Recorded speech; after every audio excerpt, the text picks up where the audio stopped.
Okay. Give me a second because I need to test the stuff on YouTube Shorts.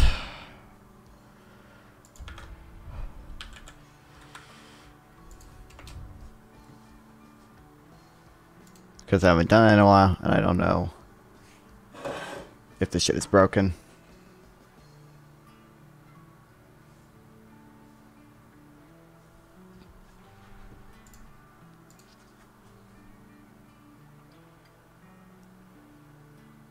Okay, I don't think it is. Good to know.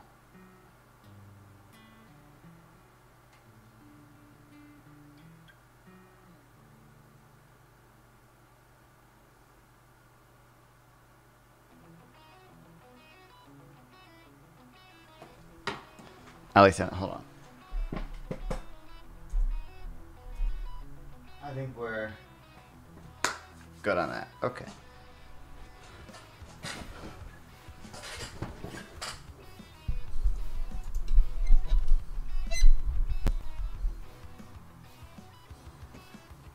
Ugh, what's up, people?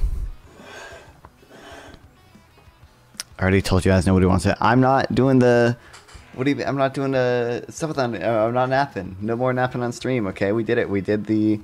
We completed a subathon. Remember when I said I was going to stream again the day after? I lied. I'm streaming again now, though. That's what matters.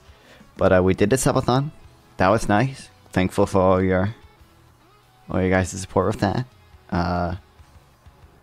And now we're back. I had to take a day to edit a bunch of stuff, but running a marathon on Lord of the Rings, how you doing? I'm doing good. I was just joking. Hard to tell, I don't know. Welcome back, Chris, by the way. And Averter Mystic, welcome back.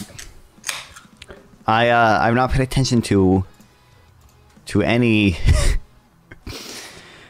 basically any of the shit. But by the way, I'm still, you know, post-subathon, I'm still broke. So the new incentive for donations is we brought the dress back. Don't worry. That is the new incentive. It doesn't automatically count bits to it, but I will manually add the bits to it if need be. But like I just don't I don't know some of the stuff regarding the government's shutdown. I don't know the timeline on it exactly. I love Wizard Cat. Thanks, Inverter Mystic. But you look British. I'm sorry, but like when I see your streams, my instinct is to read common sense and then turn the harbor into a tea dumping zone. Just increases. Do I really look? Why do I look British? That's horrible. That's horrible. That's the worst thing you've ever said to me. And okay. Horrible, horrible, horrible. But like I know I can't wait. Oh man, I can't wait for the next 4 years for all the Republican infighting, especially because they are only gonna have a 1-seat majority in the House, right, dude? Ain't even gonna lie. There is you look like a former Quiet Kid. See that one? That is not as bad as the British insult. That is true, by the way. But ignore that. It makes you feel better. Your politics are 1 million times better than British people. Thank you, unsolicited fancy advice for the style. Welcome to the stream. Thank you. I appreciate it. That is nice and okay. At least that. Quiet kids are smart. I'm smart sometimes. With some things.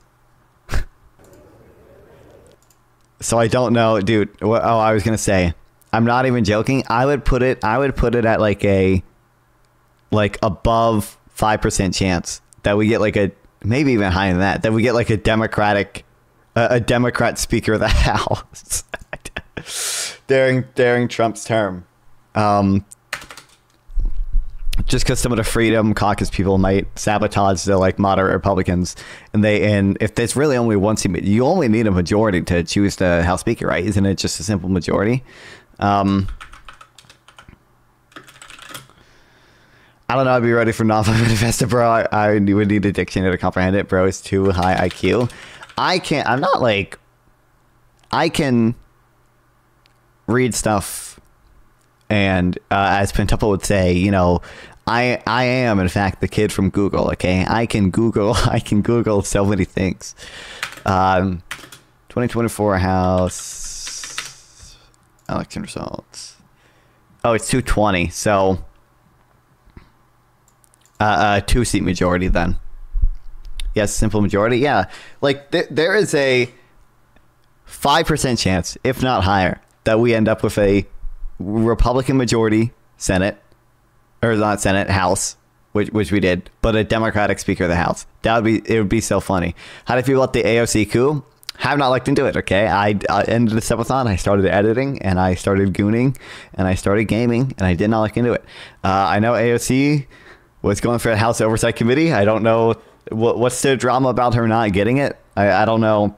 Like is there? I don't know. I honestly don't even really know how it's chosen.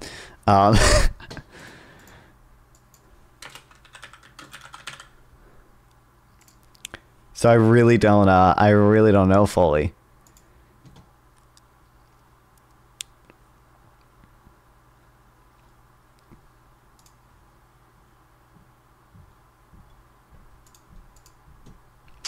AOC loses vote to be the top Democrat in the oversight panel. Your progressive defeat was a counterpoint to generational change in the Democratic ranks, as House members choose younger members for top posts on other committees. Representative AOC, the Democratic phenom.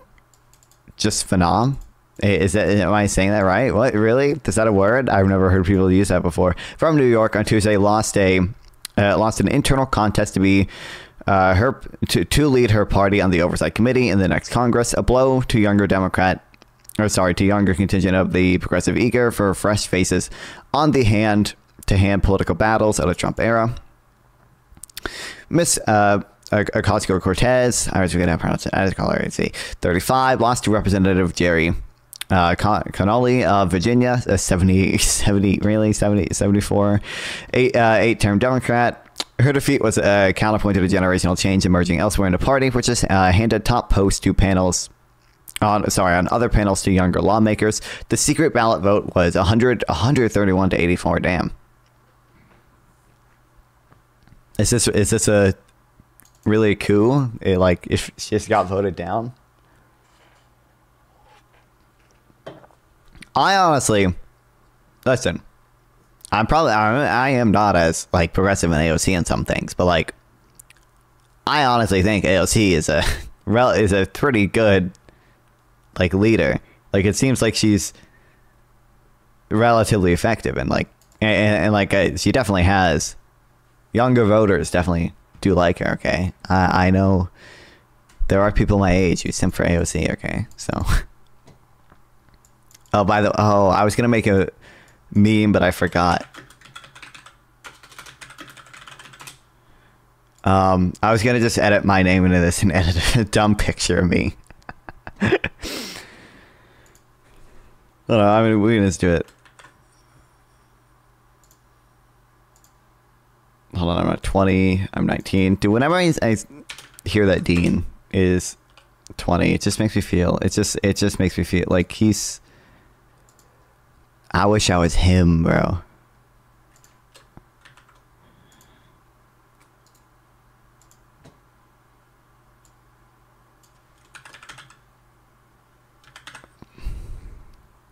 Who are the dumbest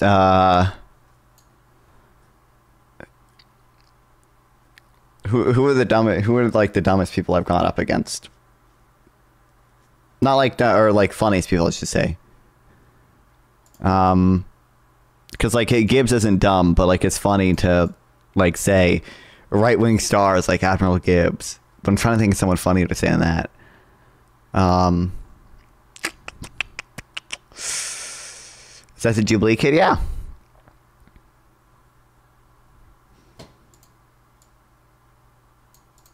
Minar. I guess I can say Minar. Like Minar and Glenn, maybe?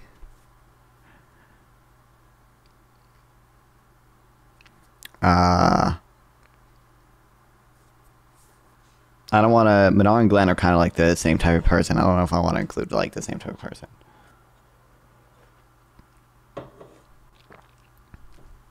We'll do pentuple. That's how you spell pentuple.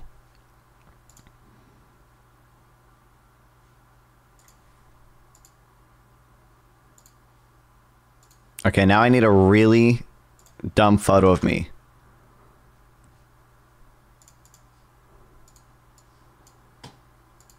If someone find the... Oh, god damn it, my friend leaked this. It's in my server. He leaked my plan. Leaked my plan.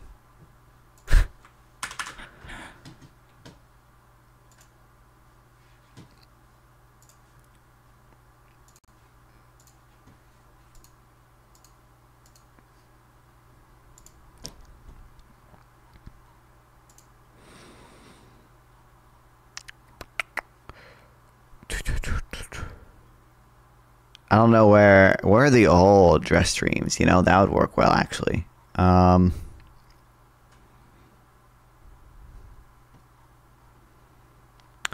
are you a neoliberal? Because I think it generally maximizes well-being. Like, like, what do you want? That's the answer. I think generally neoliberal policies, depending, I don't know what the fuck you mean by neoliberal, but like generally, like free market policies tend to work pretty well, tend to allocate resources pretty well. Obviously, like there's market failures and everything, in which case I would say the government should step in and try to correct the market failure. We've got nope. Yeah, here we go. I don't know if I have a full screen of it. Time travel?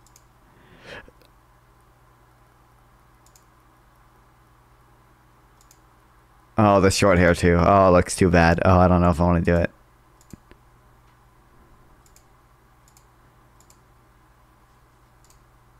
Hold on, let me just go to my...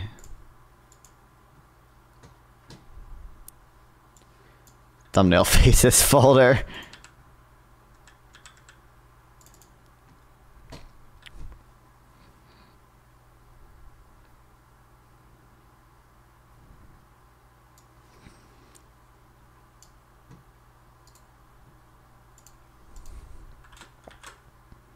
I think I can do this. I don't know for sure, though.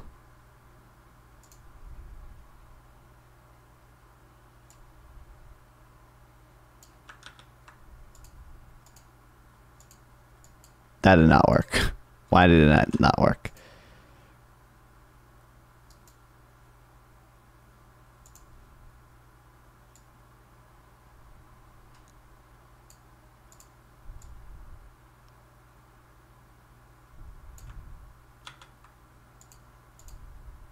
Oh, now it's just gone. Fuck. Okay, I don't know if I can do it. I'll do it later. But I think it'd be funny. It'd be a funny meme. I need to find a dumber photo of me, though. Okay. Anyway, back to AOC.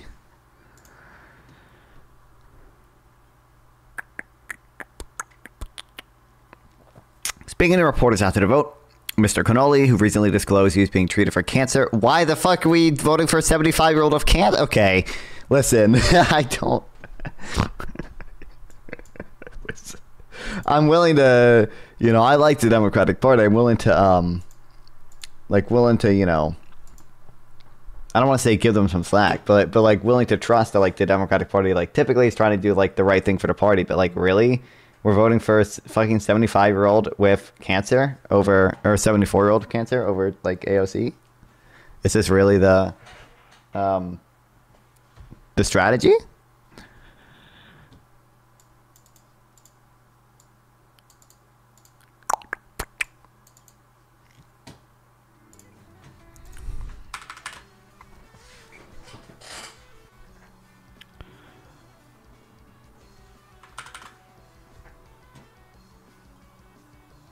Oh, a shot. Okay. Representative Angie Craig, a Democrat of Minnesota, was elected by her colleagues to be the ranking member of the Agriculture Committee. Oh, huge Agriculture Committee. Ms. Craig, 52, replaced Representative David Scott of Georgia. The Dems really need to find a younger person. I don't know. I don't know. Like, what? Okay. I know the Oversight Committee is important, but is AOC like really just like not qualified to be on it or something? I'm like, and also is the oversight committee important? If you know, if Trump is president, is it though? You know, is it, you know, like, oh, what can they do? Oh, they can subpoena people. Oh, what if they don't listen to the subpoena? Well, then Trump pardons them. Oh, okay, cool. Okay, nice. Like, Representative Husband of California, voters like to see themselves in their elected officials. Probably, I mean, yeah. I mean, a lot of when voters are, listen, a lot of Democratic voters probably are 74-year-olds with cancer. Okay, so maybe this that's the demographic we need to appeal to, right? But there's no way she's like that unqualified, right?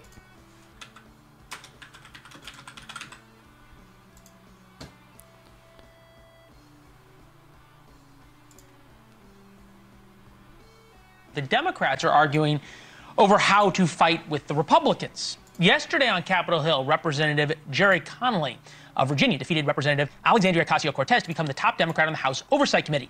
That's the committee that makes all the angry statements and said they are going to investigate Republicans. It's a very powerful job in Washington. Representative Jerry Connolly is 74 years old and was recently diagnosed with cancer. The left wasted no time going after the old guard of the Democratic Party. Last night on MSNBC, Joy Ann Reid addressed the elephant in the room. Gerontocracy seems like it's intractable. And I recall that when President Obama was elected, he kind of pushed aside the DNC and created his own organization because I think there's a frustration with the sort of creaky way the DNC operates. Jamie, you know, God bless him, couldn't really change it. But it is run by donors and consultants and people who are locked into the old ways of doing things. Chris Liz is with us, senior advisor to the... Are there donors that opposed to AOC's... What's AOC going to do in the Oversight Committee to hurt donors? Isn't the Oversight Committee only deals with government officials, right? Like the Oversight Committee doesn't like just doesn't just investigate like random private donors, right?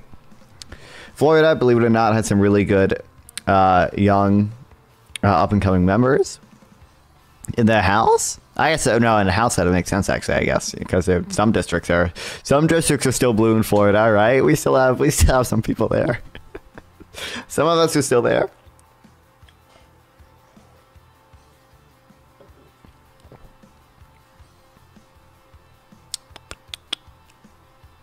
It's just politics.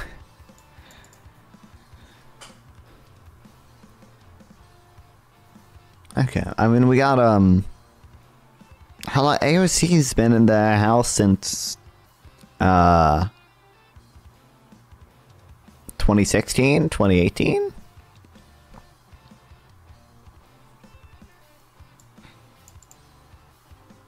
She's a wonderful talent and the caucus really likes her, Mr. Hoyer said. If she'd been here a few years longer, it would have been different.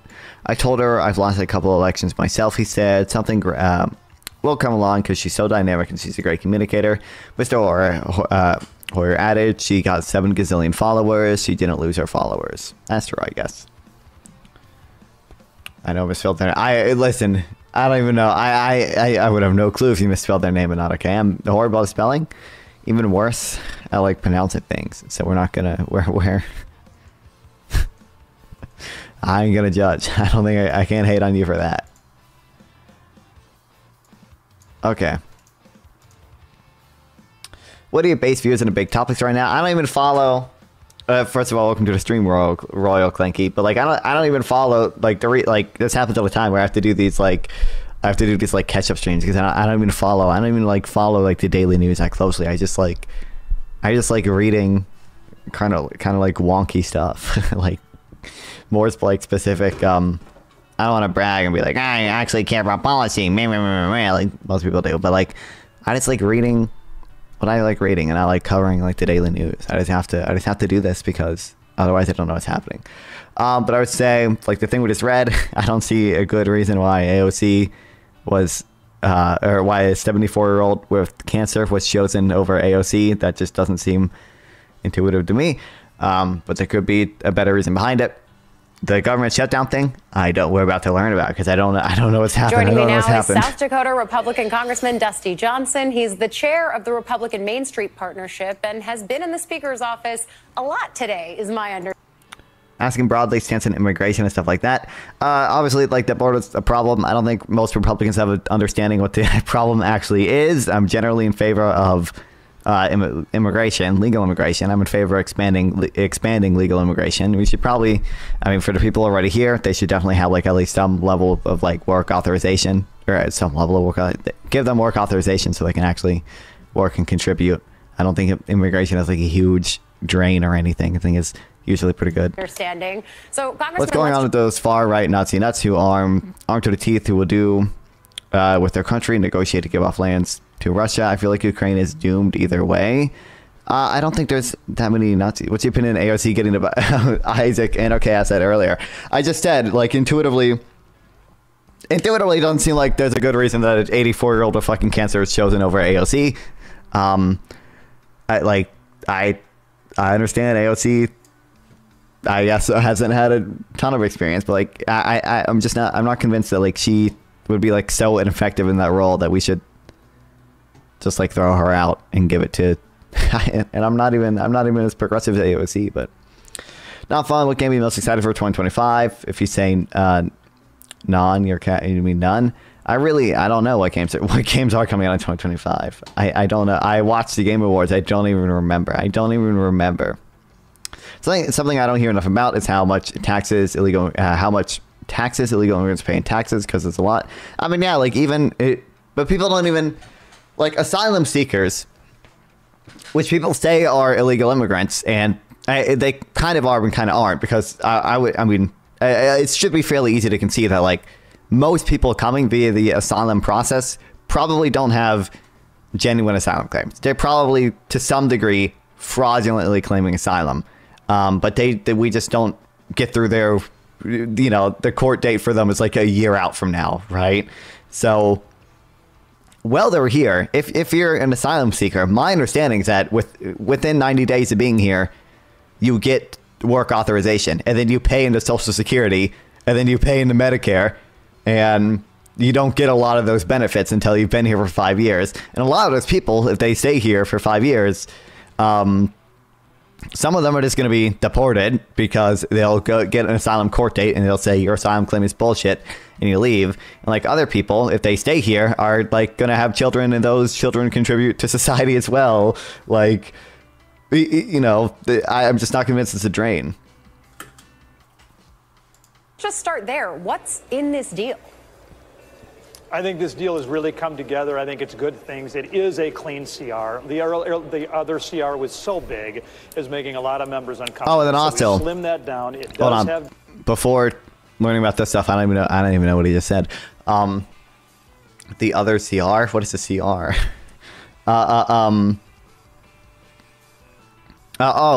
There was, like, one paper that came out. It's from, like, some Minneapolis think tank or whatever. That was like, if you look at the indirect effects of illegal immigration, I think the biggest one being, like, their added labor pool allows businesses to expand more easily than they otherwise would have. The immigrants who don't have high school degrees, who tend to be a fiscal drain, are actually still fiscal positive if you include the indirect benefits of business expansion. So there's that as well. Although there was that one paper that came out recently that also showed the effects in local communities, which, I mean, was known before. I mean, you can look at, like, videos of, like, a ton of illegal immigrants claiming, like, welfare benefits in fucking Ohio or whatever. But, like, but I mean, that effect was known before. But there was a paper that came out and said, like, yes, it seems like if you put a lot of illegal immigrants in one place at one time, there are negative short-term effects in that community, which should seem relatively intuitive. Doesn't make them overall not a net benefit, just means we need a better system to deal with that. Yeah. Disaster funding, so we could take care of Helene and Milton. It does have some economic assistance for our farmers who are hurting. It is a 1-year extension of the Farm Bill, and then it makes sure that the debt ceiling is not a point of leverage that can be used by Democrats against Donald Trump. I think we're going to be able to pass that here, hopefully in the next few hours. So my understanding is that you guys are trying to do this vote at 6. Do you think that you have members of your party it didn't pass who typically don't vote for continuing resolutions anyway, but were continuing resolution, key agitators to sort of get you to this point in the first place? Well, do you think the Dem Party should work like the Republican Party, where if they don't show loyalty, they are booted?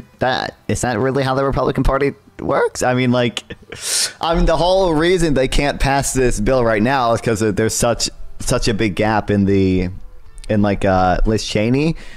Yeah, but well, yeah. I don't know. There's obviously some room for disagreement. Any president speak out against Trump? Mike Pence? Well, yeah. Come on now. But I mean, okay. There are more minor disagreements, like what's happening right now with the government shutdown and spending bills, that people don't get booted out, right? I mean, obviously, the House Speaker. We've gone through 2 House Speakers that have had to resign after the Freedom Caucus revolts against them for signing a deal, a moderate. They're passing a moderate bill. I think Kevin McCarthy had to resign after the Ukraine aid, right? But there is some room for disagreement in the Republican Party still. I mean, I don't know. What does loyalty to the Democratic Party mean? I don't know what that... I don't know. If you're being actively hostile, then sure, but... Well, there are a lot of agitators in Washington, D.C., and on both sides of the aisle. Listen, this deal isn't perfect, but I think Republicans understand the value of clearing the decks and preparing this town for the Donald Trump presidency. The CR is just a short-term 3-month CR, and make sure that we fund government until March so that Donald Trump can come in, and with a unified Republican control, we can make some of these really important spending cuts that we're going to need to get done. And by the way, listen, Democrats, I know people don't know for sure whether or not they're on this yet, but I think Democrats are going to want to take care of the disaster response. They're going to want to help the farmers. Hopefully they don't want to shut government down. And remember, we shut government down tomorrow at midnight if we don't stick the landing on this thing. Oh, yes. I think many of us are very aware of the short timeline that you have here. But my understanding is also that Democrats weren't consulted on this. So is that right? Do I have that correct? And also, why would they jump to vote for this if Republicans are really the ones that blew this up in the first place? I mean, I was there in the halls. It was for real. The president-elect and Elon Musk basically saying, no, we hate this deal that Speaker Johnson has brokered. Well, I don't know. I guess I would hope Democrats would vote for it because they don't want to hurt America. The reality is a shutdown would not be good for this country. A default on our debts would not be good on this country. Leaving the disaster victims hanging would not be good for this country. And leaving American agricultural producers hanging would not be good for this country. Then why did your people do blowing up the deal? That's good for the country. This is not a Republican win or a Democrat win. This is an American win. And if the Democrats want to walk because Donald Trump had a role in pulling this really important package together, I guess that's on them. But my hope and my expectation is that cooler heads will prevail. Every single person I know works in the White House and spoke out against him or blacklisted from political positions, and big names who speak out against the number one get booted. Do you think the same should be for people who did it for Kamala? No, but I mean, there's a line, obviously, but no, I don't think so. I don't think just because you're critical of Kamala. I mean, Trump would boot people out who weren't willing to break the law for him, right? Obviously, I don't think we should do that. There was a line at some point where you're becoming exactly hostile. Why would I ever send a long text is it never read correctly? I'm bad at reading. It's a tiny little thing on my screen. Did I read it incorrectly?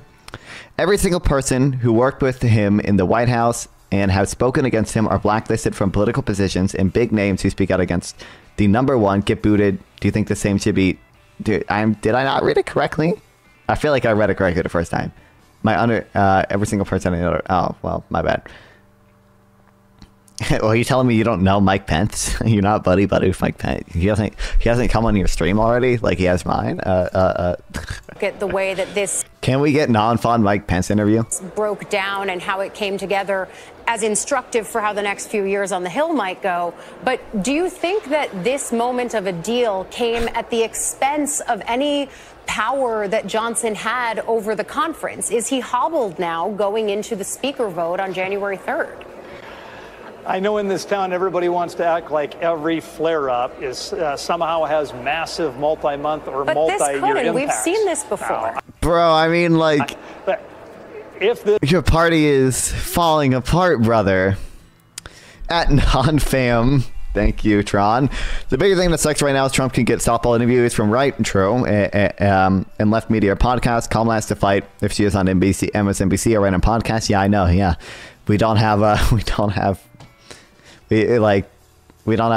uncritical support. Like, this deal passes tonight, if we take care of all of these critically important American priorities, Speaker Johnson will be in a better position today than he was a week or a month ago. Nothing breeds success like success. I wonder, for Democrats looking at this, why would they work with Republicans in the future when it feels like there's now a trust deficit, or at least a belief that when Speaker Johnson comes to the table with it'd be bad for the country if they did it. We should be allowed to do unlimited tits for zero tats because Democrats are cucks and they should be cucked for the good of the might nation. Come in and say, actually, no, that's not the deal at all. Well, let's remember. Democrats worked with Republicans to negotiate the contours of the disaster relief, that's in this bill, to negotiate the contours of the agricultural assistance package, that's in this deal, to negotiate a one-year farm bill extension, that's in this deal, to negotiate healthcare extenders, that's in this deal. And so I get it. Not everybody in this town gets to have 100% control over every provision. So if the Democrats want to overtip the table and shut the government down, that's their choice. But I know there are plenty of responsible folks who do want to make sure we deliver these wins.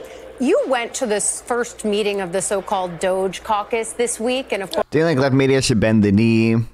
Knee, you try to say, and be less real and more puff piece? No. Elon Musk has probably not. No, been a central figure here in already enough criticism of the fake news from the left. No, blowing up this don't initial do it, deal that the speaker had. Did this come up at all? Was there conversation about the debt? The thing they need to learn to do is it's just not apologize for the failings of Biden or Harris or whatever, unless other people apologize for the way worse failings of Trump. Like there, to some extent, like it is like it's absurd that Politico. I think there was that funny screenshot of like Politico having like 3 notifications about Hunter Biden's pardon. And it's obviously like kind of absurd or whatever, but just don't apologize for Hunter Biden unless you get someone else to apologize for Roger Stone or Paul Manafort. Like, dealing that kind of seemed to come out of nowhere. But President Trump feels strongly that if they do it and have success, but now you're getting to see, I think it's probably, on some level wrong for like people in the media to say, not share their full opinion just because they want to help the party. But if you're saying that we would be successful with that, and the alternative is fucking Donald Trump winning, now you're getting to like the weird like utilitarian paths where it's like, is it worth it for like the media to lie to avoid Donald Trump winning? You missed the question that led to that. Sorry, I can't read everything. I disagree. In election season, we should be united. After the debate where Trump lied 22 times and Biden messed up his words, and the right media and left and right media focus on Biden messing up his words. That's true. It could be like, obviously some of the media coverage about the Biden debate did lead to Biden dropping out though, right? And like, you could argue like maybe it is this guy still. You could argue that like maybe it makes us stronger to criticize your own party because that keeps them in line. But I agree, like it's an absurd like standard. And also, I didn't read Scarecrow's message. Welcome to the stream, Scarecrow. They're not going to do anything that goes against the wishes of the lobbyists. So real, Scarecrow. He wants to make sure that he doesn't give Chuck Schumer any unnecessary leverage over him, particularly in the early going, where there are so many exciting things we can get done. And the Doge caucus is going to be a part of that. I have been a part of a group of members that met with Elon, met with Vivek, awake. I tell you what, these guys are ready to get to work. They're excited. They're not dictatorial or tyrannical. They're not telling us how it's going to be. They're filled with enthusiasm of what we're going to be able to do together. And yes, that is absolutely going to be a key hallmark of the first 6 months of this administration. Congressman Johnson, thank you for joining us. I feel like they're going to need you on the floor, so be on time whenever they do that vote. Kill. Okay, Krugman wrote about it before. I think it was before the bill. The bill that they were talking about did not pass. There might be updates to this, but the House rejected a Republican plan to stave off a government shutdown on Thursday, hours after GOP members crafted a new spending proposal, and then President-elect Donald Trump endorsed it. The first plan, a bipartisan effort, went down in flames when it was opposed by many members and Trump. Ahead of the vote, Democrats called the GOP plan laughable. Speaker Mike Johnson, handling the end of year spending deal, has thrown his own future into uncertainty ahead of a critical January 3rd Speaker vote. Trump and Elon Musk put heat on Speaker when they publicly lobbied on Wednesday against the first plan. Trump expressed his support for the New Deal, calling lawmakers to vote in favor of funding the stopgap, which omits certain language regarding a Congress pay raise and other measures. Follow along all day for the latest Capitol. Yeah, whatever. I also saw, dude, okay, here's the issue. Because the House is so fucked right now, I said, like, there's a 5% chance to getting, like, with a Republican majority, having a, like, moderate Democrat be Speaker of the House. However, there's probably a 10% chance that we get fucking Elon Musk as Speaker of the House. Next time you guys ignore that it's only coming out. I can't do anything about that. It's coming out of the left ear only. It's fucked. Through the calls of Congress, he's going to probably kick you in the leg. He is a good man. He's a friend. He's been a long friend for a long time. Great person. He's lost control of this process. Okay. And I don't know how he can remain in power. Right. We need Elon or Vivek as Speaker. He's a friend. Oh, we're so fucked. Oh, we're so fucked. Oh, we're so fucked.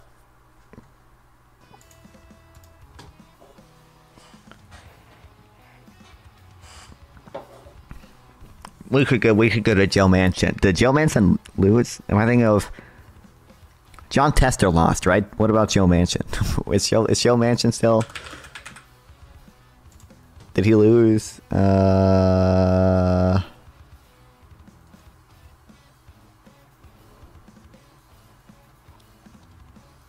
see, I don't even know if he was up for election, actually. Joe Manchin.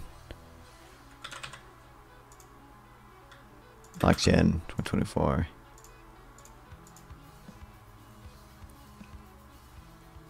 He wasn't up for, so he wasn't up for election or whatever, right? So yeah, I guess not.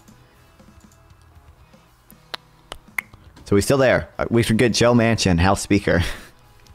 If there's no spending bill, maybe Trump can be president because we can't secure the building Gen 6.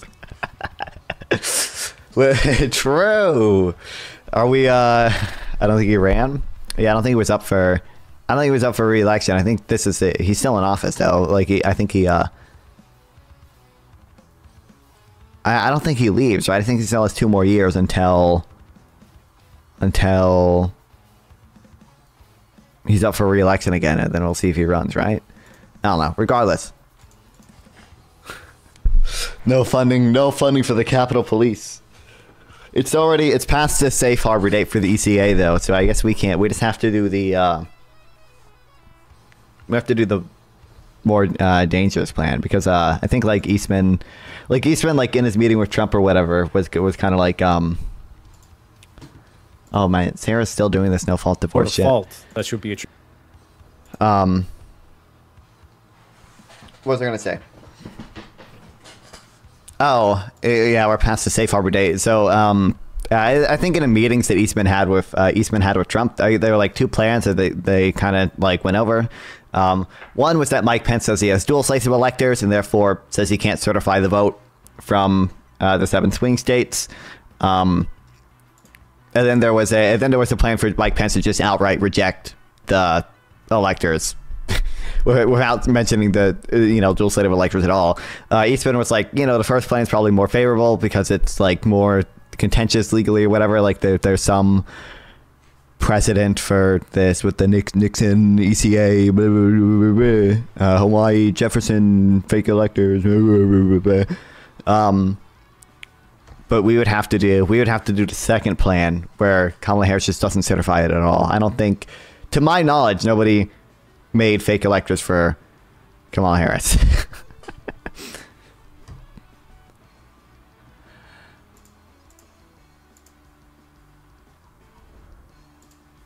We might join this later, just once I finish covering some of the things, because I don't know. These people get. Okay, I love Sarah. Okay, and I love Glenn, and I love Princess, but they get too many viewers. They get too. I don't understand. They don't even talk about politics most of the time. Most of the time, they're talking about like random. This is kind of politics, but like half the time I join them, they're not actually.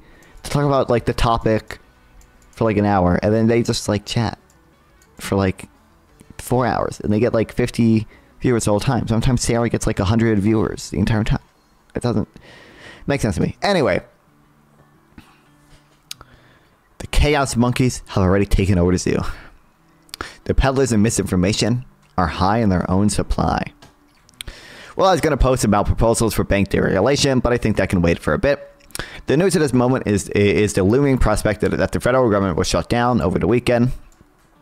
We'll have to see how much damage this does, but it's already clear that assuming the worst happens, and it's hard to see how it won't, this will be the dumbest shutdown ever.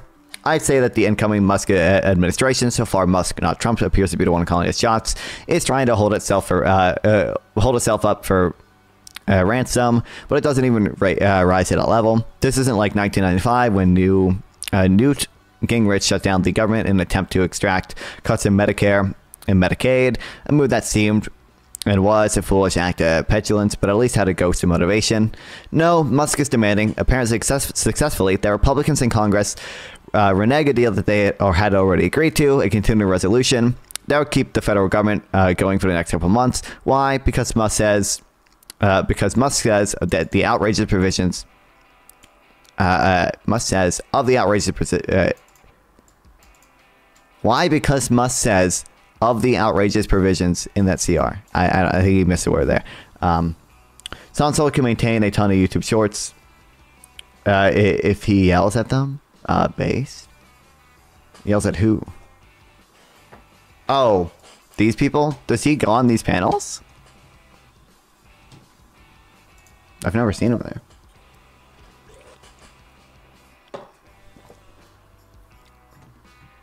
YouTube Shorts Live. Okay.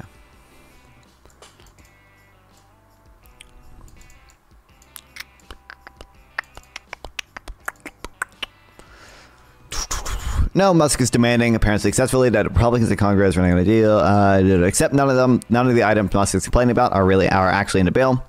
No, Congress isn't giving himself a 40% pay raise. No, the bill doesn't fund a $3 billion stadium in Washington.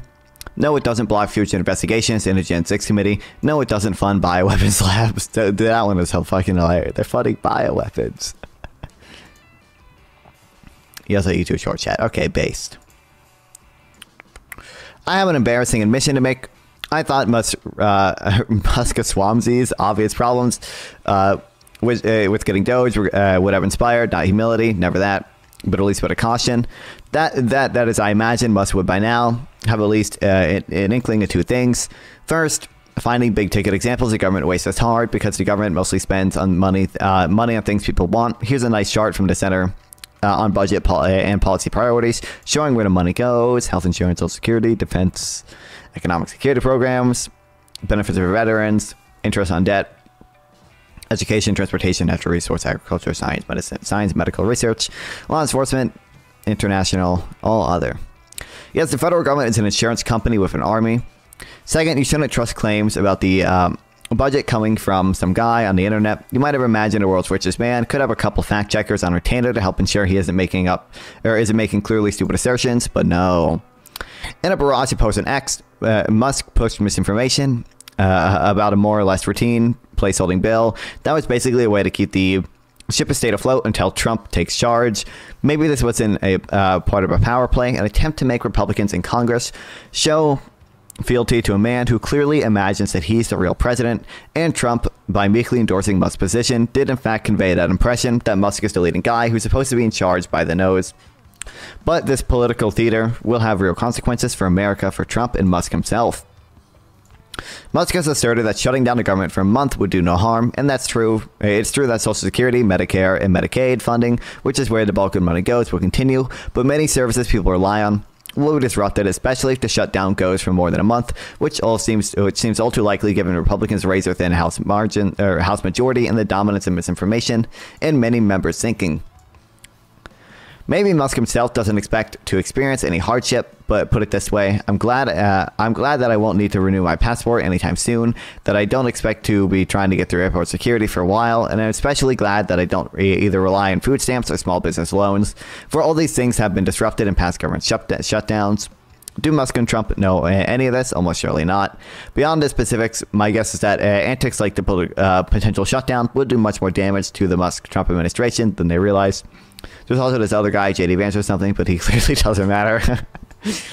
First, since the election, financial markets have clearly been betting that Trump will do very little what he promised to do during the campaign, that he won't really have a trade war, just some minor trade skirmishes, that'll have symbolic deportations rather than mass roundup of immigrants and so on. Markets have in effect discounted the disastrous consequences that would follow if Trump honored his promises. But a government shutdown, in response to completely false claims about what is in an innocuous short-term funding measure, suggests that the peddlers of misinformation are high in their own supply. Trump may really believe that foreigners pay tariffs, that the U.S. trade deficit subsidize the rest of the world, and there's a reserve army of American workers to fill the gaps deportations would create. I don't want to put too much weight on the latest market fluctuations, but it is starting to look as if investors are questioning their own complacency.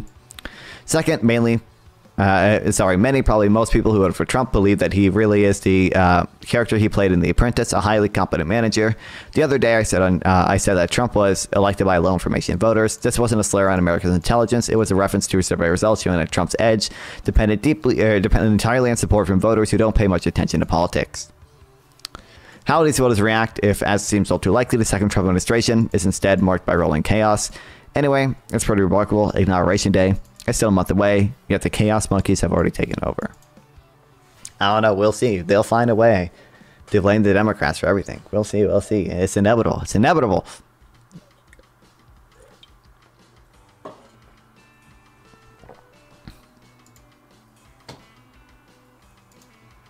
Also, dude, speaking of Trump thinking trade deficits, subsidize other countries. Dude, this he posted on Truth Social like at fucking 3 a.m. today. No one can answer why we subsidize Canada to the tune of $100 billion a year. Makes no sense. Many Canadians, what's up, Eliza? Welcome. Many Canadians want Canada to become the 51st state. They would save massively on taxes and military protection. I think it's a great idea. 51st state. It's funny. People can explain it to him, but there's no way. Ugh. It'd be exactly the same as all those meetings between Eastman, Greg Jacob, and Mike Pence, of like Greg Jacob and Mike Pence explaining like this plot is illegal. You can't do it. You can't do it. Look, I made Eastman say this plot is illegal, and Trump just like completely writing it off and not understanding this. It'd be the exact same thing if you try to say, I think I said in this tweet, like, it'd be the exact same thing if you try to be like, okay, listen, you can't have, it is mathematically possible to have both the financial account surplus and a trade surplus. You can't do it. It's dollar for dollar. Okay. Any trade deficit is a financial account surplus.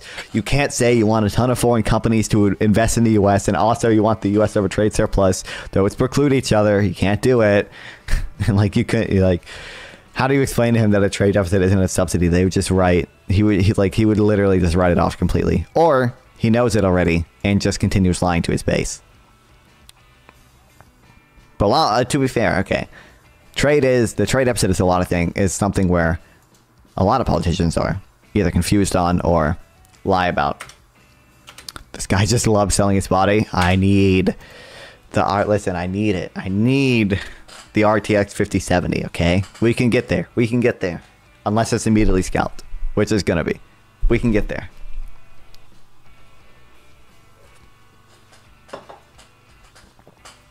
We'll make non-fun OnlyFans eventually, guys. Don't worry.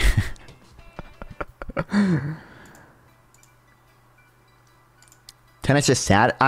It's not that there aren't that many people. I'd be surprised if someone even did it. Honestly, I was considering having it be $5. I don't know. I don't know if someone will donate $10. We'll see. But it's not that low. Okay. You're crazy. It's not that crazy. I'm putting $10 is a reasonable amount considering the lack of money in my account.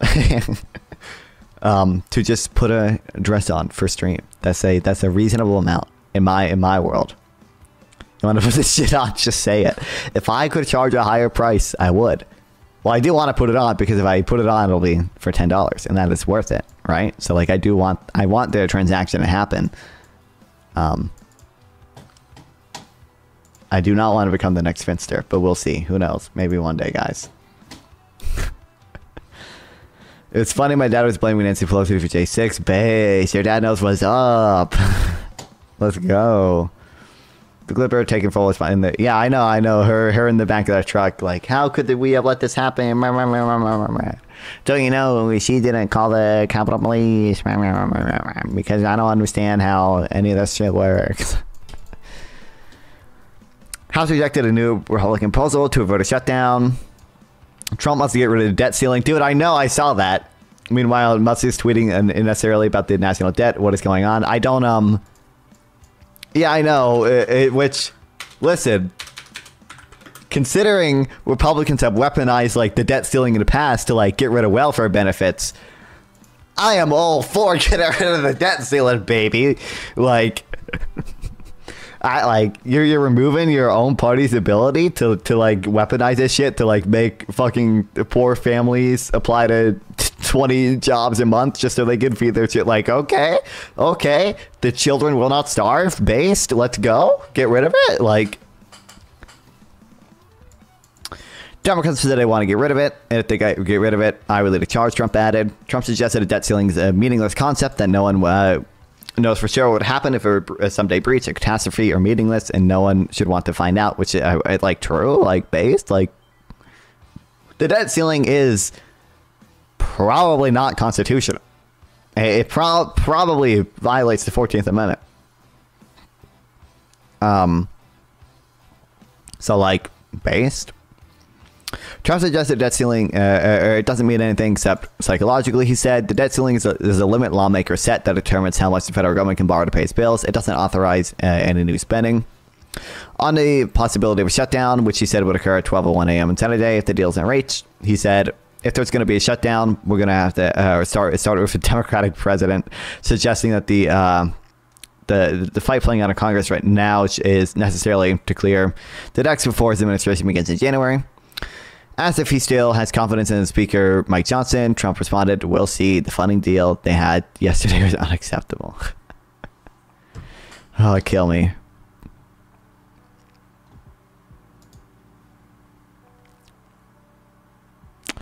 Vote was 273 to 174 with 38 Republicans and 197 Democrats voting no. Mr. Johnson is trying to find a new way forward. If his spending deal is not passed, government lapses. Or funding lapses at 12:01 a.m. Saturday. You missed a punchline? What was the punchline for it?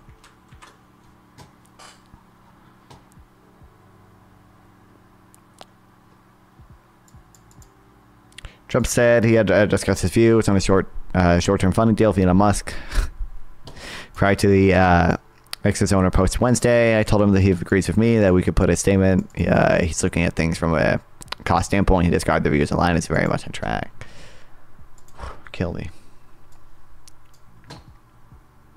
In other words, if interest rates go up and we can buy bonds back at a discount, if we are liquid enough as a country, we should do that. In other words, we can buy back debt at a discount. People said, I want to go and buy debt and default on debt. And I mean, these people are crazy. This is the United States government. First of all, you never have to default because you print the money. I hate to tell you, okay? So there's never a default. MMT or Trump, let's go. But the point is, it was reported in the New York Times incorrectly. That you said you would go to creditors and make them take less. It was reported in the failing New York Times and other places that I want to default on debt. You know, I'm the king of debt. I understand debt better than probably anybody. I know how to I know how to deal with debt very well. I love debt, but debt is tricky and it's dangerous, and you have to be careful and you have to know what you're doing. But let me just tell you, if there's a chance to buy back debt at a discount, U.S. debt, in other words, interest rates go up and the bonds go down, and you can buy debt. That's what I'm talking about. People had it. The Times and others wrote, "Oh, Trump wants to go and see creditors and buy debt at a discount." Now, there could even be a time when somebody comes in, but with the government, they're never going to walk in and say, "Do me a favor, would you buy my debt at a discount?" In business, that happens all the time. I bought mortgages back when the market went bad.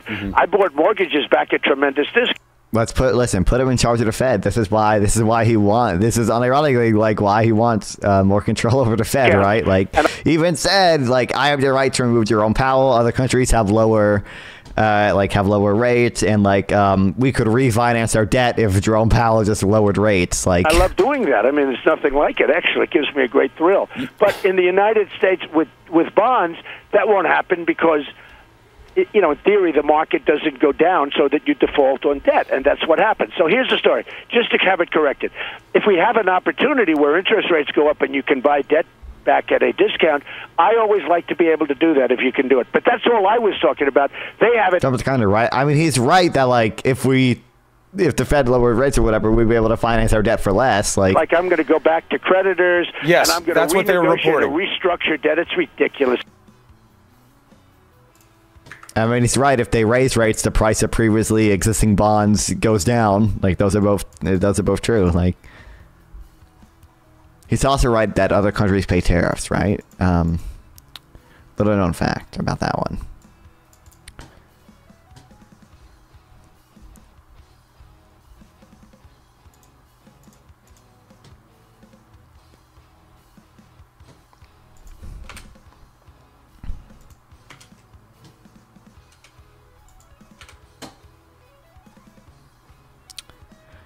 How does Trump have a better understanding of public finance than law major Jerome Powell? I mean, I don't know. Listen, Trump was in a meeting with Stephanie Kelton before that, and he just repeated everything she said. I don't know. I don't know. Sometimes it's hard to know if Trump actually understands something, or if someone has just told him something, because he. I don't know if he believes Eastman or not. It's hard to know. I don't know if he did, or if he believed Greg Jacob. And it's actually that Steve Bannon is MMT. Is Steve Bannon MMT? A lot of he talking about on Bill Maher. Well, he doesn't sound like a fifth grader. I know, it's incredible.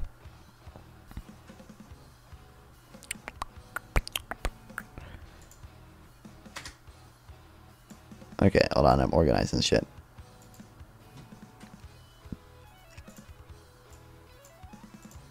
I think this is a short thing. I think I'll just...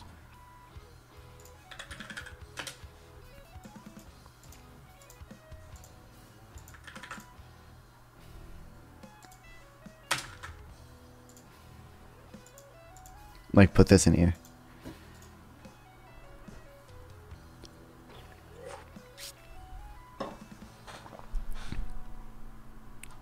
Okay, this is not as short as I thought. Well, it's not really not that long.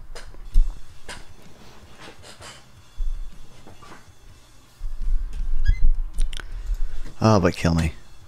She doesn't even... Where's the link to this shit? It's just Tariq that's in it right now. I don't think it... I don't know.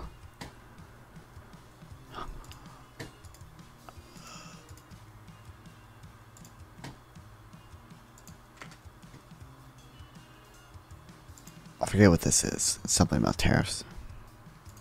Oh, we need to read this at some point, but this is actually long. Steve Bannon might have wanted to incorporate left populist ideas, did a right policy movement, or maybe just met with an MIT or got convinced. Dude, also, you know what's funny is that Elon Musk and other other people have been fighting over the theories of inflation. Hold on, let me see. I don't know if I'll be able to find it.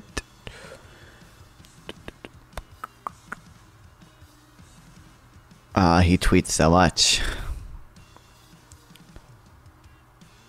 Because I think he posted just a meme oh, government overspending causes inflation. And then when someone was actually, Milton Friedman quote, it's caused by monetary policy, and then they're like, oh yeah, well, what causes the monetary policy? So maybe I was wrong earlier when I said this before. Like, I don't think that like most most Republicans could I still don't think most Republicans could do it, but I don't think these people like could tell me the difference between the fiscal theory of the price level and the quantity theory of money. Have you ever had any debates against a Marxist-Leninist? Kinda, a little bit. Not like really. There was that one time we talked to that one dude. Me and Sample did. I think he said like he read a ton of Marx or whatever, and then like Sample was like, I will pay this guy $100 if he can actually prove he's read Marx. And then like we challenged him, and it's like, yeah, he has not read Marx. But I think that's about it, basically. I mean, I used to talk to Anok and Casey a lot. They're to the left of me. They're not Marxist-Leninists. Welcome back, Gob88. God, he tweets so much, I'm not going to be able to find it. Fuck this shit. Are you a Marxist? No. I'm trying to think. Who else? I don't know. I think that's it. I think basically those are the people to the left of me that I used to talk to a lot, although they have not been doing as much shit recently. It's been mostly fighting against more right-wing people. I guess Isaac's to the, do you subscribe to any label? Not like super strongly, but I would say like broadly, I'm somewhere new liberal, or new liberal, I would say probably best describes me. In some ways, I'm a social democrat, I guess. What's your criticism of Marxist-Leninism? It just doesn't seem good. I think generally capitalism, I just call myself a NIMBY. I think generally capitalism leads to good outcomes. I think there's evidence for this from theory. I think both theory and like empirical evidence show this. I think it generally leads to a pretty good allocation of resources. I think democracy is usually a pretty good thing. I don't think it's fundamentally corrupted by private ownership. And I think that system of, democracy and private ownership is preferable to a vanguard party having control of all the means of production. Shut down, let down. Let's read all 3 volumes of Capital on stream. What about city overcrowding? What do you mean? I mean, like, one, if you point to any individual market failure, like there are cases where the government can intervene. So, like, if there is city overcrowding, the government can add zoning laws, which they already do, which is why we don't have city overcrowding. We have the opposite usually because there are so many fucking zoning laws in the U.S. that restrict what you can build. But also like I'm not super convinced that like city overcrowding is a super big issue. Like if someone prefers to live in a city, then they move to a town and buy a home there. That's a product of capitalism. I to some extent, but I guess I don't know what you mean by city overcrowding. Like I don't like if someone prefers to live in a city or for whatever reason because of a job there or whatever, they view it as mutually beneficial to live in a big city, and whoever is renting them the home views it as beneficial to them to build a home or build a multi-story apartment building or condo or whatever and provide the home to the person living there, and that's typically a mutually beneficial relationship. I've seen poverty and urbanism experts recommend improving slums instead of building new urban areas.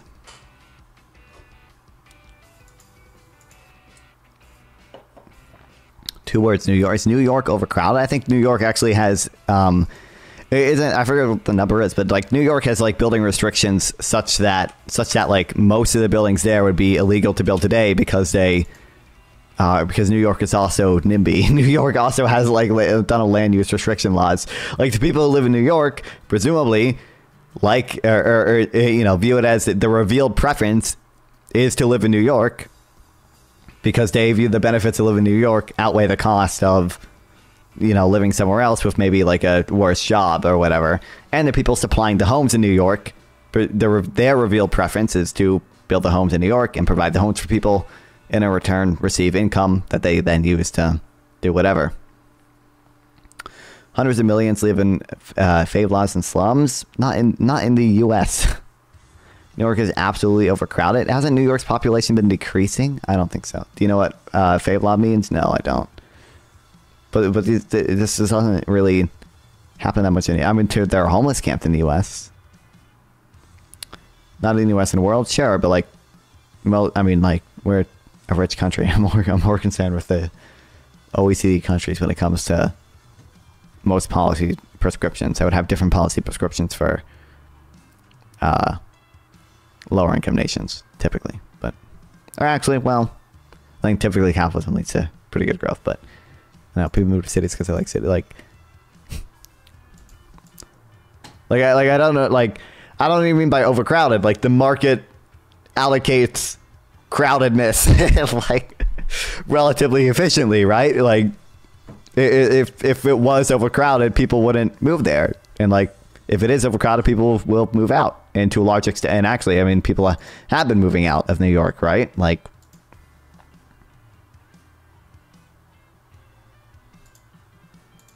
affordable housing in already overcrowded cities is absolutely no use to homeowners.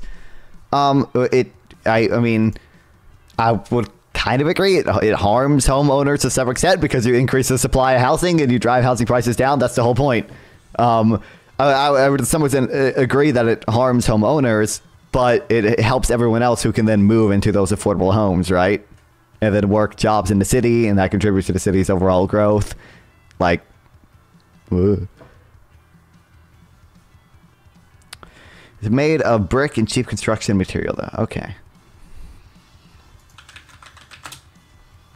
Oh, like no, I know what these are. I don't know the term for them, but yeah, sure.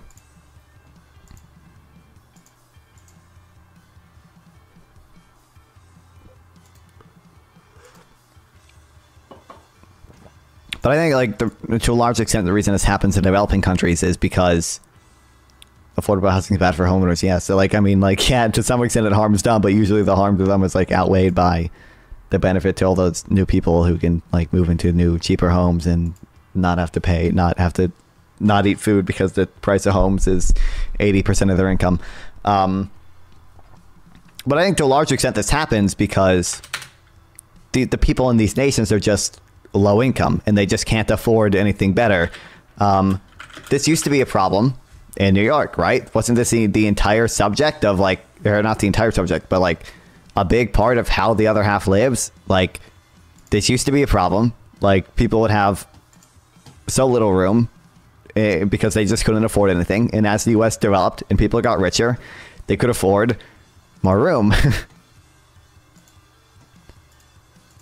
I mean, the size of homes has only been going up in the U.S. That's why, like, when you look at home prices compared to inflation, you have to adjust for the increased size of homes.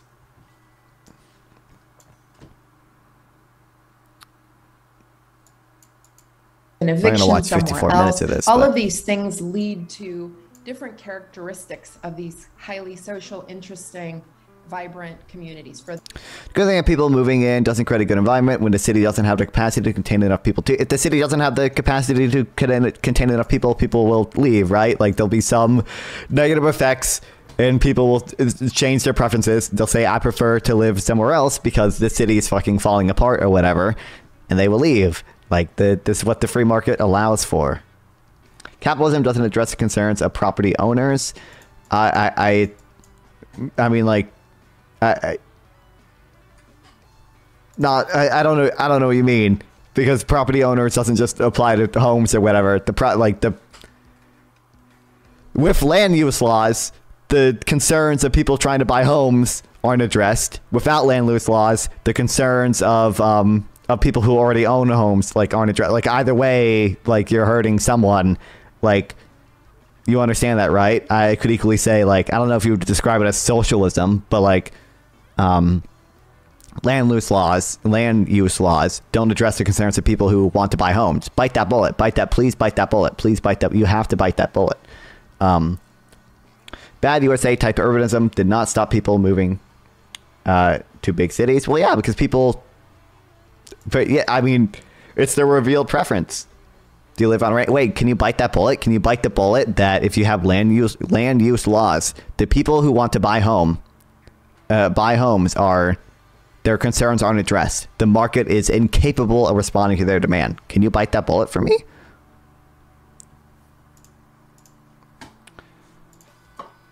And I mean, like, yeah, even like when the conditions in like New York City or whatever were a lot worse, like people still moved to the city because, you know, working in the city, polluted cities or whatever was still better than like living in. My position are what will benefit me. Okay, can you bite? I don't care. Can you bite the bullet that if you have land use laws, you or the market demand for housing cannot be matched, and people who want to buy homes are harmed? Bite that bullet, please. You have to bite that bullet. Yes. Okay. Thank you. Okay. Do you have loan rent? No, I live at home with my parents still right now, but you are right. Okay, thank you. My positions are what will benefit me. I care more about what will benefit everyone. I believe generally the free market benefits, or free market leads to the most total surplus, the best allocation of resources in aggregate. Obviously, there are some individuals that are harmed by this, and you should be on my side. No, because I believe it's a net benefit. I believe it's a net benefit to allow the market to work. Like, I also think I'm trying to think of an analogous example. I mean, it would benefit me if we like, I don't know, homeownership is really the best one because that's the one where like we have like land use laws. Like I don't know, like if I'm a, you know, if I produce sugar, like it benefits the sugar companies to have tariffs on sugar because we produce sugar domestically.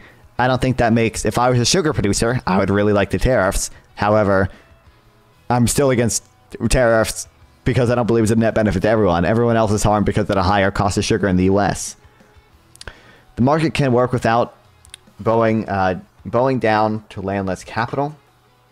Well, I mean, like, the market is a spectrum, right? So, like, I would agree. You can have, like, currently, right now, we have a ton of land use laws, and market allocation still allocates the majority of resources in society. There are cases where the market is allowed to work, but you already bit the bullet that if you have land use restrictions, the demand for people who want to buy homes is incapable of being matched because you restrict the ability for the market to match it. You restrict the ability for suppliers to respond to that demand.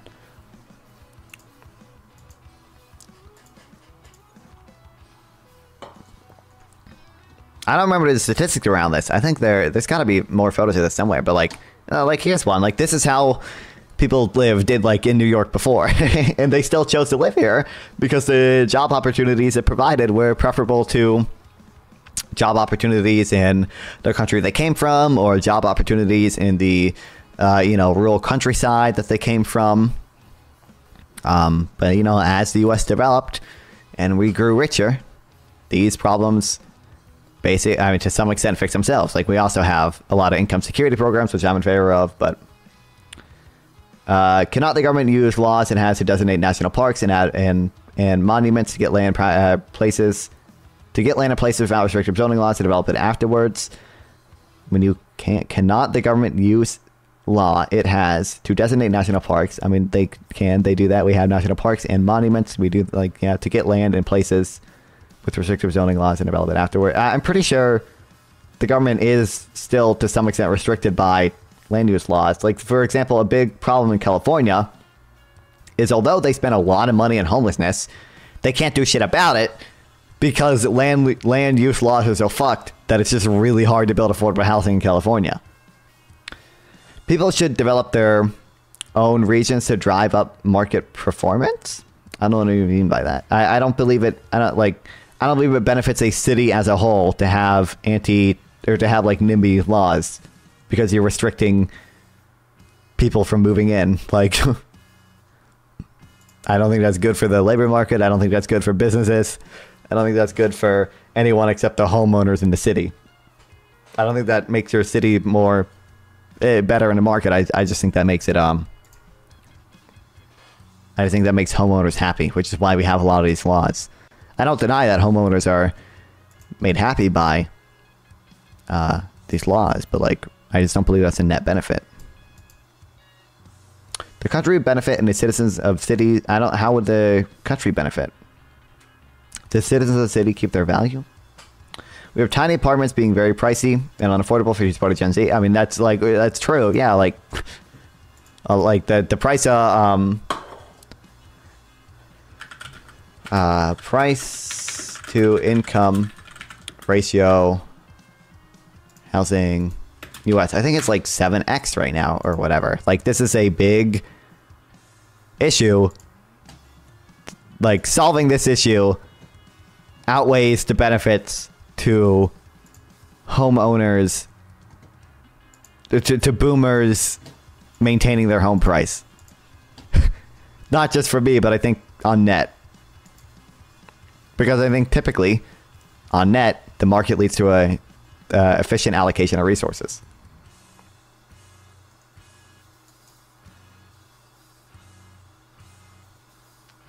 Yeah, it's like 8 to 10 in the big counties, under 3 in some rural counties, or some, like, I'm assuming these cities have like falling populations. 10 or over, and gee, goddamn. The country benefits from industrialization of the not so developed regions. Why would they? How does land use laws lead to industrialization of not so developed regions? That does not follow at all. All you do is restrict the amount of people who could like move to the big cities. All you do is drive out the price of homes. You're not going to industrialize. People are still going to buy cheaper goods from China. You're not going to industrialize underdeveloped regions. Like, this is so evident. Just look at right now. Literally right now, because people go to the city for work, because the jobs already moved out of the rural areas. Literally right now, LA, New York, all these big cities have a ton of NIMBY laws, and the rural areas are only continuing to deindustrialize, buddy. You ain't bringing industrialization back through land use restrictions in big cities. That just ain't happening. That doesn't follow at all. Bring them back to rural areas. People... How would they come back? How are these factories in rural areas going to come back or whatever? If you just have land use laws in the big cities, that's not how to work. We already have land use laws in the big cities, and jobs are not coming back to the rural areas, buddy. Many high-income earners move to big cities and cause prices rise at the same time. Foreign rich people invest in big cities and drive up prices. Well, I mean, that's why it's generally more expensive to live in a city. Not through capitalism, I can tell you this much. Well, but how is a land use law going to do this? It's just not going to do this, and that's evident by the fact. That's evident by the fact that we already have these land use laws that you like in many major big cities, and we continue to see deindustrialization in the rural areas. Застой. Хочется движухи. It's in Russian. When everything is stable, we get bored. We want some action. Paste.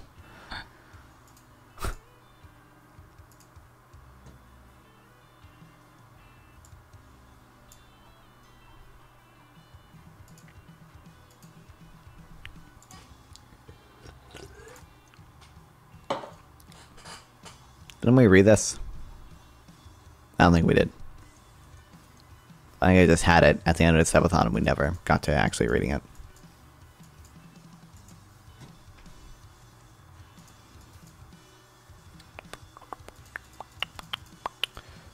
I was gonna... Oh. Might take notes in it. We'll see. We'll see.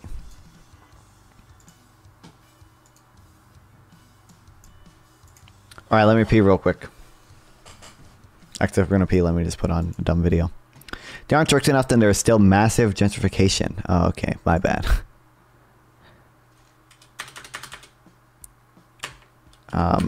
Funny rabbit. Funny rabbit.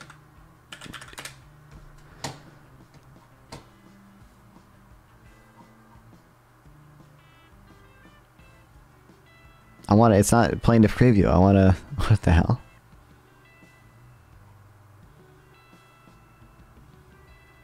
Okay, here you guys go. I'll be back in a second.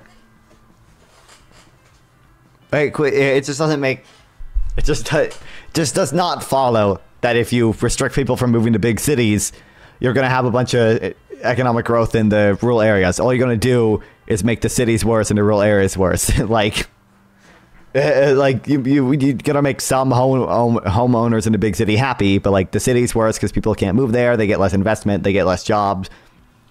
The rural areas still have their factories move out, still don't experience any economic growth, and now the people just can't leave to a better area. You recognize that, right? Like the people in the rural areas are just restricted from moving to the big city, and their lives are worse.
All right, I'm back. What's up, Barry?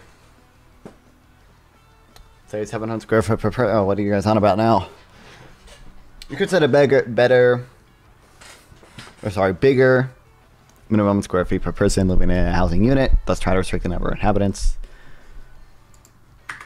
Why if people like why? Like if someone wants to, like, I'm not convinced that the externalities of overcrowding are so big, in the US at least, that if someone wants to supply a home to someone that's less than 700 square feet, and someone else is willing to buy and live in that home that's less than 700 square feet, like, why optimizing the economy like it's just rare?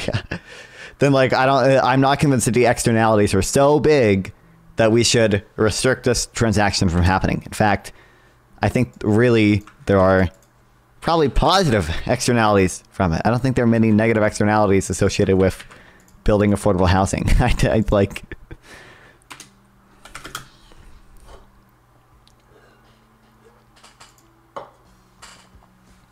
It's not news that many Americans dislike health insurance companies. In fact, Brian Thompson, CEO of United Healthcare, who was murdered 2 weeks ago, reportedly warned his colleagues months ago that the industry had a public relations problem. Still, the glee with which substantial numbers of people reacted to his death, and the elevation by some of Luigi Malone, or how do I pronounce his name? Maglione, right? Something like that. His alleged killer to folklore status has come as a shock. To say the obvious, murder is bad, and so murderers seem to be celebrated. 700 square feet is enough living space for one person. My friend lived in an apartment 610 and was very cozy. I feel like, I mean, if a college student is like broke, and college dorms are nowhere near like 700 square feet, right? So like, I don't see a point in bringing prices down in the first place, so people can buy homes. What do you mean? So people don't have to spend 40% of their income on homes. How is this how 2008 happened? This is nothing to do.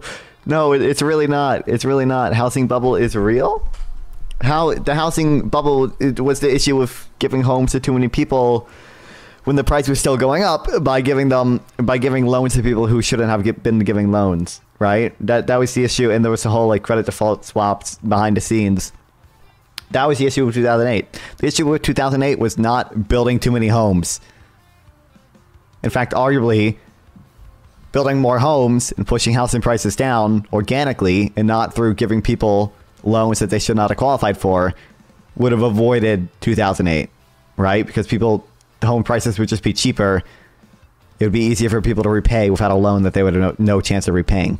That, like, if you think there's a housing bubble, you should probably want more homes to be built. The issue was constant reliance on building more homes. No, the issue was giving prime. Well, the reason that was an issue was because banks were giving people subprime mortgage loans, and that's how they made their money. And then like the credit default swaps, where they would package the mortgages into these issues. Like if we just let the market build homes, people would not have needed subprime mortgages. Because also, would you at least recognize, you bit this bullet earlier a little bit, you at least recognize the alternative is like people just not people just paying a ton of money for homes. Like what do you, I may get a 1,200 square feet minimum per person. That's a lot. I don't even think we have that. I think there's 5 people in my family. We don't even have that.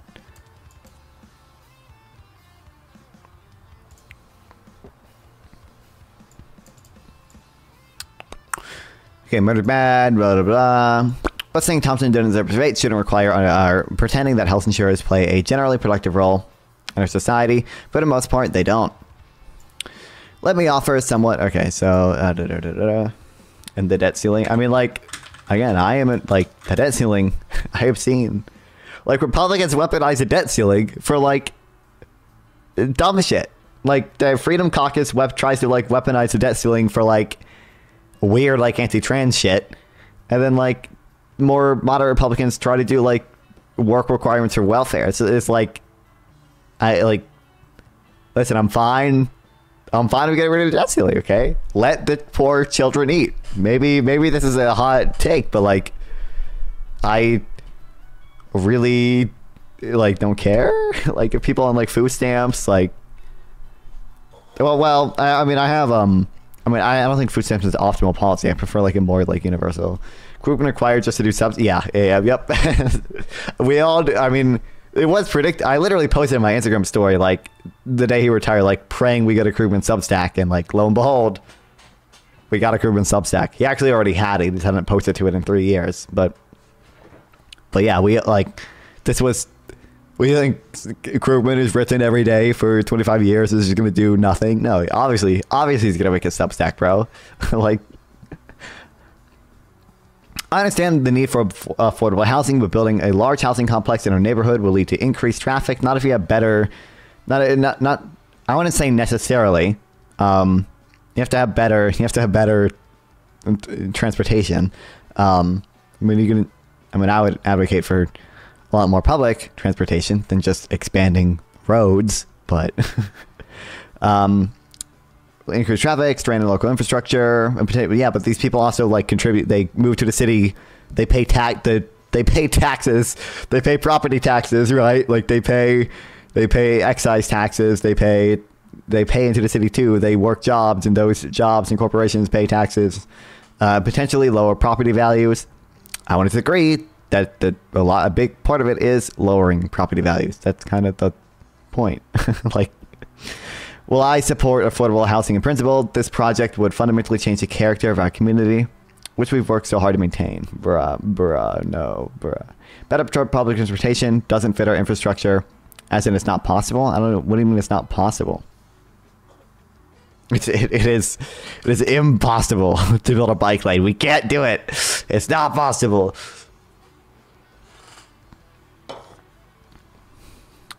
Did he read the economics of healthcare? Build underground highways and metro. Like, it is not possible to build bike lanes and have a tram. It is physically, the Americans just can't do it. I don't think there's any logical explanation for expanding minimum square footage for single person other than comfort, right? He wants to protect property values too. The infrastructure is already there. Brother, how many, like, there are like 3 cities in America where more than 50% of people take public transportation to work.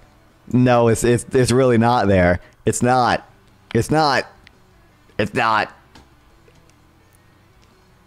Or do you mean like I mean, you can, thank you for the, you weren't following me, Maida? What the fuck?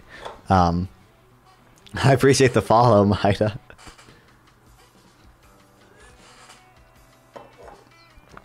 Oh wow, follower goal 240 completed this minute. Okay. I forgot to follow this guy. Just this guy.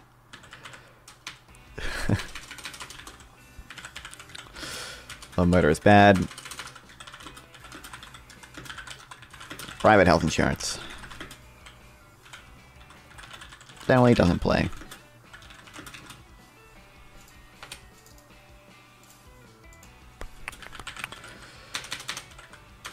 Productive role in society.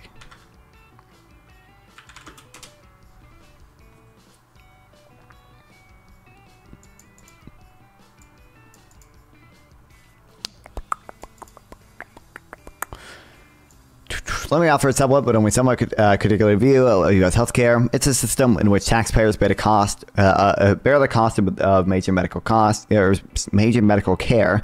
But this taxpayer money flows to private companies that take a cut, spend a lot on administration, and do their best to deny care to people who need it.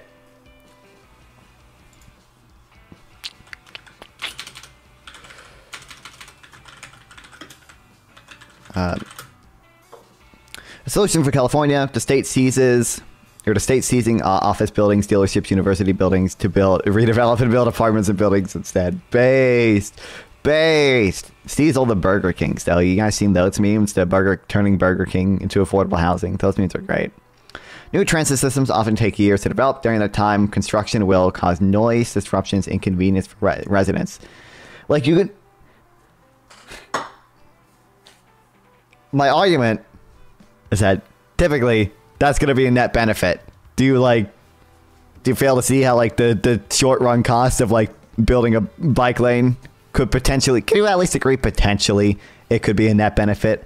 Can you at least concede potentially it's a net benefit?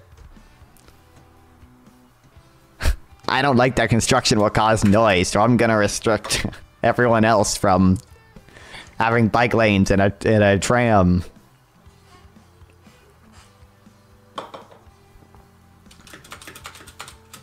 Like, my argument is that there are no costs, but it isn't a net benefit when everyone owns a car. If you build, everyone owns a car because they have to own a car. That's incredible. What an unbelievably retarded statement. Everyone owns a car because they have to own a car. And guess what? If you build a lot of public transit, they wouldn't actually have to own a car. Their costs would probably go down. Like, that's a good thing. That's a net benefit. Also, you didn't answer my question. Can you at least concede that potentially this would be a net benefit, even despite the cost of it's useless? Can you at least concede that potentially, in the perfect hypothetical world, where, you know, we'll say there is noise, there is construction or whatever, it takes 5 years, but at the end of it, you get to be Amsterdam. You get to be Amsterdam. You get to have a nice public transportation everywhere. Do you think that could potentially be a net benefit? You can have multi-purpose building with services included in plans besides housing. I mean, true, yeah.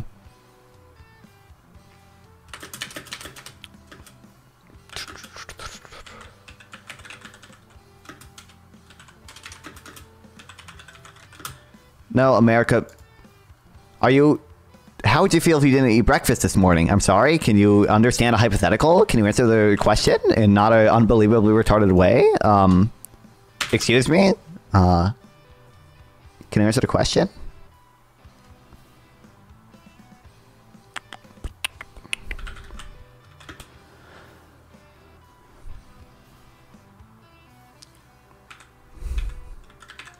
I'm being a real... Wait, can you answer the question? Or are you literally incapable of it? Answer the question. Please answer my hypothetical. You get 5 years of construction noises, but at the end you get to be Amsterdam. Put that in a practical solution. Wait, can you answer the fucking hypothetical? Or are you literally that retarded that you're not going to? 5 years of construction noise or whatever. At the end of it, you get to be Amsterdam. Yes or no, do you think that would entail a net benefit?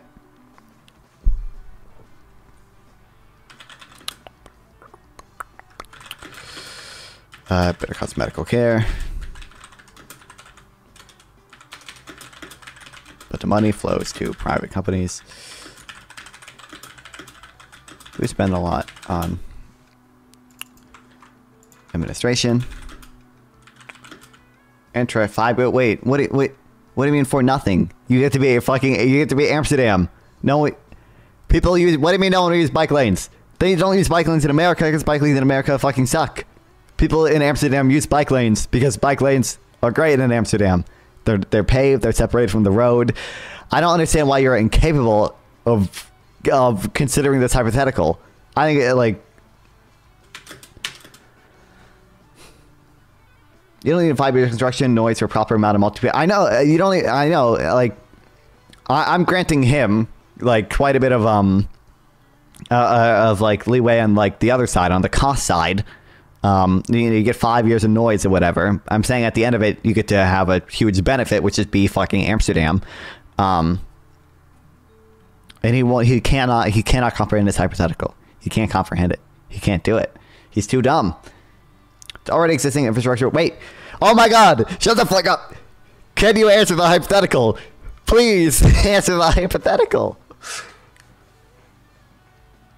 I could also have a hypothetical of a unicorn existing. Obviously, unicorns don't exist. But, like, is your mind not capable of comprehending that? Like, I could hypothetically imagine petting a unicorn. Like, if I ask the question, like, if petting a unicorn... if unicorns were real and petting them cured cancer, would you pet the unicorn? Like, obviously that's completely unrealistic, but that's still a hypothetical that my mind can comprehend and answer. Wait, can you answer that? Actually, I don't want to live in an answer from what I heard. Wait, oh my fucking God, you can't answer the question. Ugh, kill me.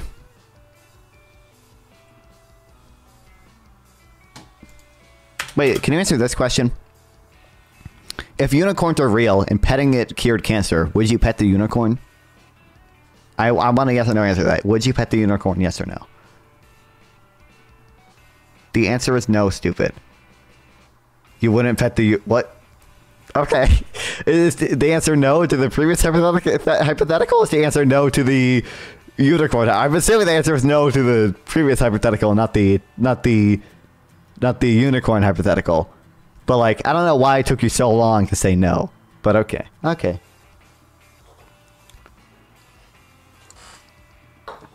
The previous. Wait, what's the answer to the unicorn hypothetical? I'm just really curious.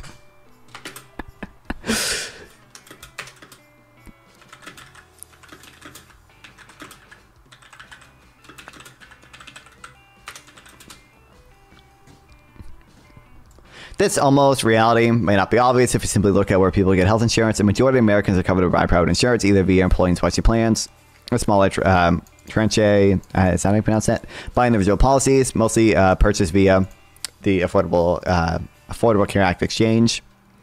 Medical expenses vary greatly with age, and older Americans are covered by Medicare. Many younger Americans with serious health problems are covered by Medicaid, so private insurers pay surprisingly low share of expenses.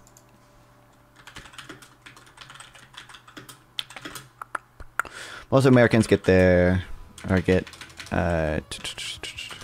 insurance from private providers. However,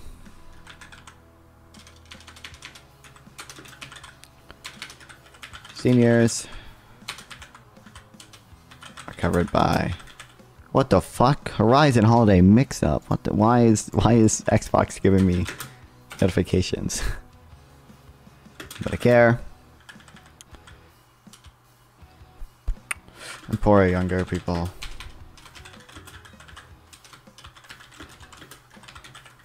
And Medicaid.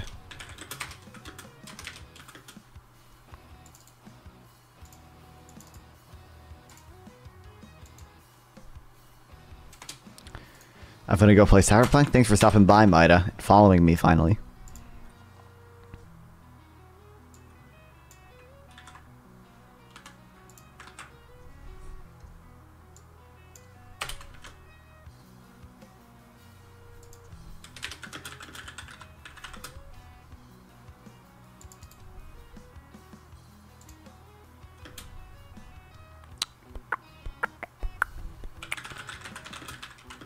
Okay, what's the exact number?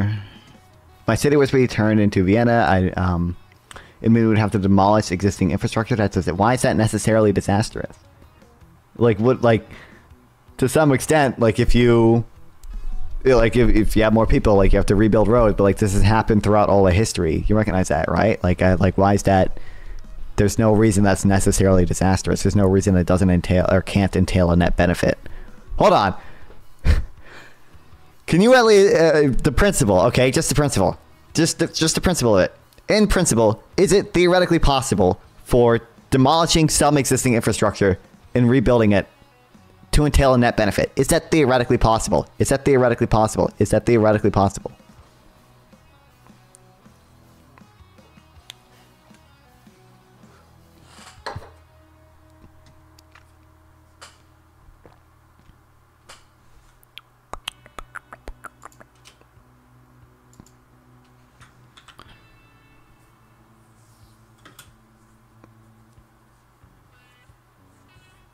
It is possible on a small scale. Okay. Thank you. Because the cost of it comes out of the community's pocket. It's possible for the...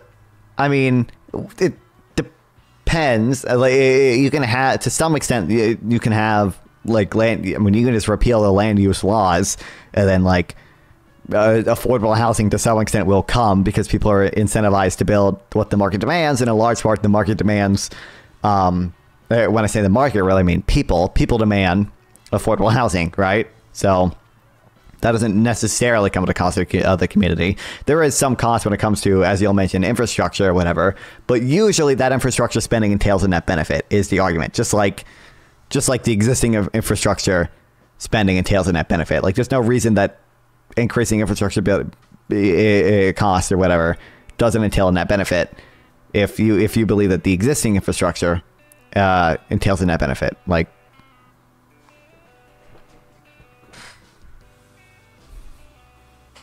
the cost to build the road you live on now came out of the community's pocket doesn't necessarily mean that it's not a net benefit.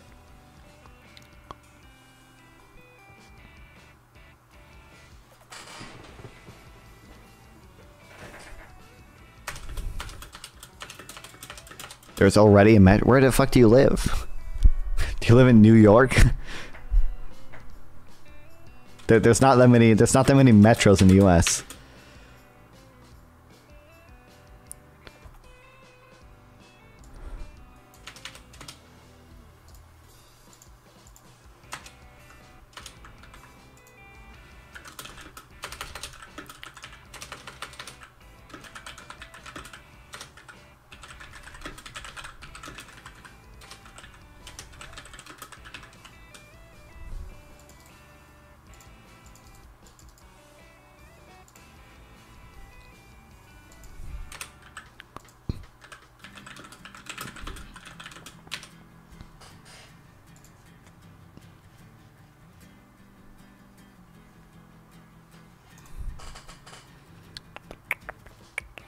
Yes, I live in New York. Okay. So, like, you just live in a city and don't like it, and now you're, like, making everyone else worse off because of it. Like, wait, why do you live in New York if you hate it so much?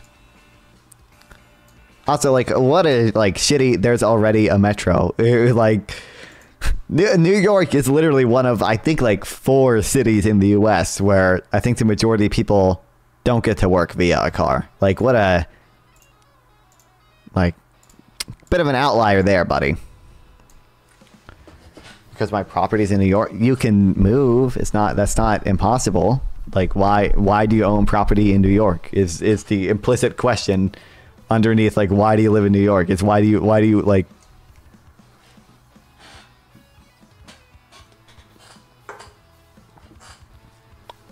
a car is necessary for anything out of state. LMAO, yeah, I know. I'm aware. My property value is plummeting. Okay, so why do you own property in New York? Like, why do you live in New York if you thanks to invaders? Real. Why do you own? Why do you choose to live in New York if you hate it so much because of overcrowding or whatever?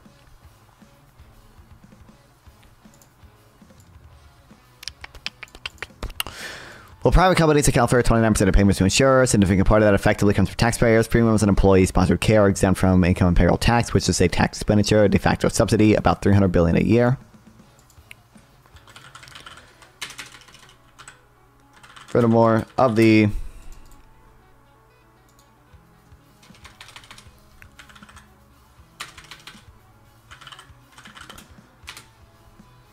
$29%. Payments from private insurers.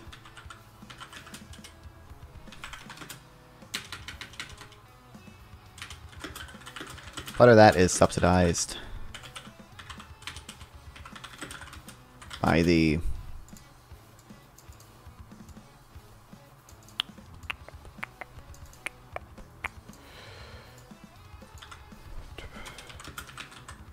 taxpayers. Since premiums on employer-sponsored care are exempt from income and payroll tax.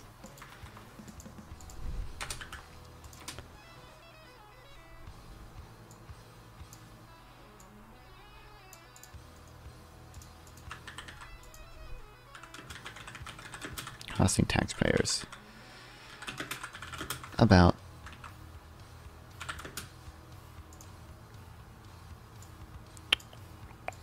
$300 billion a year.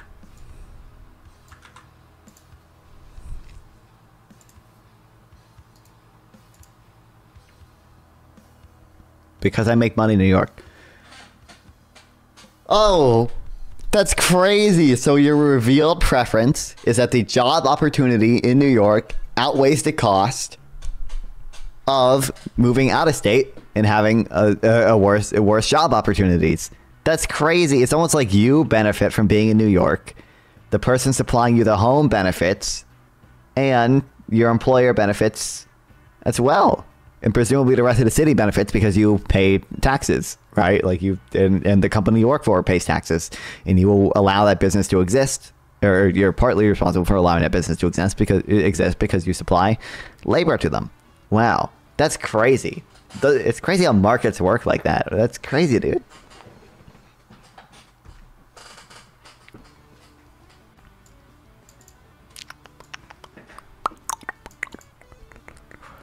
Most individuals who purchase a plan through Obamacare exchanges receive significant subsidies, totaling around $90 billion a year.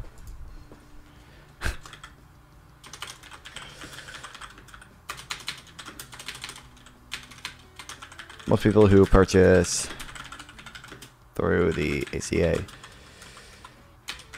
exchanges also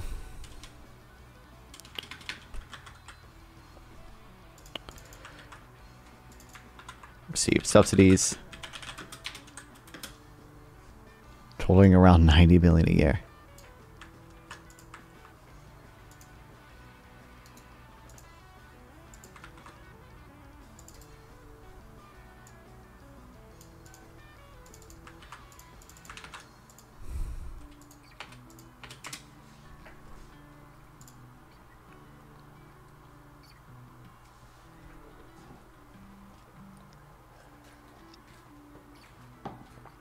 I'd rather New York get cleaned. What does that mean?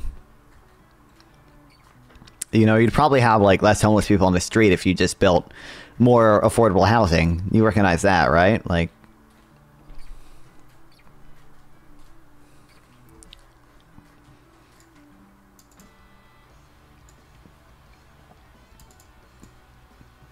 so we really have a system in which taxpayers foot the bill for around 80% of health insurance. Yet much of that money flows through private insurance companies. In fact, the majority of Medicare recipients now have Medicare Advantage plans, which means that even Medicare passes through the private insurance industry. Majority of people Medicare now have Medicare Advantage plans.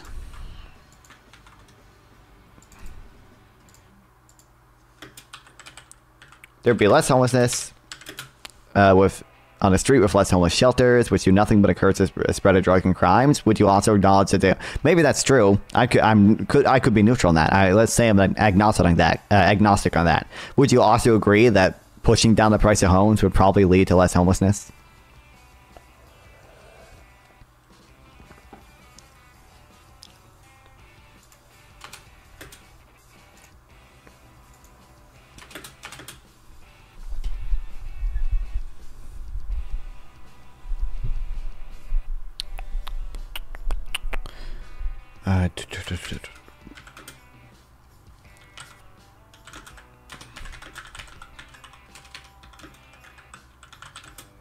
Homelessness is tied to drug abuse usually. To a large extent it is. Actually, I don't know the percent to which it is. But there could be like when I say not only that's probably better solved here. It'd be solved by a combination of two things. One, you do need to push down the price of homes by repealing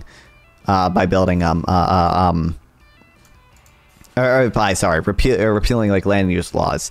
But then also, I do think that you should probably have like some level of like government sponsored like homeless. I don't want to say homeless shelters, like what Finland does with their housing first, homelessness, whatever. Like just give them homes, or like just give people subsidies to buy homes. Right? Or not necessarily buy homes, but like rent homes, rent small apartments or whatever.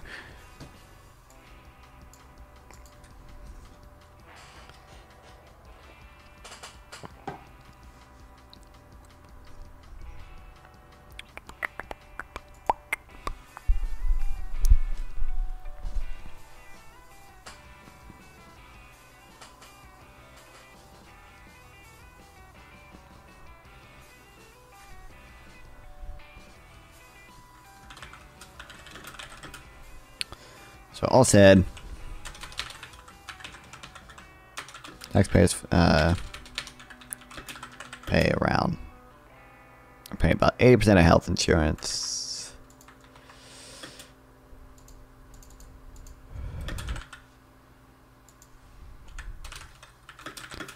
The money flows to private companies.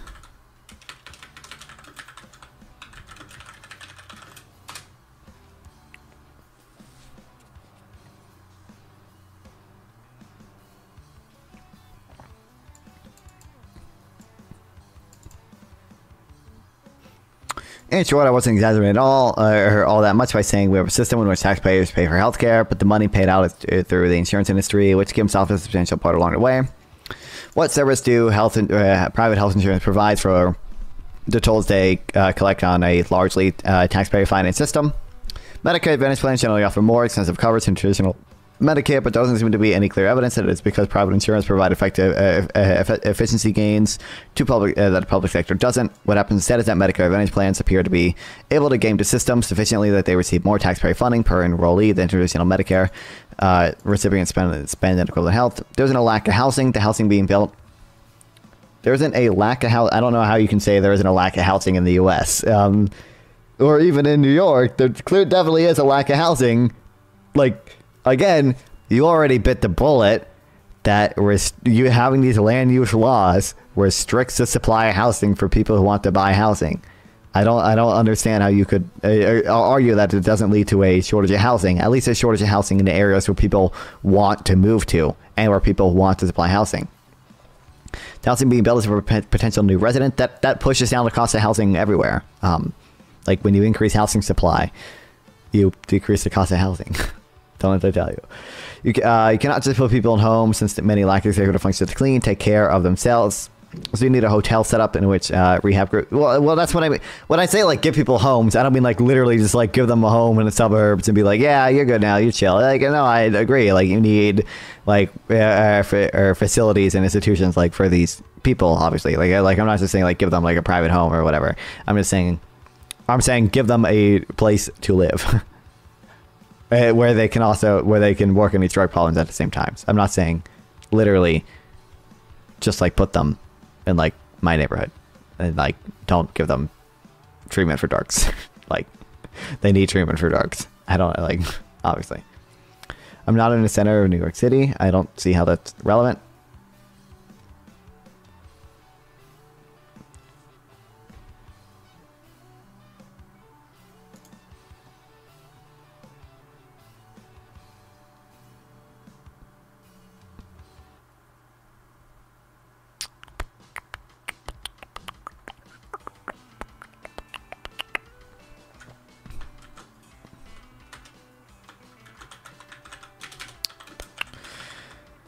Private insurance doesn't offer much.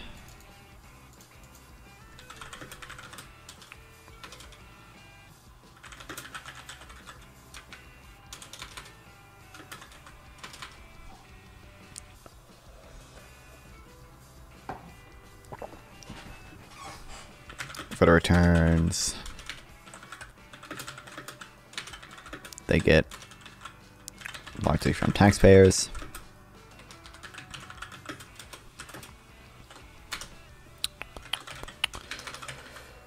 Medicare Advantage plans.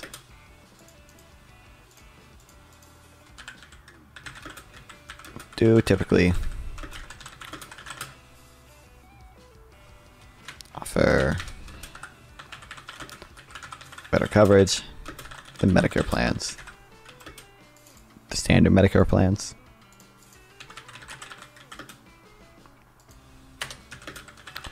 However, that's in large part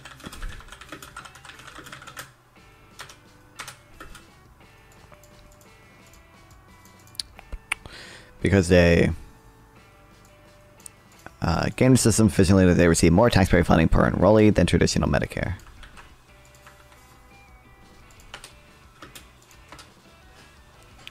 Would you like to live in Vermont or Massachusetts? I mean, like, I don't have an issue with either of those states. Are you telling me to like choose one, or you're just asking me like,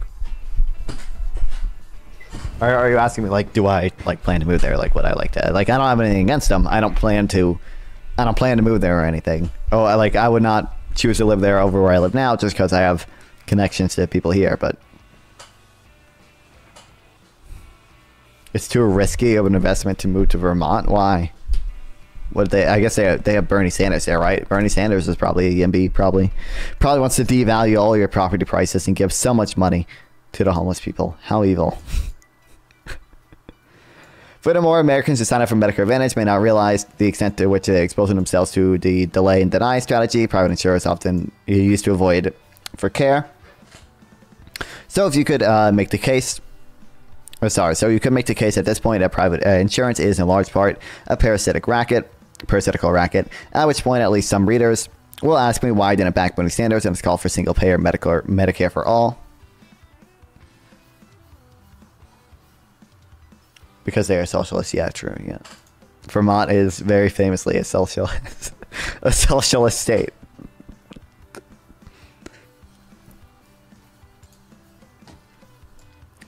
Isn't it arguably more socialist to have? Would you say like it is more socialist? It is a less free market to have the laws that you want than it is to have the laws that I want. You would say that, right? When it comes to land use, like I'm literally doing like the capitalism, like lets people like, you know, let the people use the land however they want, let the market work.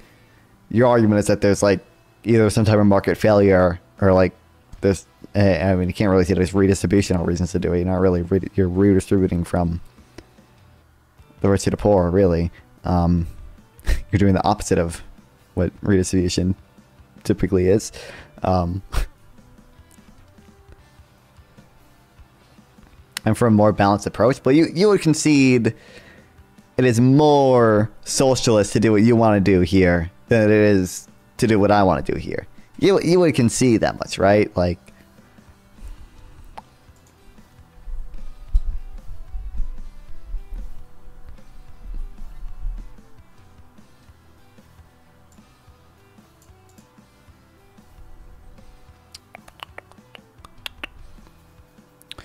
okay, the answer is that this call remains politically unrealistic.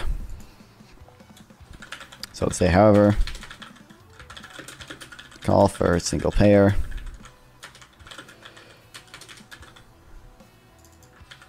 Okay, well, I'll say, despite the fact that private insurance is largely a parasitical racket,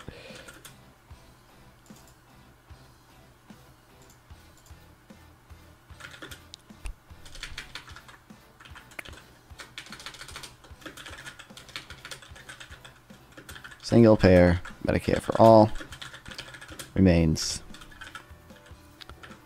politically unfeasible.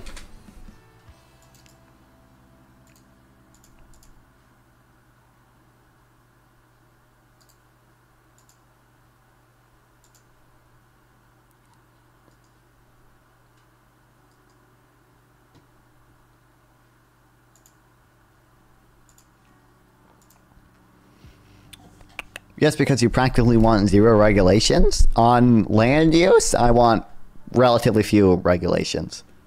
But there are plenty of other areas where I do favor regulations, like healthcare.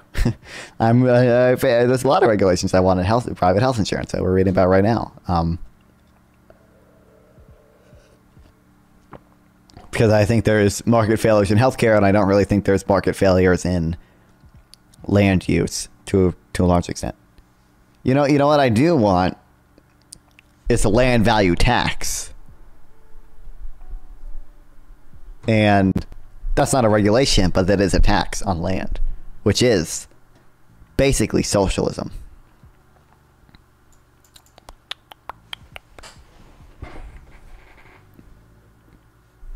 The big problem isn't the political power of the insurance industry, although that's nothing to sneeze at, and good luck getting your medical bills fully paid if you catch pneumonia. The more important problem is that most Americans with employer-sponsored health insurance are happy with their coverage.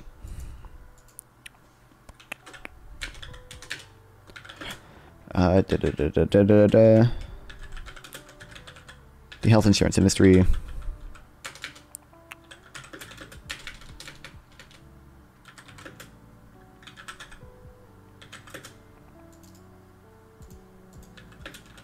spends a lot lobbying, but the bigger issue is most people are happy with their own insurance plan.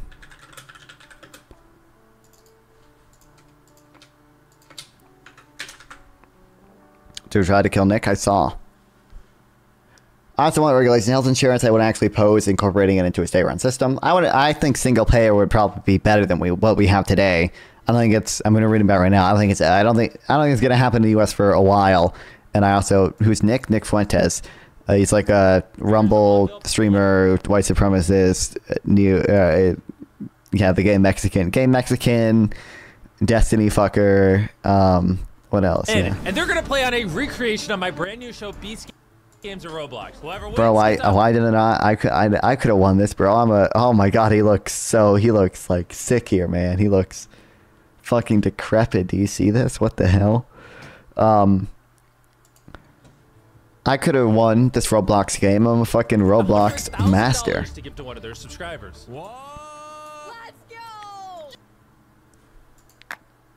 I'm basically in these people's league. I played Roblox during the subathon, and I have 1,000 subscribers. Nick did nothing wrong. I don't think Nick did anything wrong I don't think Nick did sufficiently wrong to justify killing him or doxing him or threatening to kill him after he got doxed. The left calls everyone a pale skin, a white supremacist. I mean, Nick Fuentes is you don't know who Nick Fuentes is? All he does is meme? Yeah, for sure. Like, Nick Fuentes is literally like Hitler. He thinks Hitler was more or less a good dude. Like, he really does not like Jewish people. He does not, like, he's borderline a race realist. Like, Nick Fuentes is like it's not like the woke left is calling him a white supremacist. Nick Fuentes is, for all intents and purposes, a white supremacist. Like, please play the Fuentes police interaction. Can someone link it? I don't know if I have it. I saw it. Can I just look it up? Yeah, here we go. We're not watching 20 minutes of this. Hold on. Apparently, well, what I'm getting is this guy over here. He's just joking. He's just memeing. A bad joke online, and now people are targeting his house. This lady, as you know, she came over here, rang the doorbell. Apparently, he sprayed her with mace in the eyes and pushed her down the stairs. So she just wants to report. So, like, for now, I'm just gonna get his side of the story. I guess he felt. No, he's not just an edgelord. Sometimes, like, people will, like, joke about him being an edgelord, but Nick Fuentes genuinely does believe most of what he says. Like that's like. Into the concrete, make sure she's okay, and then her eyes, apparently she has pepper spray. So these two people are outside my house, filming my house. I called the police earlier. They drove by. They saw it going on. They drove right. Yeah, but he's harmless. I don't support trying to kill Nick Fuentes. I don't even support doxing Nick Fuentes, right? Like, when I first saw his dox on Twitter, I reported it, and then I saw 20 other doxes, and I'm like, okay, well, clearly Twitter doesn't care. But, like, I don't think it's harmless in the way that, like, I think he's fucking poisoning the mind of young Americans. But, like, I don't think he should be killed or doxed. They're marching around on my sidewalk. They came up to the door. I pushed her down the steps because she's banging on my door, filming my house. People are saying they're going to come and kill me. So someone needs to come out here. Okay, I'll have him on the way. What's your name? It's Nick. Is he the Your Body My Choice guy? Yeah, he is. Yep. Okay. And then is it a male and a female, or two males? Two females. Two females. Are they black, white, or Hispanic? They're both. Do you know what they're wearing? No, I didn't get a good look. Okay, all right. We're not why? Huh? I don't want to. Bye-bye. I'm getting a couple things about. Do we do it here, man? I don't want to go all the way to the back. She's gonna. Well, I'm telling you, let's do it here. Let's do it here. He's giving credence to the Democrats. I don't want to. Why? Huh? I don't want to argue with you. I want to go in the backyard where she can't have a line of sight from. Well, she's not even filming. No, but she could. So. Nick, I don't want. I'm trying to just go to the backyard. Nick, well, what is your Nick? Is your name Nick? Yes. Okay, Nick. I'm trying to get your side of the story, and by you acting like this, it's not helping, man. I got two sides, two stories, and I'm trying to just kind of find the middle ground. Well, let me take your card, because I'm not doing anything. The middle ground. Huh? What I'm going to tell you is this. Well, I heard they're targeting your house. Yes. I've been about harassed social for the past media. 4 days. Okay, and what is that about? I posted a joke on the internet. I'm a live streamer. You're like a YouTube channel? or East something? Yeah. You're saying you're a white supremacist? I'm not a white supremacist. I'm excellent. My last name's Fuentes. I know. I saw that.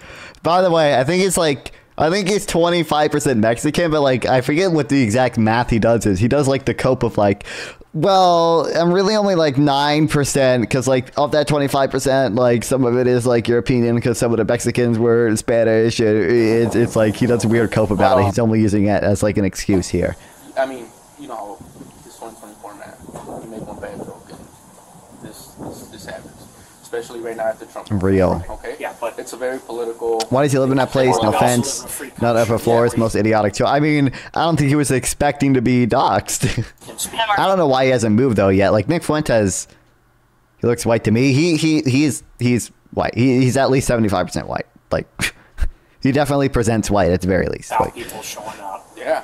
And trying to hurt you. Oh, I came by here because I live in Berwyn. I Okay. live on the south side. Okay. And I came to do a little video because my friends keep saying, you know, he lives near town. Yeah. So I went outside and did a little video. Let's take this out. We're going to send deliveries to him of say hello. So there. I'm not minding to talk. All I'm going to say is I'm a high-profile person. I want someone stationed here. 20 people came by last night. I had paid security. They documented all of it. Where's security? I called. They're coming tonight at 7 o'clock. Okay. I can't afford to have it 24 hours. I called earlier because somebody else was... can he really not? I thought Nick was like, Nick is a pretty rich dude. Can he not? He can't afford it and he can't move? Like, in front taking pictures of my house. Cops drove by, saw the car that I reported with the license plate, make and model, and they didn't even stop. Okay. And the lady stood there filming my house, pointing at my house, gesturing to it. This has been going on for the past 3 days. I've been calling the police. Clearly no one's taking it seriously. You're not hurt or anything, are you? No, I'm okay. All right. Yeah, thank you. Look, man, like, to be honest, I'm trying to talk to you, get your side of the story I know. for the whole thing. I'm not... You're not here to help me. I know. Well, I'm not here to help you? No. I just got here. How do you know I'm here to help you? I know my rights. I'm not trying to fight with you, but I'm also not going to be telling you. I want your card. My defense attorney will call you. You mind if I just say something right quick? Go ahead, sure. First of all, I might have to get your information. Sure. You have to provide that Yeah, because there of was a course. crime committed. Yes. All right? So, second of all, from what I get, I don't care really, I don't care what you said online. I really don't care. Whether it was left-leaning, right-leaning, in the middle, I don't care. Yeah, it doesn't matter. Okay? And to me, no. Now, it's a little bit more than right I was leaning. living here, whether I made a bad joke intentionally, whether I meant it or not, and somebody was showing up to my house, that's kind of like wrong, right? Can we agree on that? I'm actually agreeing with you that people shouldn't show up to your house, but now you don't want to cooperate with me. You don't want to ask. Okay? Now I'm trying to get whether she actually did anything to prevent to provoke you to pepper spray her and push her. yeah, I mean, I thought Nick Fuentes was relatively rich. Like he gets, I don't know how often he streams, but he gets tens of thousands of viewers on Rumble every time he streams. Like, and he gets donations as well. I would assume that like he's a relatively rich dude, but on the stairs, he can't afford a better brain. Apparently not. To me, if you don't tell me anything, I'm gonna say He's not rich. Well, he's gotta be like top 10%, right? Like what does he average on Rumble? Doesn't he average like 40,000 viewers on Rumble or something? I'm pretty sure it's really high. One item recovered at 1447. I'm here for my life. People have been posting my address online for the past 3 days, telling me they're coming to kill me, they're coming to rape me. I have all screenshots, posting pictures, showing how long it's going to take to get to my house. More like top 30% than 10. Maybe I don't know. That's my side of the You don't have to make that much to be So top with 10%. my life, I haven't slept for a few days. I've got nowhere to go. That's my side of the story. Okay, with her, did she push it on the stairs? 340 at 1446. No comment on that. No comment. Did she pepper spray her or anything? No comment. Look up top 10%. I think top 10% is probably like 250,000 a year. How much to be in top 10% earners US? 160.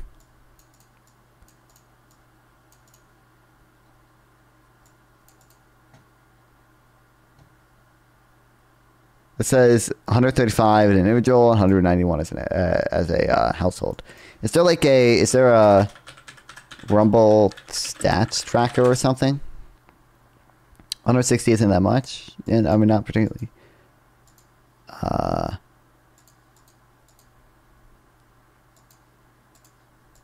Rumble. Oops, what the fuck did I click on?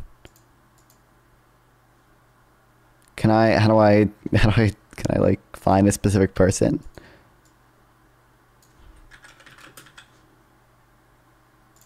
I don't know, it's just...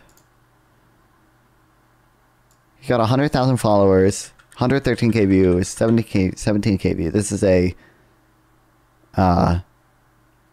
video though.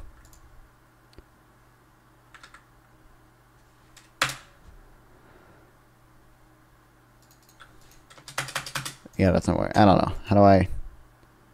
Channels. Oh, here we go. Rumble money is really little compared to you. That's not true. I get about the I get less views on Rumble, but per like view I get about the same. There's 9 cents like the past like 20 days or whatever, but that's because I get significantly less views. He gets donations, and I don't know how many sponsorships he gets because he's literally Nick Fuentes, but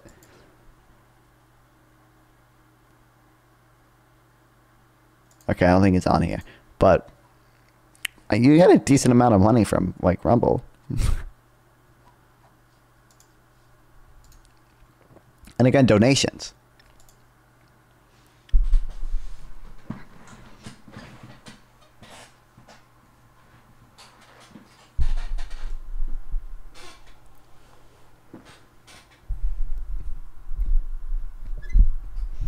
He sure does speaking engagements? Does he? I don't know. He could.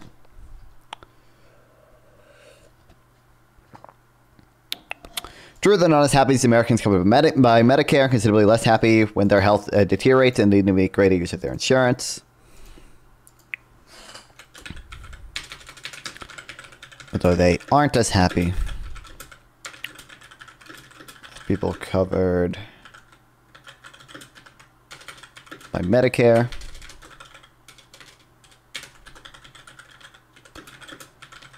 And they get... Kanye paid Nick $30K? When? They get a lot less healthy. Oh, for like a speaking arrangement? Did they... I don't know. Did Kanye have a podcast when he was on his anti-Semitism arc? Sorry, a lot less happy when their health gets worse.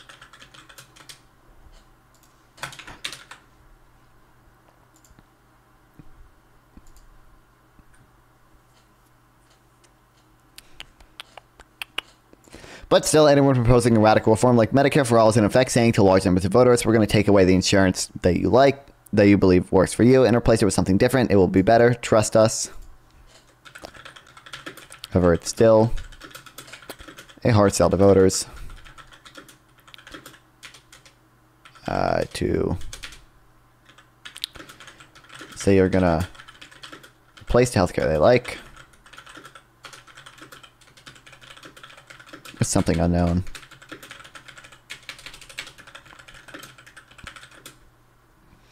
That's a very difficult pitch to make. In a way, it's what Bill Clinton tried in 1993, and he failed badly. If Harry Truman managed to add health insurance to Social Security in 1947, Americans would take a single-payer system for granted and be furious if anyone proposed privatizing health insurance. But here we are. Obamacare was designed to expand coverage, while doing so as little as possible to disrupt existing health arrangements. And as some older readers may remember, it barely made it through Congress, even so. So I'm not calling for an attempt to end private health insurance, although if I don't know how to pronounce it. I know it's a meme name, but Muskaswamsy were serious about cutting government waste. Overpayment for Medicare Advantage would be one of Doge's prime targets. Also, which is where fishes, beggars would ride or something. So let's not murder health company executives and idolize their killers.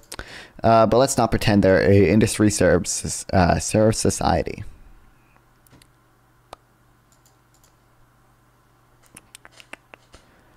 A failed win.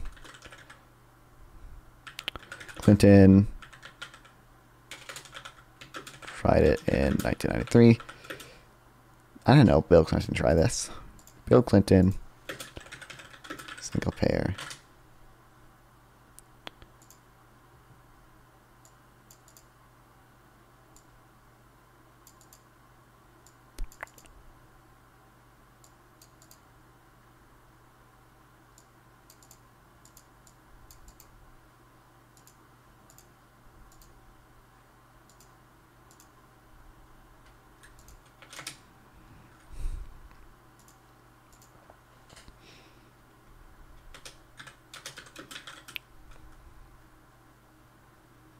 And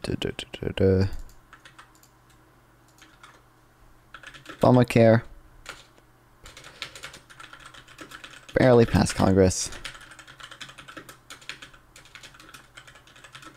Well, it's being designed to expand coverage.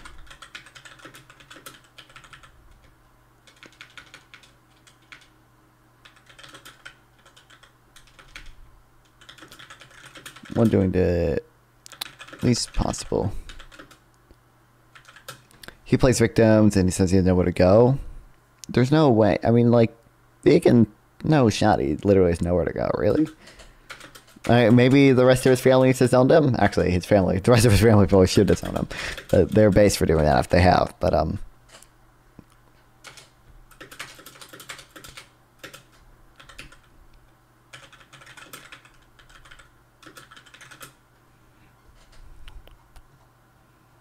okay. Thank you, Paul Krugman.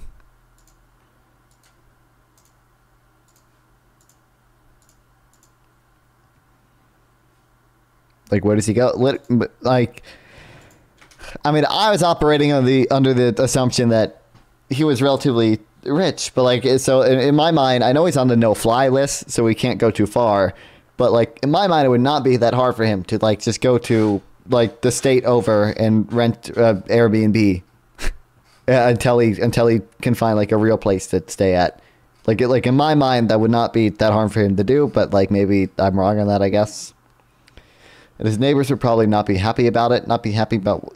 Well, ideally, this time it would get doxxed. I don't know how exactly to protect yourself against that. I'm not the right person to ask. But he's not on no-fly list for a whole planet. Well, how is he... I mean, he would have to go to another country to get on an airplane, right? Isn't he, he's on the no-fly list in America, right? So... How would you, like, you can't take a plane from America to somewhere else if you're on the no-fly list in America. You'd have to go to, like, Mexico. That's a lot harder to do than just, like, going to the state over.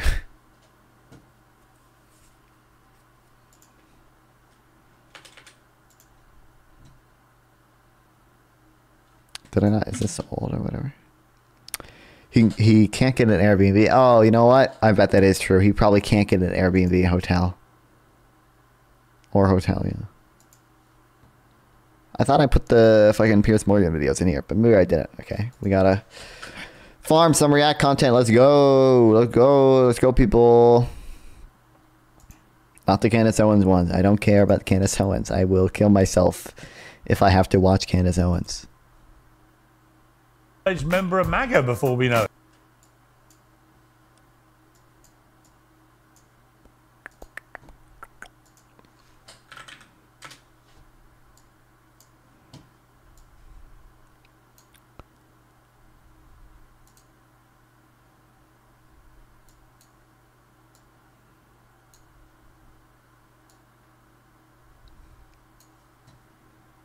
Which plane operator would let him fly? Maybe Kanye if he was in a good mood.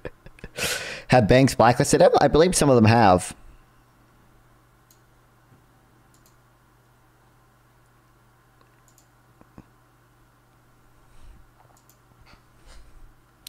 Okay.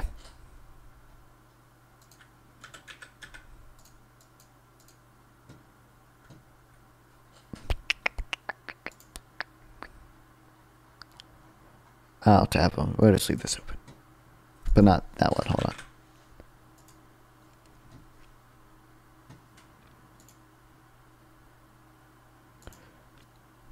All right, they got Amala Panobi, the former PragerU girl on here. She's still relevant somehow. Maybe we'll listen. I can't wait to. Hopefully we get I can't wait to see Brett Cooper being one of these now that she's left the Daily Wire, and hopefully she has to actually fucking like talk to people to maintain relevance. We'll see though. Maybe she'll just keep doing her shtick.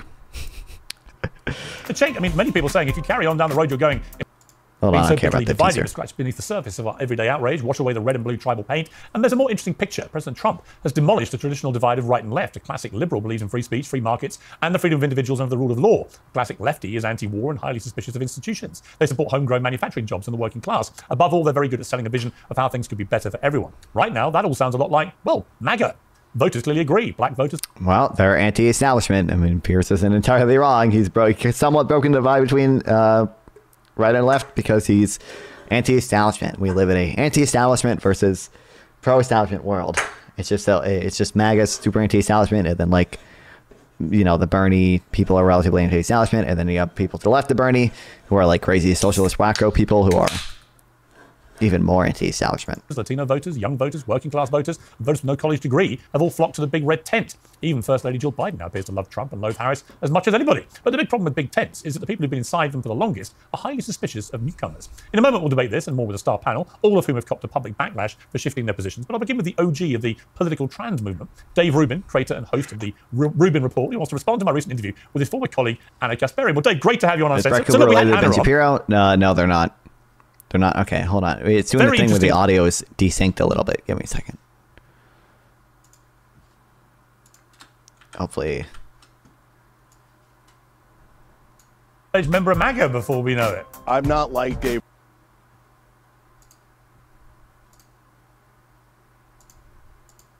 Rubin, a giant sellout fraud who changed all of his positions and is totally useless. Well, now, okay, it's still like desynced, and now the speed isn't. What is wrong with this? And it shouldn't even be on here. It's just a waste of space.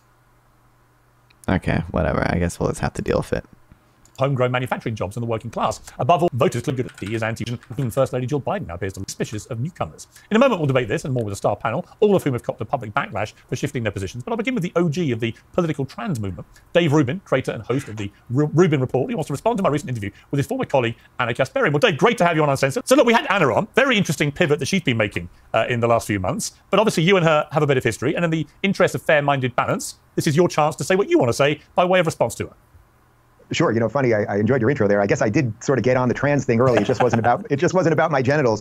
Look, Piers, you're absolutely right. What Donald Trump represents, and then I will address the Anna situation. But what Donald Trump represents right now is something that is well beyond conservative versus liberal or left versus right or anything else. It's a restoration of the American dream. It is a wide tent party that has now brought in classical liberals, not only like myself, but Tulsi Gabbard and RFK, who will be in really wider than the fucking Democrats tent includes Bernie Sanders and fucking and Liz Cheney. Your tent isn't even big enough to have Liz Cheney. I don't like the administration itself, or someone like Elon Musk, who was basically a default lefty his entire life, and it has brought them in conversation and in government and in culture with Republicans who tend to be more for the old institutions and more for, let's say, pro-capitalism, things of that nature. This has created a pro-America movement that I think almost every Trump hates all of our existing institutions. He hates the Federal Reserve, that being an independent branch. He hates he doesn't like Congress. He is incapable of working with Congress. He wanted Mike Pence not to certify to vote. He does not like the independence of the DOJ. He wanted the DOJ to investigate Hillary Clinton.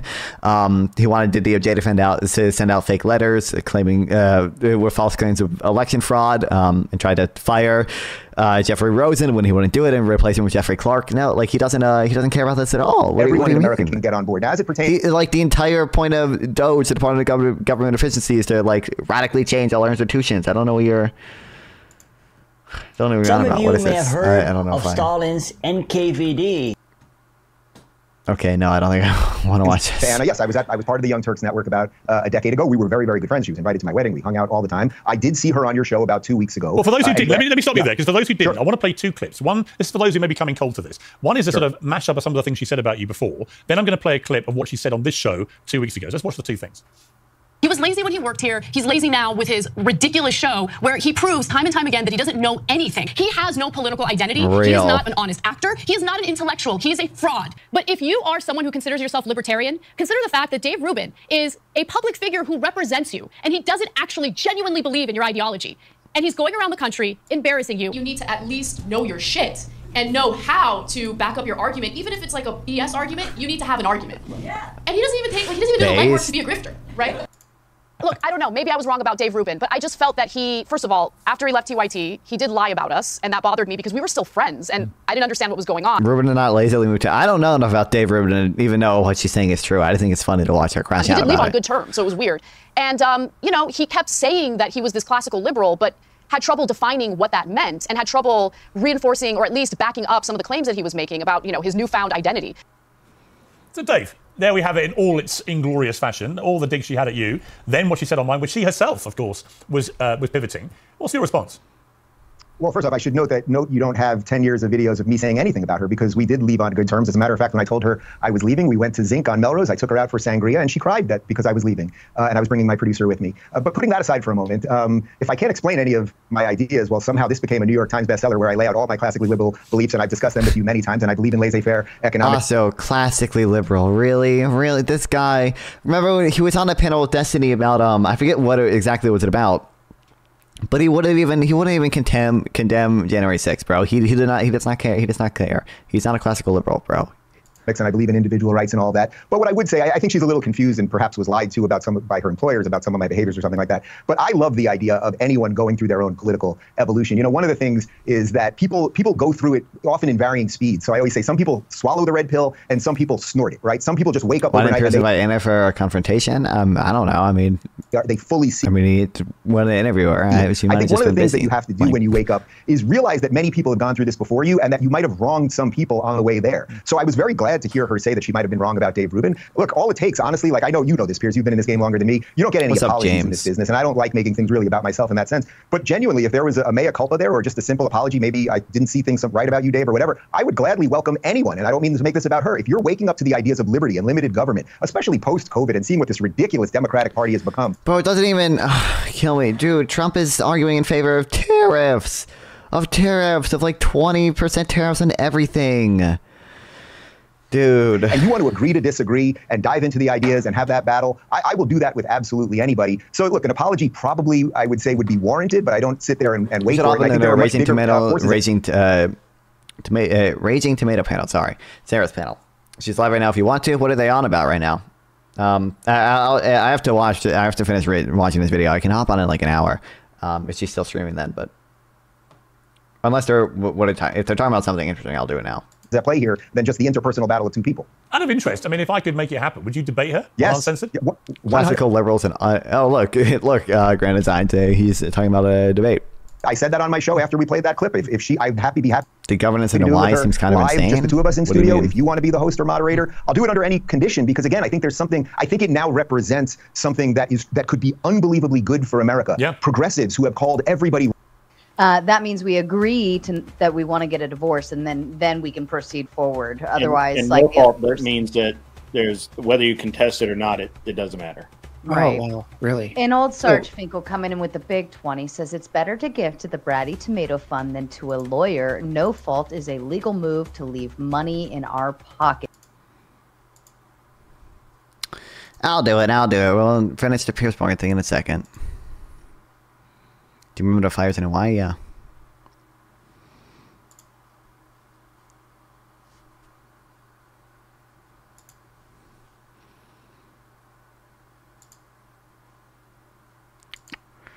Settings. 1080p, baby. Audio, speaker. Testing. Okay.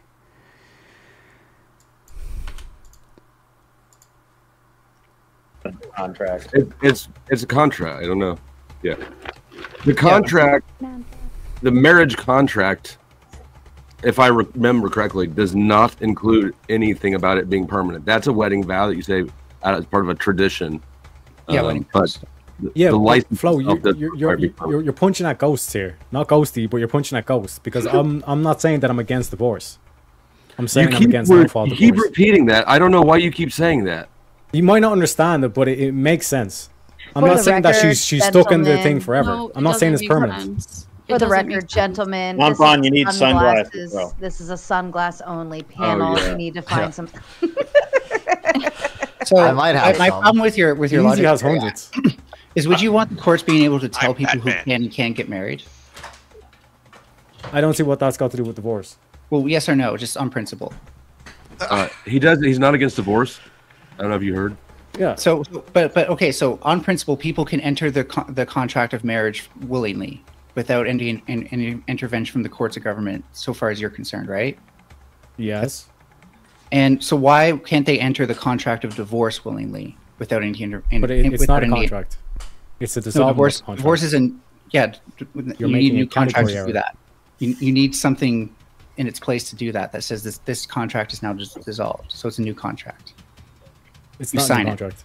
You sign a divorce thing. Yeah, but marriage is supposed to be more than just a contract, right? It's supposed to be a lifelong commitment. Oh, don't that's use why. the word. That's the argument for getting rid of no-fault divorce. What is this, the church? Yeah, the What courts does only deal supposed with mean? the contractual part. Let me catch you up. What real is quick, the point Speak. of marriage then? You tell me. It's the point of a marriage? business engagement between friends. Speakeasy. It has It's no a business value. engagement between friends. Yeah, according to this panel. Use the same word, but we're describing two different functions. One is a legal partnership domestically between people. The other one is a religious tradition. They're separate things.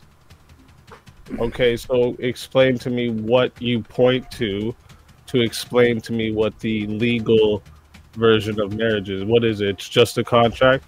It's a contract. Yeah, it's a yeah, well, that's a union. That is the argument against that's the argument for no fault divorce being abolished, is because the point of marriage isn't supposed to be just a contract. Right? But I mean, it's not an argument. It's just a recognition of what is. Wait, what? The court. I'm not really using that to make an argument. I'm just stating what it is. People seem to think. I get you're saying what it is, but that's takes away from what it's supposed to be. We're talking about how it ought to be, not how it is. Right? Like, we know that right now it's looked at as a legal contract, but we're talking about how it ought to be, right? Do you think that the courts ought to impose people's value for them in a marriage? Yeah, I think the courts, in a marge. The court Not has every no, contract, the court right? has no consideration in the contract. Is you look at marriage. You look at marriage as the same as other contracts. I don't. Functionally, it is the same. You're fully allowed to have whatever values or God involved in it that you want. Is and ought. Do you understand the difference between is and ought? Oh, the is and ought thing again. I do understand. Do you understand the difference? Correct. If we're having a discussion about how you something feel like should it ought to be something that it's not. Yeah, but I don't that's feel that. So we're at a that's concept the of the discussion, ought. though. Wait, are you? The discussion is if there should be, right? Your argument saying this is how it is isn't an argument to how it should be. Do you understand that or no? I literally just told you that. That's exactly what I just explained to you. So then why is that your answer? Why ought? You're arguing from it. a extra status from status quo. The I status just quo. explained why ought. It ought to be no fault divorce ought to be abolished because marriage should be a lifelong commitment. Yeah. And so, in order for us to strengthen the marriage or the relationships within a marriage, you propose that we make it harder for people who hate each other to be separated. Yeah, because by extension, it would also limit the people that are just going mindlessly getting married too. So it would keep the actual value of marriage. So if people knew they couldn't just get out of it, people wouldn't mindlessly get married. They would actually make sure they want to have that lifelong commitment before they get married. It removes people's ability to value marriage. Sorry, I can't hear you when you talk at the same time as me. So you want to repeat yourself? I don't even remember where I was at now. Yeah, But see, that's what happens when you're just listening to respond. You're not actually listening to my part of the conversation. That's your problem. No, that's your problem. Hey, Speak. No, it's actually not. I'm actually fully engaged in the conversation. What's I up, knew Jack the Darko? topic Welcome when back. I came up. You still don't, apparently. Speak easy. It gets worse. They don't think the court should even get involved. It should be between the two married people. They should decide on what the value is. Why don't you let and God whether there's decide? fault. I'm talking to Speakeasy, if you don't mind. But anyway, The so TikTok brain can't listen for more than 30 seconds. I know. Why don't you let God enforce it then? Why don't you let someone talk and then you talk? So anyway, Speak. They're trying to argue no fault to somehow indicate that marriage has no value Because it's we're just here. a He's business. explaining what we are It's here. a business contract between friends. You hold it in, Flow State. Hold it in Hold for me. on, Write it down. Gentlemen, Your gentlemen, brain's give me a too hard to moment. Let remember me things. address Write the it down, chat buddy. for a moment. Yeah, To yeah, the get your pen chat. and pad. Yeah. Hold on just a second. To the chat, you have 10 seconds to vote on the poll. Either Howdy or IFI. I took the two I took the two Avatar gentlemen out to vote to bring on Prancess because he is cammed up. So Ghosty was an icon. You just exposed yourself. Well, no. Can you read that? Hold on. I wrote it down. Shut up for a minute. No, I left Ghosty on because females. Can are you read that? It significantly says suck protected I over it. here. I know. Hold on I fucked up. Gentlemen, shut up for a fucking second here. What's You up, have Richard? 10 Welcome to the seconds, stream. Chat. 9, 8. You have no 7, choice. 6, Watch this. 5, 4. Also, Furby's not on cam. Just Fair enough. technically speaking. How Yeah, went in ahead their and jumped. defense, I am a bit of an icon. The ladies of the panel, the regulars, always have. But if you're in avatar mode, that's how I made the determination of who to. It's like in between, right? The icon and the cam up. It's like kind of like in both states at the same time. I'm still demanding glasses from Speakeasy and Princess. This is unacceptable. We can have one full panel. Speakeasy, you got shades, dude. Just throw on some shades. And big shout out to. Oh wait, I'm sorry, I missed one. I apologize. Wrongful Rage coming in with a big 5. Oh shit, Furby is back. What is with the banana? Did you miss it after this? What? Oh, that's just leftovers from last stream. Oh goodness, at least Manure isn't here screaming. I don't know. That was kind of fun. I enjoyed putting someone in bitch mode. That was pretty comical. But yes, at least we can have a peaceful, somewhat conversation. Whoa, Just Gerald coming in with the big 10 for the panel. Should there be barriers to marriage? If so, what barriers do you recommend? I'm guessing that's to get married. Francis looks like he's had a rough night. He needs the Where's glasses. this- How was Vegas? Was Vegas fun? It was fun. It was fun. Definitely need a couple days to recover. And now I'm in Austin, Texas. So I'm traveling all about. Very nice. All right, panel. What barriers do you think should be there if you think there should be? Oh, Mel, let's start with you. I don't know if it's enforceable, so I'm not gonna like prescribe any ways to enforce it. But people who have been charged with domestic violence, maybe they should go like on a list or something. I don't know. Okay, Teriak. Yeah, I think the whole kind of prenup discussion that we said beforehand, like you basically have it worked out how it's going to end before, and then you don't have all this headache towards the end where it's just kind of like kind of said, it gets dragged on, all this kind of stuff as well. And then yeah, like what Ferb was saying is like I'd be in favor if it's like if you're convicted off TV, then you're on the list so everyone knows exactly who you are. Fair enough. Speak easy to you. So I'd agree basically with this, where I'd say prenups were mandatory, right? That would be a mandatory thing. But the whole, that's what I was saying earlier about the no-fault divorce being abolished, is it would add this barrier, right? Because people would know they couldn't just get out of it. Fair enough. Ghosty to you. I don't have an interest in controlling people's lives. So if people want to go ahead and fuck around and marry somebody that they probably shouldn't have, then guess what? The accountability is now they either have to live through a shitty marriage or they have to go through a divorce. And honestly, that's none of my fucking business, so I don't care. But you just said like accountability, but then you're in favor of no-fault divorce, which is against accountability.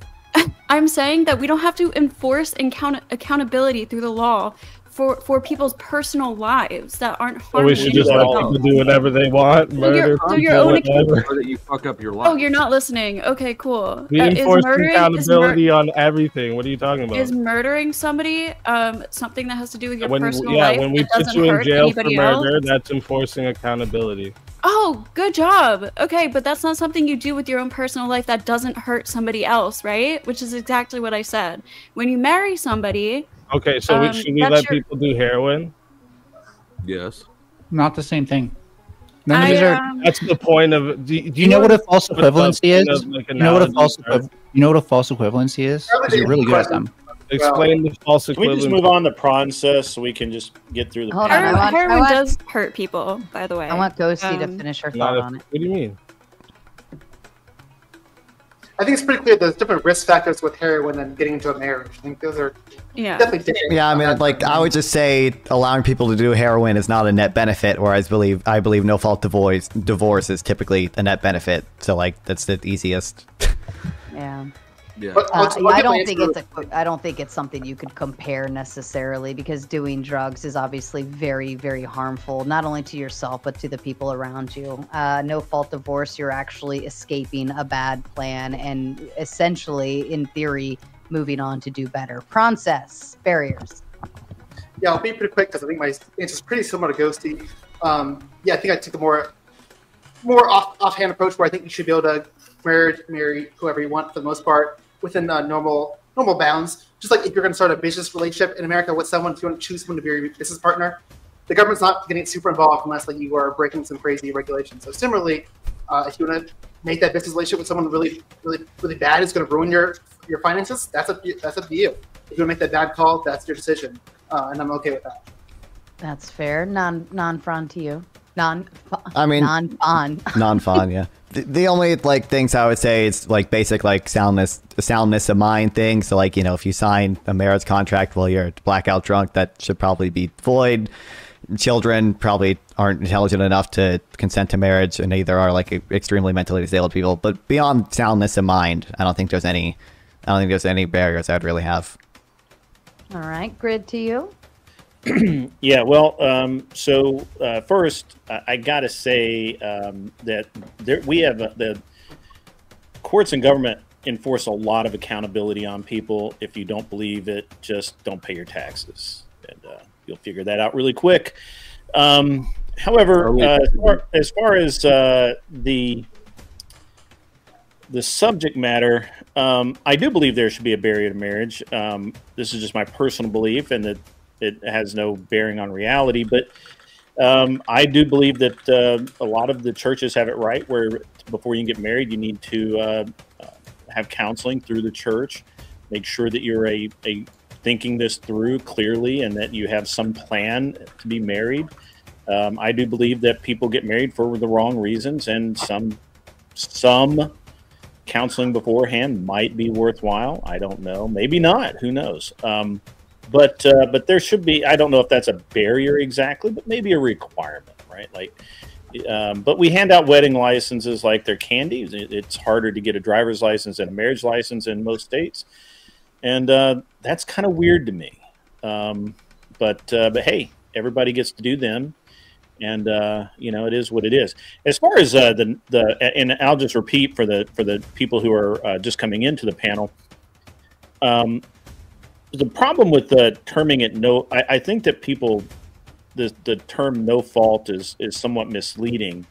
If it's no fault, that means that one person can just say, I'm out, and bail, and the other person has no recourse.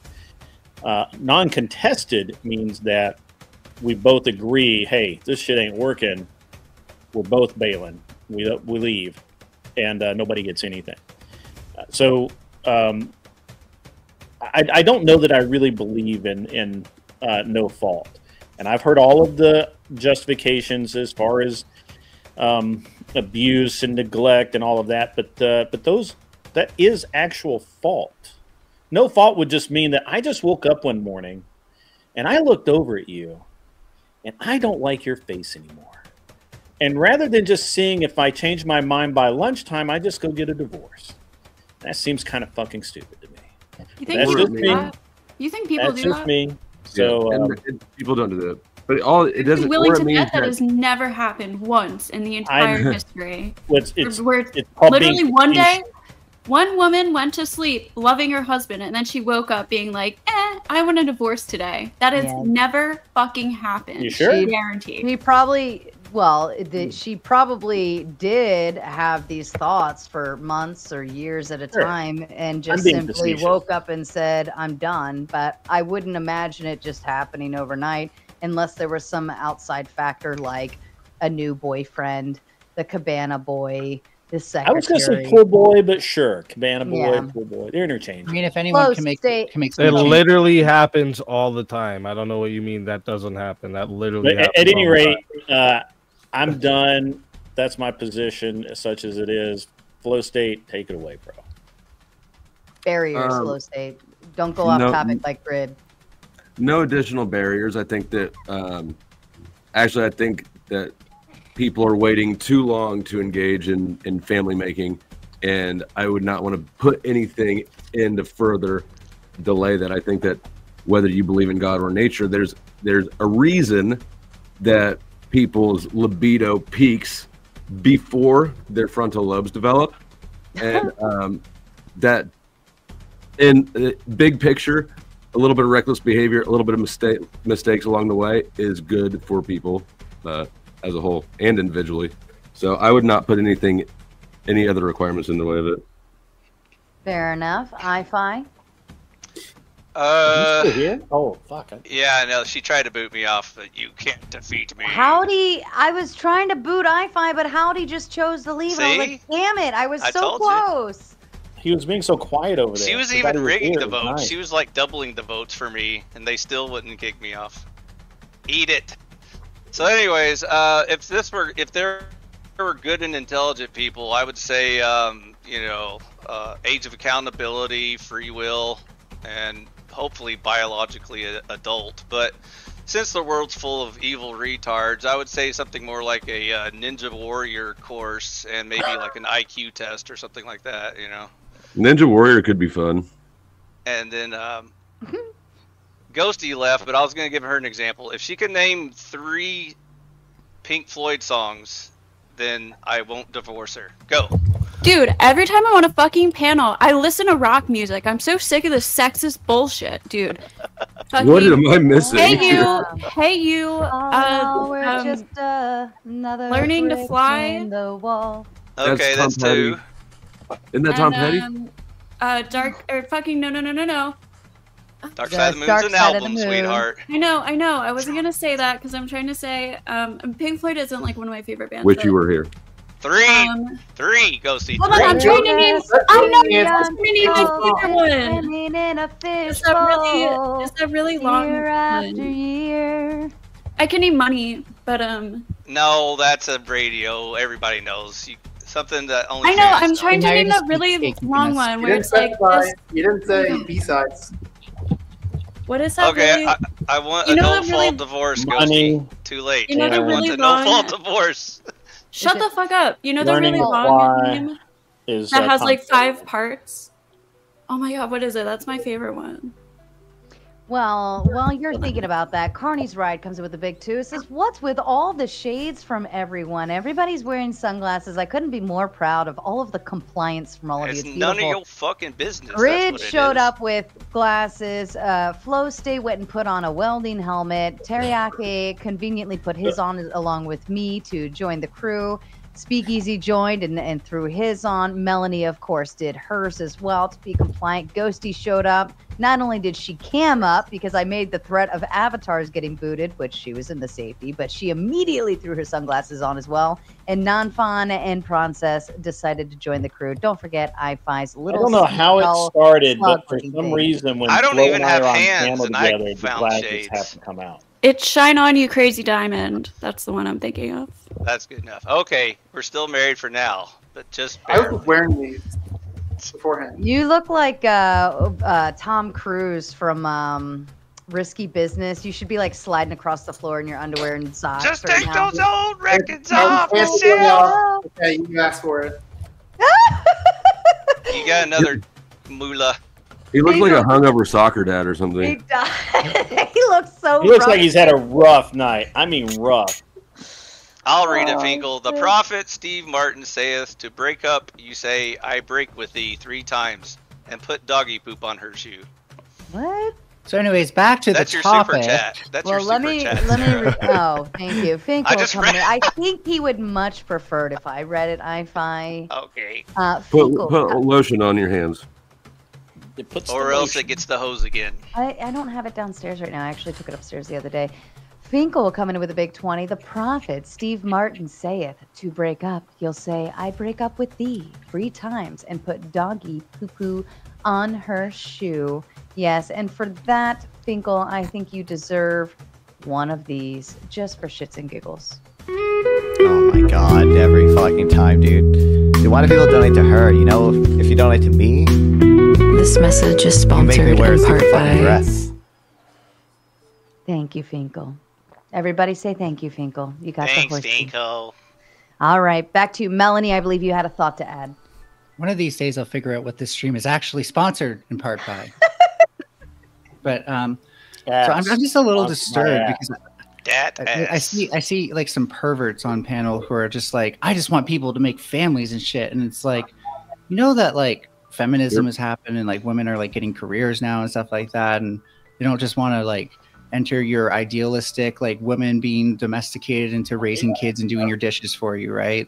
Free slave labor. They want to like have their own lives as We're well. tired of you. Yeah, speak easy. You're making my face for Get ready me, to dude. tap in, buddy. I'm gonna go to bed early tonight. I gotta go. I got a trip tomorrow. It's because the fox started talking, isn't it? He's good at clearing out panels. I'm just saying, like, you guys are always so worried about what we're pushing kids to do. Maybe we should stop pushing kids to get married. What the What? Did you not hear earlier the fact that I said no fault divorce being banned would actually stop certain people from getting mindlessly married? That's my point. I don't want a bunch of people that don't look at marriage as a lifelong commitment to get married. I don't think many 18-year-olds know about no fault divorce. What are you talking about? Who said on here said they want kids to get married? Flow State was all like, well, we need as many families happening as possible, and it just That's made saying me think he wants kids to get married. I also blame Flow State. Well, he said he doesn't care if their prefrontal cortex was fully developed. You know how old you are when in your head, or what? Like, come on. 25. You're 25. Some of those thoughts you get made up in your head, you got to keep those to yourself, man. They don't make no sense. Nobody's trying to force kids to get married or trying to cultivate. I didn't realize that you triggered anyone that bad, Flow State. Me? Again. Oh, I trigger lots of people. He triggers me. He's as soon as he inspired me gets to on come up panel. with another great barrier. Wait until their prefrontal cortex is actually developed. But Flow Again, State, what's worth? You don't trigger me as much as Furby. But you want kids to be able to transition. Because that's different. Oh boy. Again, Easy, you're really smart. Doesn't want adults to get married. Speakeasy, you sound really smart until someone knows what a false equivalency is, and then once people figure out what false, once people cut your figure out- dick off, but don't you dare get married. 18-year-olds, you're too young to get married. You're very 12-year-olds, strong. those kids off, yo. You're Go, very strong girl. until people realize what a false equivalency is. Then Shut up. Just, all your arguments are just false Bring an equivalencies. argument that makes dude. sense for one. Have one argument, please, that isn't just a false equivalency. Just one. Back on topic. When is the prefrontal cortex actually does it close? Is it like 25 or something? 25, Is yeah. it- I think it's fully developed at On about average. 25 for most people. On I average. still think some people have a little more ways to We go. really want I don't it to think mine's develop, coming though. in. Fuck, dude. When is yours? Isn't that limit for fun? I'm just curious. Hmm? Never put any thought into it. Put We're gonna be thought answering into this it, sorry. question all night. Melanie, were we kind of proposing upping the age in You marriage? should start imposing Yeah. like a swear jar, People but get like married at 38 for anyway. people who ask that question from now on, they got to pay like $1 to the swear jar, or else they get. I actually just sent another. I put in another dono goal. to sponsor the Sunglasses Crew. We are officially the Sunglasses Crew now. So, yeah. But if somebody else That's the best name you could come up with for us. That's what they keep saying. You'll receive an invoice in your. That always wins, and that's what they've been saying. It's the Sunglasses Crew. Flo I'll send you the invoice there for my cut of this. I want to be called the congregation. All the donuts? Got it. Yeah, great idea, Sarah. Oh yeah, we're splitting them. Yeah, we better. Yeah, that's obviously the point of the Sunglass Crew. Why else would we be doing The this? Shades Crew. Oh, the Shady Bunch. Institute Sunglasses Only Panels. Hey, Speakeasy. Speak. What up? Help a brother out. So, I asked Grid to help me out earlier, but I think he's stumped. Can you make sense for me why the religious people would be arguing for no fault, but the secular agnostic is arguing for Why do you want to fault? play this semantic game, Sci-Fi? Is your name Speakeasy, retard? Wow, Shut Flo up. really can't let people talk. Bro, relax, bro. It's okay. I have buddy. listened Let to him someone at ask least a stupid finish. question. At least someone, 5 times. let him finish. Poor guy. Come on. You know how he does with the questions. So can you make that make sense for me? Because I'm totally Well, confused, dude. So you said, why are religious people arguing against no fault? No, they're arguing for no fault.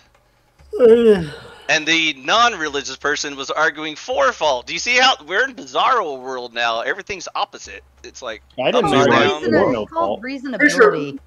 Finkel coming in with the Big Ten. If this is the Shady Bunch, Exactly, Speakeasy must be Alice. Wait, is that even true? Because Speakeasy's talking about the religious context. I think like me, Ghosty, and Melanie are giving. I think we're going to atheist. We're talking about we want no fault divorce. It sounds like. He was speaking earlier. You missed the earlier panel. Harriac- process. Harriac He's and I, speaking of because- me because he asked me if I was religious, thinking that I would back him, but I don't. The This whole is no why- fault thing is garbage to me. See? I think it See, needs that's to why be. I'm so confused. Speaking. This is why you need to make interrupt. sense. You were asking a question to somebody who did not know what you were referencing. Make it make sense, Speakeasy. Help a brother out, please. Well, I would have to like hear. I didn't get to hear Grid's reasoning. I'm sure Grid gave his reasoning to this. I mean, it's pretty simple. I believe that no fault. Well, first of all, I don't see why secular people get married at all, because Wow. it's a covenant before God and blah blah blah. I got a whole speech about that. We don't need to go into it. But if No, they go choose there. to get married, in a courthouse, then it's a contract and it can be broken like any other contract. So at that point, as a religious person, I don't care because I'm not going to hell. You are. That's the easiest Religious way. contracts, your religious beliefs don't do that's anything not the to argument. solidify it or prevent it from being. Hold It's on, not saying hold you on. can't break it. It's saying you can't break it without I'm a trying to reason or I'm fault. trying to condense It's very that whole vindictive. 10-minute, By the way, that's incredibly vindictive to be like, well, you're going to go to hell anyways. Well, I'm sorry that you are going to hell, but you are. I'm Well, sorry. from a religious aspect, like I will say, like in You're going to waste your life on God. Well, hold on. The Catholics And believe you're that gonna live without him. Hold on a second. Yeah, 'cause ladies he doesn't and exist. gentlemen. I have one rule. You'll learn all about that. Are you not listening? Sorry. I Go have ahead, one rule. Sarah. I don't speak What is much, it? but when I do, you shut the fuck up. Oh, Like in the Catholic world, your marriage is not an actual marriage under God if it's not done through the proper ceremonial procedures and all of these Correct. different things. So yeah, it would be fair for a person in a religious aspect to say you're going to hell because you're technically living in sin your entire marriage if you're not doing it underneath that ceremony and based on the Catholic procedure. So Okay. it would be fair to say that. Now, would that apply to you? Well, if you don't believe in God and you don't believe in the Bible or even Catholicism at its finest, then it wouldn't matter, right? I could sit here and Sure. tell you till I'm blue in the face, you're going to hell, and you're like, I don't believe it. What's it matter? I just wish they could use the same again, logic when they call them a sheep. I'm not angry about you. I'm not angry about your choice. It's your choice. I don't care. It's You'll be angry when you miss those I'm not a virgins. forceful religious person who believes that I must force everyone to believe the way that I believe. Which is why generally, and as I told Teriak and I told IFI, I generically do not argue this from a religious. Matter of fact, I never argue this from a religious point of view because of that very reason. I will argue that no fault is stupid. If you want to have non-contested, I agree with that. But one person just should not be able to just say, I want out and just go. Right? Do you think? And pardon me. Let me rephrase. That's not exactly what I mean. One person should not be able to. I'm sorry. Are you being rude? You dumb little. Hold on, Mel. Be nice.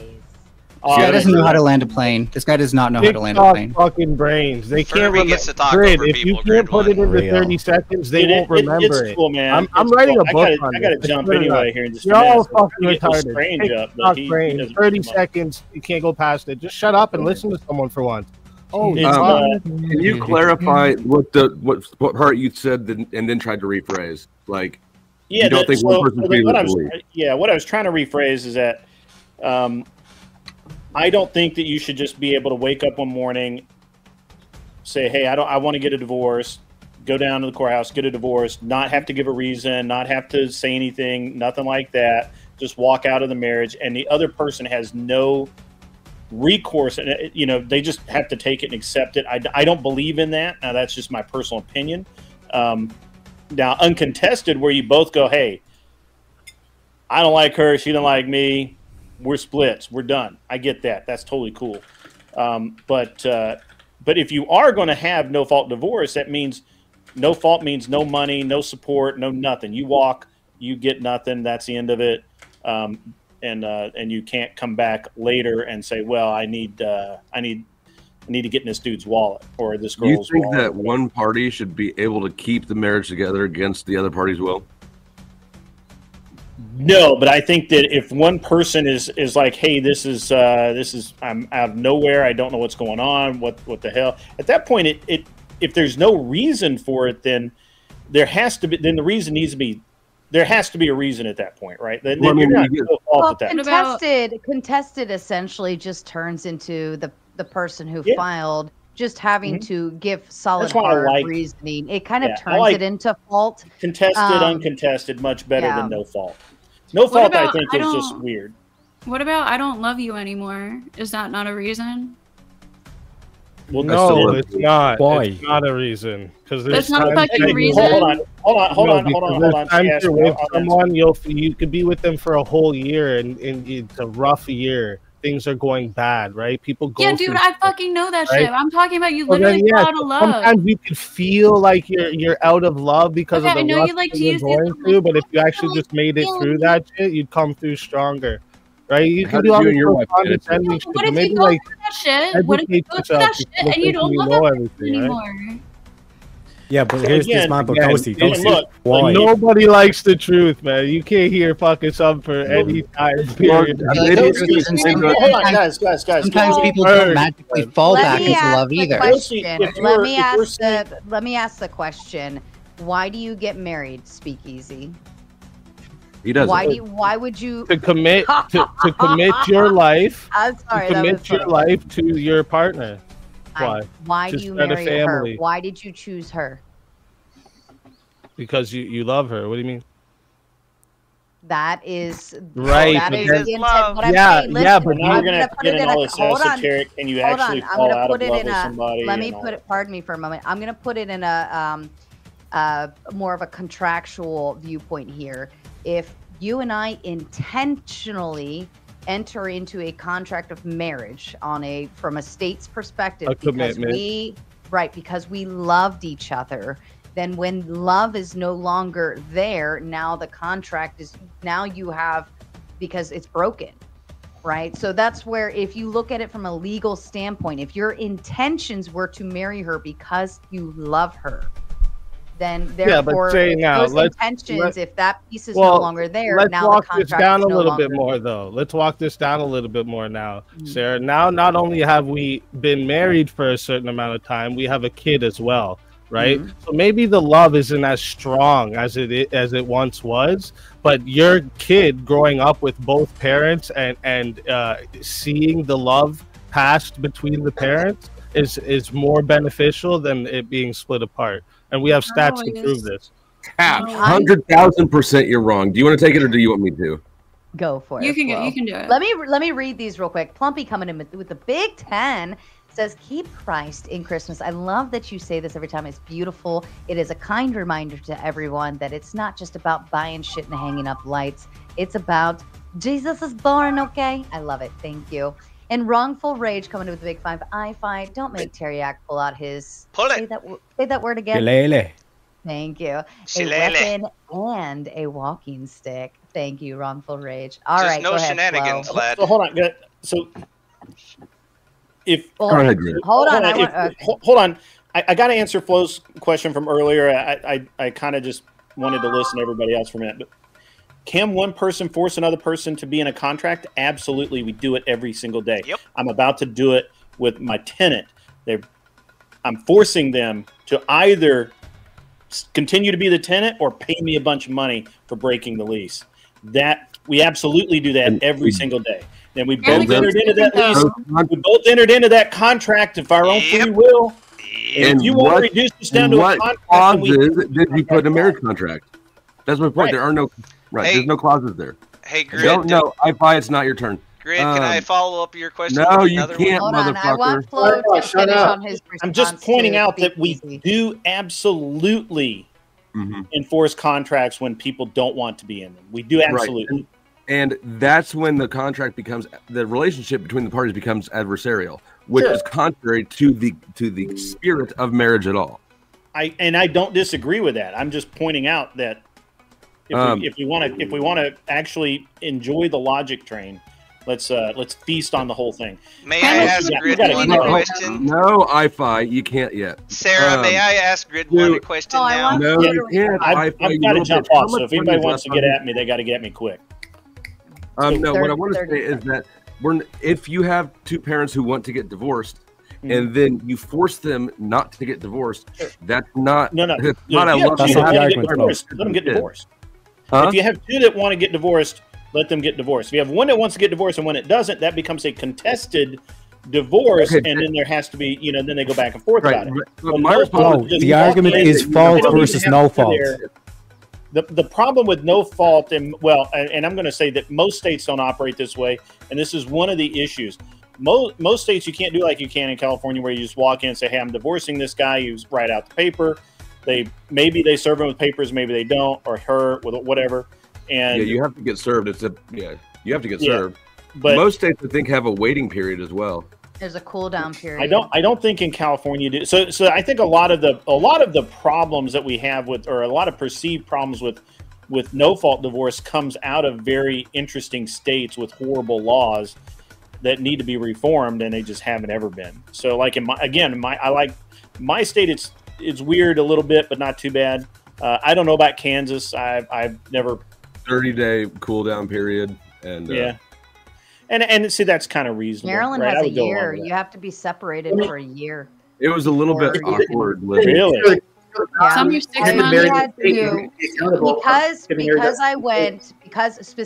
Because I went no fault and not fault.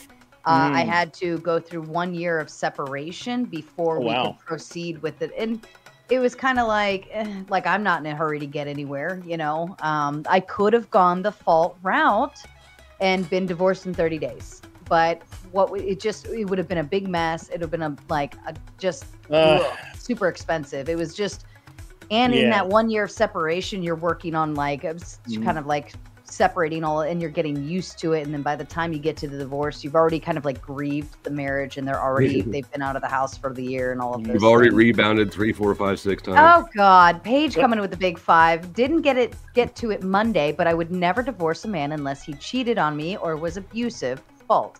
Religious marriage for the win. Well, sounds like for the law. Sounds like you're trapped in something that you don't want to be in because you've got a belief system that mandates it. Yeah, I didn't know about the year thing in your state. That's interesting. I do have to jump off. I was kind of hoping Chris Lestrange would jump up, but he ran away. Hey, Grid, before you leave, can I ask you a quick question? Dude, what? Hurry up. Are people allowed to make contracts that include a lifetime of agreement? I guess. I don't know. There's a billion-year contract. Lawyer. The Scientology people have a billion-year contract. You were talking about like a lease, which is obviously a temporary thing. Could I make a contract with you that I can live in that house for my entire life? Not you, no. Oh. You have no consideration in anyone else's marriage, so it's not. I was trying to give you a way to explain your point, Grid, but you missed it. So. No, I've literally, I'm fresh out of care for this subject. Yeah. Flow beats you. Just Go take ahead. your You can L take and go. Final thoughts from you, Grid. Oh, final thoughts, guys. Have a great night. It was fun.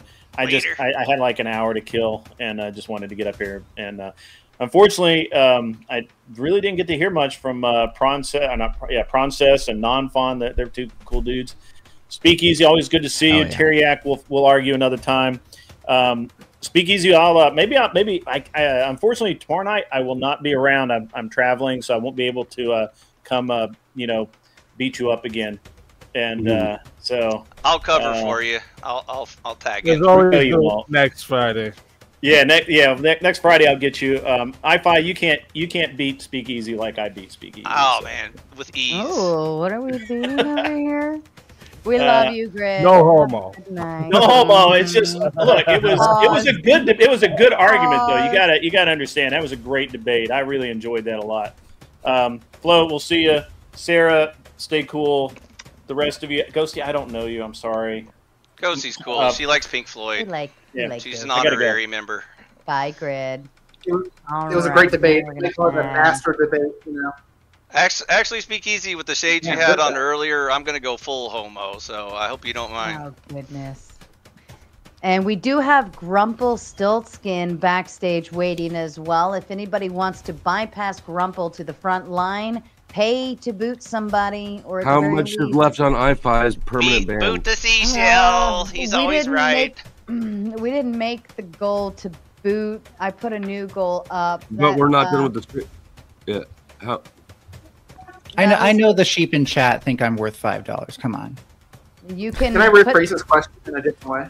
You can put somebody backstage for a time, and then we can bring up Grumple within that amount of time. But then you'd have to, once that time runs up, he'd get switched back out unless somebody else paid again to continue the process. So we can play the fun booting backstage game, or we can just get a whatever. We know that he's there. Nobody cares about him that much. I tried, Grumple. By the way, Teriyaki, Speakeasy's carrying your torch for you, dude. You need to put some more effort into it. Wake what up. You mean? He's making all the good arguments for you. You're not even Princess trying. is talking. Let Princess talk. I'm surprised. What was I doing for like the first hour of the show? I want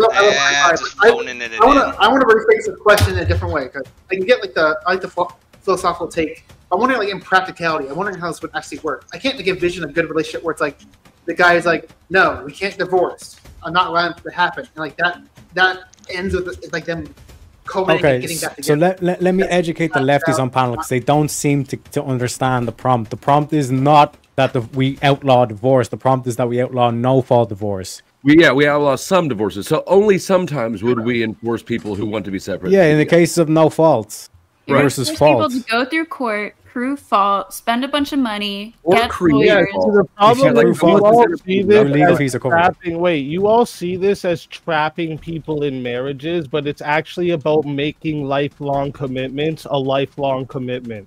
That's what it is.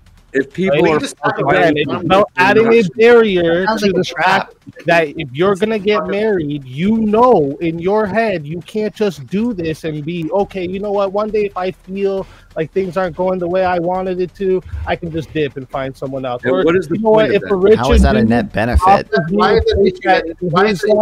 I can just ditch this guy. What's the point of it? Right? Like, or if my friends talk me out of it because they're all single and they get to party and I don't get to do that as a married woman. Why is that bad? How's that a net benefit?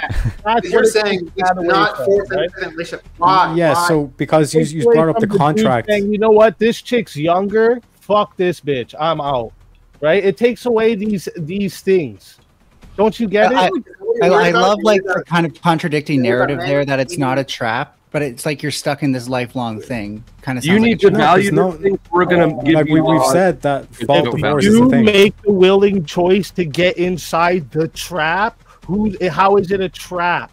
Can you predict the future? Can you predict that you'll want to be with that You person understand later what on in a life? trap is? A trap is unknowing. You wouldn't know what's gonna happen. What That's is a the trap. point of It's not non-involved a parties? trap. You guys are enforcing just fucking deluded. So if people Why aren't does committed that- to why the is it relationship, existent? if people are not committed to the relationship anymore, then how is it still a commitment?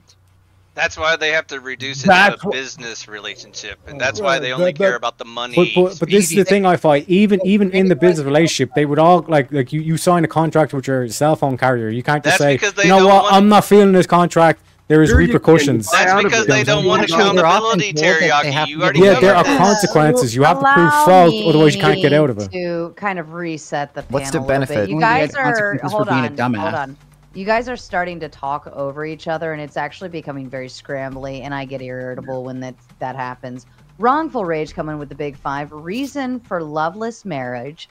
An alliance between two families, which used to be part of the marriage contract, so others are involved. That does make sense. Initially, marriages were uniting families together, and families were more involved in the marriage in and of itself, and there was a big support system. But I did make a point a long time ago on another panel that our support systems are no longer living in the same neighborhood as us anymore, where families used to live really close. They're like right down the street within the same city, so on and so forth. We no longer have that. So now the family is left to tend to itself with a very limited support system around them. And I think that does make a difference. 1JP Belly 1 comes in with the big five.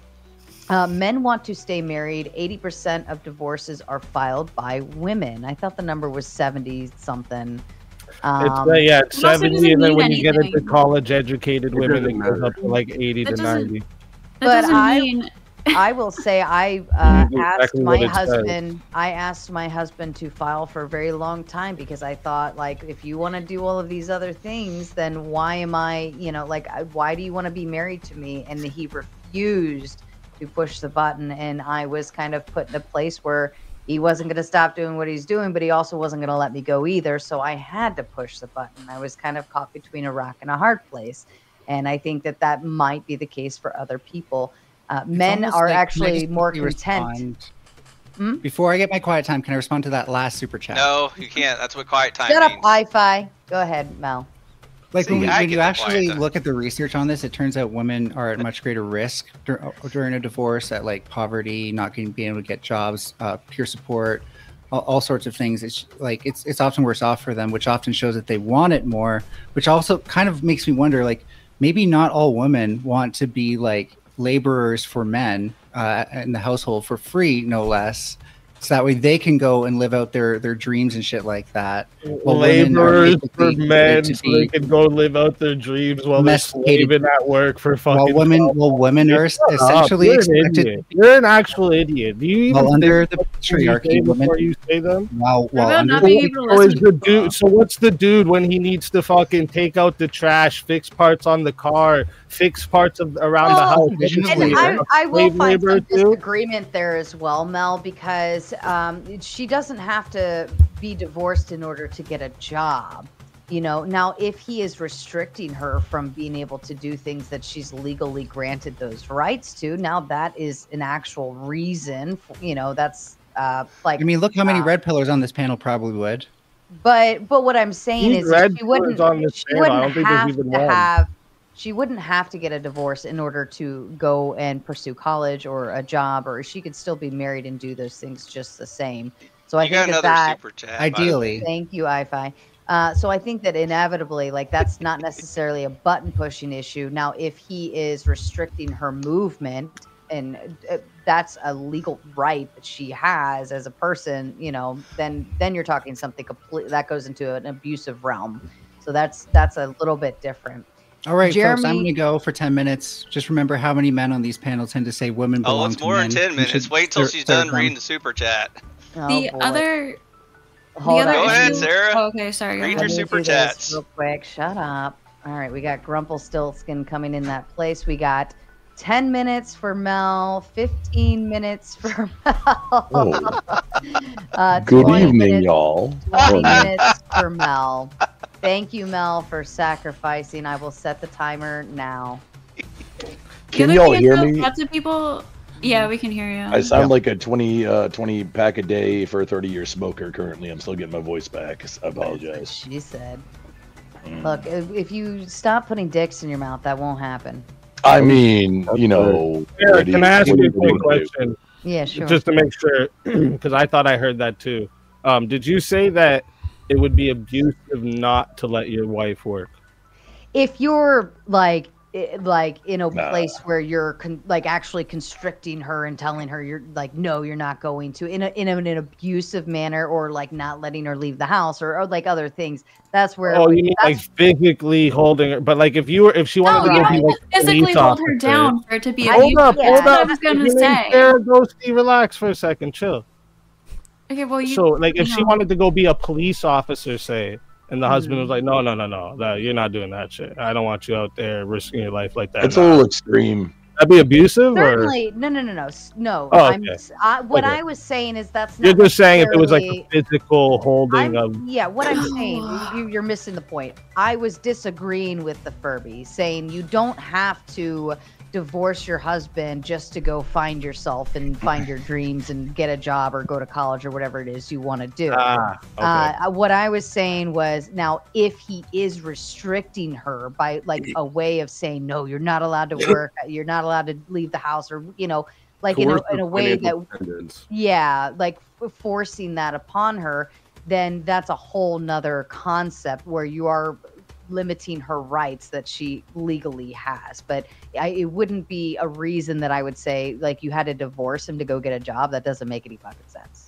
Marriage is another 5 onto Furby. Go ahead, Ghosty.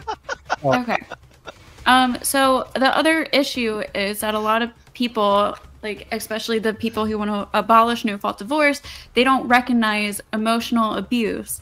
So just you don't have to physically restrain somebody from not getting a job in order for it to be abusive.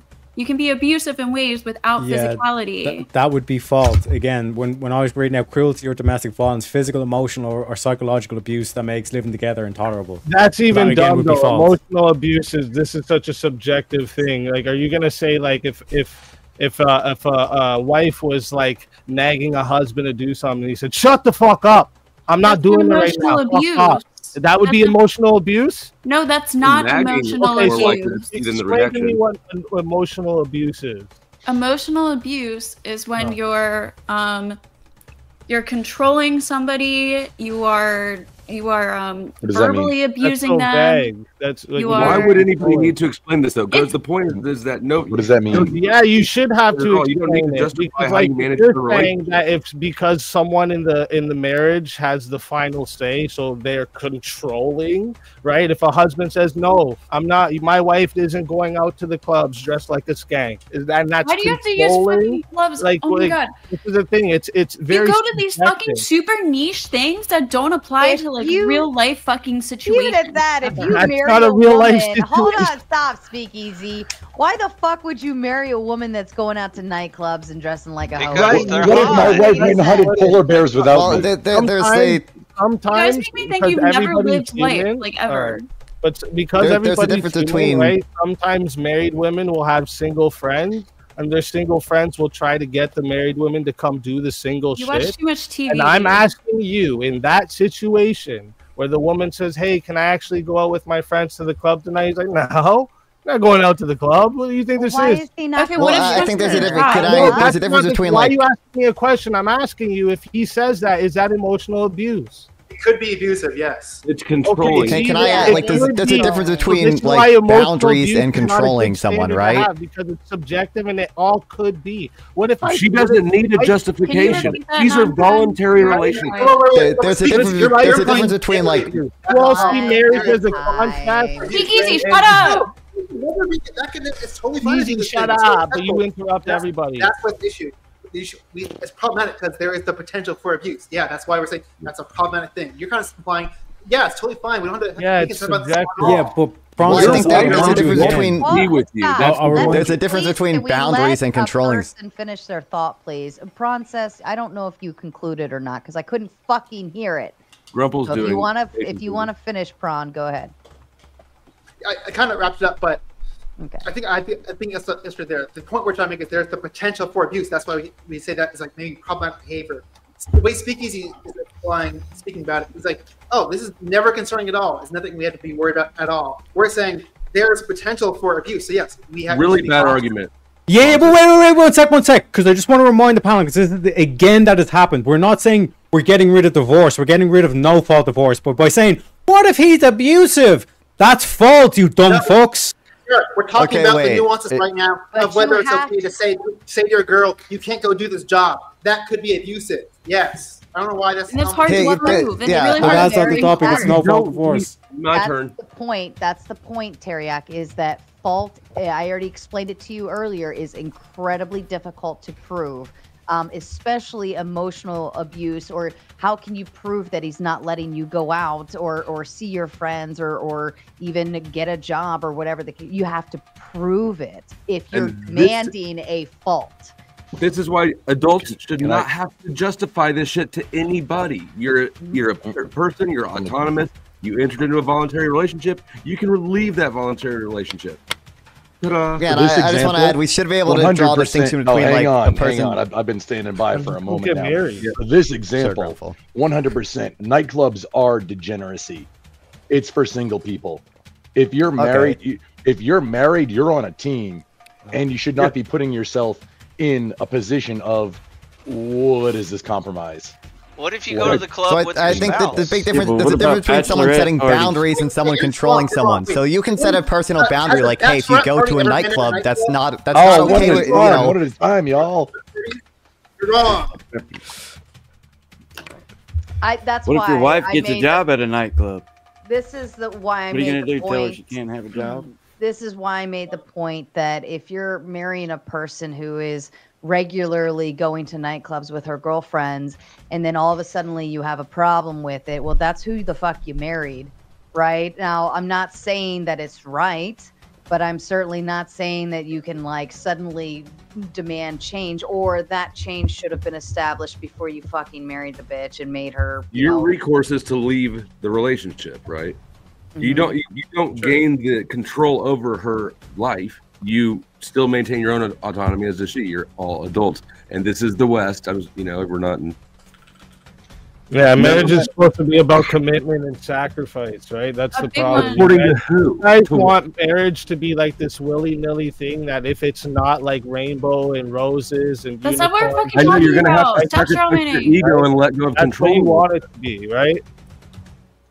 It's a marriage business and contract rainbow? between friends speak. Yeah, that's what you want it to be. You want it to be that if marriage isn't this like wonderful thing that you exactly pictured We're not in your asking head, it to be perfect. Nobody's saying that at all. At any time you want. Just Nobody's for any saying that. Literally, Yeah, you can nobody walk is away. saying that. You just said that you should be able to leave for no reason. Anybody should be able to leave at any time. Yeah, I understand. Ghosty, what's the pardon point me of for getting just a married? moment. Ghosty, you got 5 minutes backstage, okay? I'll set a timer for you. Don't worry, I'll fill in for There's you. lots of points of getting married. It's cultural. It's legal. There's all sorts of benefits. You may not think it's as good as God. I don't give a fuck though. They are reasons nevertheless. So people get reason confused, to get and I married just is just for the benefits of yourself. if I may just for less than a minute. This is why we argue against no fault divorce, because it takes away what marriage. Speakeasy. is You have for. never been married to Marriage. 3 baby mamas. You're not in a Ooh, and what? And what? What does that have to do with this fucking argument, you retard? Okay, so here we go. What does that Hang have on, to do? y'all. You look- Give me just a moment on this one. 45 Okay, so wearing a marriage. fucking bandana and glasses inside. Speak easy. I'm on your side, brother, man. You gonna bring up my baby moms for you, fucking loser? Well, okay, the What's that argument have to there. do with Hold on, anything hold on, right hold now? on. The What's that have argument to I do should with tell them that anything now. I right will now? give you the argument, Speakeasy, Fucking and this loser. is, and I'm not attacking you. I'm saying as the argument, here's what the hypothetical would be to that.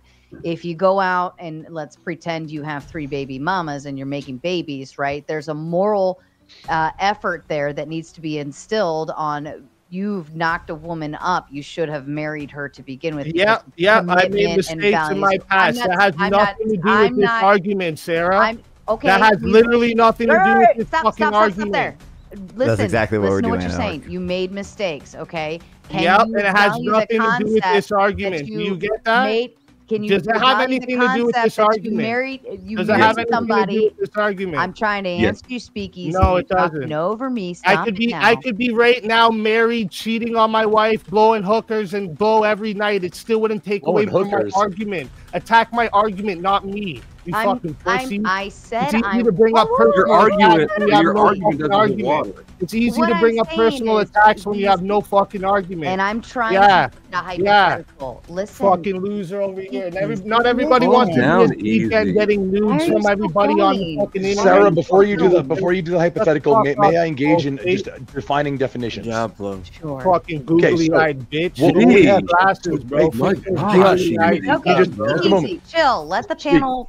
Just a moment. Chill. Okay, It's funny. It's chill. If anyone brought up your fucking shit about your personal life, it'd be chill. I wouldn't take it. I've been divorced too. You wouldn't take it. Come on, Okay. man. Well, I openly discuss. I'm trying to listen to you. Easy to bring up personal attacks when you have appreciate no that, man. fucking argument. Oh my God. So marriage, let's just define, because see, here's the confusion, I think, because there's You conflation. never talk like that in my face, though.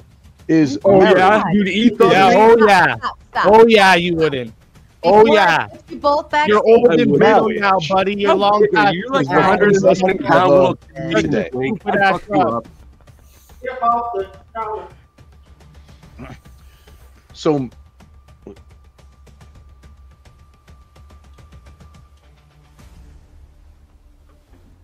What the hell? Yeah, it's easy to bring up personal attacks when you have no arguments, isn't it? It speaks to the your credibility with this argument. You're proposing a whole My credibility? No, that has no. Again, I could be doing hookers and blow every night. I don't know. I don't know. That's fucking the Streamlabs things they always use Not words. once, Exactly. the whole I'm time. backstage right now. Your proposals for other people and their relationships are Yeah. Also an art. hold It's yourself just a to. panel Yes, about I no do. fault divorce. Yes, I don't even I have a do. super. What do you mean? strong Now I opinion. I'm, do. like, generally pro no fault Would divorce. you tell a heroin but, like, addict that got away it's from not- heroin it's that he not the shouldn't be most telling interesting people not to topic to do me. heroin? I would tell a heroin But I- addict he should No, take the needle answer out my of his arm before he's in a position to fucking tell people that. buttless coward. Answer my question. You're not off heroin in this Yeah, example. exactly, you fucking pussy. That's what I thought. No, but I didn't marry in my past, but I'm married now, you goofy fuck. Are you? Ah, you didn't know that, did you? Because I don't It's go gonna be around right making now. Yeah, they announcements wanna- and hold it like a you gotta fucking give- they gotta title give them and time a to- trophy, you goofy Let me fuck. see That that. means Let me see that something left to you. hand. Doesn't mean nothing to you, though. Let me see that Ah, left you hand. goofy fucking Did you bitch. just make up a wife to win an argument? Yeah, I just made it up. Just made it up. Yep, that's what I did. Let me see your left Do hand. you have actual arguments or no? I've had No, an actual it's wife. personal I think attack. you just That's why made your one up. channel was a failure, buddy. Because you're a drama fucking loser. That's why you lost monetization. You'll lose it again. You know what? And I have no What? problem to admit many people. Can I meet your wife? Can we see the ring? My family personally, they went after you hard for your channel, bro. And look what happened. Huh? Oh, you're the What reason we that I do, got Karma's a bitch. Karma's I a got- bitch.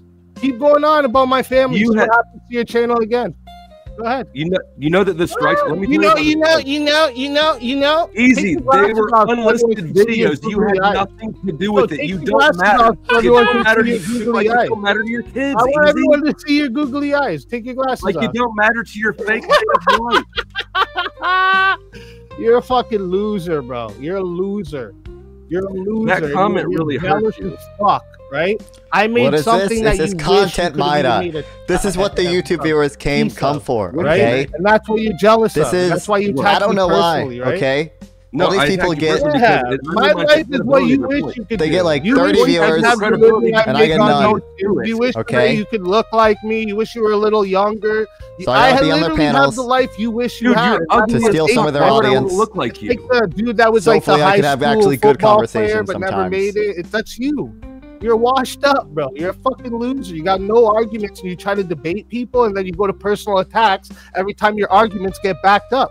You're All a I bitch. pointed out was that You're a your fucking whole bitch, your dude. You're a points. waste of fucking Hold on. space, Stop guy. ad homing. You're a Stop ad waste of homing. space. Let me explain this to Stop you. ad homing. Stop ad homing. What was it when you brought up my baby moms? What was that? An ad hom? You're really emotional. Can Oh, I you're explain really this to you? emotional. Why? Maybe 'Cause if I'm you not gonna let you talk? understood what I Don't was give a trying to fuck what say, you have it to wouldn't say. hurt your feelings. Nobody really does, actually. Nobody really does. They go to your channel for the drama. That's like all. they're fighting Not for things you. coming in the future. You don't have a personality. Can't wait. Can we get back to your wife? You understand that? You don't have no personality, no branding. There's no theme about you. There's nothing about you that stands out. Your name I'm is good at even triggering not people. your own. There's Anybody a knows bigger the links channel to go that's take? really good at Channels? making people Yeah, angry. sure. It's this This one. fucking guy. Come on, show I have your, good show your shorts. googly My eyes for shorts are everybody. funny. People Show love your my googly shorts. eyes for everybody. Come on, show them. Show everybody your I'll cosplay. do it when you show me your Come on. wife. Go show everybody your lazy eye, bro. Let's. You get your wife. I'll take off my sunglasses. Go get and we'll do yours. that. Go get yours. You made up a motherfucking wife to try to Go win an get argument. yours. Go get dude. yours. Where's yours? She's been on all the time. Go get her. Bro, they've been doing this long enough, man. No, mine actually exists. Everybody knows go get that. her. I didn't make up a wife. You just made up a wife here on the spot. I didn't make That's up a wife. amazing. Go get your wife. I don't need to prove she exists. I don't need to prove my wife exists either. Yeah. Your wife is Bro, you live in a delusional world. Yeah, light your cigarette, buddy. It's getting stressful, isn't it? Poor guy. I feel bad for you, bro. I feel bad for you. It's a cool over here bandana, making up though, bro. wives and It's a shit. cool bandana. Is it? It's because you wish you were a biker. Is this where this came from? No. Both their wives are Oh, illusion. no, Probably Are you do. balding? Are you balding? Is that why you've been wearing the bandana? girlfriend, You who is balding, real, bro? Let's I see it. have one. Let's It's see it, because bro. I haven't showered since I got off the job. You ugly fucking mutt. Hey, But you know what? I take care of my kids. Up people's fucking I personal take care of my family kids. for, bro. I Mind your stay with business, my women. bro. before Worry I about choose your to own leave them. shit, bro. Worry about your own shit. Mind your business. You fucking. I do worry loser. about my shit. No, you don't. You don't worry about your shit. Yeah, I do actually. That's I don't why you're bring up. not. I didn't bring up any of your shit, bro. I didn't bring You're up not any of your shit. qualified to give the advice that you're trying to give. I'm not qualified to give the. Okay, You've never so been can you married. speak on You're a abortion? deadbeat-ass Can dad, you speak on and you're abortion flow state? Can you speak on abortion flow state? What do I have? What does that have to do with it? And you are you? Can you speak on abortion? Are you qualified? I haven't had. Oh, you see that? You see, every time you get backed into No, something, here's you the difference. can't Hold on. answer. Here's the difference. Here's the difference. No. You don't have Destroyed. to. You are Don't talk about actively abortion. doing. You're not You are qualified actively to be doing on everything that you say not to do up, is bro. you. Get a life. You're preaching Get a against life. yourself, Stop and then you sucking get on mad my when I dick. point it Not out. with you or me, bro. Why did Get you a get so life, mad when bro. I pointed out Get a that life. That you're? envy's leaking out your fucking ears, bro. They might be That married to envy's each other. leaking It out sounds your like it, fucking man. ears, To bro. be you, man. That envy's leaking Dude, out no your fault ears. divorce would help Nobody them wants here. to be you with your Timu chains, He your even weird changed fluffy his beard. background It's lights not to been 2 red. minutes, Sarah. Do we Come see on, this bro. right now? He even changed his backlight lights to red. You literally do everything like me, you fucking loser. You What? started doing the things that I do on True. Verbal Combat. I did You even feel tried to Verbal run a Combat. Verbal Combat show. You literally try to beat me. You're a loser. No, I just For stole real. verbal combat from you because you were crying about it so much. Go You might get as a well. life, Oh, Andrew bro. Wilson's Do you here. realize that that's not a creative idea at all? You didn't All invent it. right, boys. If you The can't dick come up with an measuring argument, then don't contest debate is people. All you done. got is a personal attack. Don't debate people, you fucking idiot. Y'all need to get counseling, marriage Y'all, counseling. y'all. Wanna There's do only one this. person speaking here Only that has one of us has been logic. married, so only one of us could All go to right. marriage counseling. Stand by. Ticky tack. My buddy. Ticky tack. You had a point. You said it was going to be fast or whatever you want. Go ahead, Ticky tack. Bring up your. I have definitions as soon as that. Yeah. Go I for it. only want to bring up a story on the abuse narrative around no fault divorce. Now I understand that the counter arguments everybody's bringing up is that, well, it would be a case of, well, at fault divorce. There would be a fault to play out. But in my given situation, the only evidence that would have be able to present against my father was for myself or my brother to testify in court in order to follow through on the divorce. That was the only thing that was holding it back. He was really sneaky. He was really smart in being able to hide a lot of his abuse. Whereas if there was just no fault divorce, we could have just ended it right then and there and just walked away from the situation. Yeah, but the counter argument to that is in the case of Grape. What do you mean? Understand? No, I don't. So for example, the only way to convict someone of rape is if the victim actually gets on stand and actually talks about it, and that's a difficult thing. Yeah, and essentially that burden was on myself and my brother as children. Yeah, so that's a difficult thing for children to go through. Yeah, just because it's difficult doesn't mean you shouldn't do it. Okay, try explaining that to a child. It doesn't matter, because either way, what you're doing is you're offering protections for the abuser. Aren't you Yeah, trying to not because mess up I don't children? understand as a child, because I'm naive, I'm stupid. It's like I grew up in an abusive situation that I didn't know any better. So I thought the whole family value was the idea of, oh, we're supposed to keep the family unit together. But now that I'm older, sure, it would be so easy to tell myself as a child, yeah, go and actually testify, your life would be a lot better. But as a child, you just don't understand this shit. Yeah, but then you could just make the same argument. Wait, you could just make the same argument for a PDF file. It's very difficult for the child to actually admit what happened and went down. What? This is For like PDF, way off. For a PDF file, who got abused, for them to go into court and testify against their abuser.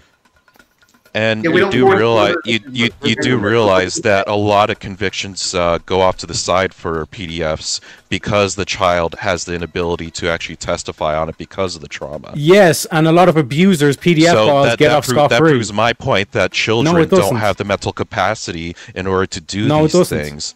Because it should not happen. It does. The statistics. Because what you're doing is you're offering protections for the abuser. Because it's difficult for the children. So what's the counter evidence to my counter evidence then? Seriously, come on. You're just stretching here. You're just stretching here. You're just being a contrarian at this point.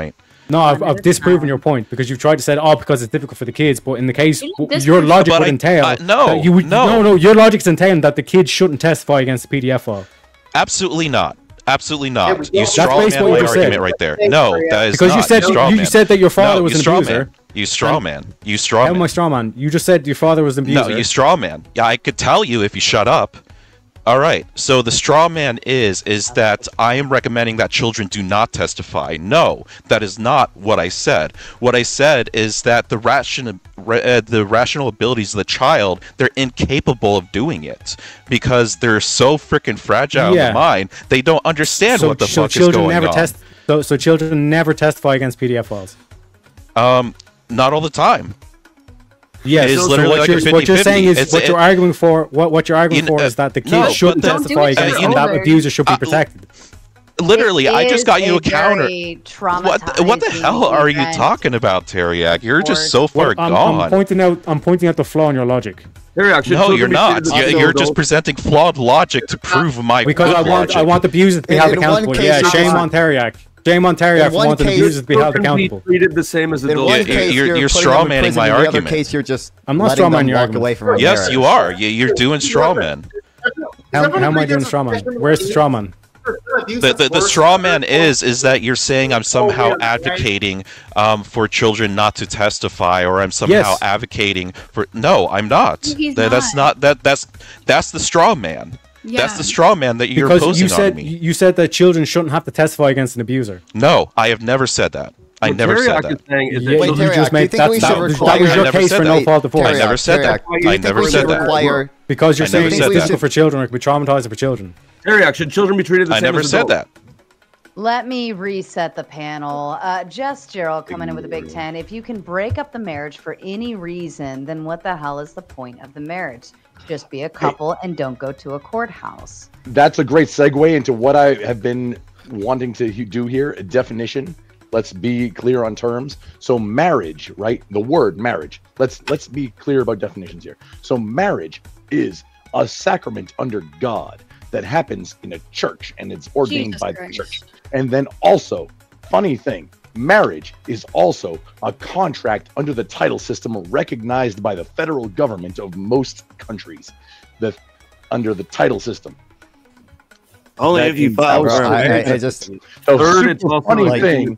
And I don't see why marriage ought to be ordained by God or whatever. Spelled and sound exactly fine the to have same, a legal but they're contract. not the same thing. And I think conflation is happening when these discussions happen.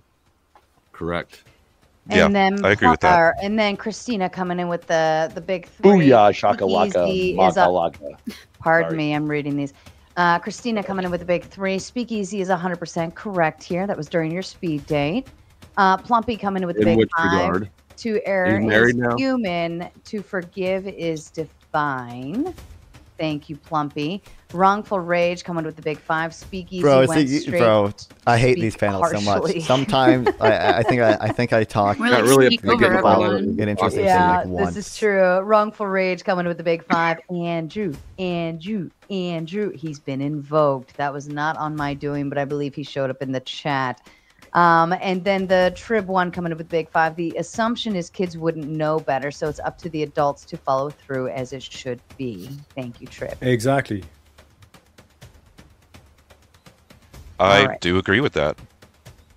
Yeah, so the adults should convince the kids to actually give evidence against the abuser.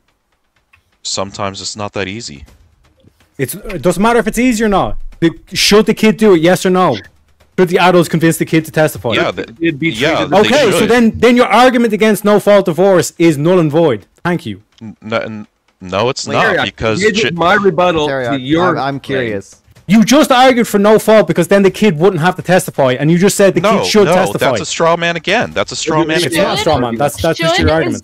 No, it's not. You're literally you don't even understand a steel man my argument and just tell me. I'll tell you You're whether saying you're right that or it wrong. would be easier for the kids if they don't have to testify because you could just claim no fault divorce. Nope, not at all. Not even close. Okay, then what's your argument again? Okay, try to come up with a different argument then. So my argument is that the incapable of understanding the situations that are in front of them, so they don't even know how to testify. They don't even know how to build emotional strength to go up there. They don't know how to understand what is abuse or what is not. Children are so incapable of handling these extreme traumatic situations. It's just that's how. And the thing is that I'm just literally talking from experience here because I was one of those children that was abused. Yes, so should they testify? Yes or no? Yes, they should. Yes. So you should have fault divorce. But they are mentally incapable. Terry, thinks your argument can then be applied to PDFs. So they're incapable. You've never raised children, have you? No. Again, what's that got to do with the argument? He's never been married either. Because you understand when they how can't naive contend children with the are. point, they go after the person. Is this your definition of add-on? My point. I'm covering your point, and you're trying back to get back in a corner. Is that all This you is guys exactly why many kids Holy don't come after their PDF file abusers until they're adults. This is why many abused children don't say these things until they're older because they are manipulated. They don't understand these things. They're Yes, but what we're saying they should. Terry, yeah, they should. Yes, they should. Yes. Wait, so also, you are Terry, nobody's to the broader contesting point, that. you're arguing Nobody's in favor of fault contesting that. divorce. You should hold the abuser accountable. Do you think we should require these same? Yeah, do you think we should require the same standard of evidence to get a criminal conviction on someone versus just letting someone walk away from a marriage? I don't see why these two standards of evidence need to be the same thing. Because his whole argument is like, this is a reason why we should have no fault divorce, because then the kids shouldn't have to testify. No, it's not that they shouldn't have to. That's not my argument. They're mentally incapable. So, but based on that logic, you're saying that kids are mentally incapable of testifying against PDFs. They're not a lot of times, yeah, because they're so traumatized that they won't even go up on that stand. But you just won't agreed even that they repeat the should memories testify. that's going on. Yeah, But you they just should. agreed they should. No, Yes. what he's saying is yeah. that sometimes the kids So we should have fault divorce. We should prove fault.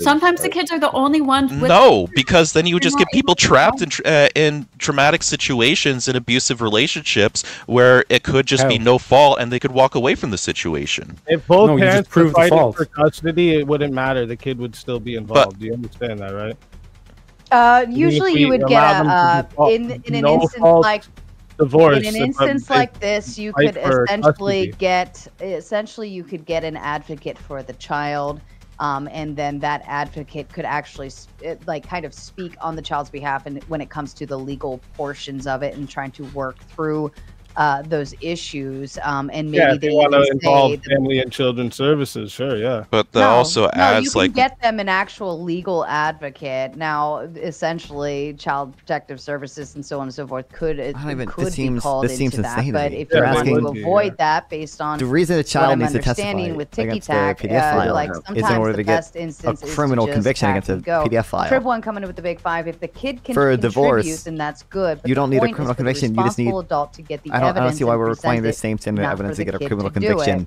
and to just get a Wrongful divorce. rage coming in with the big 5. Furby gets 5 more minutes with the banana. All right, Furby, you're back with 5 more minutes backstage. Or it's down to 3 now since I started it already. Go ahead, Tiki. Oh, I'm just there's a complete divide between like what ought be and what actually is, like what is actually happening in reality. Nice to see you, Rebel. That's where the issue lies. It's like we should, in a perfect world, be able to testify against our abusers and things like that, and particularly children in this scenario because they don't really have much autonomy for themselves. But it just doesn't work that way all the time. And it's like I was caught up in one of those abusive situations within our family, and the only way to get out of it was to testify between myself or my brother to do it. But I don't know. There was some sort of weird mental block that exists, and it probably is part of the trauma itself, in the fact that it's so wired in your head that your abuser is telling you to never talk to police, never talk to anybody. That is just you're broken. You are a broken kid. Well, nobody and should you ever won't talk be to able to police. testify. Yes, but the caveat here is to say, okay, well, I'm just going to take no fault, and then the abuser gets off scot-free. So in your situation, it's an unfortunate situation, but abuser. it's better than staying in the abusive situation. Exactly. Yes, but you can still get divorced. You can still have a divorce. I'm just saying to have a fault and then prove the abuse, so then that person doesn't abuse again. Are you just ignoring my act? Because then the abuser doesn't get the actual punishment because you haven't proven it. Here, let me build the scenario. He continues to get away with abuse.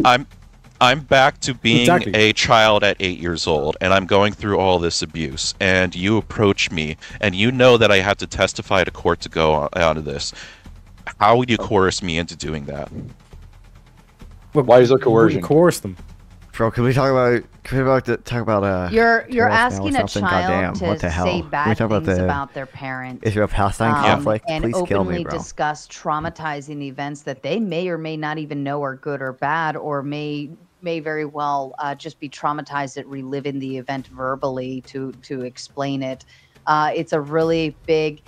They try their best to try not to put children up there, and they go through a lot of protective measures. They won't even put them in front of the person. They'll have them in a separate room and bring a video into the actual courtroom because you have that right. But they won't even put them in front of their abusers because they're so mentally and emotionally traumatized that it can actually cause more issues later on down the road. And this was during a time when like camera technology wasn't very well available. It was expensive, so it wasn't like I couldn't like record stuff. Meta question: Why are we using the question can then be applied to why get children to test against PDF files? Why are we trying to coerce? What are you asking? I didn't hear you. The same question. It's just not a good comparison. Apply the logic to why would you even get kids to testify against PDF files? Why would I? What? I'm not saying that they shouldn't go and testify. That's not what I'm saying. I don't know why. You just came to situations it's like you're a kid, you suffered abuse. Convinced me to because I'm telling you what it is. I'm not saying in this case that's just how it is. Would still be their parent, and they'd still have to live a life with them. Right, like, that's why it's a bad analogy. The abuse those kids should do that, but they can't always do it. They're not always capable. Yeah. And the abusive parent can manipulate that kid to not give all the full evidence. And if that's the only, if that's the only way for that marriage to end because we have no fault, then the abusive parent could get away with that if their kids are incapable of providing the evidence, and then they're stuck in that abusive relationship still. First of all, it's not the only way. There's fault divorce where you prove the abuse and then that person doesn't abuse again. In the absence. All right. So how is all this abuse going on, but the only evidence you have is the kids? This makes no sense. I don't understand why the people who I'm constantly hearing I was in that saying situation. That they have to protect the kids. Everyone who's constantly saying the kids, the kids. Emotional abuse. Now, this is one of the few things that can actually protect the kids from having to go through this really crappy part of the breakup of their parents. Can protect them from having to pick sides, can protect them from having to literally harm the life of one of their other parents. It can get them out of this without having to choose sides and possibly wreck a relationship with one of their parents for the rest of their lives. So why is this such a contention with everyone? The relationship is already wrecked. That's why they're filing for divorce. Absolutely, but now you're going to make your kids a literal tool of revenge. Always. In the case of abuse, it happens a lot. Look, most of the time, but not always.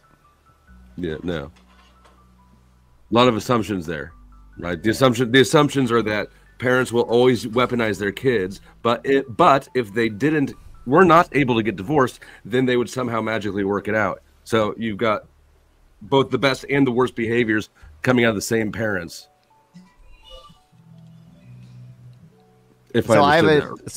For Teriak, I have a question. Are we requiring the same level of evidence to get a divorce as to get a criminal conviction for abuse? No, basically what we're arguing at the moment is that it's like we have a fault, but we're just not going to use a fault. We're just going to take the easy way out and just say no fault and then let an abuser walk free. That's what we're saying at the moment. No, it's not. He can't. That was literally ticky-tack. That was literally ticky-tack. Well, you're saying situation for no fault.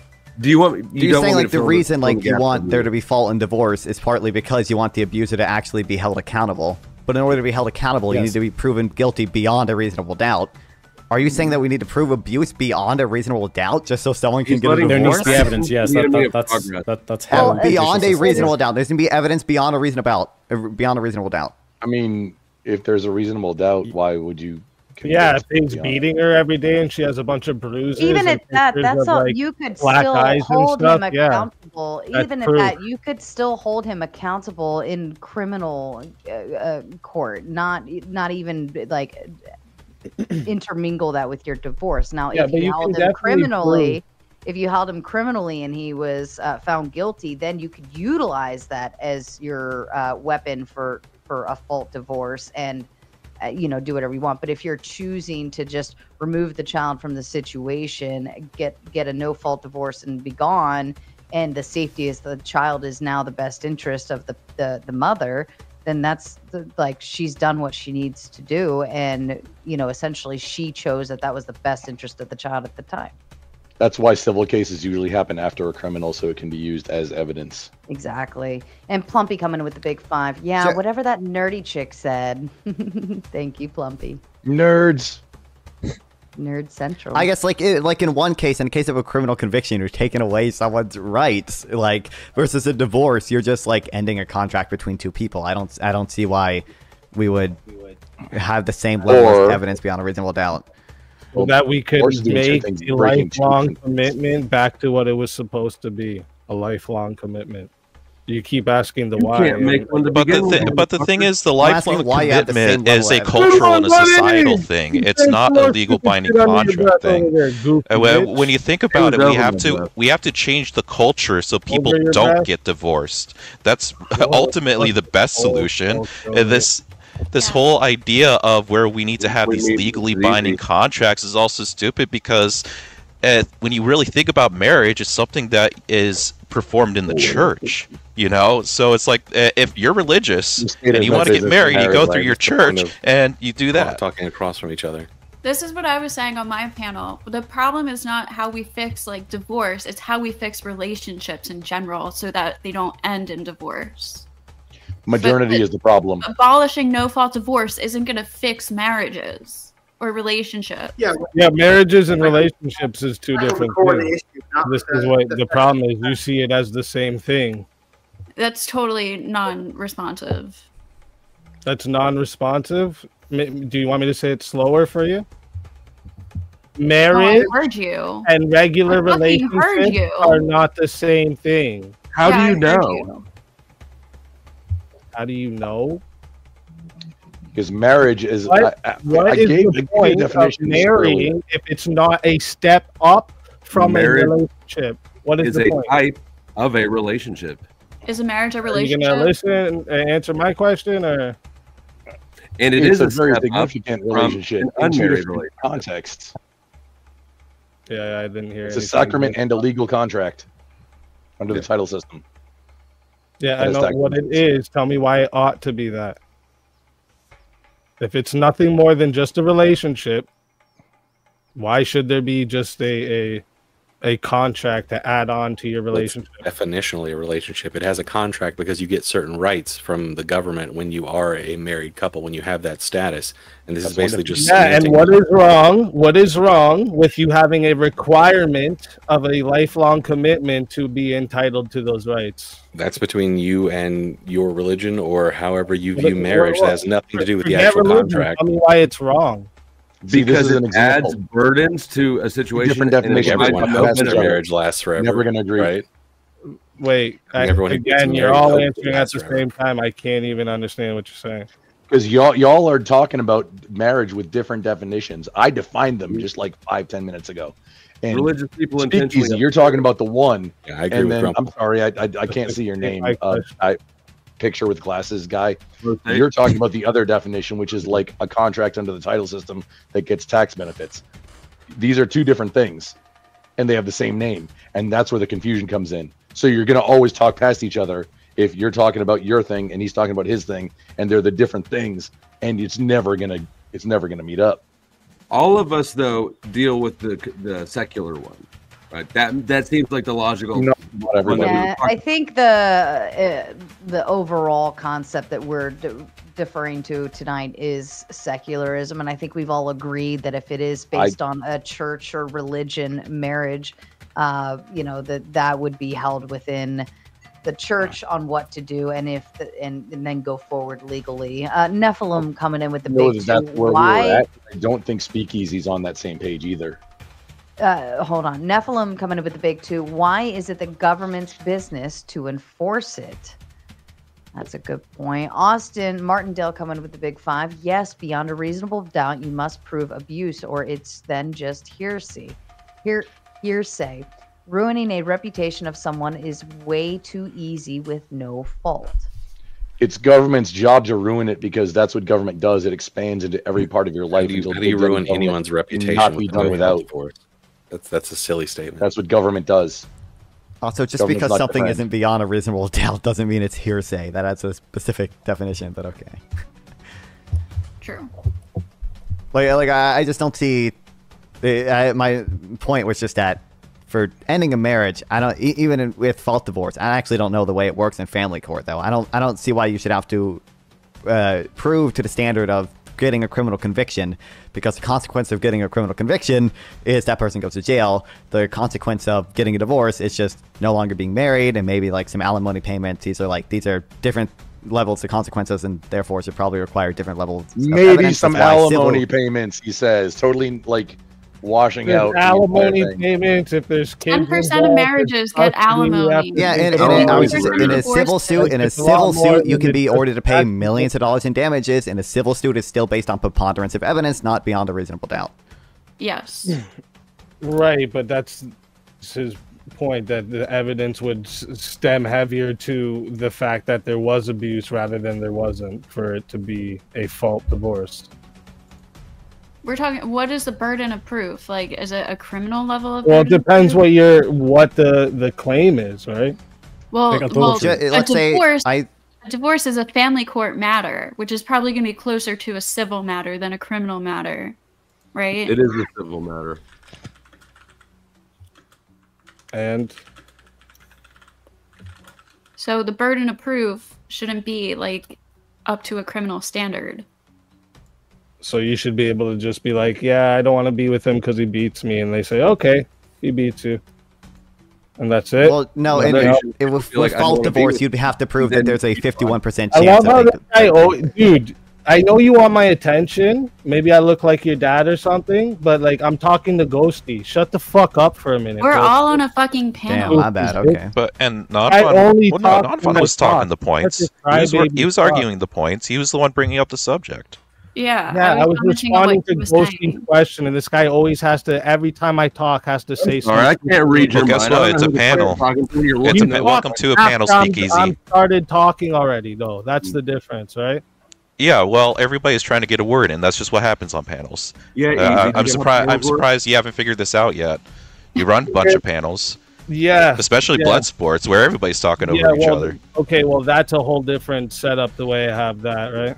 Okay, whatever. When there's You should be panels more going used to on and panels here. actual It doesn't seem like you're really used to topics them. When people are interrupting each other, I do stop that. So I don't know what you're talking about. Well, Plumpy coming in with the big five. Hail Mary, full of grace, the Lord is with thee. And if you stop people from interrupting each other, then you will 100% be more respectful when the host is interrupting you to stop interrupting others. All right, back to the panel.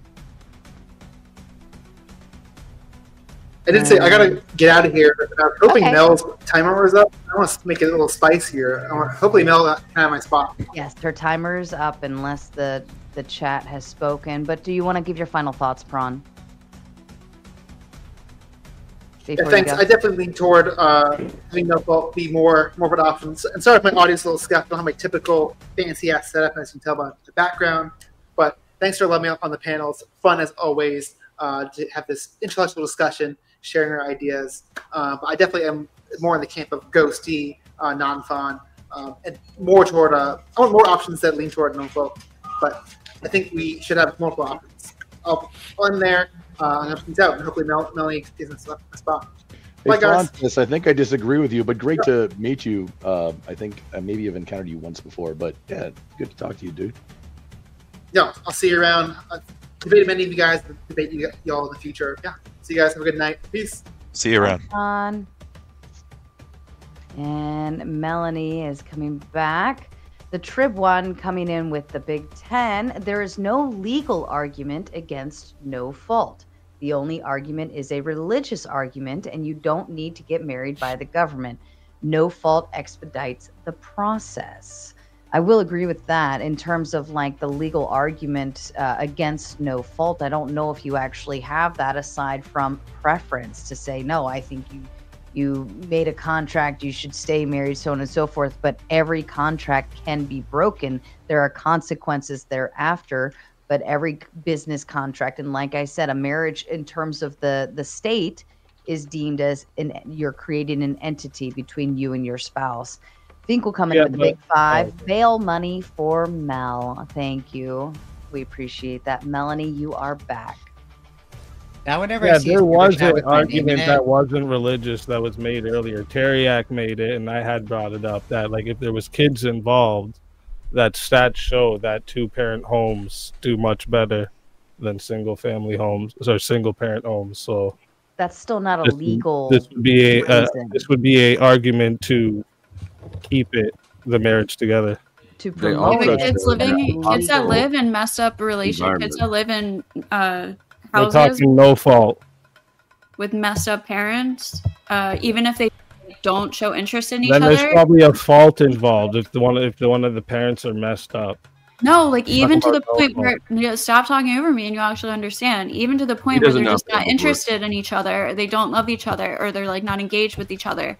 This also shows lifelong effects on the children, where they would like your parents' happiness. Right, and if people reflects couldn't your just get children's out of marriage for no reason, they would really think about before they made that commitment, right? So a lot of people who go for no fault Huge divorces, area. there actually is fault, right? Like the entire reason this got popularized, and when Reagan made this the first state law to do this, it was because in California you had a bunch of rich Hollywood movie stars who were caught cheating, who didn't want judges rifling through their finances. So a lot of these no fault divorces are at fault as far as who did something wrong. It's just a matter of people to expedite the process and not have to go through the battle if they can, decide it themselves. Right. So there are many reasons, and it's not just like women wanting to Yeah, get like away if you from cut dudes. them. Like there was a big push by rich dudes to have this be a thing as well. Yeah, but is truth an important thing, FG? Absolutely. So then why would you argue against finding out the truth? Because you don't Do you need to think find out family the is more truth important than and truth? Because if it's not contested, then what's the point? If both adults agree, hey, we just agree that we shouldn't be together, the judge doesn't want to rummage. Why would they want to rummage through shit if you guys already agree that you don't want to be together? If it's contested, the strange thing to me is that I don't hear more of you guys on the conservative side saying we don't want the government running through our lives. Like, because that's what a lot of people, this is all about, right? Because we we also preach accountability. Running through our lives. Most of us don't want even you secular people getting married, period. You understand that? So the point is, when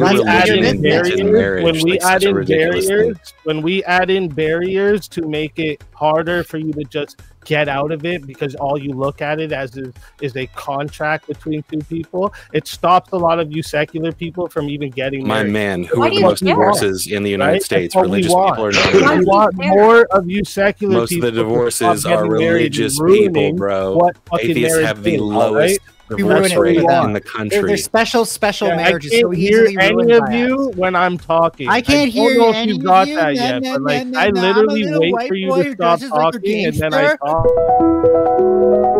Dude, every fucking time. What the fuck? Can I even show this on Twitch? This message is sponsored in part by...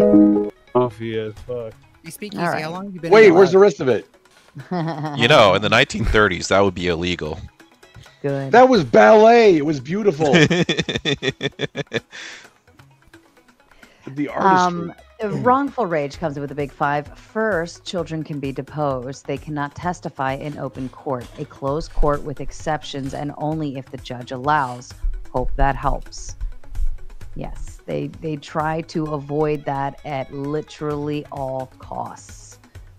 All costs. There is no gain from making people go through a more excruciating divorce process, except for the odd off chance that because of that, they actually end up staying together and having a happy relationship after that.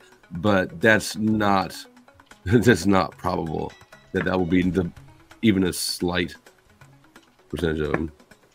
Yeah. And so, Well, by there the would way, be a very reason simple why secular there would be a people simple might wanna example have where the there is marriage an by, like, abuser, military and what he activity. does is he has financial gains, so he just basically waives the legal fees and uses that as leverage to get them into filing for no fault divorce.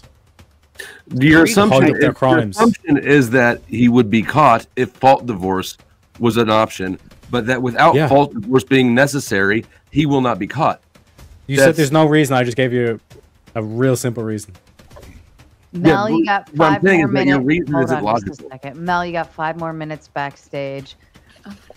Sorry, Charlie.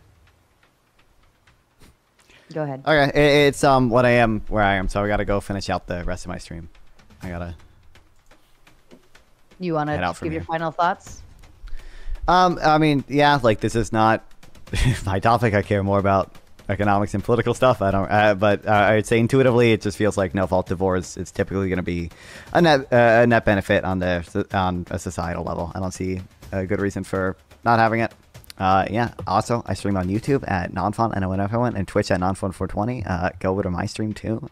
Anyway, see you guys. Love chatting to all you guys. I'll see ya.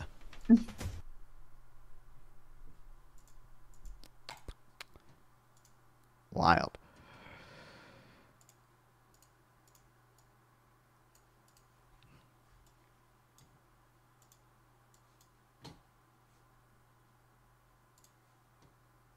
Okay, I don't even remember where the fuck we were in this one.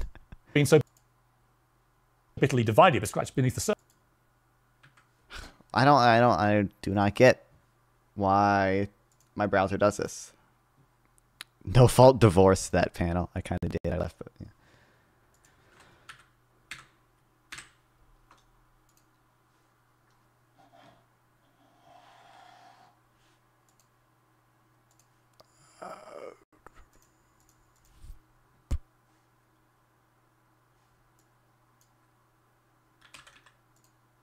Surely. It's fixed now. The second time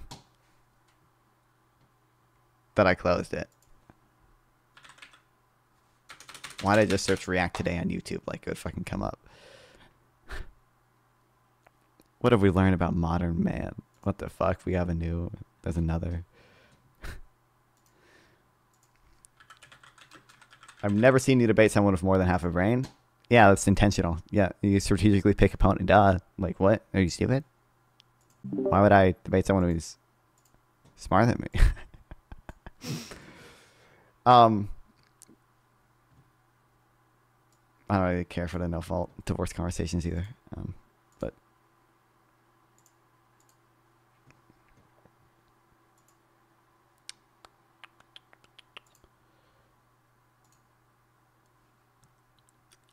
that's why Non-Fun refused to debate me on Voss's channel. He realized it was too smart to be boring. You said you wanted to rig the competition, okay? And I don't even know.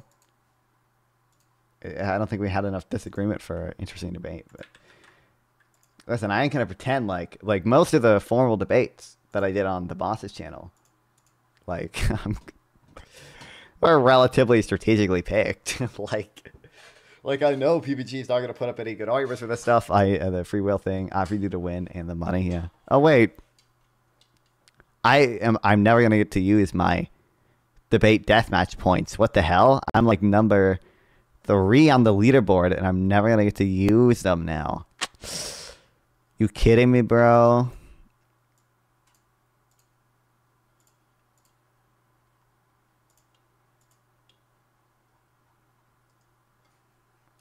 But people still use the Boss's server. Hold on, I have to make a. I had to make my server more like the Boss's. His server's laid out nicely.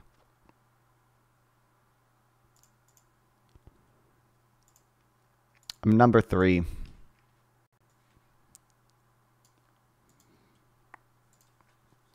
Debating smart people who end up agreeing on everything anyway. Yeah, exactly. I feel like Fabian Liberty had more than half a brain. I mean, like, maybe a little bit. Maybe like 51%.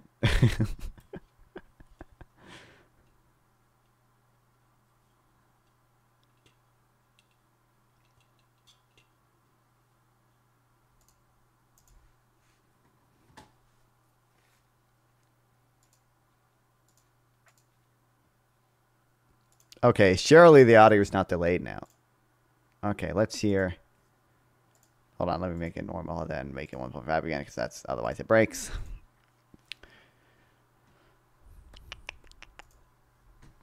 You know who does have half a brain, but only a little bit more than half. I think. Yeah, exactly.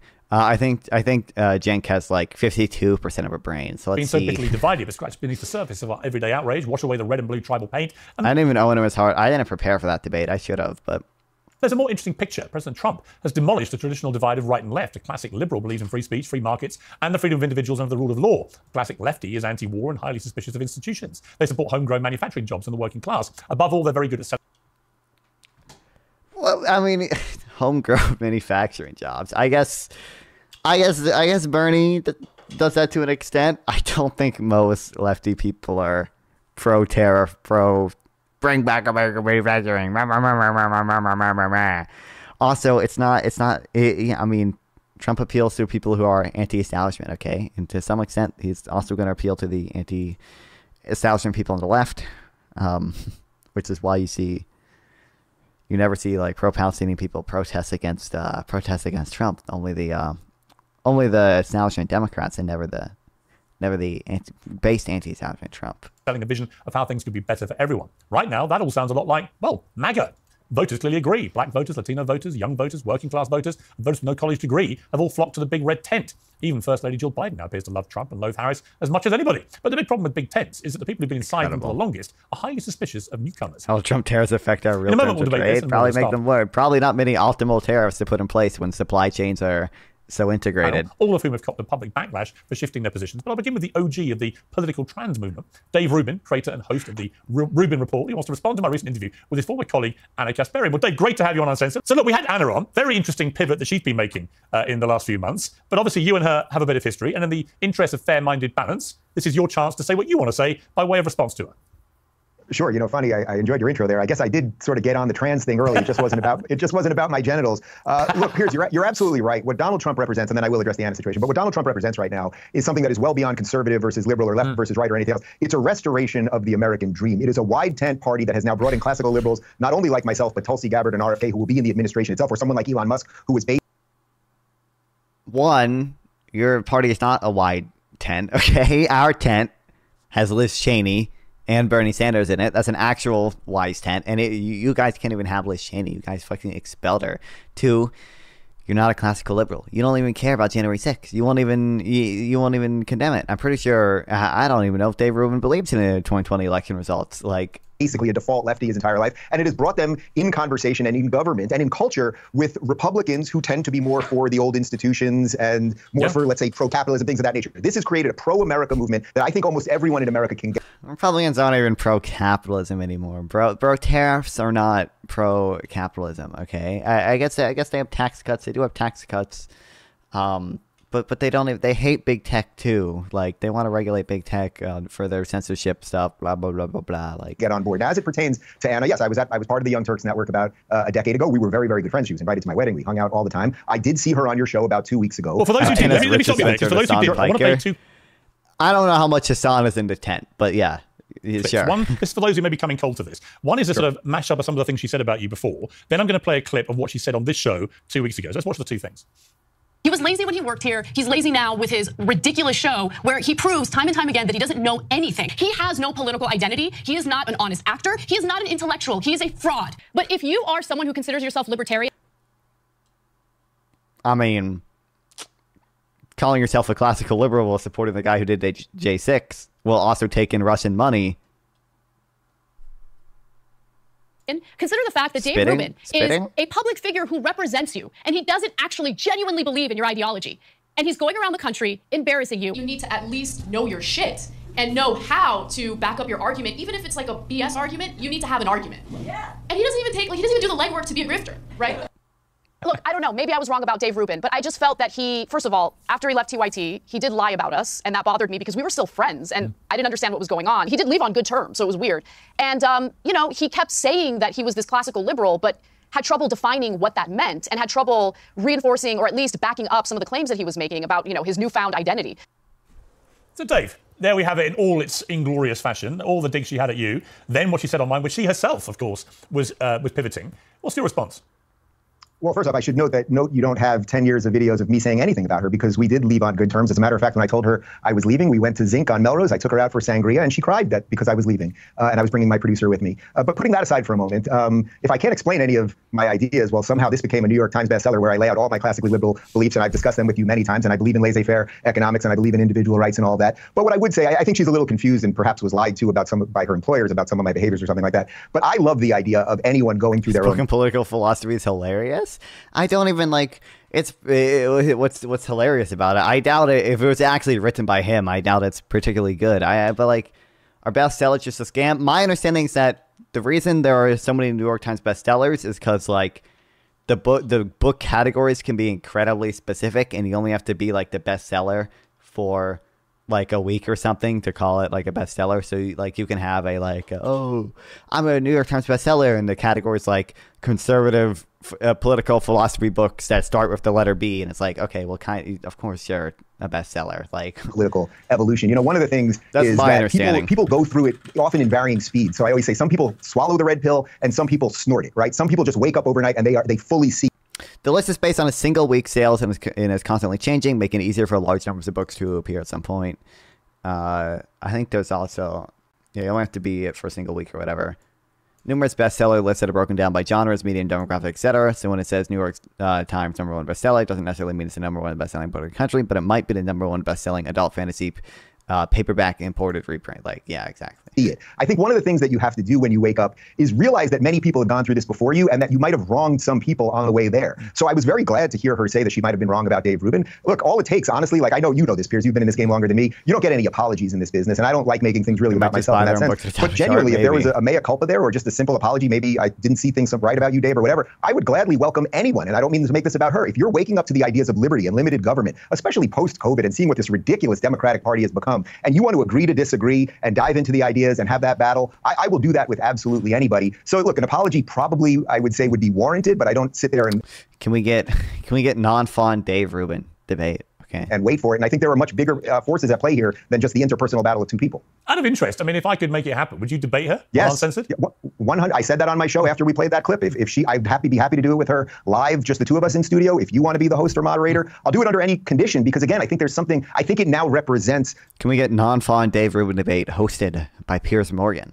Something that could be unbelievably good for America. Yeah. Progressives who have called everybody racists and bigots and impugn motives. I mean, people just watch that compilation right there. Always going after people in the worst nature. If you've now woke up, and from what I understand, I've seen some of her tweets, she's now being attacked the same way she attacked me. So I would say, much like Bruce Willis said in Die Hard, welcome to the party, pal. But we can be on the same side, even if we still have political disagreements. Okay, we don't agree on the marginal tax rate or the immigration rates or something like that. If you love America, if you think this place is fundamentally good, if we still have a country that will offer more opportunity for any other place, and you want to be part of that, yes, whatever the circumstances are, or the moderator is or isn't, I'd be happy to do it. But if it's you, that would be great. You know, what's really interesting about what you just said, I totally agree with you, by the way. But if you look at Trump's picks for his cabinet, for example, they are so diverse in terms of their views, right across the board. I mean, if they all got together, they'd be arguing about all sorts of stuff.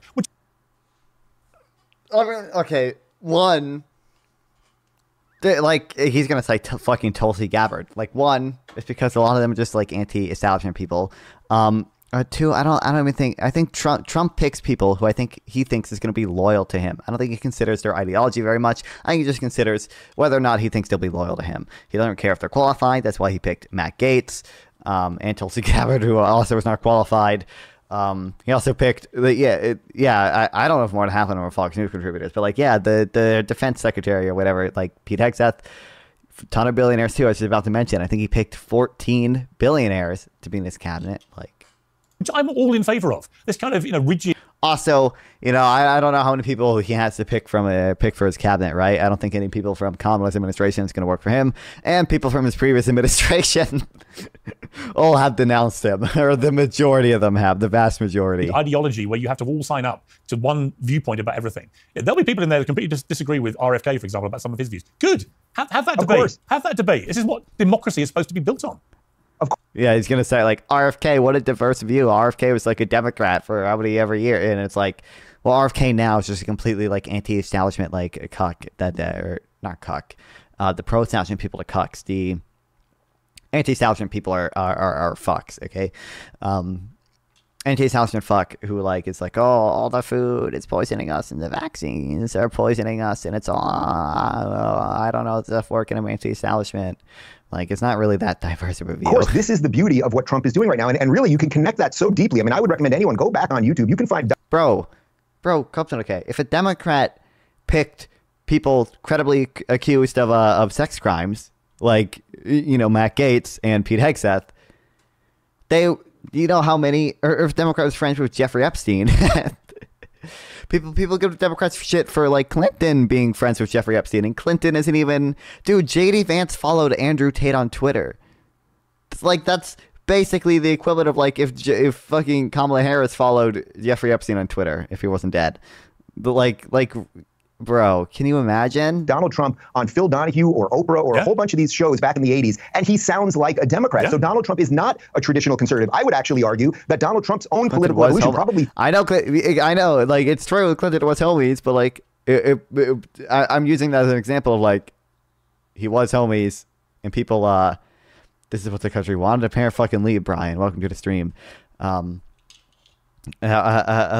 like, so it's Trump, and they don't give a shit about Trump. And even though he's the actual nominee, and Clinton is just an old dude, previous president, like, that's some evidence of, like, all the Democrats being, like, sex criminals, and, like, the fact that Donald Trump is friends with Jeffrey Epstein isn't, like... Piers is much more in line with guys like you and me than say George Bush or Dick Cheney or someone that might, you think of as a sort of standard bearer for Republicanism. So Trump, the fact that he is now going to bring in people who quite literally were running against him for president only 6 months ago, RFK Jr., and someone who ran against him for president on the other side, Tulsi, only 4 years ago, that shows you what's bringing them together. What's bringing them together is a love for America, a realization that we have been on the precipice of giving away the most precious, beautiful experiment in human history on how to free people ever. And I think Donald Trump actually now sees that. I also think that post-assassination attempt, I think he has a renewed fervor and sort of maybe realization of what his extra, role in life but is. like people try to implicate all the Democrats in it, and also nobody's voted for Clinton since 1990. And that's right? the opportunity that, again, people not voted to make for this Trump about Anna this year. specifically, but anyone that's going through a wake up. We know so many people have woken up. I mean, look, for me, I think it was 2016. I did that Why I Left the Left video for PragerU. You want everyone to get there the day you do, but you have to be gracious when people come around one way or another. Yeah. Well, let's bring in my other panel members, because some of them are definitely going on a very interesting journey,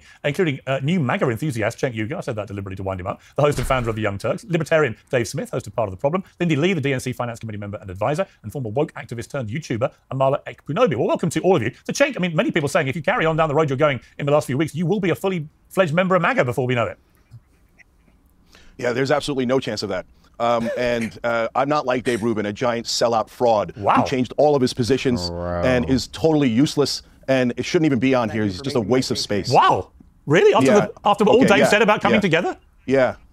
Yeah, no, I've got no interest in coming together with utter frauds like Dave Rubin. So, brother, you telling me that when you were on the Young Turks, you were Mr. Progressive and you agreed with us 100%. Now, all of a sudden, you agree with Trump 100%. You're not saying something nuanced like we are. Hey, you know, when the guy gets shot at and he puts his fist up, that's courageous. When he does the McDonald's photo op, it works fine, no problem, right? If he wants to cut the Pentagon, great. Those are progressive positions. Anti-corruption, progressive position. Anti-war, progressive position. But you change all of your ideology overnight and you expect us to believe that that's real? I don't think it's real at all. And I want an apology from you for all the crazy, outrageous lies that you told about the Young Turks. When is that going to happen? Huh?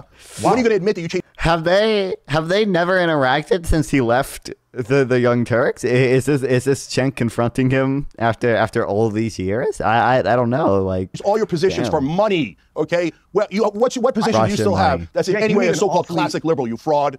Dave. Piers, it's barely worth responding to this ridiculous buffoon who's the joke of the industry. But I will say this, Cenk, I haven't spoken to you in 10 years. Even right when you're thinking you're a total fraud.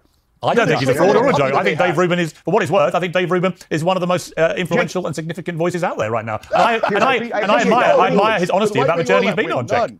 Piers, I appreciate that, but you know the thing is, what Cenk just proved is exactly what everyone in America, and I would say all over the world, is getting over. Nobody wants what he just offered up there. Not only does no one believe it, and he had it prepackaged and ready to go, and it's complete drivel. Yes, I sold out. It's just so nonsensical. Again, Cenk, I'll gladly send you a signed copy.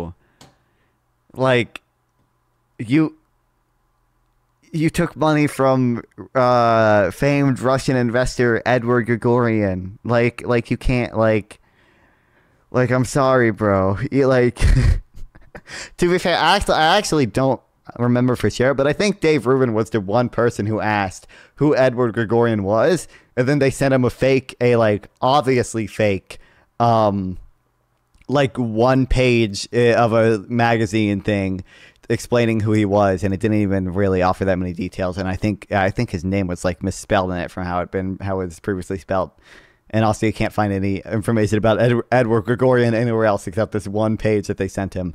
But that was enough for Dave. If that even was him, it might have been another one of the commentators. I don't remember for sure, but I believe it was Dave. Of the book, and you can read all of my thoughts. And if you're anti-corruption and you're anti-war, you should be on the Trump train. But your endless hatred, the division that you sow, calling everyone racist and white supremacist. Like 14 billionaires who tried to corrupt his DOJ to send letters of fake about false claims of election fraud. Got Bill Barr to shut down the investigation for the payment that he allegedly took from Egypt. Tried to solicit interference in the 2020 election by withholding aid from Zelensky in exchange for investigating Hunter Biden and Joe Biden. All of that stuff, it's why you're not respected. But I don't mean to get into the personal side of that. I'm talking about now something that culturally has shifted, and everyone can see the grift that you're up to trying to sort of dance with the thing, but it's just not necessary, and I don't think that many people will buy it. Well, Cenk, let me put to you, Cenk. Okay, hang on, Cenk. Cenk, hang on. I'm going to read you something just to see your reaction. But Laura Loomer called you out on X, as you know, and she said this: "You are the radical left, Cenk Uygur. You're a artist, an opportunistic grifter who's gotten rich off demonizing President Trump, calling his supporters fascists and Nazis, promoting open borders, glorifying Hamas, and pushing conspiracy theories about Trump for 9 years. If you want forgiveness, get on your filthy knees and pray to Allah, because you aren't welcome on the right and you aren't ever going to find a redemption arc no matter how hard you pander." And she goes on and on. I'm going to keep calling you out every time you try to move an inch closer to many on the right, because you're too dense and too dumb, or because they're too dense and too dumb to decode your subversion, but I'm not.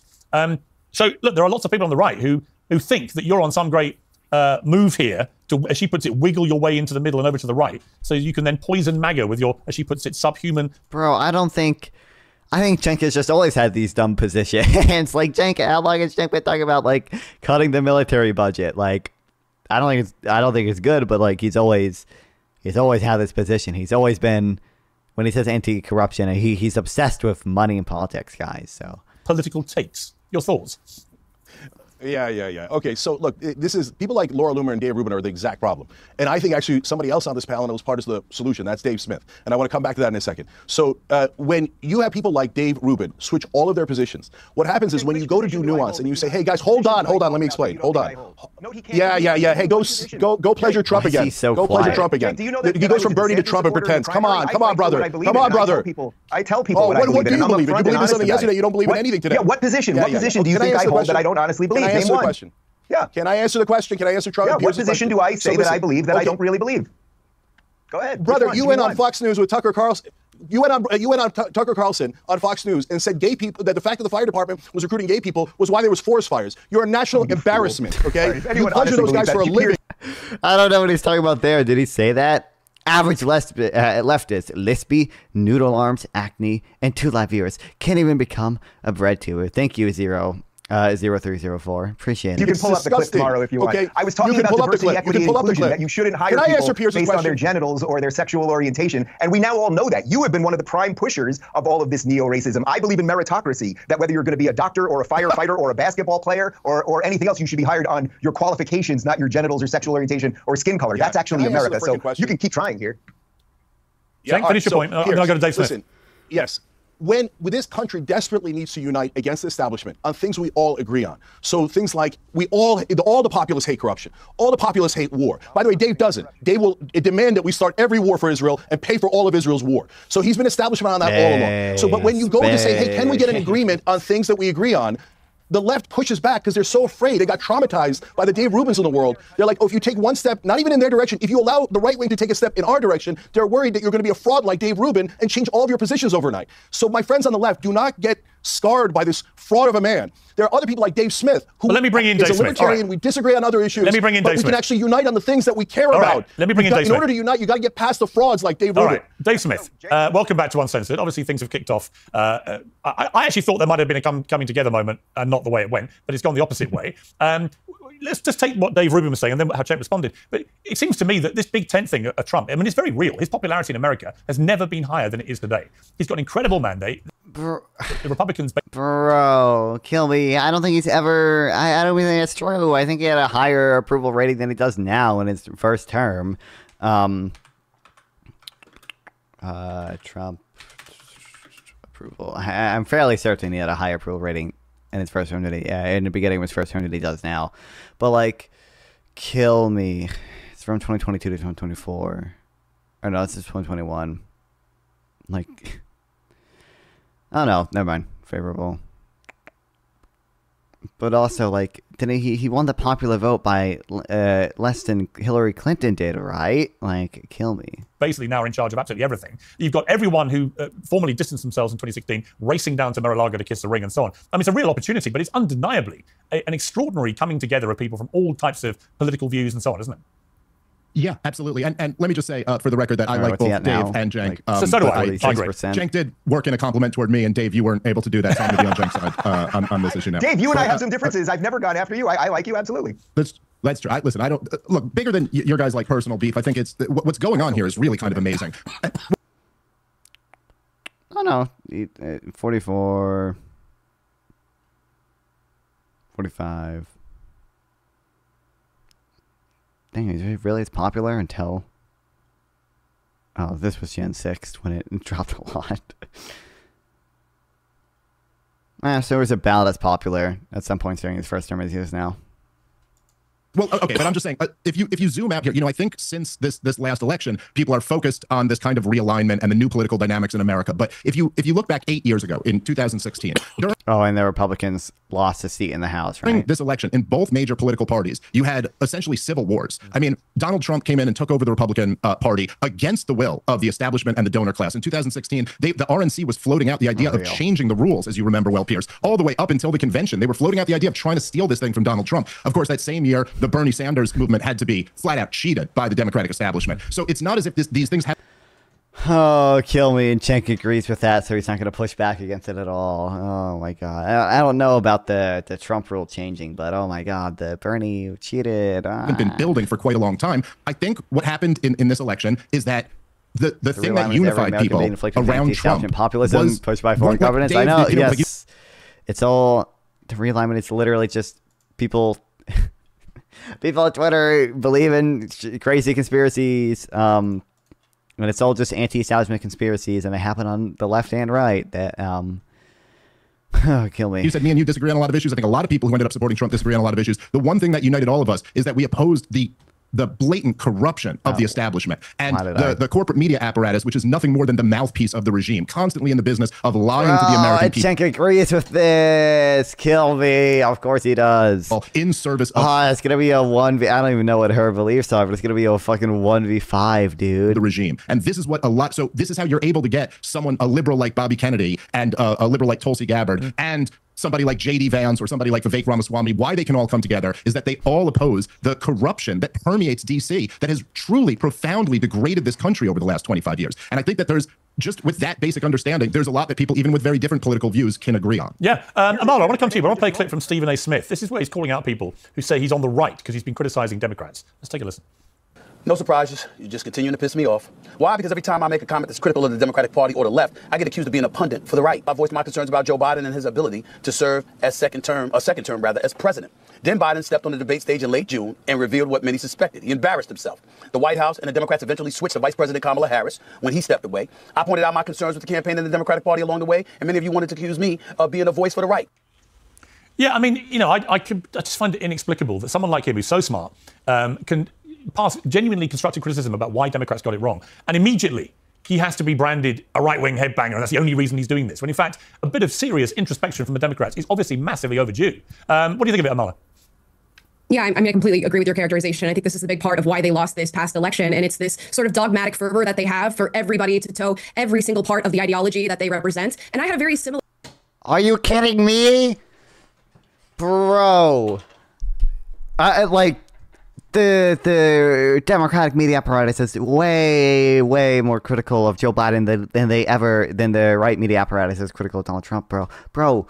In the vice presidential debate, J.D. Vance said he would not have certified the 2020 election, which is illegal, by the way. He cannot do that unilaterally. Like, versus like when Biden had a bad debate performance, we fucking pushed him out. We pushed him out. None of you guys, whenever you... I don't think Amala has, but like whenever Donald Trump does any interview with like with any people on the Daily Wire, none of them care that he can, to this day, lies about the 2020 election. None of them care at all that he tried to fucking overturn the election. You guys don't care about this at all. You don't care when he does things like shoot down the bipartisan border bill or shoot down the bipartisan this funding bill that we were going to pass, that the Republicans had already negotiated with the Democrats. Oh my God, bro. Experience. I used to be an extremely radical leftist. I was working for a left-leaning organization. It's also like, I used to be a radical leftist. I can't believe the Democrats control the... No, the Democrats don't really do that, bro. You were in the radical left, who I think does do that to some extent. But even they... I don't even know. I don't even know if they do that to the same extent as the fucking MAGA movement does. And organizing students to work on all of these different woke campaigns that were circulating at the time. And as soon as I started to question the narrative or question the fabric of the ideology I was pushing, I was immediately, thrust out into the open to sort of explore these ideas and figure out maybe I'm on the wrong side here, because I was with a group of people that were claiming to be tolerant, but as soon as you have an ounce of skepticism, they are ready to push you aside and label you as far right. And I think much to their dismay, what this is going to create is a group of people that feel so isolated that they are willing to indulge in right-leaning ideology, what they would characterize as far right. But at this point, it's just, reasonable common sense. And as they are abandoned by their side, they're... Is Donald Trump reasonable common sense? Going to look to others, and they're going to be... Dude, yeah, I don't think Amala, from what I've seen, Amala would not have voted for the Democrats when she was the, radical, she was the, hardcore, radical left, woke person. I don't even think she, she's the, Palestinian protester of today, Hassan viewer. I don't think she's voting for the Democrats anyway at that point. Be accepted because we are able to explore. We are. I don't think she knows much about the Democratic media apparatus if she's that, was that far left. Or actually promoting skepticism. Yeah. Lindy, I want to play a clip. This is Kamala Harris overnight. I don't know why she thought this was a good idea to come back out before Christmas as everyone was licking their wounds and almost like she was in campaign mode again. It's like, please, do not do this. But let's take a listen to what she had to say. Get some rest over the holidays? Spend time with the people you love. You know, I believe family comes in many forms. There's family by blood and there's family by love. I urge you, then, after you have had some rest, in fact, I challenge you to come back ready. Ready to chart our path to the future. Chin up, shoulders back. Forever impatient for change. I mean, Lindy, no disrespect to her, because she's a perfectly nice woman. She would not inspire me to open a bag of chips. I mean, seriously. I'm going to shoot my... Dude, I'm going to shoot... This is the criticism of Kamala Harris we get. This is... Really? I am going to shoot...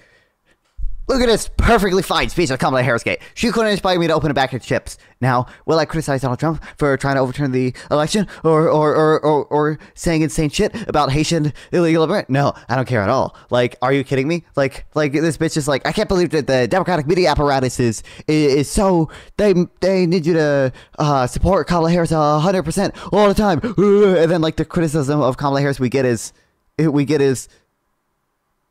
well, I can't believe she told people to get rested and come back prepared. What?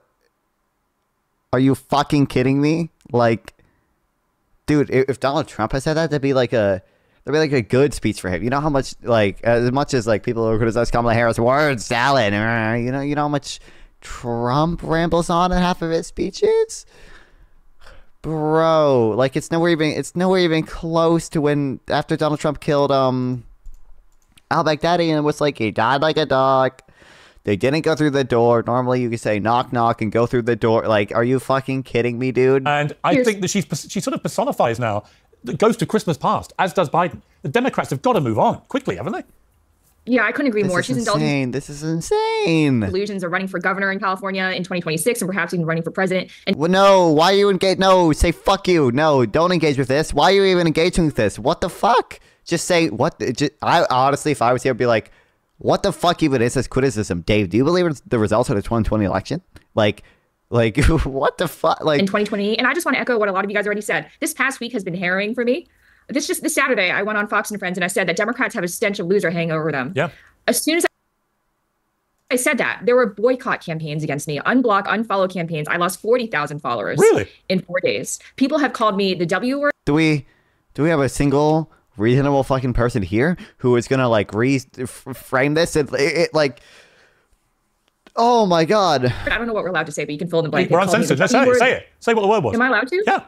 Well, they called me a whore. They called me the C word. They asked for me to be deported. And you can just search for my name in those terms on X and you'll see a bunch of them. So, you know, all these so-called Democrats, the party of inclusion, the party of diversity, masks off.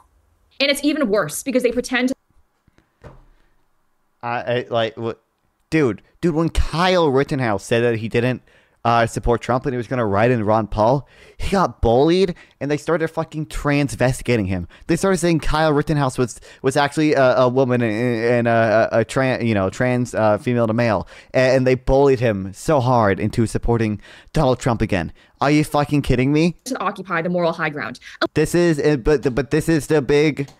This is what we're focusing on here. At least with Republicans, you know, they are who they are. But with Democrats, they pretend to be, you know, so loving and caring and embracing of diversity. But all of a sudden, when I dare to utter any criticisms of the goddess, Kamala Harris, I get ostracized. Me, after having raised tens of millions of dollars for the party. And I'm being called a grifter. When all along, all these years, I've said on TV, I've said to the press, I'm a conservative Democrat. This is not a switch for me. This is just me. This is who I've always been. And also, my donors are pissed. They raised $2.5 billion across Super PAC in the campaign. It's my responsibility. It's my duty of care to ask what the hell happened with that money? Why did we spend it? Why did we spend millions of dollars on five-star hotels for campaign staffers? Why did we spend $500,000 essentially bribing Al Sharpton moments before he interviewed Kamala? These are legitimate questions, but no, in the cult, you can't ask questions. Yeah. And leaving the Democratic Party or even questioning the Democratic Party is like leaving a cult. It's terrifying. Yeah, Dave Rubin. How are we so far removed from reality? I'm sorry, but like, how are we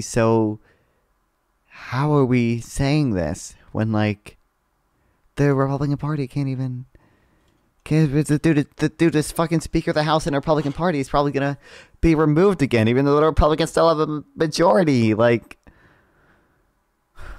I mean, that's actually really unpleasant to listen to, isn't it? I mean, the idea that that a woman who her only crime was to try and raise money for a pretty hopeless candidate, and obviously that didn't work. But the idea that immediately she raises criticism, legitimate and in my view entirely correct criticism of the party, she's abused in that kind of horribly misogynistic and disgusting manner. What does that tell you about where we are? Sure.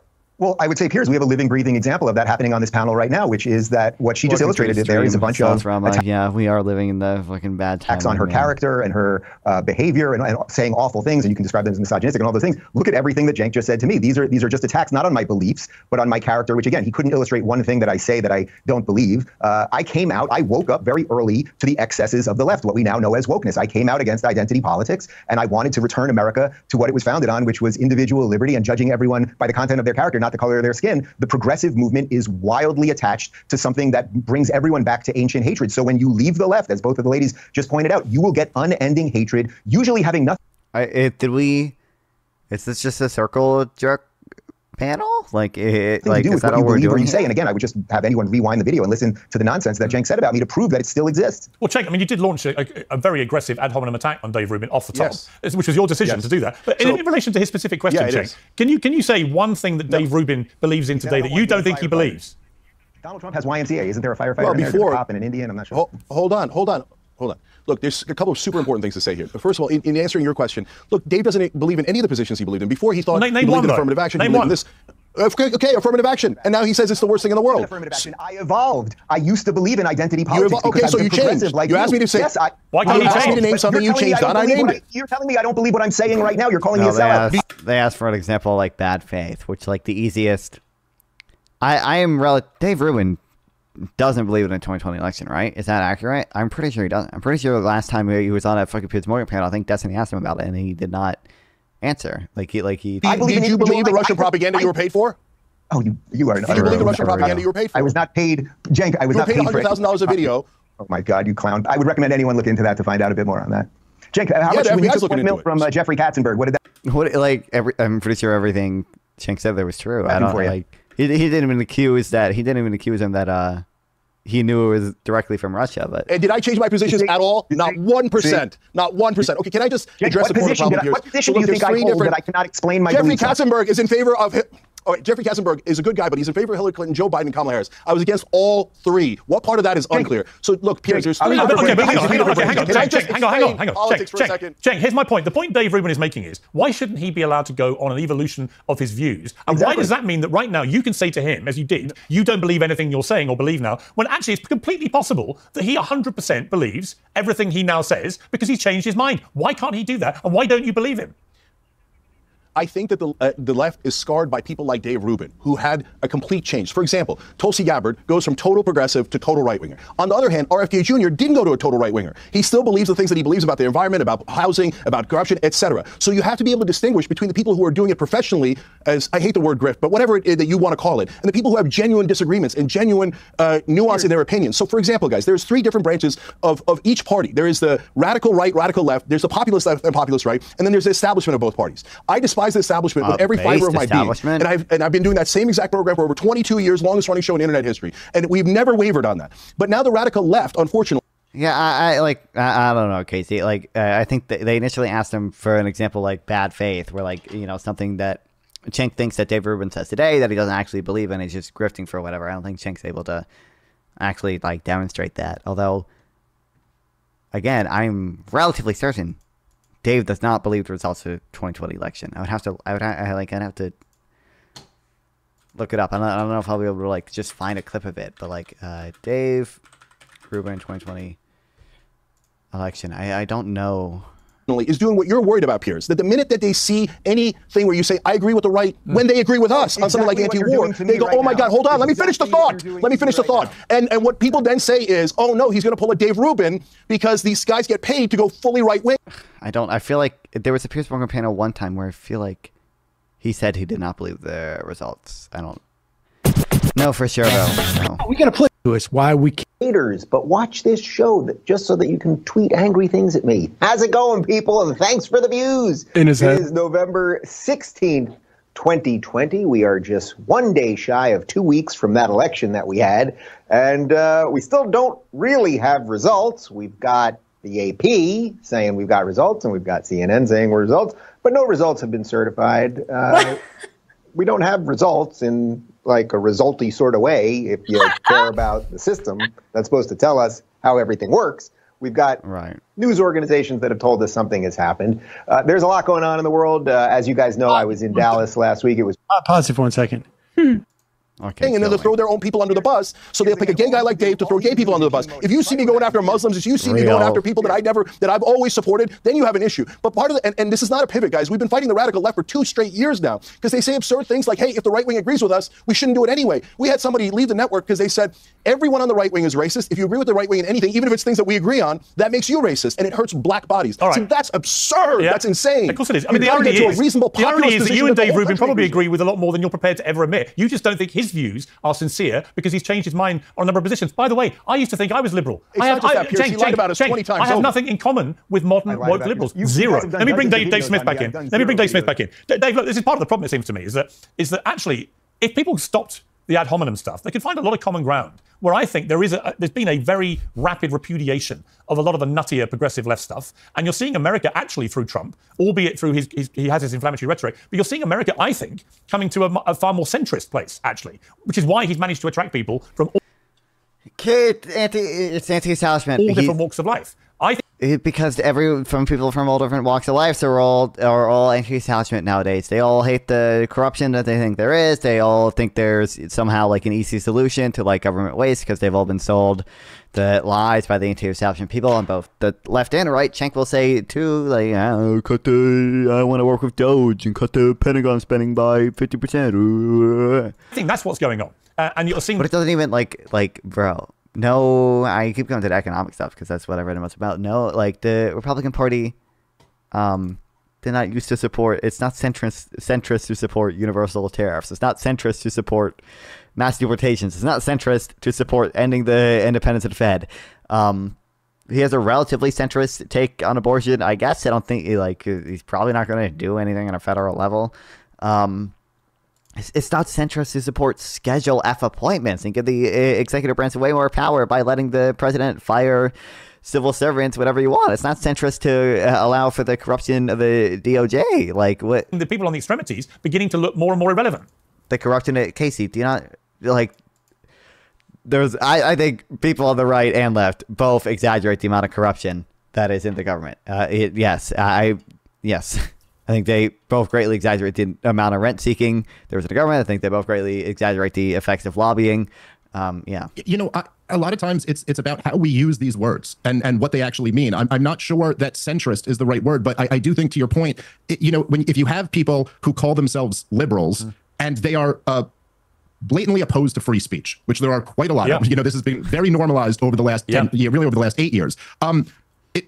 I don't mean to drive this into semantics, but what you're describing is not liberalism. I mean, this is just, and in a similar sense, like people who are, anti-war or pro-free speech, the idea that that's considered like a right-wing position is just nutty. I mean, I think anybody who, it's like at this point, then these words. I think actually the deportation thing is relatively popular, but don't mean anything. I think that in many ways, whether you call something centrist or radical depends on the current environment, right? So like if you over-exaggerate, he thinks it's a democracy. How cute. Welcome to the stream, Miss Goober. Yes, I think we are, in fact, in a democracy for the most part. Yes, every democracy index says so. A lot of democracy indexes have it lower down than other European countries.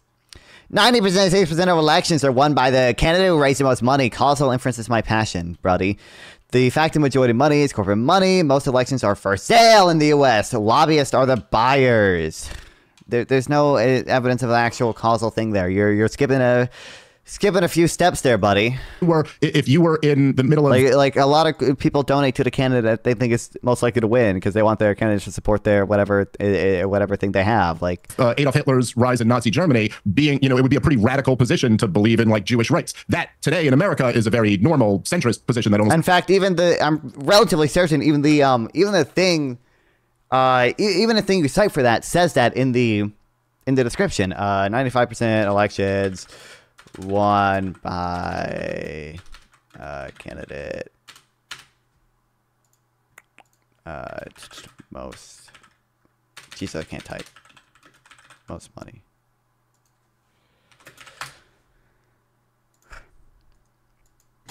I'm fairly certain. It's not. I don't think it's an open secrets thing. I think there's a. There's another thing people cite sometimes. Oh Lord, I thought you were listening to the video, so I didn't realize you were saying that. Sorry, I gotta go. Okay.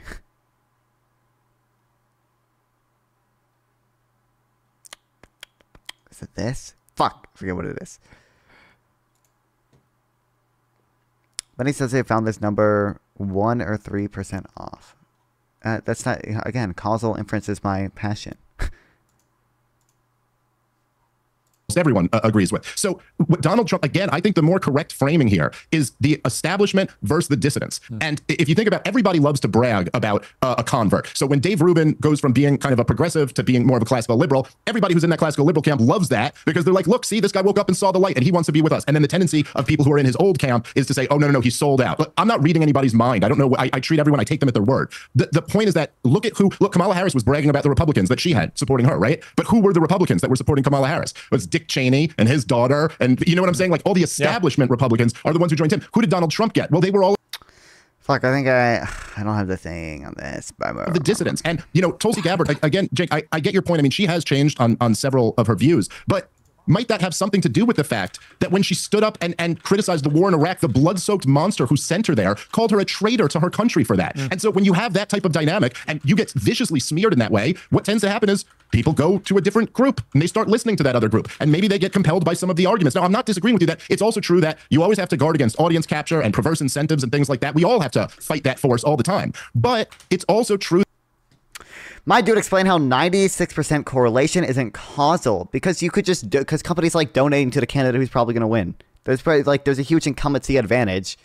A lot of corporations probably just donate to the incumbent because the incumbent is likely to win, or have more money to spread your name and message. You wouldn't leave, and also you don't. A lot of people probably donate to both sides, but or having more money to spread your name and message wouldn't lead to winning elections. I'm sure having I'm not saying having more money has zero effect. It just doesn't.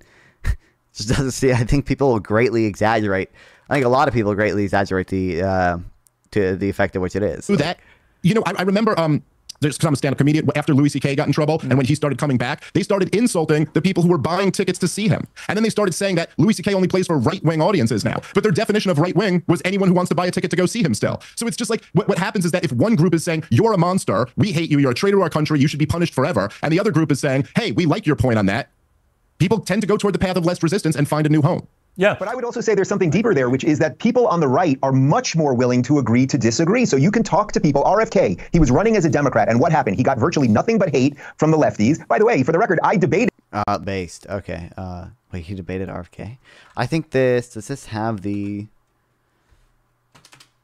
Never mind, it doesn't.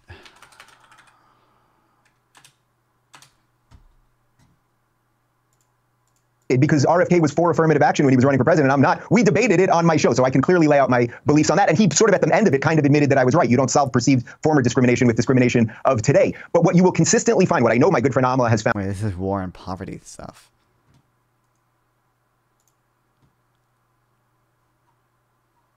This is about the fucking Princeton study that people cite because they're retarded.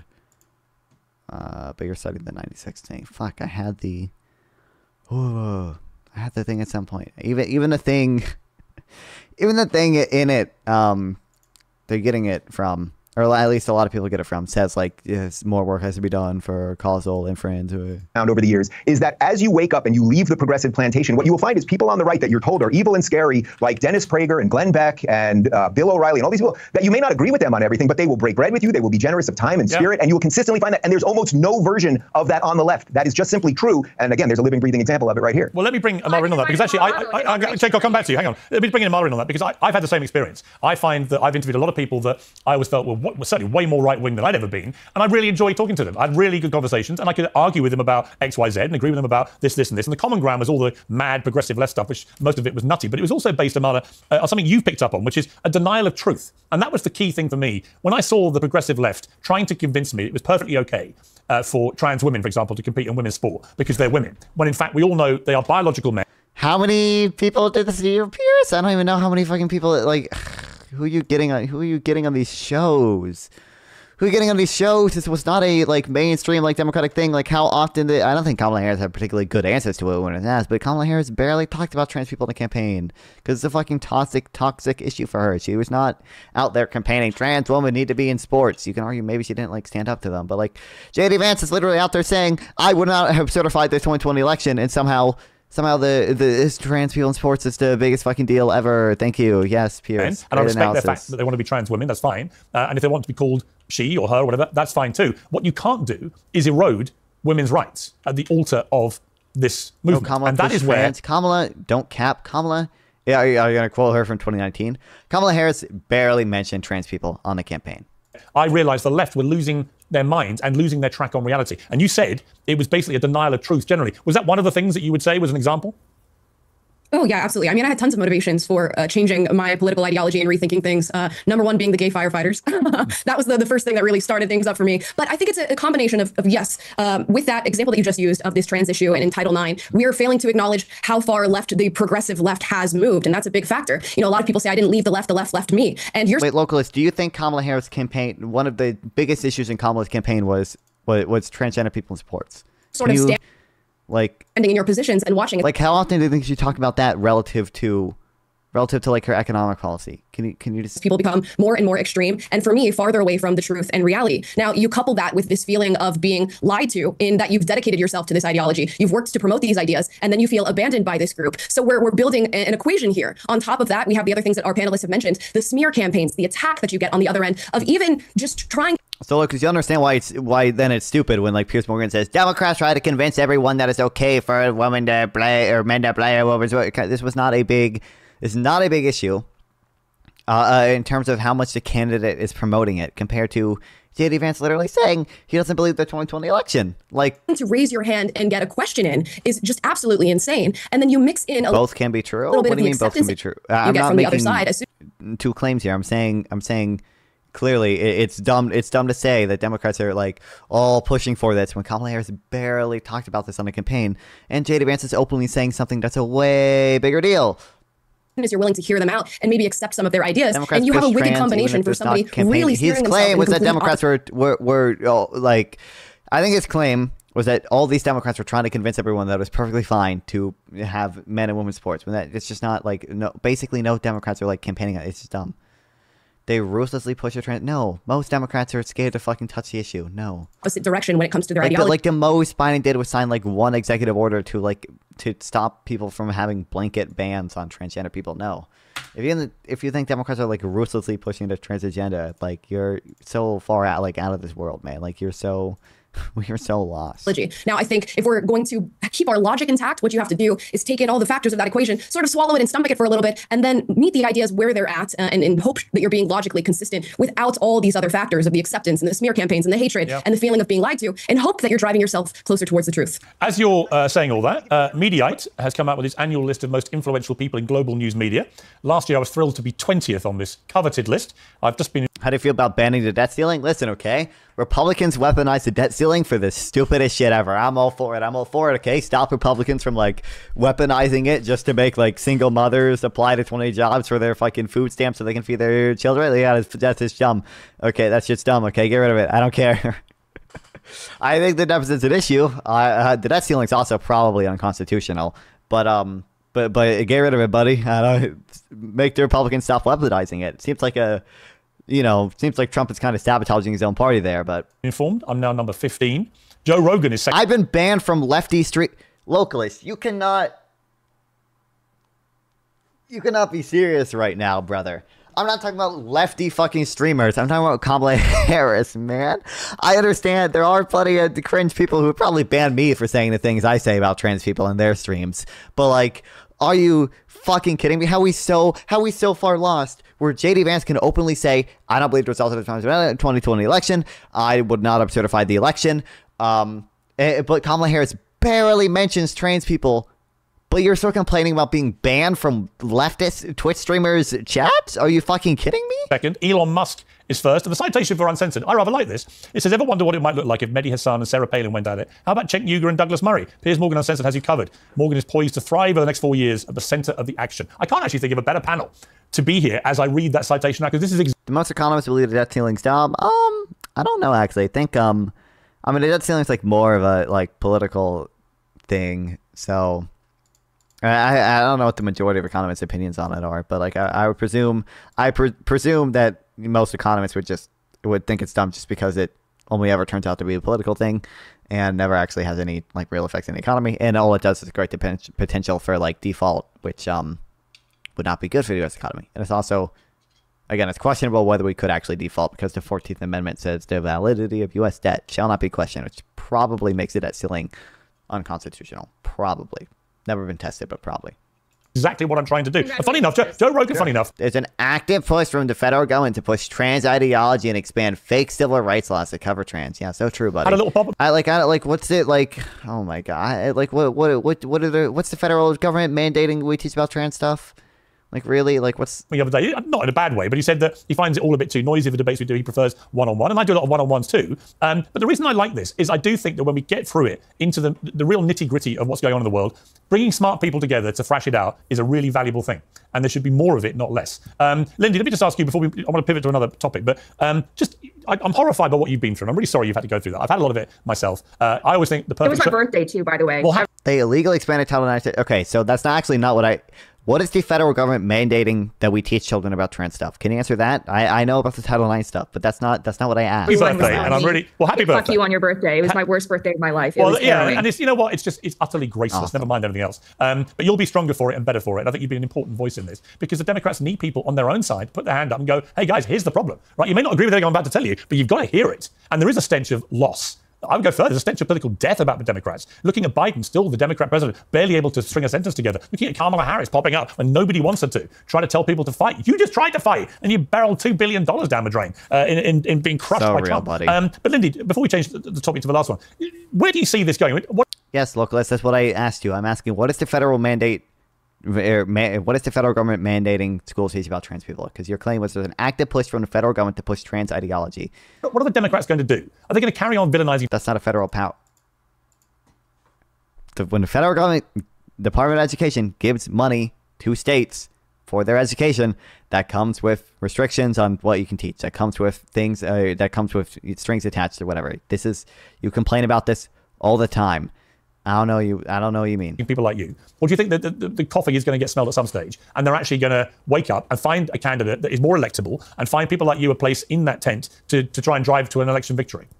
Piers, I don't want that. I don't want to be a part of this tent. I don't want to be a part of this craziness anymore. They're accelerating my rightward shift. I don't want this nonsense. It's just... Why? Why do we do this, Pierre? Why do we get 5? This entire conversation is so the word isn't unfocused, like so uncentered on things that are way more relevant. We just got 5 people to like circle jerk about like how Democrats campaign too much about trans issues. What are we talking about, brother? It's crazy. Brother, what are we... And honestly, they're shrinking their tent. They're basically telling me to they're pushing me to bring my tens of millions of dollars that I've raised and can continue to raise to a different team that treats me better, that treats me with just common decency. That doesn't call me a communist spy. By the way, the communist regime in China killed my great-grandfather. They don't know my family's history. This is the first time I'm really saying it on air. They are calling me a spy for the regime that killed my great-grandfather. Let that soak in just for a second. That's how disgraceful they are. Yeah. And these are the people who call themselves the social justice warriors. They are dabbling. They are going headfirst into racism anytime someone dares to disagree with them. I don't want to be a part of this nonsense anymore. I want to be a part of the team that says men are men and women are women, and then men shouldn't play in women's sports. And I'm an athlete myself. I'm a marathon runner. I don't want to run against a man. I know I'm going to get trounced. That's just biology. It's science. Of course. It's not politics. Of course. And it always has been just a matter of clear, obvious fact. And people who've tried to defend it, smart people who've tried to defend it, have been disingenuous at best and actually disgraceful liars to themselves and the world at worst, because what they've allowed is this to continue to the point where we had that farce at the Paris Olympics when somebody who's got male chromosomes, reportedly, but it was pretty obvious, battered one female boxer into submission after 45 seconds. And the poor boxer said she had to quit because she'd never been hit that hard in her life. Ridiculous. People will die. This is the Olympic. It's an international committee. We're not even talking about... Oh my God, we're not even talking about America People anymore. will die Oh at the my altar God. of this bullshit. I want to just pivot to we've got a few more minutes. This is the story of the shooting of the CEO of the healthcare company, Brian Thompson, and something that the NYPD Commissioner Jessica Tisch said yesterday. Take a look at Thank you, localist. Every student deserves to live in a safe and supportive setting, free from discrimination. As the Department of Education has reaffirmed, discrimination based on sex, including sexual orientation and gender identities, is wrong, is prohibited in American schools. Yet many lesbian, gay, LGBT students experience bullying, harassment. For transgenders in particular, this can be threat. Okay, what are they actually? Okay. How can schools support transgender students? Use welcome. This is not what I'm asking. Okay. When you say the federal government is pushing trans ideology, I expected you to be. What I expected. This is not. The evidence of this effect is you were going to say, oh, look at this classroom where they're teaching students about transgender shit. We can't even provide evidence of that. This is just like schools should not bully transgender people. It's like, okay. Why does that have to be? Because that was your claim. Was that not your claim? You said that Democrats are all pushing trans ideology. That's what I expected. Oh my God. Let me say this plainly. There is no heroism in what Mangione did. This was a senseless act of violence. It was a cold and calculated crime that stole a life and put New Yorkers at risk. We don't celebrate murders and we don't lionize the killing of anyone.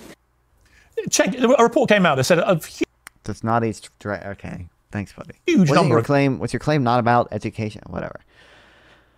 Young people in America were actually fully on board with this. Oh, I guess it wasn't specifically, but we were talking about. We're talking about school, so. Assassin and approved of what he'd done.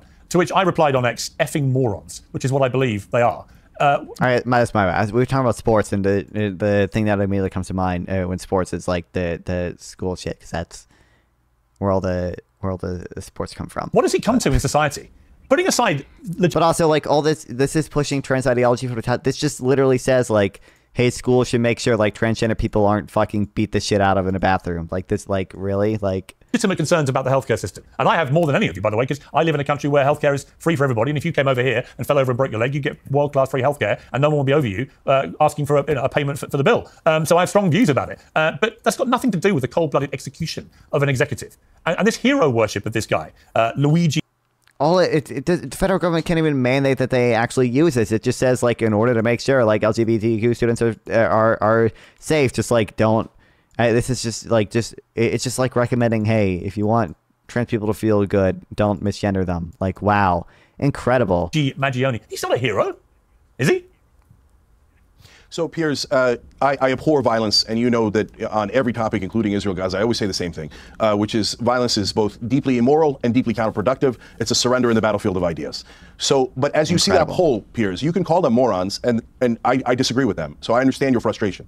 But at the same time, if you ignore why they're having this unusual a reaction to a killing, you're making a mistake.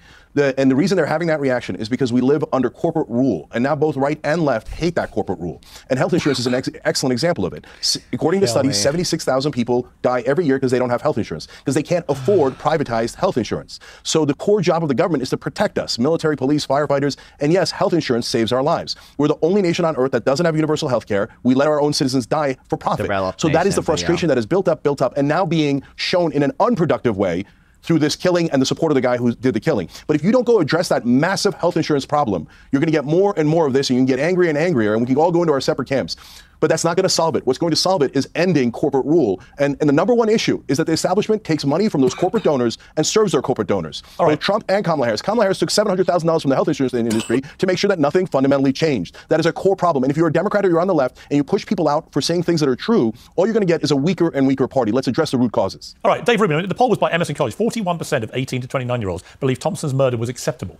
The cold-blooded murder of a man, of a husband, a father of two kids in Midtown Manhattan is acceptable because he happened to be an executive at a healthcare company and they disagree with some of the policies. I mean, if it comes to that, then if that is taken and extrapolated across the country, that's the future generation now in America. They think that murdering executives from companies whose opinions you don't like is now acceptable. America's in a very dark place. I mean, it was. Yeah, well, I can basically. To be fair, it's more than like opinion you don't like. He was supported. The company was supposedly like denying too many claims, and that was killing people because they had the AI specifically meant to deny claims to everyone. Give you Cenk's answer without denying twice as many claims as the other company. But there's no but there. It doesn't matter what you're aggrieved about. Everyone is aggrieved about something. Everyone has been wronged by somebody, a former employer, a health insurance agent, a doctor, a former boyfriend, girlfriend, whatever it might be. You cannot take the law into your own hands, period. If you wonder why so many people think that violence is okay, again, I would only point at the progressives who for the last decade have been calling everybody racists and bigots and saying this country's run by white supremacists and capitalism's evil and the very founding.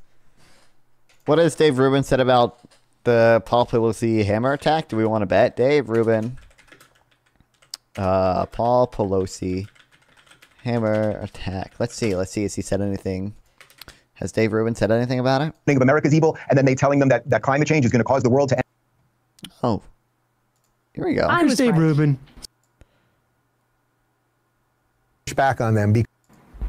And when I mean the old days, I mean literally last week. If the narrative was out there that the Republicans are racist and bigots and conspiracy theorists and all that, there would be almost no way to push back on them because you would get censored or shadow banned or your views depressed or whatever algorithmic trick is involved. But now Elon owns Twitter. And not only does he own Twitter, so he's allowing people to say what they want, but he's also getting involved in it himself, right? Pause for 1 second. I just think it's important. Conspiracy theories. They won't Twitter. And not only does he own Twitter, so he's allowing people to say what they want, but he's also getting involved in it himself, right? That may not actually be the wisest thing. Like maybe he should be cooling it off a bit, but he's poking the bear right now, and perhaps the bear needs to be poked. Here's a headline from the New York Times that I thought was quite interesting. Elon, I want to read the headline before the Elon retweet of it. It's Elon Musk in a tweet shares link from site known to publish false news. Now, of course, first off, if they were to oh my God, where's that? Where's the? Please. So the guys, but this is about we can expose the nonsense through comedy and an even playing field, right? We have not had an even playing field. But then the algorithmic depression, to be chained Pelosi's house. Well, I deal with this crazy break-in at Nancy Pelosi's house. Well, I was trying to find a legit journalist, and there's a very short list of legit journalists.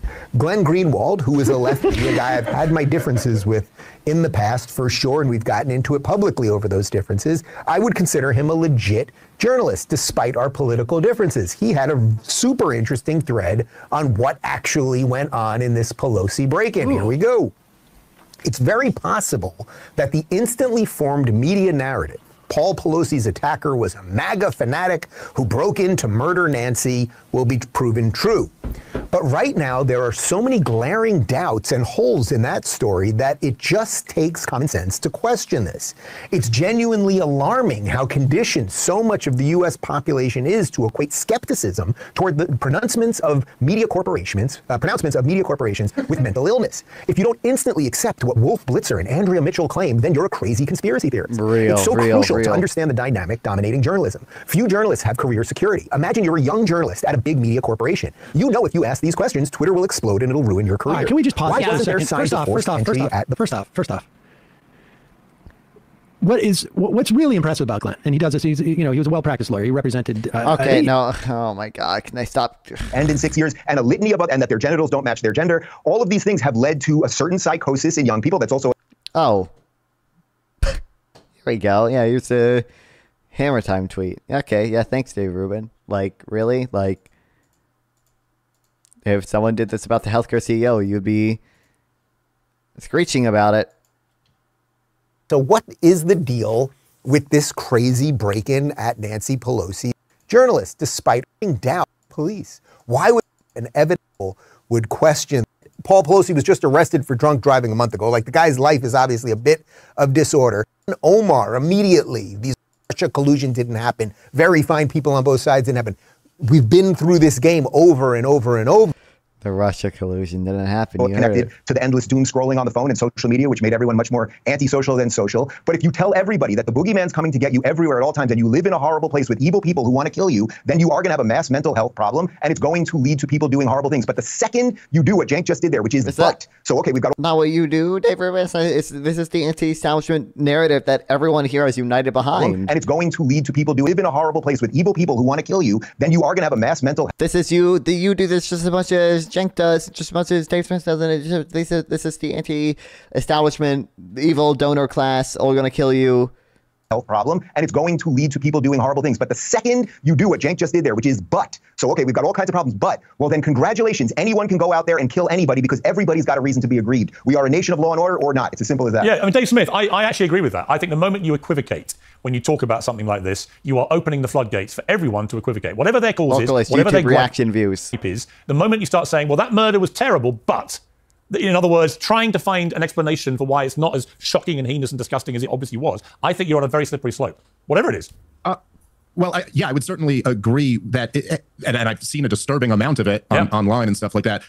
And so, look, obviously it's horrible to execution style kill somebody, and the whole premise of what. Are they all going to be too cowardly to apply their anti-establishment logic to Zio shooting? Man, I'm surprised we don't have at least one person supporting it here. Maybe they can't do it on YouTube. Western civilization and the Enlightenment and everything that we should consider good and advanced in civilization is that even if that guy was guilty of horrendous crimes, well, he gets a judge in a robe and a lawyer in a suit, and he gets to present his defense before he is convicted by a jury of his peers. You know, like the idea that you can just execute. First of all, it's evil, and also, no matter what side of it you're on, the outcome of vigilantism like this is just chaos and an awful place to live. I do think, though, that for people who feel that way, we should look at a poll like that and have a lot of questions. Yeah. And I don't think that, I don't think Dave is completely off. I think there has certainly been a bunch of toxic garbage that has come to dominate university life that is very bad for young people's minds. I will say, though, that as a society, we have put the young people in this country in an awful position in many ways where they do have legitimate grievances. Now, I'm not saying that justifies, supporting anybody being executed like this. But the truth is that the big banks and the government got in business to prop up this college, which is essentially a government program at this point. The loans are given out by the government after many years of them being guaranteed by the government. We've cattle carted these young people into going into six figures in debt while they learn, for the most part, garbage. They come out of this, they're working at Starbucks, they're 150 grand in debt. My grandfather in a That's it. Dave Smith would never accept the data on this, but the data all still shows whether or not they're teaching bullshit in college, right? It's still usually doubles your lifetime earnings. You're not. It's not true. Much poorer, much less advanced economy could go wait on a line and get a job after high school and support his wife who didn't have to work and raise their kids and have. The data on this doesn't check out either. But 2 cars and own a home. There is simply no path toward that for a huge portion of young people. And if we don't address that and we don't try to fix this situation, I think we're going to be looking at this very disturbing reality where more and more young people kind of celebrate the person who just went out and made what from their perception, somebody who was in the establishment or in the winning class, made them pay. I'd also add very quickly that in the middle of that, college is a scam and that data is irrelevant. Yeah, okay. Just to add it's a scam, except it just doubles your lifetime earnings, and it's definitely the safer bet for the majority of people to take. To injury, we still have Social Security, which is considered like a third rail that nobody, even the Republicans, will dare mention trimming at all, which is nothing but a wealth transfer program from these young people to a much richer group who have higher net worths and higher incomes. I mean, I understand there are issues with the solvency of Social Security, but one, you say it's a wealth transfer or whatever, in a lifetime of saving, it's Social Security is really effective at reducing elderly poverty. So it's not like you're taking money from the poor college students and giving it all to the rich boomers. A lot of those boomers aren't too rich. A lot of those boomers would be in poverty without the Social Security payments, right? And then secondly, you've removed the burden of individuals to take care of their parents, right? If Social Security is taking care of my parents when they're old and retire, well, that means I don't have to, right? So some individualized benefit even there. And then also presumably, so long as we make the necessary reforms to Social Security, they are also going to get some money from Social Security when they go. College money goes to the elderly? I don't think so. What do you mean? He's saying that the Social Security is just taking money from college kids and giving it to rich boomers because the college kids are working and pay payroll taxes, and that goes to people dare mention trimming at all, which is nothing but a wealth transfer program from these young people to a much richer group who have higher net worths and higher incomes and a lifetime of saving. It's the way young people have been screwed over in this society is very. My understanding is that I think the Social Security did their analysis or whatever. There's like 3 reforms they want to do. 1, they want to invest in a diversified index instead of just treasury bonds. 2, they want to remove the cap on payroll. On the, I forget what the cap is called. There's like a, capped at like beyond $500,000 in income or something. You don't earn anymore, or you don't pay into Social Security anymore. The marginal rates don't go up. Yeah, 250K. Yeah, and then like 3, just increase the payroll tax a little bit, or like move the what's it called, the ladder down or whatever. Like very disturbing. And so again, just to be clear, Piers, I'm not. Yeah, as long as you do that, the solvency is extended relatively far. Not equivocating and saying like, oh, that's why it's okay that some of them are celebrating. Oh, and also immigration you can do too. But but I think we should recognize this. Yeah, Amalo, what are your thoughts on this? Yeah, I agree with what Dave Smith just said. We should recognize the problems that are maybe underlying in this guy's motivation. Do you think major life decisions based on statistical averages? They can absolutely inform it. If the data is all showing everyone who goes to college is making double the lifetime income of people who don't go to college, that is going to factor in my decision of whether or not to go to college. If the data showed the opposite, I would factor into my decision to make the opposite decision. I'm an above average person, so I would never do this. Oh, true, buddy. I obviously don't think that retributive justice is the answer in any way, shape, or form. But to somebody else's point, I think somebody said in response to this office, he had one of the biggest regrets was not getting Social Security into the stock market. Yeah, it's been sort of unusual or dramatic. I kind of want to push back on that. I feel like this is becoming a common response to anybody who we disagree with losing their life. I think for a lot of us on this panel, maybe one sentence that we've said on this show today will now lead us to our deaths being celebrated. God forbid they happen. And it's a really interesting sort of common response that we're seeing in today's time. I'm reminded of the Titanic submersible. Now that wasn't an assassination, but those people dying was celebrated all across the internet in a very disturbing fashion. And I think it's about this sort of redefinition of violence that we're experiencing right now. Your words are violence now. Your actions are violence. Your silence is violence. Yep. This CEO, the violence that he was committing on the daily basis was being a CEO. And I think that redefinition is really taking root specifically in young people. And when you mix that with the agitation they feel over their economic standards, the world that they're living in, the society that is increasingly becoming sick, we're going to see, unfortunately, more of these actions take root. Yeah, I think you make some great points. Lindy, final word to you. Yeah, and what's really rich? Leftists love to talk about gun violence, and I am a huge advocate for gun safety. But wasn't the gun 3D printed? Where was that? Where was that energy when this happened? Suddenly it didn't matter at all. Suddenly they were worshiping at the altar of Luigi with no mention of guns, no mention of ghost guns, which is one of their favorite topics. But all of a sudden, you can hear a pin drop because no one is mentioning it. And I do want to mention, if this guy weren't hot, there wouldn't be this mass hysteria around him. I think a lot of if he'd executed a female executive, there wouldn't have been the same reaction, right? It was the fact it was a guy who was a middle-aged white guy executive. He fitted the narrative they wanted, which was perfect hate figure for the whole health. And we learned he wasn't even a client of United Healthcare. Right. Neither was his mom. Yeah, I think this guy, Mangio, is a total fraud. And the idea that he's some kind of Pied Piper, Robin Hood figure, forget it. He's just a cold-blooded killer with a twisted mind who thought he'd make a name for himself. Got to leave it there. Merry Christmas to all of you. What a great panel that was. We can say that again, right? Merry Christmas, guys. Merry Christmas. We can say that again without being so cancelled. Real local. Oh, yeah, so true, buddy, the war. On Christmas, and they won. Oh no, the atheists are in barrels. The fact we're all still here means the cancel culture is dying. Thank God for that. Thank you all very much, and I hope to see you all again next year. My next guest is one of President Trump's most loyal supporters in Congress. Like the man himself, she's no stranger to controversy. Man. Like the man himself, she doesn't seem to care. Colorado Congresswoman Lauren Boebert has been comfortably re-elected for another 2-year term. Here are some highlights of her first. So I'll ask again, did you shadow ban my account? Yes or no? Again, not to the best of my recollection. So the answer is, Mr. Roth, yes, you did. I found out last night from Twitter staff that you suppressed my account for this tweet. What? It's a freaking joke about Hillary Clinton being angry that she couldn't rig her election. Who the hell do you think that you are? Do you continue to assert the slope of the roof as a credible reason for leaving this position undefended? There was no order to hold fire. Our agents and officers have the ability to neutralize a threat. You need to be fired. You do not need to hold this position. You are not the best for this job. And then you take this microphone. And I've also seen the coal plants that have been decommissioned in my state. But 100%, we should I've seen the energy regulations that have regulated my district into poverty. Well, I disagree myself with the Congresswoman on some key issues in the past. But in the spirit of Christmas,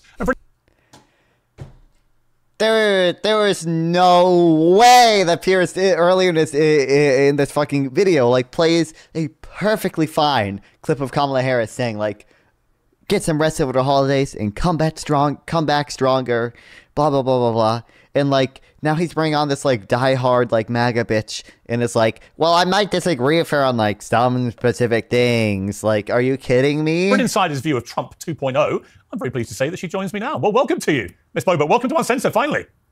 Piers, it is wonderful to be on here with you. And when you're going to bring in some of my highlights, I didn't know exactly where you were going, but I'm kind of proud of those moments there. Well, you know what? Listen, fair play to you. You've been a firecracker congresswoman, no doubt about that. Sometimes I've cheered you on, other times I've cringed, but you're always making a lot of an impact. But more importantly, you've also been incredibly steadfastly loyal to Donald Trump. And I would imagine right now, I mean, I was watching the scenes at Mar-a-Lago the last few days with the world's great and good, including many of his former enemies, all trotting down there to pay homage to the king. It's been a quite remarkable thing, hasn't it, since the election? The scale of the win and the way, really, that the world is now just gravitating to Donald Trump. How do you feel about it?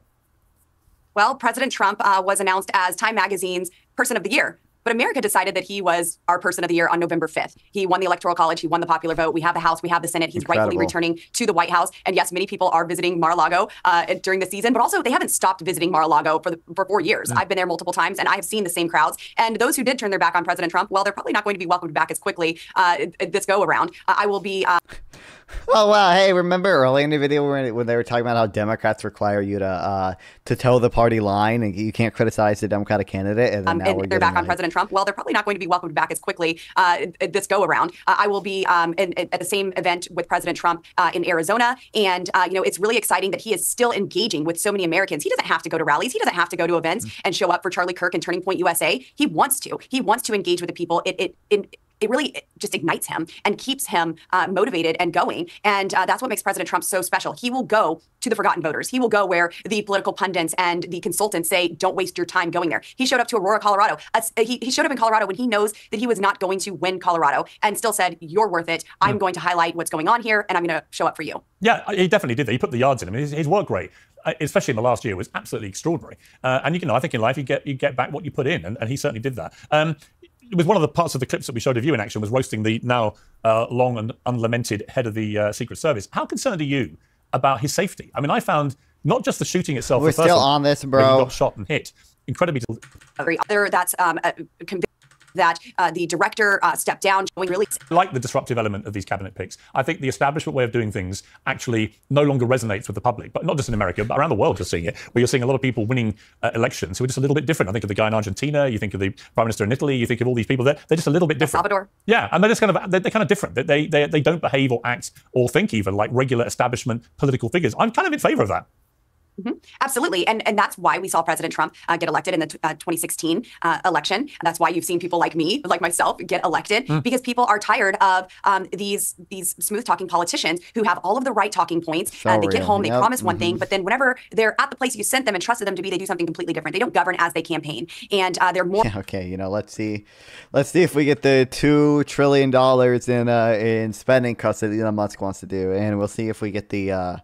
let's see. Will Donald Trump go through with the 20% universal tariffs on literally everything? Let's see. How well do you think that would work out? Oh, and the Fed independence. Lobbyists and special interest groups, or even leadership within their own party. I see that all the time in Washington, D.C. And even as we have a large group of freshmen coming into the new Congress, I'm hearing the same old things. Well, this is how we do things around here. This is how we've always done them. Well, guess what? America hates the way we've always done things. America hates that we spend $1 trillion at a time and don't even read the bill. We have to pass the bill to find out what's in it. America hates the omnibus bills where we put all of the federal spending into one piece of legislation where it's one up or down vote, and we just rubber stamp the entire funding of our federal government without any real accountability and going through that line item programmatic spending. I fought in the speaker's race in 2020 to end that, to have 12 individual appropriations bills, to have 72 hours to read a bill, to have single subject legislation. And that's what us disruptors are doing. And I'm so happy that President Trump is continuing to choose those who will disrupt the norm, who are not part of the establishment. He really does want to drain the swamp, and he has seen what's at the bottom of the swamp. And when you begin to drain it, well, all of those creatures start showing their teeth and hissing and wailing and snapping at you. And I think it's time now to drain it once and for all, and he's got the right people to do that. Do you think, my gut feeling is that every remaining pick of his is going to get confirmed. Is that your sense? Absolutely. Of course, there were talks of Pete Hegseth not getting confirmed, but I think that is far gone away with now. It's done away with, and Pete Hegseth will be confirmed. And I won't be surprised that all of his picks get confirmed. He has great people who are motivated to save our country. I'm excited for the Doge Commission that was created. Now, Piers, it's a little frustrating to me at times to have this Doge Commission, but I'm so excited to have Vivek Ramaswamy and Elon Musk heading it up because they are powerful voices in America. And it's frustrating because, having this oversight and accountability and looking into...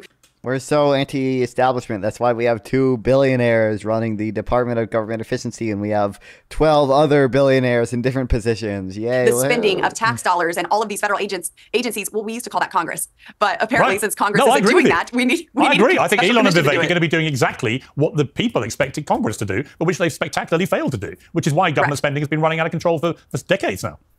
Yes, we're at $36 trillion in debt. We have nearly a $2 trillion annual deficit, and we have got to get the spending under control. Scary. But the thing is, I have people in my own party who will stand before the Doge Commission, the Department of Government How do you think she feels about Trump wanting to eliminate the debt ceiling?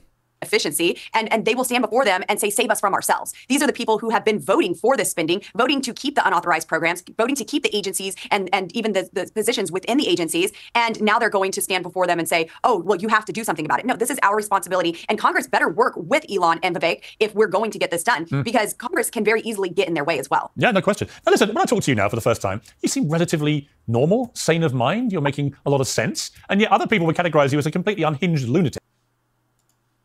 Yeah, if I ask softball questions that everyone likes to hear good, answers to, ooh, government spending out of control. Yeah, maybe she sounds like a reasonable person. Ask her something about, I don't know, you can probably ask her about the 2020 election, see if she believes in that. Ask her about any of the cases against Trump, or any of the sexual assault allegations about Pete Hegseth, or any of the national security concerns regarding Tulsi Gabbard and her connections to Russia or whatever. And she'll probably actually just ask her about Ukraine, and she'll probably sound like a madman. We've heard the same thing about Donald Trump. I detect he's a slightly changed character. The Trump 2.0 is a little bit calmer. He's got the validation now of the American people. He's got the mandate that he's always craved, obviously. He just seems to me less combative because people are not punching him in the face all day. Harris has urgently remained in D.C. What? Vice President will not travel to Los Angeles and remain in D.C. The Vice President will be in Washington, D.C., where she will receive briefings and conduct internal meeting. What? Is Joe Biden dead? Did he die? Is it over? Is it Joe over? Day long. Are you, Lauren Bobbitt? Are you also now? Are you a slightly reformed character? Are we going to see a different, slightly more cuddly and warm Lauren Bobbitt in 2.0 or not? So, well, Piers, I think that this is how I've always been. But just as you said, when you're getting punched in the face, you have to punch back. And I learned very quickly in Washington, D.C., that nothing happens here without force. I need to get the public engaged and speaking out. I cannot allow them to remain silent on issues, because when we're silent, we lose by default. And I have to have really their backing in a lot of the stuff that I do, or it's going to be like talking to a brass wall here in Washington, D.C. Oh, because of shutdown?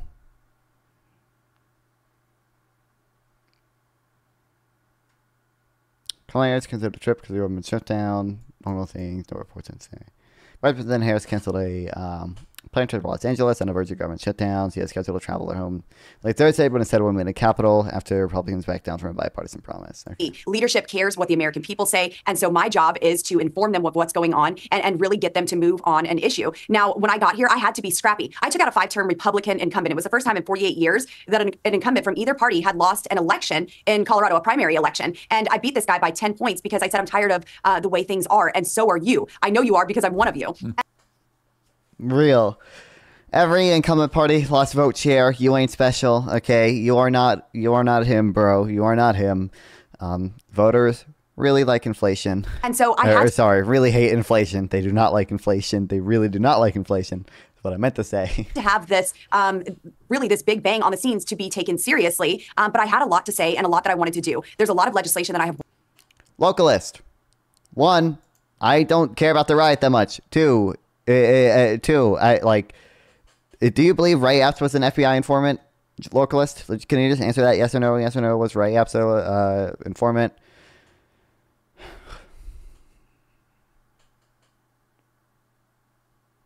She moved to a different area in Colorado.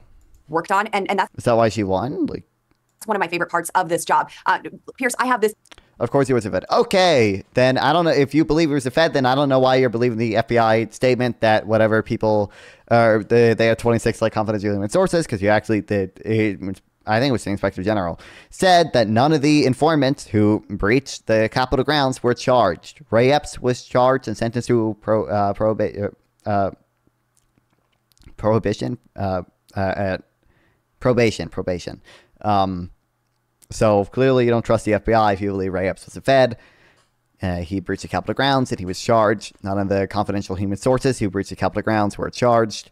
So clearly you don't take their word for it. I don't know why you're niche little letting them zip down. code bill that is the biggest deal to me. Here in America, the post office can just take away the recognition of a zip code from a city. And with that comes serious consequences like losing tax revenue, insurance rates for homeowners, or even emergency response times, and so much more. And the post office won't acknowledge petitions of the cities who are trying to get their unique zip code redesignated by the post office. And so I made it an act of Congress. And now we are actively working in the Senate to get 51 communities their zip codes to be recognized by the United States Postal Service. And this is the stuff that I'm passionate about. I want energy development. I want deregulation. I want a secure border. And I want to ensure that Coloradans have exactly what they sent me to get. I want them to have more water storage and managed forests. And these are the things that I work on that you're not going to hear about on CNN or even Fox for that matter. Okay, let's find something where I disagree with you passionately about to end on, because it's all been way too chummy so far. We're starting to be friends here. We better fix let's not get ahead of ourselves. I know it's Christmas. So we've got the inauguration coming. President Zelensky from Ukraine is apparently going to attend. You were, along with Matt Gaetz, two of the Congress people who refused to stand or applaud when Zelensky addressed Congress. Would you have applauded or stood up for Vladimir Putin if he'd been speaking? So I do believe that I did stand when he entered, but there were many things that he said that I absolutely did not stand for. On the contrary, there have been things that I've stood and applauded Joe Biden for. And so it just depends on the topic there. But was I going to jump up and down for joy as Zelensky is walking into the United States House of Representatives in a sweatshirt and just awaiting for his next check to be signed by Joe Biden? We've sent over $200 billion, or right around $200 billion, and Joe Biden is still wanting to send more money to Ukraine. Actually, that might be true by now. But usually the spending bills that we appropriate for Ukraine usually are only about like half aid, and they include aid for other shit in there. Like the first $100 billion that we sent to Ukraine was only like actually $60 billion aid to Ukraine. I think like the most recent one also included aid for Israel and Taiwan, right? So Ukraine with no plan to end this war, with no end in sight until President Trump won this election. And so, no, I was not very excited that he was there to beg us for more of our tax dollars. I don't think you can hammer a guy who's a wartime president for wearing wartime fatigues. I mean, he's going straight back literally to war. Well, I think a pullover sweatshirt is a... Act like it's okay. Yeah, it's another thing. Like, it's the old weapons, and then we just buy, like, new weapons. Like, all the money... Most of the money stays in the U.S. Like, I think it's literally 85% stay in the U.S. because, like, we just give it to Lockheed Martin, and that creates jobs in the U.S. Well, it doesn't necessarily create net jobs because it draws resources from other sectors. So unless there's idle resources, then you could actually have a decrease in net job. But regardless... that like supports Lockheed Martin and all the engineers there, like is wartime attire. Well, he wasn't in a flak jacket. He was in a sweatshirt. I don't think it really matters whether he's in a suit or not. Here's what my point. Here's my point to you. Here's my point to you, Lauren. Is this? Whenever I hear, and there's a large number of Republicans that say the same sort of stuff, and I'm always like, it's such a weird thing to hear because like 30 years ago, it would have been unthinkable for any Republicans to go on the record, basically looking like they're siding with Putin against a sovereign democratic European country that Putin had invaded. The idea that you would be effectively saying, well, give the Russian dictator what he wants, I would have thought would have been. Okay, what's she going to say? She's going to say, we could get the NATO expansion meme. We could get the just a corruption meme. We could get the coup meme. I don't think she would go so far as for the coup meme. But what do we think? Do we think it's going to be the NATO meme or like the just Ukraine is corrupt meme because he said like sovereign democracy or whatever, or like unthinkable. So why do you guys seem so relaxed about the idea of a Russian dictator marauding around Europe, helping himself to land that isn't his? Well, Putin's asking us for a heck of a lot less money than Zelensky is. And what price it's really freedom? not siding. What price freedom?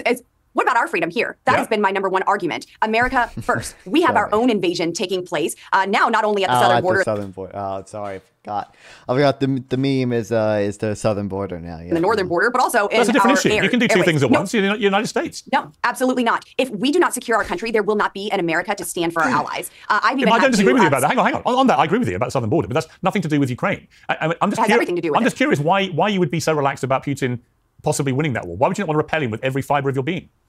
When this first started, I was in support of us helping Ukraine. But then when I saw that there was no accountability for the tax dollars that we were sending over there, that there was no plan to end this war, that we were literally funding both sides of the war through bad energy policies, that Joe Biden had declared an all-out war on our energy production. He was draining our petroleum reserves, our emergency strategic. Because it was COVID and we couldn't get oil, we couldn't get like whatever natural gas from Russia anymore. Yeah, that's why we drained the reserves to keep gas prices down. You should support him doing that.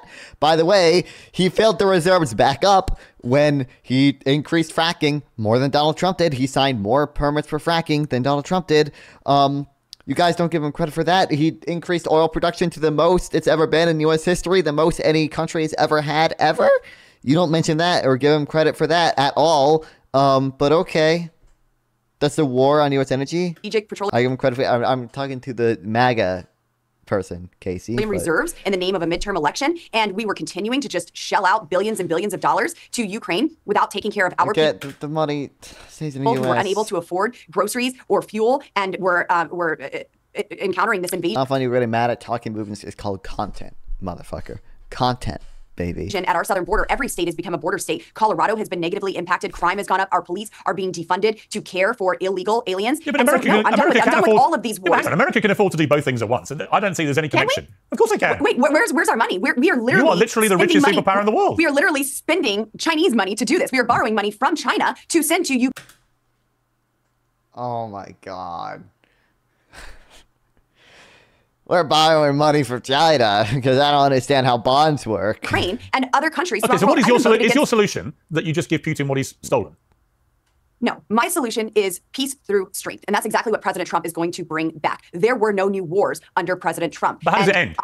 Kill me. President Trump, his strength will end this war. Yeah, but how? Because he does have a great relationship with Putin, and those are negotiations that they Yeah, are but how going do you to think have. it should end? Well, it's not just throwing more money at it. No, but how do you end It's it? not just enriching the What's the deal? military-industrial Do complex. you let Putin keep what he's taking? That is their deal to make, and I believe that President Trump will do that. My job is to be a good steward of the American tax dollars, and I'm not going to continue to write blank checks. I've even voted against our strongest ally, Israel. I love Israel. I stand for Israel. I believe in them. But when it's deficit spending, when we are sending billions and billions of dollars that we do not have, and we aren't paying for it, we aren't cutting Liz, we spending got or that. cutting any programs to cover the cost, I can't approve that. Okay. Final question. How are you spending your Christmas? I am spending my Christmas with my 4 boys, my grandson, and my mom. I'll have brothers and cousins all around as well, and nieces and nephews. So actually, one of the most special things that took place this month, we weren't going to have a Christmas tree. Now, I've had a fresh start in life. My boys and I moved to the eastern part of Colorado, and it's been a year of new beginnings, a wonderful fresh start, and we've spent a lot of time making our house a home. But I've spent so much time getting this house ready, I didn't really want.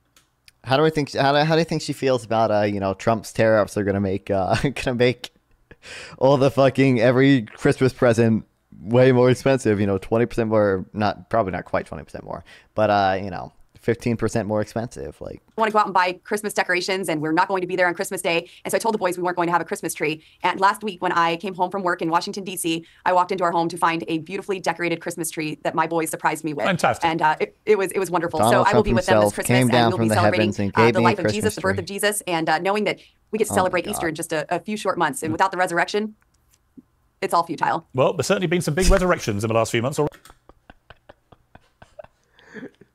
Without the resurrection, it's all futile. Not least Donald J. Trump. Kill Lauren me, Boebert, man. nice to have you on Uncensored. Come back soon. Yes, thanks so much, Piers. Oh, we live in the maybe not the worst timeline. Okay, we didn't get Matt Gaetz. Okay, Matt Gaetz is down. The other guy went down too. What's his name? What was his name? I forget. It's fine. It's fine. Listen, we're good. Oh my God, kill me, man.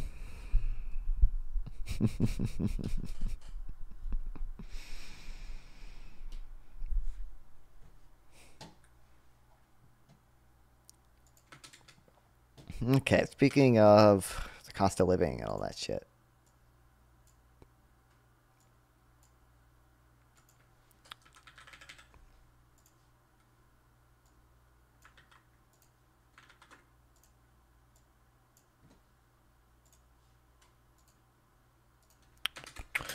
Economic nostalgia, 1890s edition. You hear a lot of nostalgia for the recent past, people pining for the simpler life in the 1950s, or claim that wages have stagnated since the 1970s or early 80s. I've tried to take these arguments seriously and respond to them, such as in a paper I wrote with Scott Winship and summarized in a blog post last June, but occasionally you find weird economic nostalgia for like for the 1890s. Yes, the 1890s, not the 1990s. I don't know if I've read it. I think I've looked at this before, but never like read it all the way through it and like took notes in it. But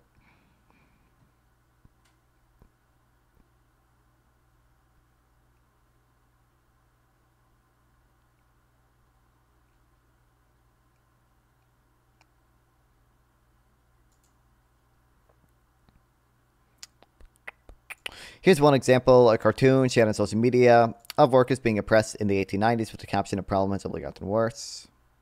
Real.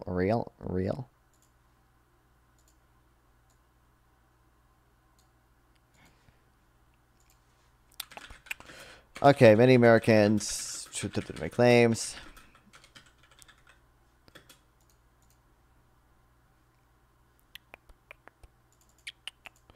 Their life was simpler.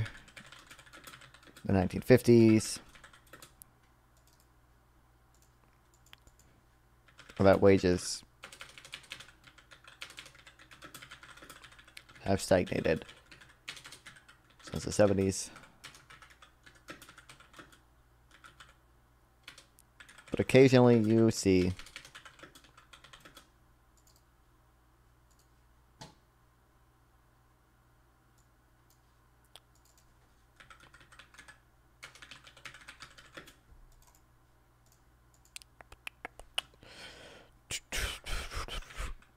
nostalgia. Oops, I spelled that horribly. For the economy of the 1890s.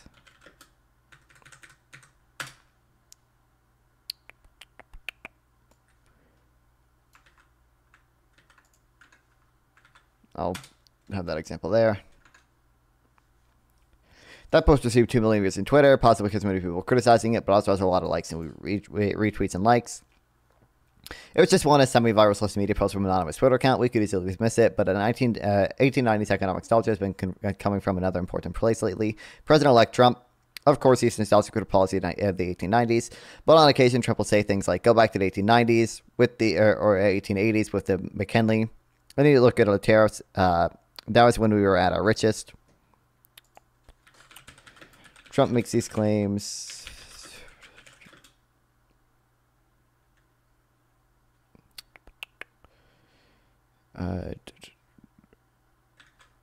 As well, stating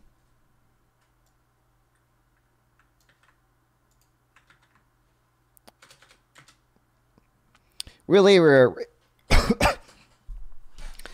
I'll say make these claims to justify his tariffs. Really, richest in the 1890s. Can this be true? Are anonymous socialist Twitter accounts correct? Let's look at the data, but the answer probably won't surprise you. You interpretation is correct. We're much better off today than the 1890s, but almost every way, I think it means by almost every way of looking at it economically. Let's start with wages.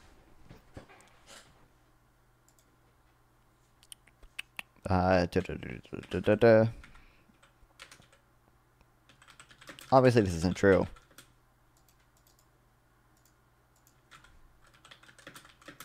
By basically every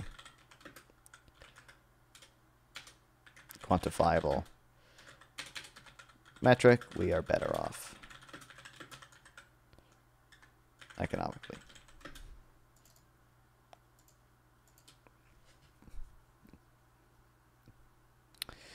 As the 1894 political cartoon depicts correctly, wages were quite low back then. Using the Measuring Worth Historical Wages series for production workers, we see that on average they earn 13 cents an hour. For non-supervisory workers in 2024, they earn around $30 an hour. So workers in nominal terms earn 233 times as much money as they did in 1980. Starting with wages, the measure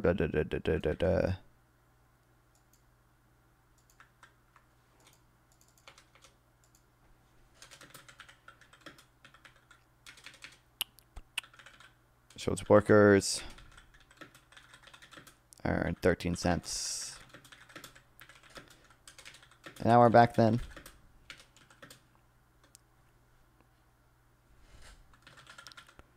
Currently, non-supervisory workers earn around $30 an hour.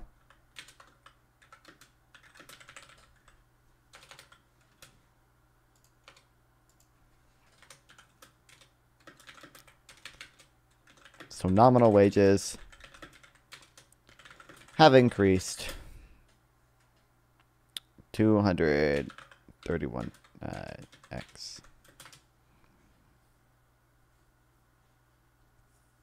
Of course, prices also high today, but how much higher? We can use measuring We can also use measuring worth data for this question with the historical CPI series.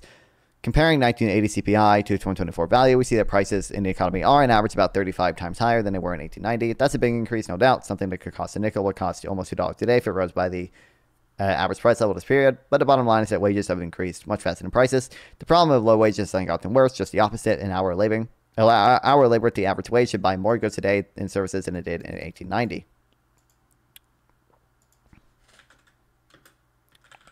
Of course, prices have gone up too.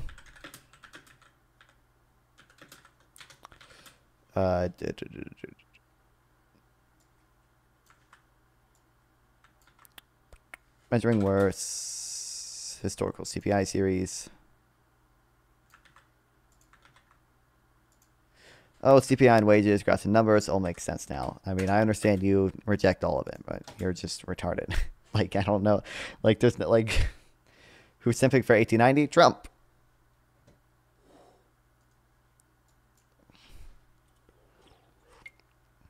And localist, but his view is literally unfalsifiable. And they're embarrassed by it, but almost nobody. And tariffs will make, I always said, to me, tariffs, the most beautiful word in the dictionary. It'll make our country rich. You go back and look at the 1890s, 1880s, McKinley, and you take a look at tariffs. That was when we were at our proportionately the richest. Right? There were a couple of countries, and they're embarrassed by it. Shows prices have increased.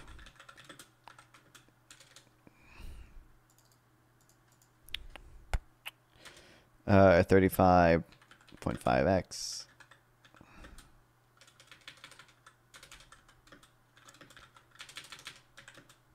So overall, wages have grown faster than prices. And an hour of labor today should buy more than in 1890.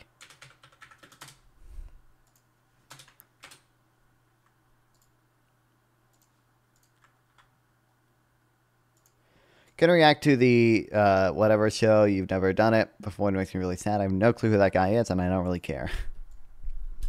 Compare the 1890 CPI. We read that. Here's the data in a chart. Note I'm using a measuring worth series for wages throughout the chart, even though it starts to incorporate the value of non-wage benefits in the early 20th century. I'm also using a logarithmic scale. But this is a good comparison. A historical price index like CPI is very useful, but also has a number of challenges.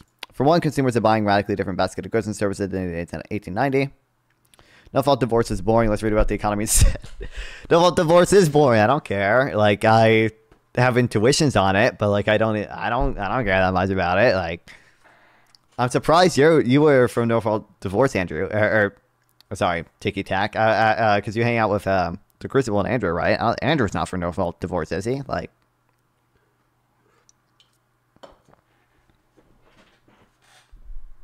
holds a PhD in American history, University of South Carolina. Is the author of 4 books. Don't care. Okay, whatever. Are they still going at it, by the way?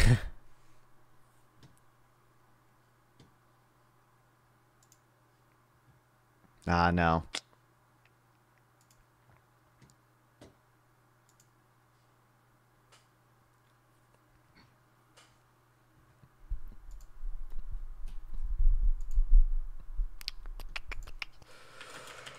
Historical price index. I think he's anti-no fault, and it just ended. Yeah, I'd imagine he is. From everything I've seen from Andrew Wilson, I would assume he's no fault, but he's against no fault divorce, but maybe not. To make for a number of reasons.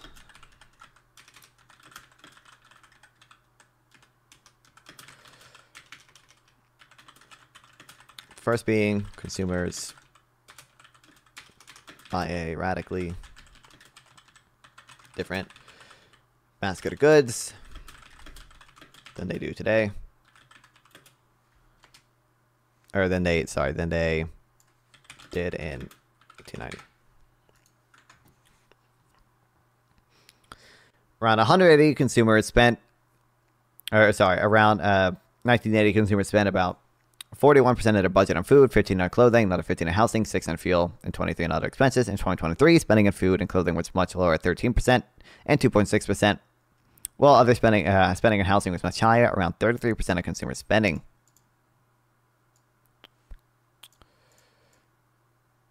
Uh, 41%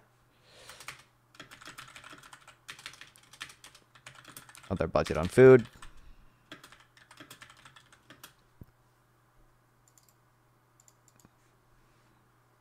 %15 on clothing.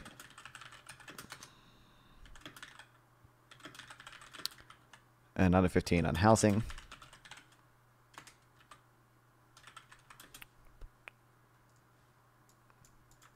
Or is this 2023?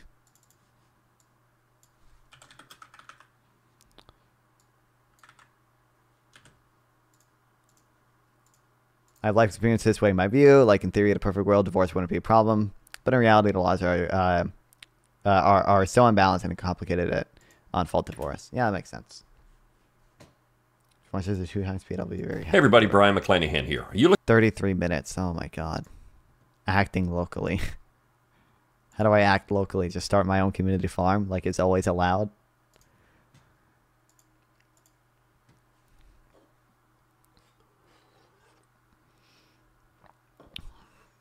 A fault seems like a logical step to get government out of marriage.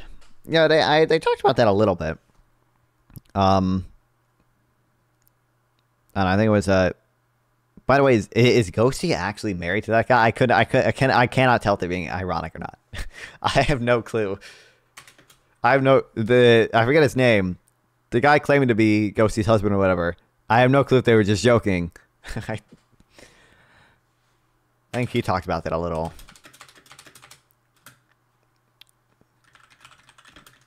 Consumers spent 13% on food. Or sorry, 30% on food. 2.6% on clothing.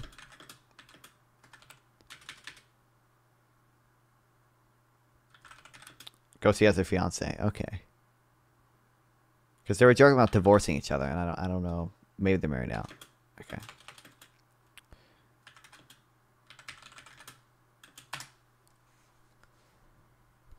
That 33% housing includes the 6% of consumers still spending utilities, which of course includes more than just fuel like today. But that means the other categories now over half the budget, including many, of course, things that weren't available in 1890. Price indices try to take these changes into account, Try to take these changes into account in reasonable, but they also make some people skeptical of their usefulness. I think it's probably in reasonable ways for something. It's probably missing a word, but.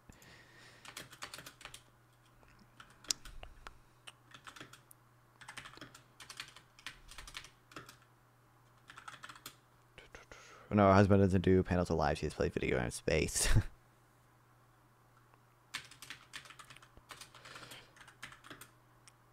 Other spending. That includes over half the budget.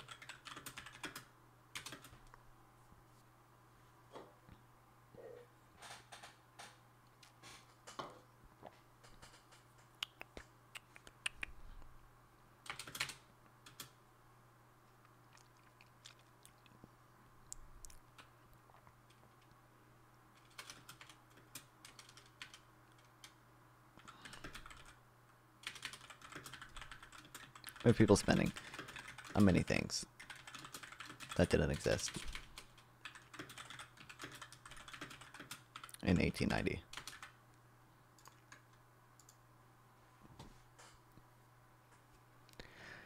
Can we compare specific prices from 1890 to today, so we can look at time prices as I did in a recent post in 1924 and 1971? For some goods, we certainly can. Price indexes try to take this into account, but it's still difficult.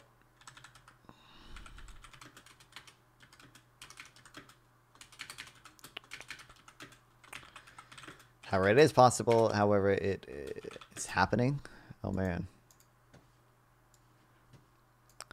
Employees witness co-worker stab company president. Court documents show the revolution. It's here. It's here, guys. How did I want to stop by and say hello? I'll catch you another day. Yeah, thanks, Dick. Anytime. Oh, also, I don't know if Sarah would do this. If Sarah would host it, or Process would definitely host it. You said you wanted to have a Jan 6 combo. If you wanted to, I think you said you were just going to talk to me for a little bit about it. If you wanted to, we could do a formal thing. I don't know if Sarah could do a Mod Monday on it, or Process would host it too.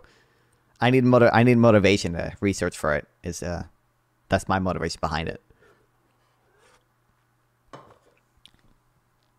Stabbing was reported at 9:23 a.m. Tuesday. What company is this?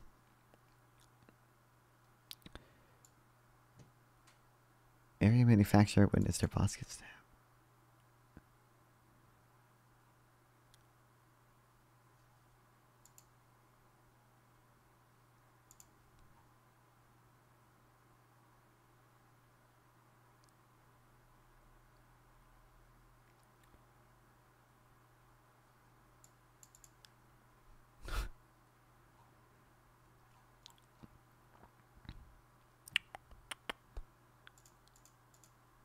The revolution is happening.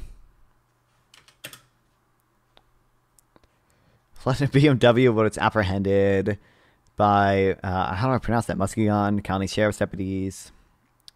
Estimates just why I drive Honda. It is possible to compare the specific, or compare the time prices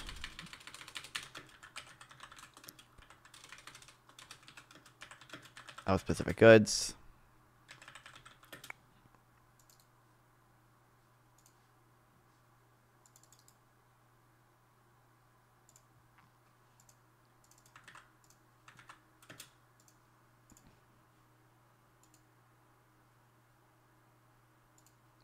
Oh, rewind or whatever. Kind of wanted to think about what I have scheduled ahead. I'd be interested in mid to late January. We didn't have it any time, don't we? Like, there's no time crunch or anything. I was just, I mean, if you want to do it, I Googled you today just to see what pops up. Did you not know who I was before? No. Dang. I'm your favorite. Who dang? Those It's amazing. Curry. This is espresso. Oh my god. Hey, up this weekend, talk about the details chat. So beautiful. We have successfully caught the super heavy booster. Artificial intelligence. Checking in. How's everybody doing? They included the fucking album. Of the individuals being vulnerable. Why do we have to sell our house? Yay, together. A better human. One day. This is for Still alive. The world. Brad. Where's non-fun? Was I not the most searched YouTuber? What? Excuse me? Excuse me. I'll have you know, I was not the Hippy Dippy show. How many more bosses do you think we get the axe metaphorically and literally before we see them again in public and have their own people, or have their own private rich neighborhoods with PMC protection? I feel like, I mean, I don't think that many, like, murders tend to be sticky. They tend to, like, you know, we typically don't see like sharp drops in crime. I think that gives us reason to believe that, you know, murderers cause more murders. I'd imagine it's even more likely in this case, considering, you know, people see the praise for Luigi and are like, oh, I'm going to do that too. I really don't know.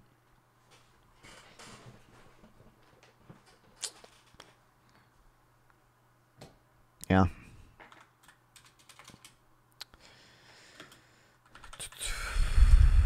Between 1890 and today. For example, here are the retail prices of 9 different grocery store items relative to wages in 1890 to 2024. For 2024, it was in 12 months, which is December. Yeah, okay, whatever.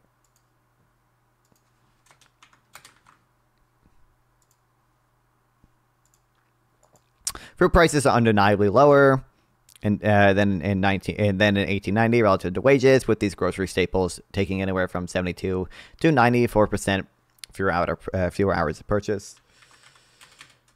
I would say food prices are undeniably lower relative to wages than 1890.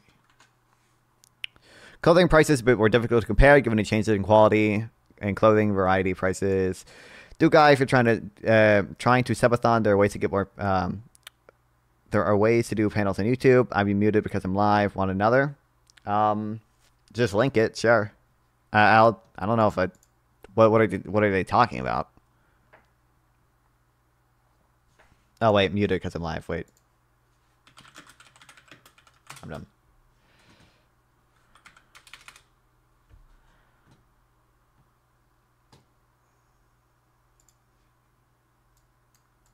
Also, I'm not doing another subathon for a while. The 100 hours was enough, okay? We'll definitely do another one day, but not for maybe a month. I don't know, we'll see.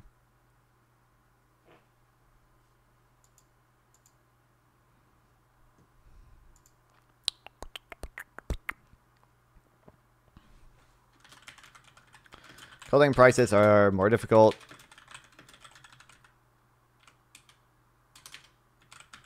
To measure.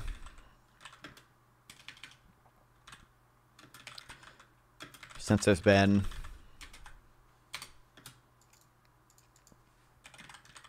increases in quality and variety.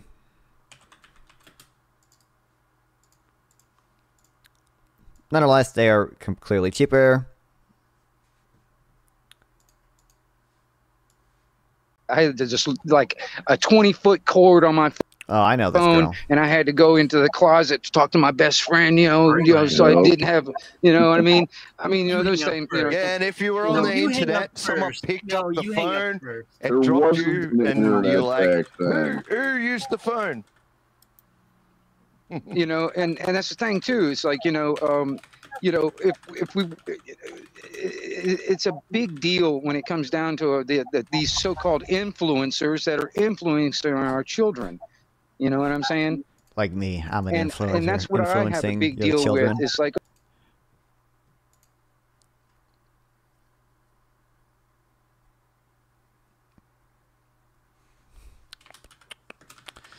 okay, however,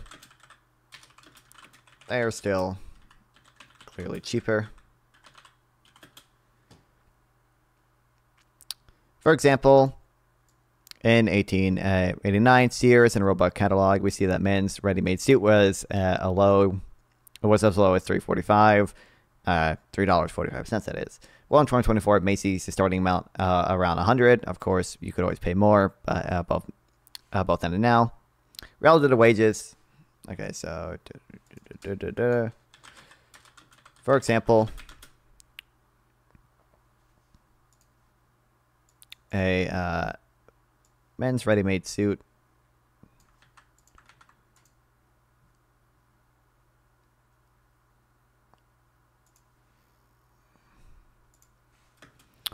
was $3.45 in 1898, but was $100 in 2024. Relative to wages,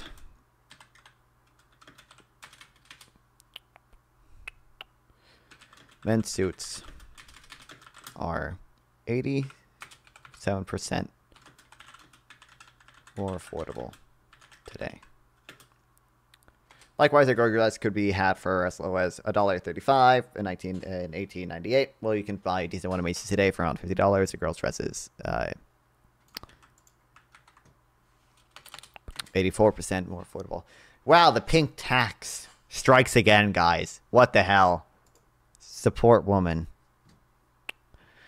The massive decrease in food and clothing prices could be offset by the cost of housing. Indeed, the 1984 cartoon that I referenced in the beginning of this post was specifically about rent, not the cost of living generally. Housing costs are being more difficult to compare over time, given the wide duration and quality at any point in time, as well as the gradual increase in quality over time. But here's the best we can probably do. First, we can look at some historical average rent prices. Housing prices are even more difficult to measure.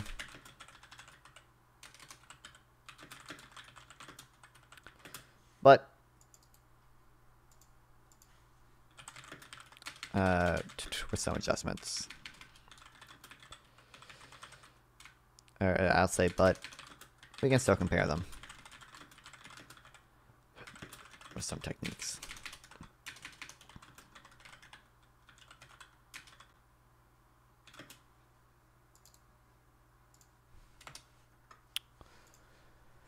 In Boston, 1897, monthly rents for tenements range from $8 to $12 for 46 bedrooms.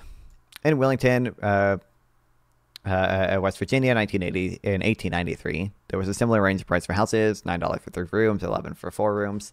In Des Moines, Iowa, in 1894, once again, we see lots of rents paying the $8 to $12 range. So, as a very rough rule of thumb, perhaps $10 a month would be the average rent in many places.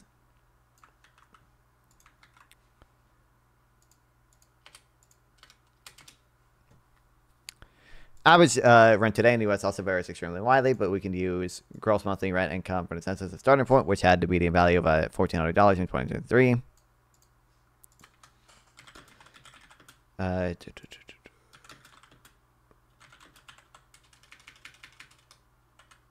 So the average is roughly $10 a month.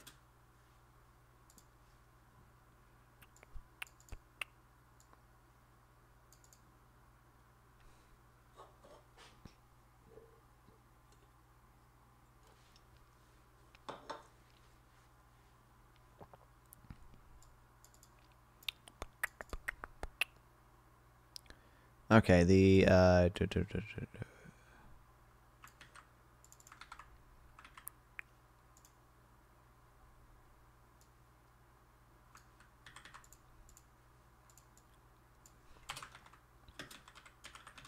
shows the median monthly rent is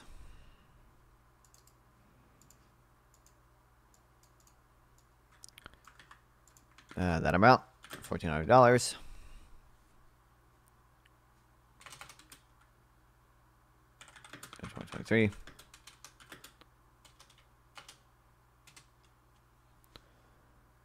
That means rent in 2023 is about 140 times as much as in 1980s in nominal terms, but relative to the larger increase in raises, rent was about 37% more affordable in 2023.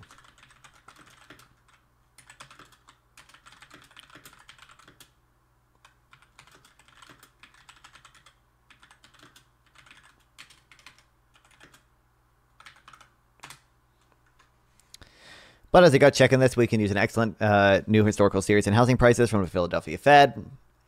See this paper explaining data for CPI skeptics. This is a useful paper as it shows the CPI probably understated housing inflation from 1914 to 2006. The Philly Fed index shows a 25.2% fold increase in nominal rents, but CPI rent component shows a only 10.7% fold increase. Usually, for purpose of rent, the data series goes all the way back to 1892. From 1890 to 2006. Nominal housing rents increased 27-fold. Nominal wages rose 13 cents, from 13 cents to $16.74 2006, and it's 28.7-fold increase. That's a 79% decrease in the wage-adjusted cost, 79% more affordable, which is even better than my baseline estimate of 37% from the prior paragraph.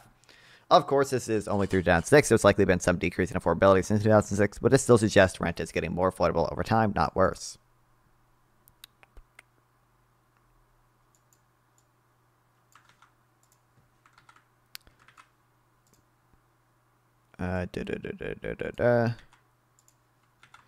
Philadelphia Fed has a historical series in housing prices.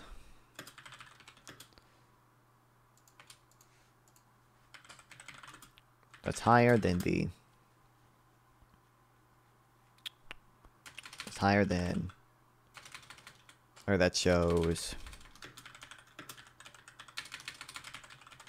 housing prices increased more than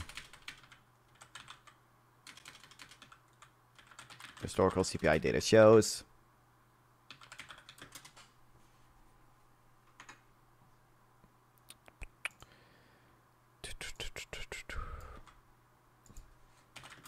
It shows a 25.2-fold increase in nominal rents.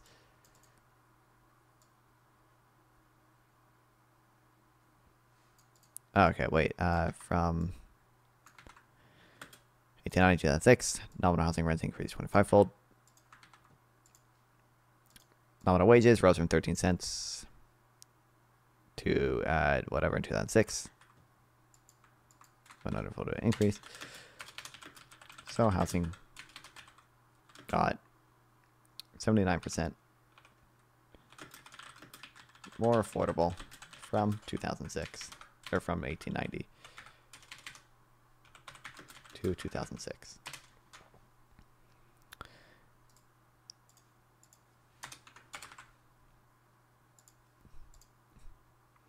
In the 1890s, food, clothing, rent made up 71% of average family consumer spending, as much as 75% of the poorest families. The real cost of these goods has decreased over time when we compare them to the massive wages since 1890.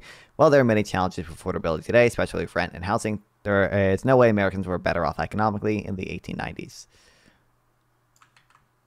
I'll include this in here.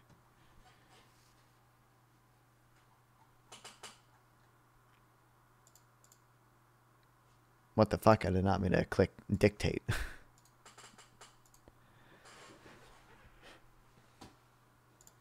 What are these people on about? I don't know if I care. Everything that happened in the past 10 years was because of division.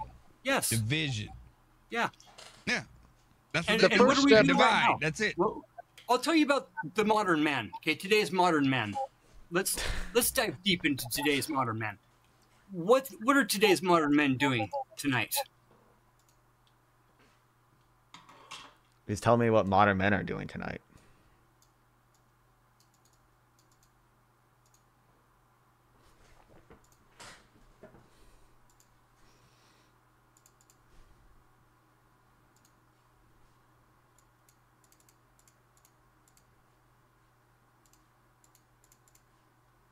This is not, what the fuck? Have you ever been kicked off the debate panel for interrupting opponents? No, I haven't even. I think I've been muted in one debate panel, but that's it. I don't think I've actually. I'm relatively respectful most of the time. This is not. We're still linked to the actual panel. Politics.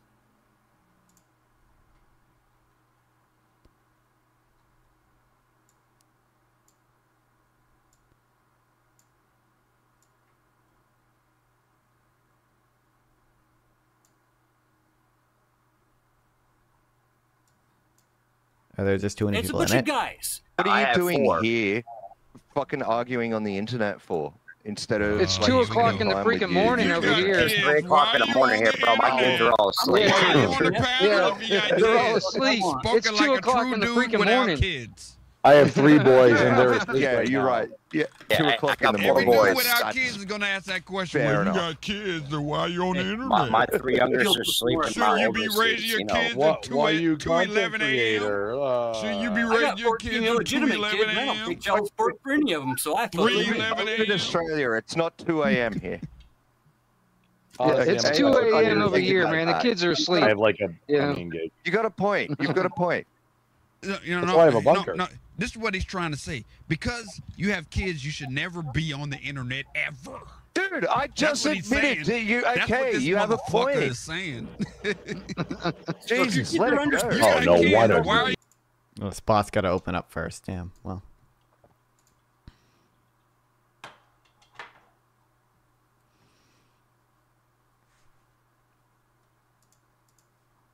There's no link.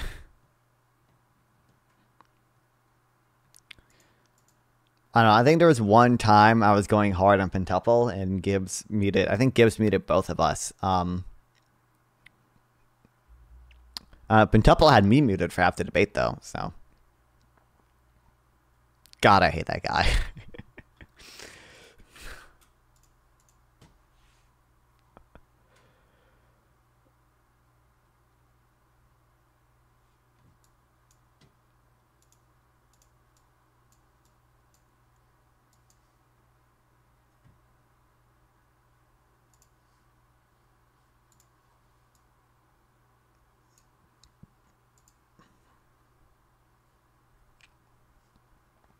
Oh my gosh, she called me non-fan too. Fuck this. Have you ever had to forfeit a debate? Forfeit? What do you mean forfeit? Not really. I don't think so. I've never given up in a debate. I don't know what would that even look like? I give up, man. Like, no.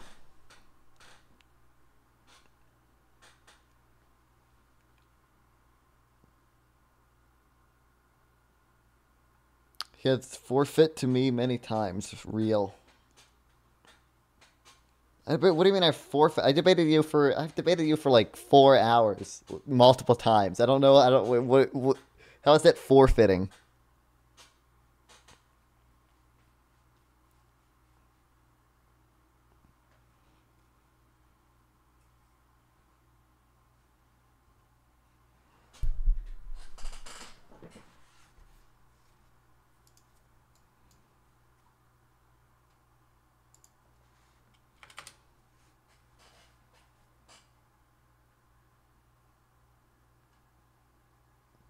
We always debate nonsense issues like J6 and tariffs. That's what I'm interested in. And I don't have the relevant... Is it forfeiting if I decline a debate because I don't have the relevant background information? Like, I wouldn't debate a flat earther just because I don't have the relevant, like, skills to do so. I don't know what they're, like... Is that me forfeiting a debate? Like, I don't care. Do you believe PPG was there in J6? Probably, dude. I think he was. I think it was the first one in the Capitol.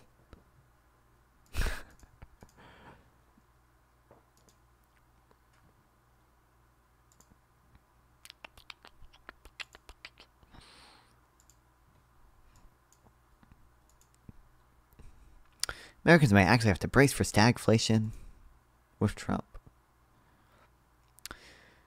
Jamie Dimon, the head of the America's largest bank, J.P. Morgan Chase, commonly referred to as the president of Wall Street, warning there's an elevated risk. Elevated risk that the U.S. experiences 1970s stagflation, which is when economic growth stagnates while inflation heats up. I look at the amount of fiscal and monetary stimulus that has taken place over the last 5 years. It has been so extraordinary. How can you tell me it won't lead to stagflation? Dimon said in May. His prediction, however, has often been poo-pooed by many leading economists' voices, chief among them Federal Reserve Chairman Jerome Powell, who said at a press conference in May, "I don't see the stag or the inflation." That, of course, was before President-elect Trump won the election. Now Americans might actually have to brace for stagflation, something the nation's economy hasn't experienced in over half a century. This time around, though, fueled by tariffs. Just over a month from now, Trump will have the power to levy tariffs on other nations with a flick of a pen, and once inaugurated January 20th, he has pledged to immediately impose a 25% tariff on Mexican and Canadian imports and increase tariffs on Chinese goods by an additional 10%. On a campaign trail, he also promised to levy 10% to 20% tax on all imports and increase tariffs on Chinese goods by at least 60%.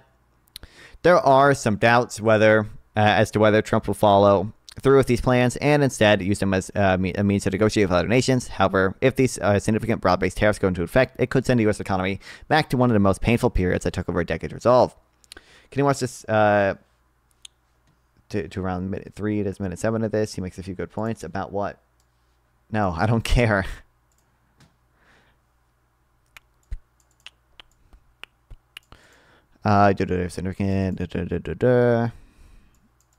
U.S. economy is miles away from stagflation right now.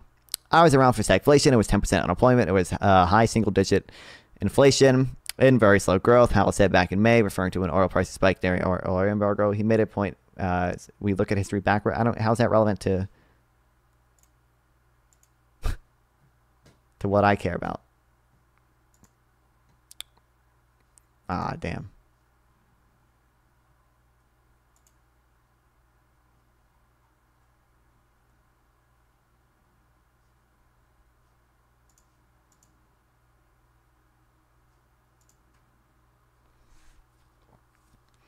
When the Fed responded to high levels of unemployment by cutting rates to relieve pressure the businesses faced, it later had to contend with higher inflation. To tackle high inflation, central bankers raised interest rates, but that ushered in more unemployment. To break the vicious cycle, the Fed opted to prioritize getting inflation down by aggressively raising interest rates, even if it meant the economy would enter a recession, which it did. Wild. The U.S. economy currently is anywhere near the conditions the Fed faced during much of the 1970s and 1980s, though it's risen over the course of this year. 4.2% at the nation's unemployment rate is 2 percentage points lower than the average seen over the last 50 years.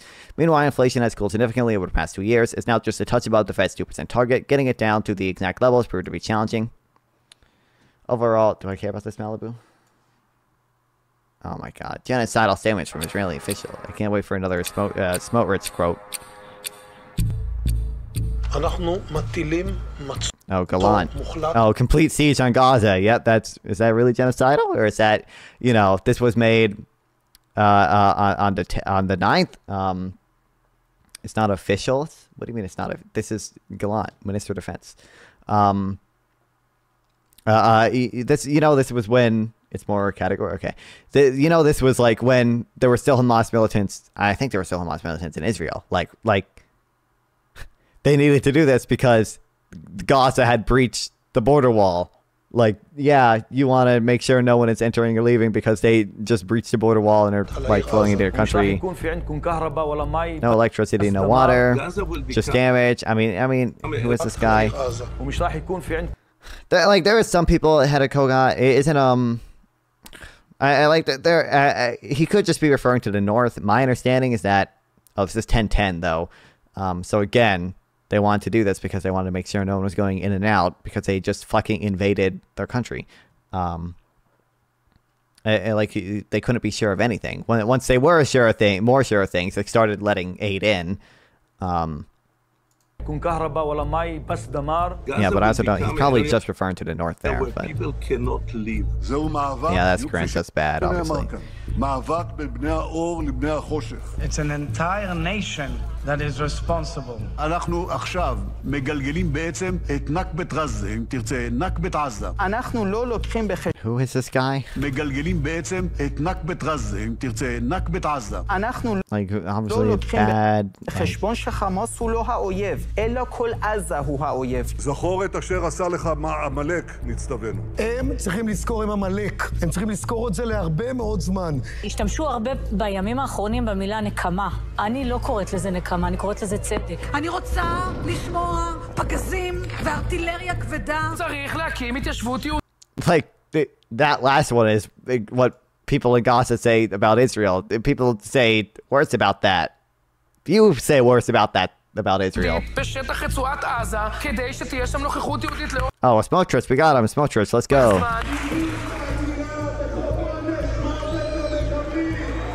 The death penalty for that's not like what?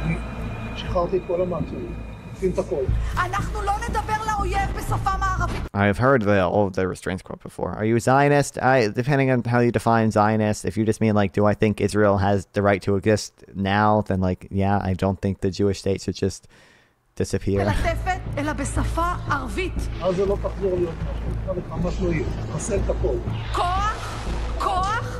This isn't. I don't even think this is genocidal. They want to get rid of Hamas.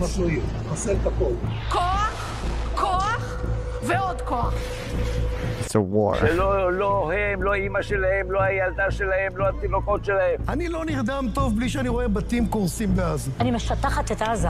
אין לי סנטימנטים. אתם תמשיכו לראות. People, you understand by that definition I'm a Zionist. I mean, if again, it depends on you because some people will say Zionism includes all these way crazy things. Iran is an apartheid state. No one ever mentions this. What do you mean? With gender, do you mean? שאני רואה בתים קורסים בעזה. אני משטחת את עזה. אין לי It's even people say, wait, Malibu, you would say this about Israel.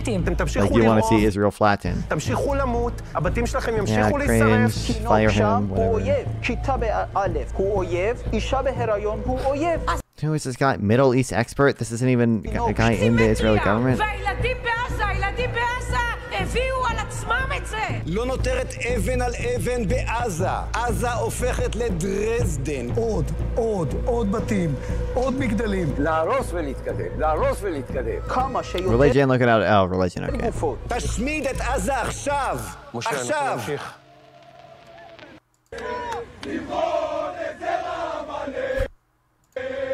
Like, this is like, this is what you get with a radicalized population. Like, these people, because rockets have been fired into their country for 20 years, and they're radicalized like 19-year-olds. Like, that's why I, to be clear, I also think Israel, you want to, because I'm way more interested in this video than I am in your stuff, Localist. Like, I don't have to tell you.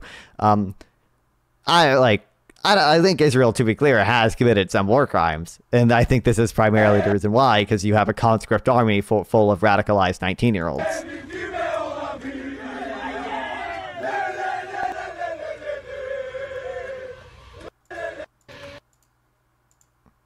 Ceasefire now. So true, brother.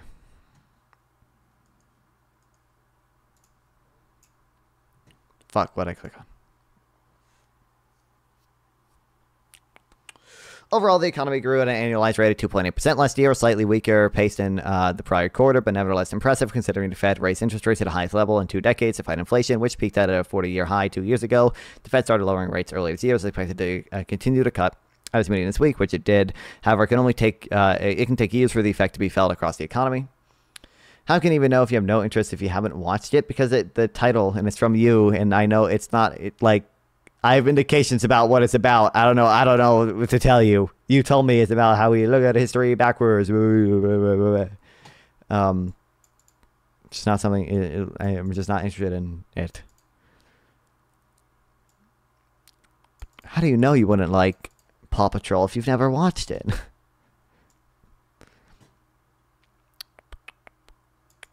The path to stagflation.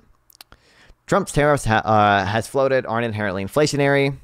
Michael Ferrari, chief U.S. economist at J.P. Morgan, told CNN, well, they certainly have the power to make many, if not the majority, goods in America we buy more expensive.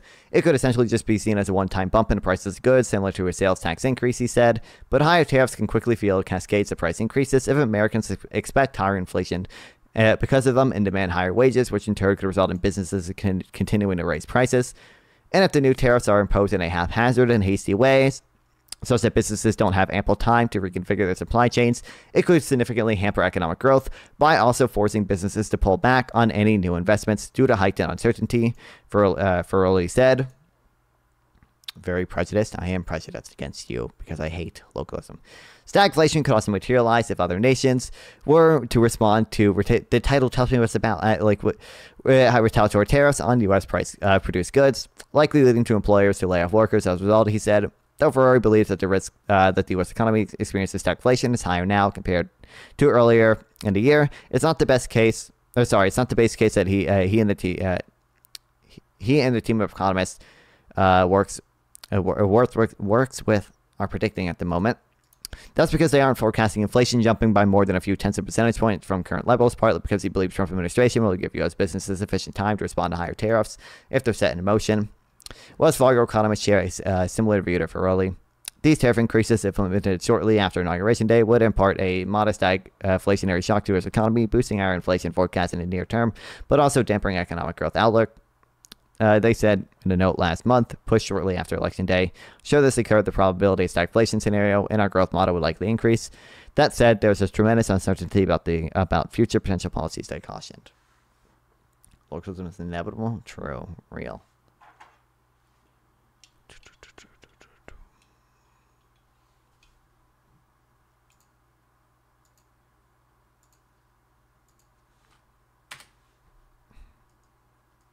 I have these three things, but I don't know how much. I'm tired by now. I don't know how much I want to read. I'd be willing to join a panel, but they're full. I want to talk about modern men. I am, in fact, a modern man. Grumple said I should join it, so.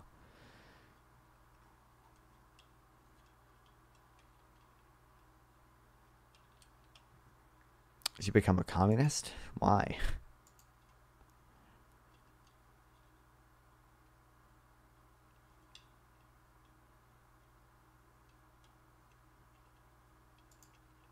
There's probably, oh, it's only 9 pages.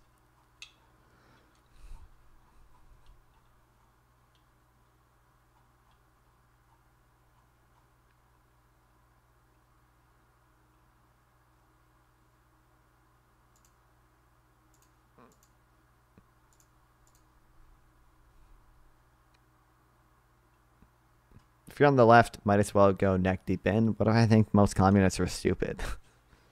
Aren't you? You're arguably more of a communist than me, right? Don't you want all the local ownership? Do we maybe even communal ownership? That's what I thought. Co-ops actually seem to work relatively fine for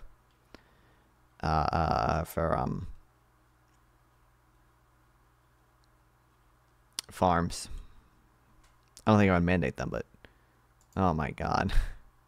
GDP equals C plus I plus G plus net exports. The trade deficit is negative for GDP. Oh, my queen, Erica York, my queen. If you wanted what is best for individual rights of the citizens of Israel, you would want an end towards a Zionist supremacist theocratic project, which is the Israeli state in replacement of a liberal secular. I think Israel should be liberal and secular. Israel is secular, and relatively liberal. They're not technically a theocracy, not formally, at least. Demilitarized society. I don't see how they can demilitarize when all their neighbors fucking hate them. We're Jewish aid not automatically Jewish are not automatically enrolled in army security state. Again, this is fucking dumb. Like 50% of countries have mandatory conscription. If you think this makes Finland illegitimate, like I just take that like as a reductio. Like obviously like Finland and the Netherlands and Belgium are not like illegitimate nations just because they have mandatory conscription. You're dumb for thinking that just because you have mandatory conscription makes you an illegitimate nation. No one is going to agree with you there, buddy. Arrogant. Okay, my bad. Even the U.S., you have to register for selective service. Are we illegitimate nation? Not made to be subsidized settlers. I don't think Israel should have settlers, period, much less subsidize them. To be influenced by leaders from extreme Judaism interpretation groups for them to die in useless war. Yes, okay. I take that as a reductio. I don't know what to tell you. My queen Erica York. There was that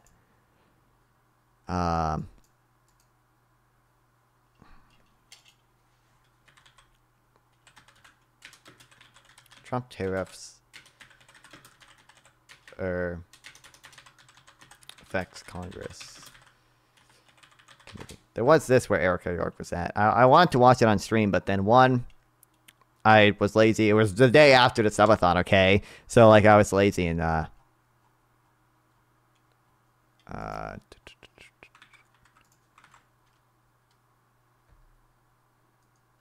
oh, this is it. Sorry, I just didn't do it. We now recognize the... And it's also, like, not super interesting. It's like I think it's like the Democratic Committee or whatever. So, like, they basically ask a bunch of softball questions to my queen, Erica York. My queen. That actually at least would mean from a tax arbitrage. Second only to Kyla Scanlon, my celebrity crush. She counts as a celebrity, right? Standpoint. American workers, American manufacturing might have a level playing field. So there's a hierarchy in this question. What first should I do so our manufacturing, both in and out, would actually have a level playing field with tax? Yeah, most other countries across Europe. Destination-based tax. Let's go. They rely on value-added taxes. Those are border adjusted, which ends up being trade neutral. Like if we adopted a value-added tax or a DBCFT would end up being trade neutral. The reason we have an impediment to manufacturing and investment and productivity in our tax code is the way we define our income tax base and that we base your tax residence on being in the United States. We have a source-based tax system or an origin.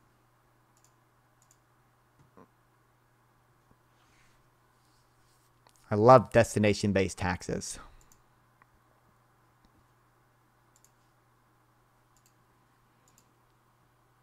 What about a girl is it that you can relate to?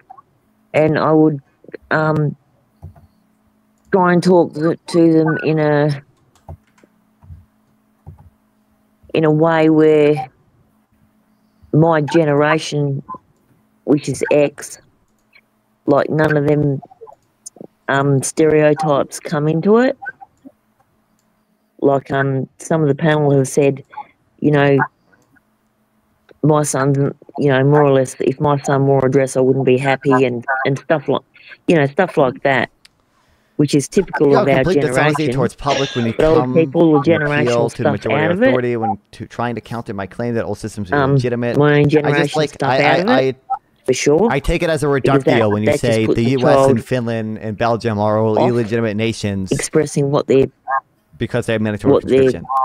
Like thing is, I'm why content they with feel ending the that way, conversation and there saying because you've been anything reduced that's to like going to total make absurdity. them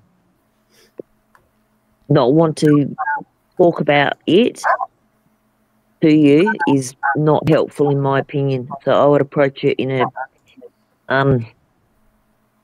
yeah, just in a really clear question and a non-judgmental, no stigmas, no stereotypes. God, how And that's long are we going the to way be I looking would at our fucking have merch? Don't buy this piece approached it. Nonfun, hello, you're on mute, darling. Welcome to the panel. Yeah, I was just talking to my chat. What's up? What's up? Because you said you're a modern man, right? That's what you said. I am, in fact, a modern man. Yeah. Wait, Mel, no, it's okay to bring him. I'm mod for like half of Twitch, Paul. No, non-fun is okay. You can bring him on. So you're a modern man. Tell me from your eyes how you see your place as a modern man in society. Wait, non-fun, are you a modern man? I would say so. I don't know.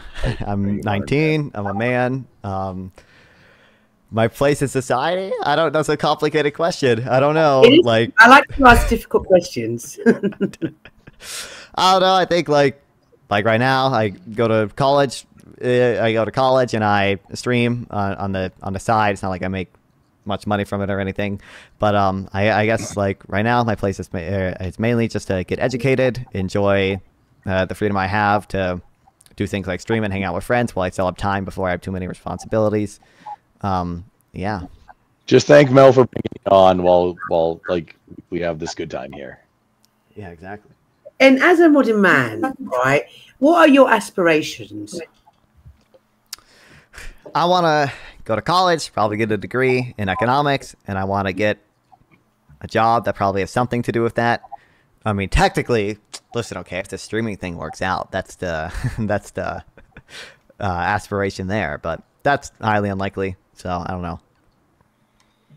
And would you say, like, when you look at your older peers, like 40, 50 up, would you say that as a man, you would, sorry, I'll come back to you, Grump. I'm just a middle-aged man okay, let's say, yeah, we know each other.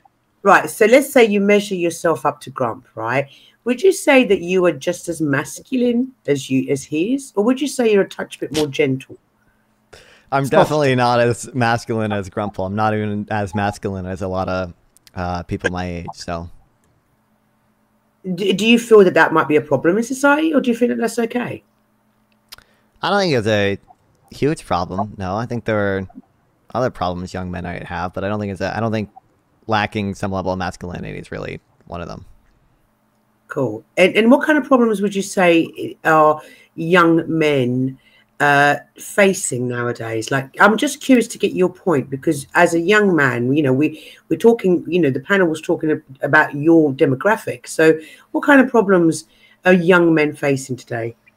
Yeah, like the cost of going to college is going up. I think there's men and women's mental health have both suffered a lot more recently. I think a lot of that's due to social media, but like that's definitely a struggle for men as well. I feel like those are the kind of big ones. There's mental health issues and male loneliness or whatever the fuck, as well as just the cost of college has gone up a lot, and rent. Mel, I have a thing for when he's college is a scam, by the way. Yeah, go ahead, Herbert. Was that you, Grump? Yeah. So I'm a mod in Non-Fawn's Twitch chat. Mm-hmm. I'm a mod for like half of Twitch, Paul, like at least the not super lefty stuff, like people. And here's where the part of the conversation comes in. It's just part of being a man is whenever possible trying to teach and bring up other men whenever possible. It's with no expectation of anything back, just to see better things happen for the good of it. It's like, it takes a village mentality. That's communism. It's incumbent upon every man to try and instill values on other men. And if I can do that by whatever means necessary, by helping people with streaming or content creation, and like maybe have a conversation here and there, that's what I do. Non-fawn, sorry, that's why I appreciate it, Grumple. Thanks.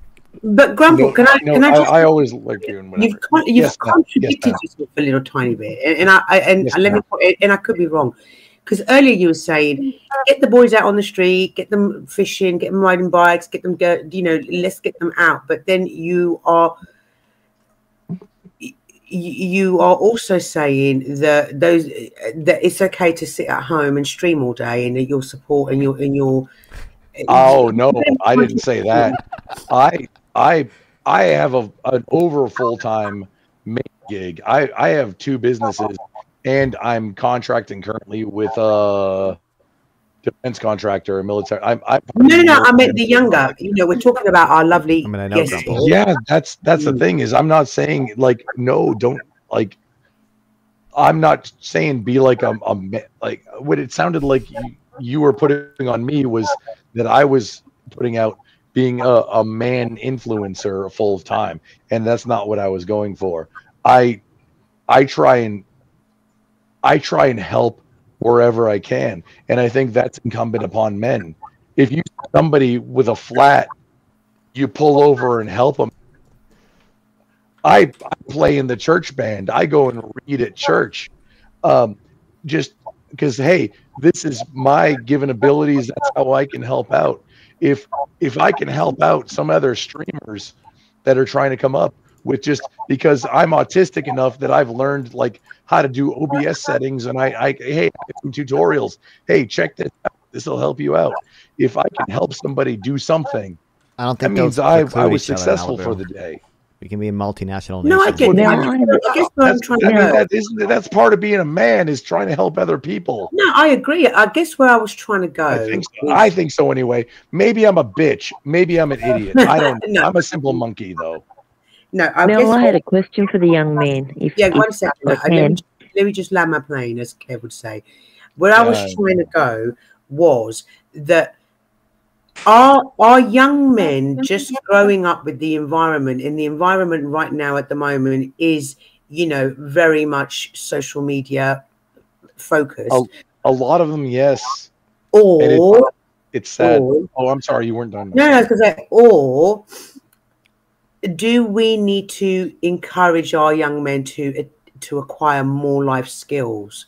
Are they moving with the times, or are they being, I guess, stumped by the times? Is what I'm trying to get at. Well, here's where I'm going with the culture, like Japan. There's no military to speak of. They have the JDSDF, the Japanese Self-Defense Force. Maybe it just changed. Germany's the same way, and I mean, if you've only heard tales of the types of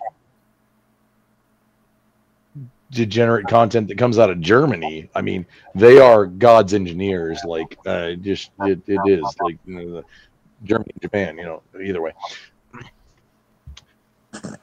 But we definitely need to, our young men, the kids need to run around. The kids need to play. Boys need to be boys and not be drugged for being boys.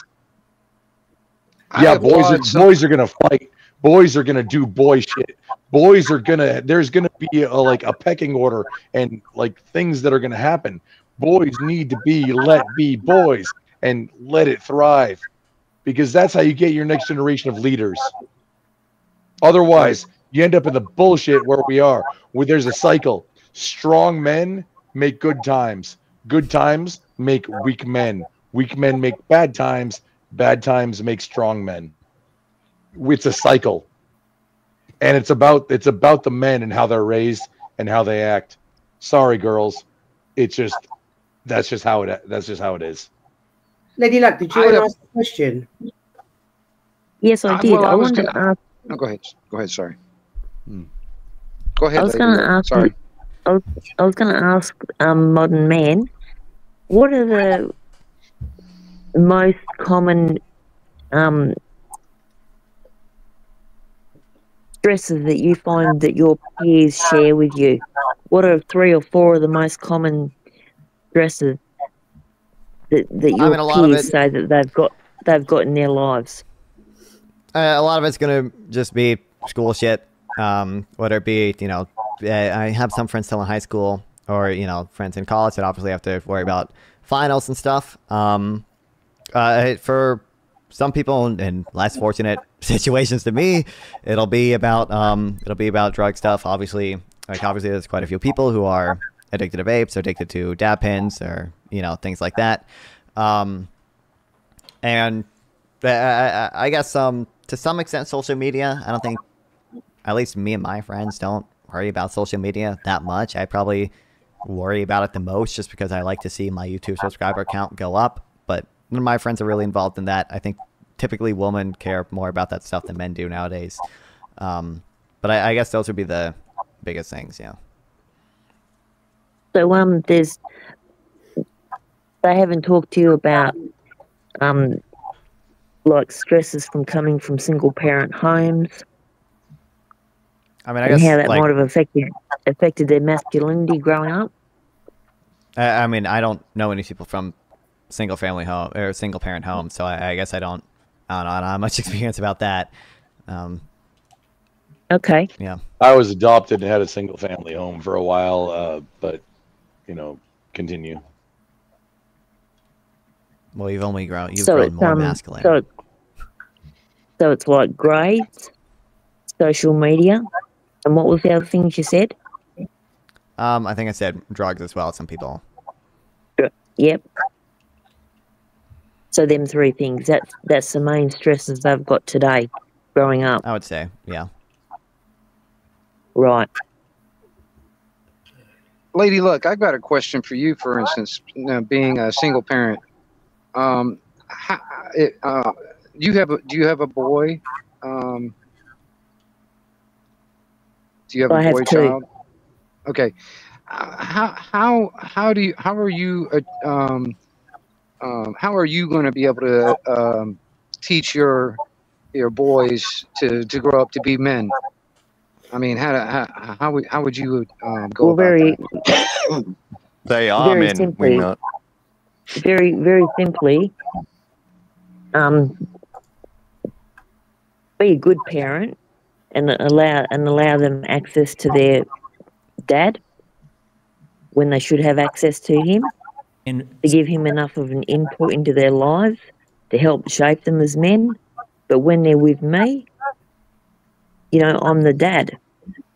But ultimately, it's about, I think it's about women allowing men access to their sons to be able to give them enough of the male influence. Lady Luck, if I may, if there's a Big Brothers and Big Sisters Association that's in, because you're not from the U.S. based on your accent. I always default to South Africa because that's where I'm not sure, but it sounds like you're near, based on your accent. Is that, am I way off? Either way, if there's a big in the United States, we have the Big Brothers and Big Sisters organizations where men and women volunteer to mentor kids and be the father or mother figure that they might not have. I would please, if there's a Big Brothers Association near you, and I don't think there's been any scandals about it, the Catholic Church or nothing like that, but having a male role model for boys especially, it's important for girls, but boys especially, having a consistent male role model is so important. Like, Absolutely. and not a shit But I was bag. in a, but I was in a situation where I'm sorry. Please continue. I interrupted you. So I've been married twice. There's two dads. In one case, one was a present dad, and in the other case, he was an absent dad. And when it come to the absent dad, that was where more I had to be mum and dad there. And with the other dad, it was allowing him to be there as much as he wanted to be, or my son wanted him to be around to give as much influence as he could. So I've been in both situations where a dad is there and a dad isn't there. So just for everybody, the most important thing that everybody has at life, it's not just for kids, it's super important for kids, but for everybody, is to have mentors. A child's mentors is literally, I'm going to ape and mimic you. For an adult, it's, hey, you're doing something successfully that I want to know how to do. Let me learn how you're doing that and do what you're doing already. Mentors are the most important thing at life. Well, a father is, so you don't have to figure out how to do shit yourself. It's cheat codes at life. Well, a father is 50% of a child's identity. A father is more than, well, I would honestly say more than 50% of a child's identity as far as the mimicking goes. It gets really wonky if it's a separated household. But I mean, by DNA, it's 50-50. It's super important to have just role models and then mentors at life. And most people get stuck in whatever because they don't have mentors that then and aren't motivated to push themselves to do more. Absolutely. I'm sorry. I'm not trying to get into like a TED Talk motivational speaker thing. It's me. Oh, Mel's. No, you're good. You're good. It's all done. Oh yeah. No, I was about to get on a TED Talk or something. Yeah. No, Mel, you were right. My bad. But I think if we think that one of the issues that modern men are having is identity because of split families, maybe that's something that women should be looking at. And if you're in a situation where a relationship doesn't work, I've said this to people for 30 years or more. If a relationship doesn't work, it's not about you anymore or the dad. It becomes immediately about the children and the children only. And I've had many women raise their voice at me for saying that, for saying it's not actually about you and it's not actually about your ex-partner anymore. It's about the children. And I've had so many women raise their voice, and I've said to them, the issues that you're saying that you've got aren't with the child visiting the dad. The issues you're telling me are the issues that you're having or you've had with the dad. They don't even involve the child. So I don't know why you're attaching that to the amount of time that he spends with the child, because that's so important. Yeah, but I've said that to so many women, and so many women have got upset with me for saying it. It was a long time for me to come to this point, but so a marriage to be successful, okay, 100%. God, your marriage with your partner, your spouse, your wife, your husband, then your kids. This is priority levels of things that need to be taken care of and where attention needs to be sent. And then your kids, I mean, your marriage being together is directly beneficial to your kids. Well, this generation needs to learn. This generation, of young men they're trying to grow up to be strong young men. They're trying to be, you know, provide for their future and a potential family's future. So it's, you know, it's just so important that we know what they're. That's why I asked the question of modern man. I asked what people around him, what their issues are, what their main issues are. Well, I can't answer that. I'm a monkey man. I'm not a modern man. I'm a simple monkey. Yeah. So we can learn. I do appreciate. So we can look. So we can learn about. We can learn from it, and it goes back to the topic today about what have we learned about modern men. Well, we won't know what we're gonna. We won't know what There's it about is to say a about them. slur that's banned on like 2 of the platforms I'm live on right now. But we There's won't know something what. that Well, we have a modern man. bundles of British cigarettes. We have a modern man on panel. Let's listen to him. Tell us about. That's right. Yeah, tell us about your daily routine, like, because you mentioned something which is really important, and that is, you know, buying property or, you know, leaving home, renting, all that's become really, really difficult. So tell me about how you view that kind of stuff.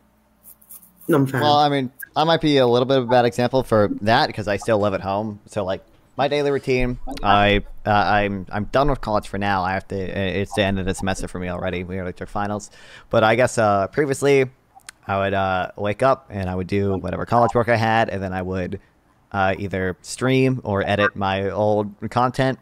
Or there were some days where I'd just be lazy and I don't know, play video games and jack off or whatever. I mean, I guess, I mean, yeah, that's basically what my daily routine remains, except I don't have college work right now. Yeah, I guess I mean, I have friends. Their daily routine doesn't differ that much. It's just that they go to physical school instead of, like, online school. So. Did you ever hang around your friends, you know, running around, just miscellaneous stuff? I mean, yeah. I mean, like, we hang out and we do shit, yeah. Chasing girls? Not particularly, but No, I'm calling. Did you ever ditch school to go get Chinese food and show up for the last class and then taunt the teacher? No, I have not. I don't think I ever skipped classes in high school, no. That's the difference between the generations, because I mean that was a daily thing for me, like in high school. What was that? Sorry, like looking at the teachers and. Oh no, I would show up for the, like, I had senioritis in junior year. I would show up for the first class, leave.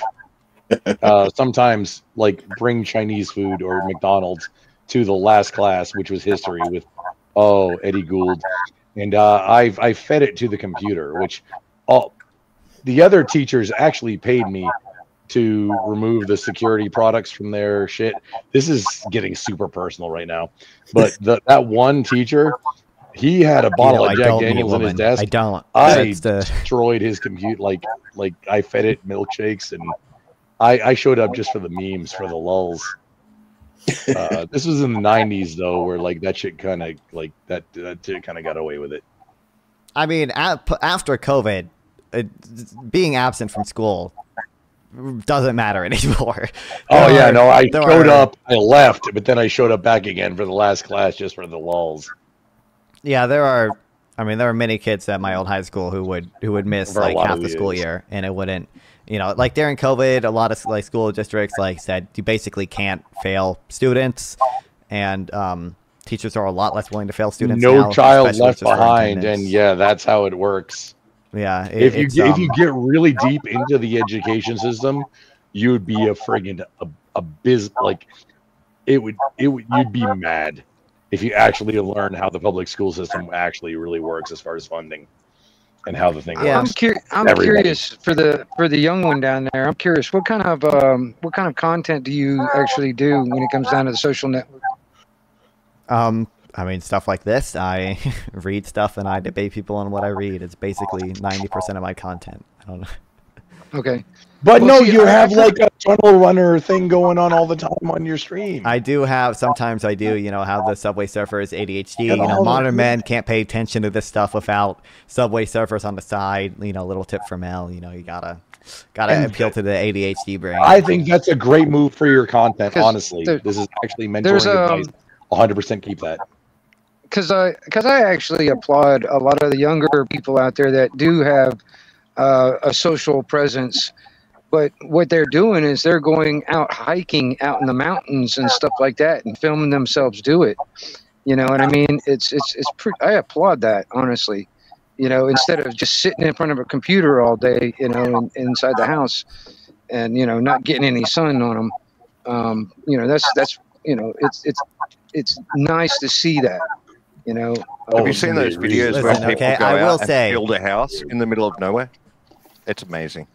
They cut down their own trees. They make their own timber and build their own. Yeah, house. I mean, wait, there's people that go out are there y'all and go talking out about the and- dudes and- that do like primitive making the bricks and Yeah. building like a subterranean pool? Yeah, I mean, and all, there's Yeah, stuff no, like Iron that. Modern Man. that's not.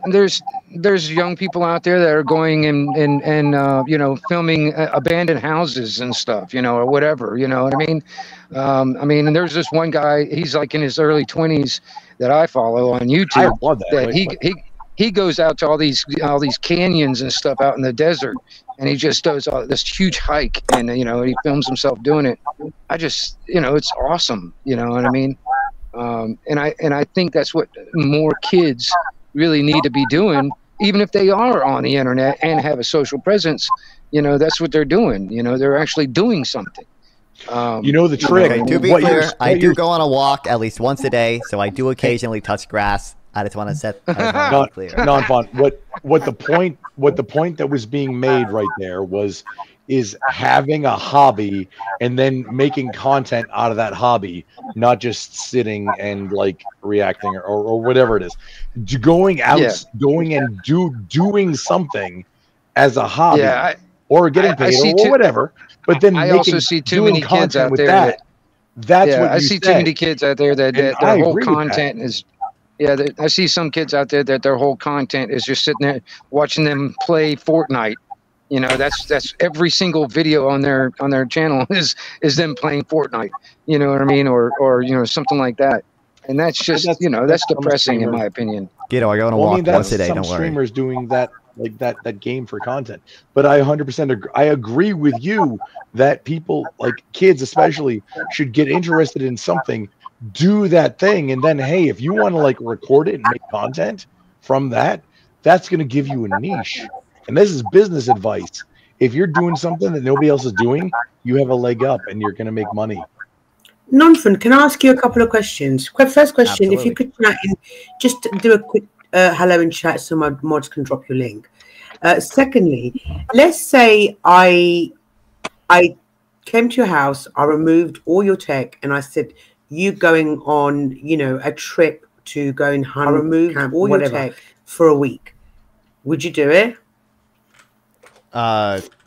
What's in it for me exactly? What'd you say? Sorry, I pulled up your You're screen. going to just be thrown into the wilderness. You're going to go and hunt deer, and you're going to go and do the things that the Americans do: skin them, cook them, eat them. And I'm taking all your tech for a week. I mean, I sounds like a vacation. I'm not I don't know if I want to go fucking hunt deer, but I'm not super addicted to tech. Every year, my family goes to a YMCA camp that doesn't have cell service, and we spend a week there. You stay in a cabin that's very small. I mean, I guess hunting deer does not sound that interesting to me. The YMCA. No. We don't hunt deer here in England. I'm only saying it because that's what they do in the US, right? That's the kings. That's the king's animals. You can't hunt them in England. No. Hunting is illegal in England. We can't It's a hunt. simple thing as going camping or something like that. Yeah. You know what I mean? I like camping. Yeah, my family goes camping too. England is fox hunting. The thing I noticed about those videos that people post of themselves building houses is that the footage is really good, and there's a lot of shots. So that person is spending half of their time setting up the camera for the shot. some people do hunt in England, but not very often. What do they hunt? But I don't know. Fox hunting is now made illegal. What do they hunt? Hey, if I may, just as a point, people think Bear Grylls was really doing all those things for I the was in entire the middle time. of saying something there when you're all rudely interrupted. You know, it's. I'm sorry, I didn't mean to interrupt you. Please listen. Thank you. Now, the fox hunting is the main one in Britain. That's the main one. Illegal, That's for landed gentry, though, right? That's for gentry. It started off gentry, but what it actually was it was because, like, the hens and the ducks and everything on the farms were getting attacked. The farmers, it was mainly farmers to begin with. Then yeah, it's illegal. I've just looked it up. Fox hunting is illegal now, but it still goes on. We all know it still goes on behind closed doors. You know what I mean? And there is other hunting that goes on behind closed doors, but it is supposed to be banned in Britain. But yeah, but my point is that it's illegal. Whether it goes on in the background and people are doing it illegally, I don't know, but it's illegal. Pointy kitchen knives are also banned in England. Yeah, you don't have any freedom there. Damn. I'm oh, by the way, just blatant self-promotion. So on the pointy kitchen knives banned thing, so I found a supplier that makes the blunt end kitchen knives. I'm on stream turn one into, I'm going to manufacture a bayonet for a rifle made out of one of these blunt edge knives. Coming up sometime soon. I'm not sure when. It'll be in the future. Just FYI. I'm going to take their rules and turn it back on them, because I'm going to turn into a bayonet for a rifle with their blunty edge. I've got a question for Modern Man, if I could. Sure. Modern Man, when you started high school, when you were going through high school, did a lot of your male peers, were they really were they talking in a sense of what they're going to do when they leave school, and looking in the real long term as far as career goes and all of that? I mean, no, I don't think a lot of teenagers do that. But no, not really. Even still, like, I have concepts of a plan, so do my friends. But I don't think we have a super set out life path or anything like that, so. Right. So that hasn't really changed with the generations. That's might have stayed the same yet. Yeah. How old are you? Because this generation's been you're a young, you really are modern man. I'm glad, because you're exactly in the demographic that I wanted to ask questions for. Lady Luck, sorry, go ahead. Yes, you're only 3 years older than my grandson. Congratulations. Wow. Non-fan, just quickly, like, I have a 16-year-old boy who idolizes Andrew Tate. What idols do you have in, let's say, or if any, do you look up to any particular role models or influencers? Actually, is probably the better word. I don't know. I mean, there are people whose content I enjoy. In terms of idolizing, I don't think a lot of people I watch are necessarily good idols. Like, I don't think I enjoy Destiny's content, but I don't idolize Destiny, I would say. Oh, gay. I know, incredible. But like Destiny. I don't think there are many idols I have. You mimic his mannerisms. Shut up. I mean, I do. Well, that's fair, but I don't idolize Destiny in the sense that, like, I want to live some of the aspects of his lifestyle, I would say. Yeah, I was watching him just the other day, actually, when he was talking about Biden's son, which inspired one of my lives as well. So would you say? But I guess what I'm trying to go with that question, non-fun, is in your life as a 19-year-old, do you look at influencers, shall I say, more than you might say, I don't know, a politician or something like that, as to look up to? Oh, it's hard. What if I really look up to Joe Biden? No, I definitely No, I would no, say no. I use influencers. politician as an example, but I mean any kind of like, let's say, leadership position. I would say, yeah, influencers definitely play, at least for me, and I think most men nowadays pay more attention to influencers than, I guess, more traditional, Did you like say- role models. Wait, did you say What most would men? Yeah, what would most you say men. your positive male role model is? I mean, Say to Grumple. some extent, Grumple, yeah, to some extent, my dad, I guess. I mean, obviously my dad to some extent is going to be Right on. the male role model. Right on. The most I don't- positive one. Yeah. It's not me. I don't know. I mean, I don't think about it much, but Interesting. No, I was just curious. I was trying to understand, if we can help our younger generation, including, like I said, I have a teenage son also, like maybe look at, rather than concentrate on influencers, but on men that have a more affluent, a more manly. Do we want to use manly? Do we want to use authoritative figure in society? That kind of thing. yeah. Or Well, I guess.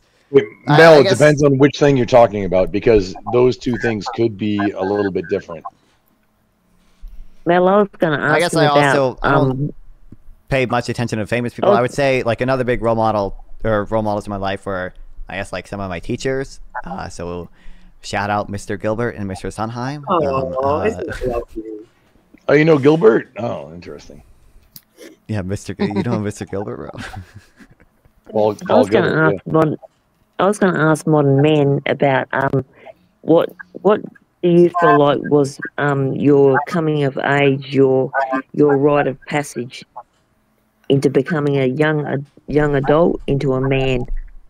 Yeah, What's the first time been I the looked step- at the Belle steps of you- Delphine. I don't know actually. I mean, I feel like my experience has been kind of weird. Like my first year in high school was like online school, so like it didn't feel like real high school. And then now I'm going to online college in a way that doesn't feel like real college. Was that after the pandemic? Sorry, just to clarify. Is that the first year of high school was the pandemic for me, so I was in online school. I guess I don't. It probably would be. I think to some extent, like my first year in real high school, and then to some extent also just when I graduated high school. I would say like the big things there. Yeah. No, he doesn't. And Belle Delphine when I looked at that, like I said. I really like the fact that you've got male teachers that are a good influence on you. I think that's brilliant because we know that there's a huge drop in male teachers. So the fact that you've got those two teachers is fantastic. Kids lack that because a lot of the time the majority of the teaching force is female, right? Do you feel that it's important to have those male figures with those teachers in your life? Yeah, I think so. Yeah, I mean, obviously, like I understand, women are probably more inclined to do caretaking jobs just biologically, but I mean, yeah, I feel like it's definitely useful to have male teachers so you can have a positive male influence there. Yeah, that's racist. Yeah, one of my Racist, very damn. favorite science teachers back when I was in school was a male, and I mean, I really enjoyed his class. That's good. I mean, I really hope that going forward we can change that. I mean, I don't know if we can, but I really hope that going forward we can encourage more men to go into the teaching aspect of things. Do you think that that's achievable? Grandpa, you know you want to say something. Saying men are better at teaching might just be a little I didn't say that. I said I wish we had. But I more. mean, it's probably right because I mean, women are nurturers by nature. No, I agree, but I think it would be nice to get an equal keel of men and women teaching because male role models, we've just heard right now, are turning into influencers. I don't think that's the best type of male role model. True. What is this leftist affirmative action we're supporting here now? I mean, like I think a lot of female teachers are interested in interested in children sounds weird. Interested in taking care of children, obviously. So like they're doing it. They get enjoyment out of teaching. They don't have to get paid a ton. I feel like for a lot of men, they would have to be paid more. You'd have to raise teacher salaries and try to appeal to men, which is feasible but hard.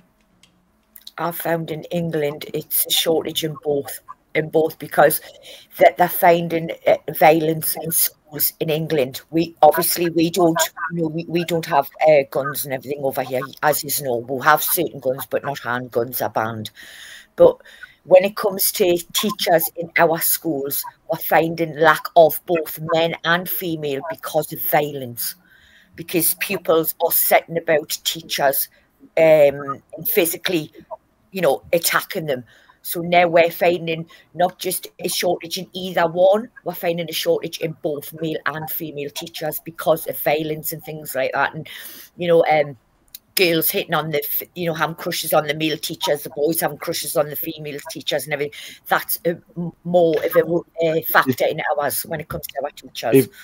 If I may, you're weeding out the bitches who've been raised poorly by that, and they're probably going to be, go to juvie or something. I'm not sure what country is that, Rosh? UK. I'm in the UK. In the UK. Oh, I'm sorry, girl. Oh, yikes. It's it's really bad over there. No, y'all can't do anything. You just got to accept all the violence that just happens from whoever. Well, yikes. Who were high up in power doing that job properly, we wouldn't have this problem. Do you know what I mean? So, but like I say, the main reason for it in England for lack of teachers, and it goes both sides, male and female, is one, because of the violence, and 9 times out of 10, nothing's done. Nothing is done. It always ends up the teacher's fault, even though it's the kids' fault, not the teacher's. To me, that's learning them how to pass the buck. Like, I can do anything I want and I can get away with it. Well, no, actions. Oh, no, it is. No, you're right. It 100% is, and that's being Rush, in your circumstance, that's being reinforced by the state. Yeah. By the government. It's rage as well, like in Rachel. It's rage. I'm sorry, rage. I'm sorry. Don't worry about it, love. Don't. Honestly, I answer to it, so it doesn't bother us. It's just a name. It's like all that crap. It doesn't bother us. At the end of the day, I'll answer to you. So yeah. But good on you, mate, for having a thick skin. I appreciate that, and I think everybody else here does too. Thanks for letting us know. But I honestly do. I really hate where you're at, and just you can't do anything about it. Especially when your government is so oppressive. But how's this for a kicker in the teeth? You've got somebody who's running the government telling you if you don't like what he is doing, the door is always open. You can leave. That's his exact words. Have you ever thought about moving near Belfast, love? I am from Irish roots. Hey. I do have. So you got the thing that I didn't say that I was saying, eh? Mm-hmm. But yeah, Clue, stop wanting me attention in the chat, love. You're insignificant. So just going back, because obviously we've hit on the education, and I do think that the education system is leaving our young men behind. In what respect? I feel that women are, factually, statistics show that girls are performing 100 times better than boys are at school. I'm going to ask Nonfan a question. Do you see any difference between, in your setting, in your educational setting, between females and males? Go ahead. Pause 1 second, Nonfan. Hey, Rach, just right, 2 seconds before Nonfan answers. Rach, cad mil falche. Please, Nonfan, continue. Okay. I mean, I'm not sure if women are performing 100 times better than men, but I mean, I think men are. Sorry, that was an exaggeration terms. That was statistically, girls are performing better than boys. Yeah, I think boys get more easily distracted. Men are like less interested in academic activities and tend to be more interested in sports or whatever stuff. So I think, yeah, and violence, exactly, and fighting each other, and having, you know, underground slap boxing rings in the bathroom, obviously, whatever, and then probably in drugs too. I think they're also more likely to have ADHD. So I guess I do see a difference. Or is it just being a boy? Is it what? Is it ADHD or is it just being a boy? Yeah, there's some ADHD, but is it like in the 80s, ADHD was the thing, or ADD at the time. It didn't become ADHD until the 90s, really. But in the 80s, it was very fashionable for boys to be medicated with Ritalin, and there was a couple of things. Oh my God. Just for acting like boys. I kind of agree when it comes down to the modern man. Guys, hang on when I'm talking, please. Just 1 second. Piggyback on what I said, Nonfun. Do you see a difference in the manner in which girls and boys are approached by their teaching, the teachers? Is there a difference? Do you see a difference? I'm just curious because Angry Casper said, he literally just said boys are broken. I think boys are just like the same way like women are probably biologically more tuned to do caretaking jobs, and that's why a lot of them choose to do caretaking jobs. Men are just to some degree biologically tuned against academics and tend to do worse in academics for that reason. Like it's kind of just like an unfortunate, or depending on how, I mean, it's not necessarily unfortunate, but kind of just like a fact of like biology. Like there are differences between the sexes, and that makes some sexes less likely to excel at academics, and some sexes more likely to excel at like caretaking things. I don't think it's like particularly bad, and I guess I don't think there are many differences between how teachers like approach male and female students. It's just to some extent they might be harsher on men just because men are more likely to act up. And not only that, women think with that actual brain in the head, not with the one that's in the pants. Just real, exactly. Yeah. When I was going through school, there was more girls in home ec class, and there was more boys in shop class. You know, when I was going through school, I'd rather be in my skill classes or my shop classes than I was sitting in a classroom, you know, learning academics and stuff. You know, they called me Dr. Jekyll, Mr. Hyde, because I was like excellent in my, you know, shop class or skill class. And when it comes down to, you know, sitting there listening to history and stuff, or math or whatever, I just didn't pay attention. I didn't care. How many times do you fall asleep in Latin class in high school? I mean, come on. I never took Latin in high school. Oh. You know, when I was going through school, they, you know, the way they taught us, it was basically, here's the book, read the chapter, do the questions at the end, and I'll grade it. That was basically how they taught back then when I was going through school. Right. You know. Oh. Modern man. I'm 51 years old. Modern man, do you think people of your generation, do you feel like that they've been in any way demasculated? If so, explain how. Emasculated. Yes. I mean, I don't know. I'm not qualified to answer that question. I don't feel like that's a particularly huge issue, but some people seem to think it is. I guess I don't think there's many people trying to emasculate me or anything. I just think, I think that there's probably, I think the sexes are more equal nowadays. But I demasculate you, and I'm your friend. I mean, if you're, but that's what I'm just asking, boys insulting boys, bro. I don't generation- know what to tell you. Like people. That's what I'm asking. Does the younger generation see that they think that they're being, emasculated? I mean, do I'm they sure feel some like they're people being do. emasculated? I don't. In most of my circles, that's not a concern that we have. Like, people might make jokes occasionally. Like, people will come on my chat and be like, "Oh, you don't have a beard, you little soy boy." But like, it's just not a huge concern for me and most of my friends. Like, interesting. I don't think anybody cares that you wear a beer wench. Only for donations. Okay, don't worry. It's actually it's okay.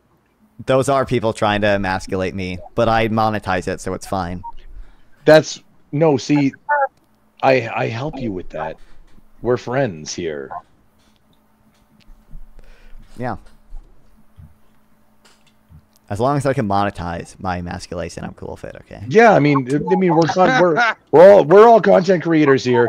Just figure out how to monetize it. Like, do whatever. Just like figure out how to monetize it. But we also have a conversation about it if it's weird. Yeah. And then that's content for everybody. Damn. Can I ask you? Am I way off on this one? Hang on. How big is? Because I remember the boys at the end. No. Let me finish. How Grooming? big? What the hell? I'm sorry. I'm trying to talk. For fuck's sake. How? Jesus Christ. Let me finish the question. How big is your, like in the 80s and 90s, boys lived for chasing girls, right? How big is that a bigger deal now? Is it still like, yes, girls, we always think about is girls or boys, whichever one you're into, compared to your social media?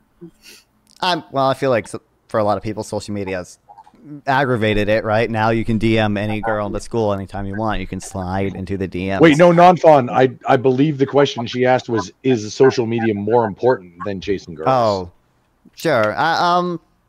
For some, wait, Mel, did I get that right? You did, darling. Okay, yeah, just correct yeah, okay. I Please guess continue. I don't think for most men it is. I got your back, but bro. I think for some people it is. Like arguably it is for me, except it's social media, but like I'm not chasing like Instagram likes to be popular in my school. I'm just trying to get viewers on YouTube and get people to donate to make me wear the stupid beer wench or whatever.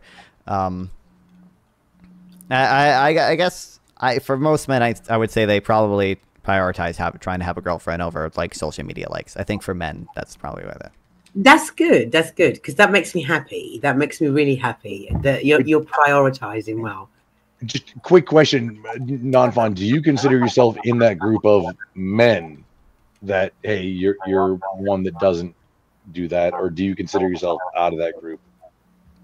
Men who don't prioritize women about social media, or no, just of what you said of because most men prioritize X. Do you consider yourself in the group, or are you still on the outside? We'll get there, dude. I feel. I'm here for you. I don't know. I'm probably more on the outside, I guess. Yeah, like I don't really. No, have you kissed a girl yet? Come on. We'll get you. No, not fun. I'm on the social media. I'm on the social media grind. Okay, I'm the true red pill here. Okay, I don't chase women. I chase YouTube likes. I don't need a woman kissing me to distract me. What I need is people to go to nonfun on YouTube or nonfun420 on Twitch or nonfun420 on Kick or nonfun on Rumble and go type in !TTS in the chat and donate me money. You got to remember which ones have the number and which ones don't, dude. That you got it wrong. I got it right. I'm still looking for my Trinity from Matrix. That's what I'm still doing. I'm still looking for her.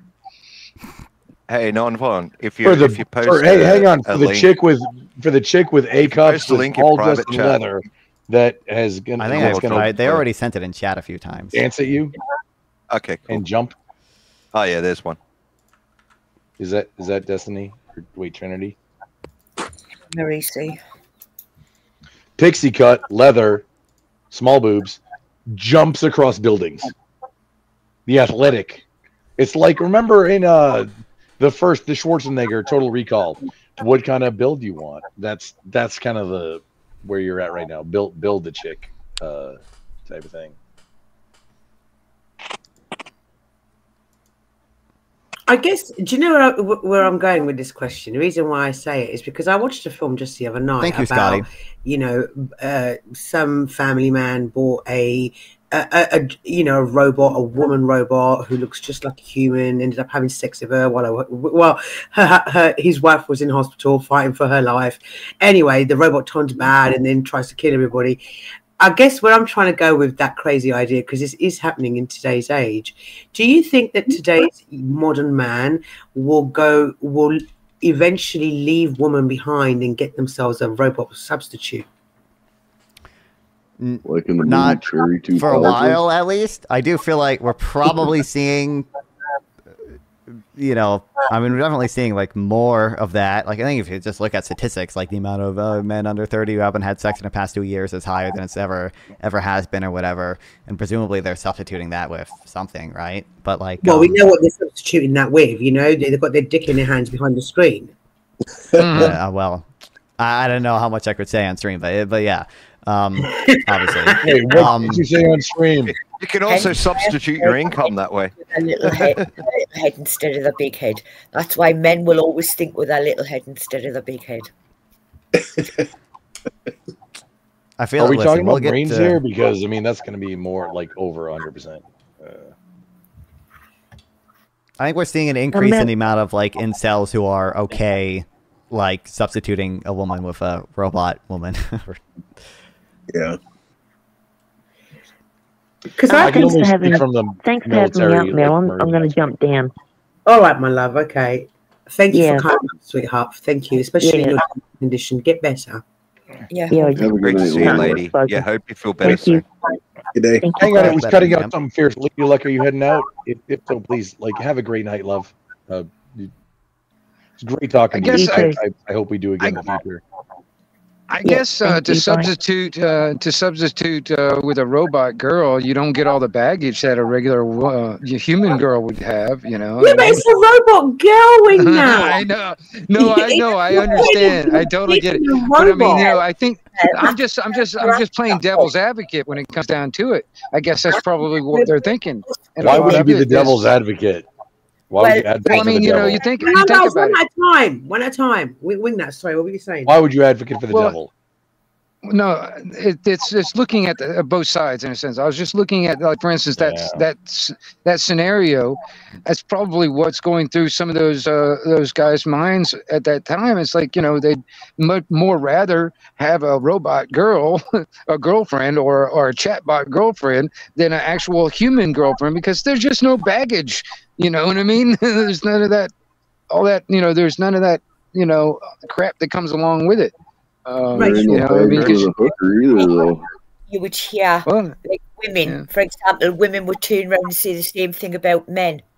Sorry, Mel. Well, I agree. No, I'm just saying that's the same thing. It's the same thing. It's like the devil's advocate, just playing that, you know, that looking at that different that other side of it. You know what I mean? Banners up. Yeah, Mama. Because I definitely got baggage. Chat, is it, Mama? I'm sorry, I didn't hear you. That's not your name in chat. You're in chat. You're somebody else, aren't you, Mama? Yes. Yes. Okay. So, are you okay with having Mama as your screen name? Yes. Cool. Okay. Hello, and welcome on panel. Hey, Mama. Hi. Hello. Hello, that guy. Hello, Grumble. Good evening. Hello. I'm sorry, my voice is not as sexy. My GoXLR is gone, and I'm like just talking through a headset mic, and I lost my voice. I sound like I smoke 20 packs a day these days. My bad. I was wondering, like a true man. I was thinking you sounded like you were possibly ill. Hello, Mel. It's nice to meet you. Thank you for noticing, but hello, good evening also. I came to you from Restless Channel. Ah, welcome. Oh, Restless is a sexy bitch. Tell him I said that.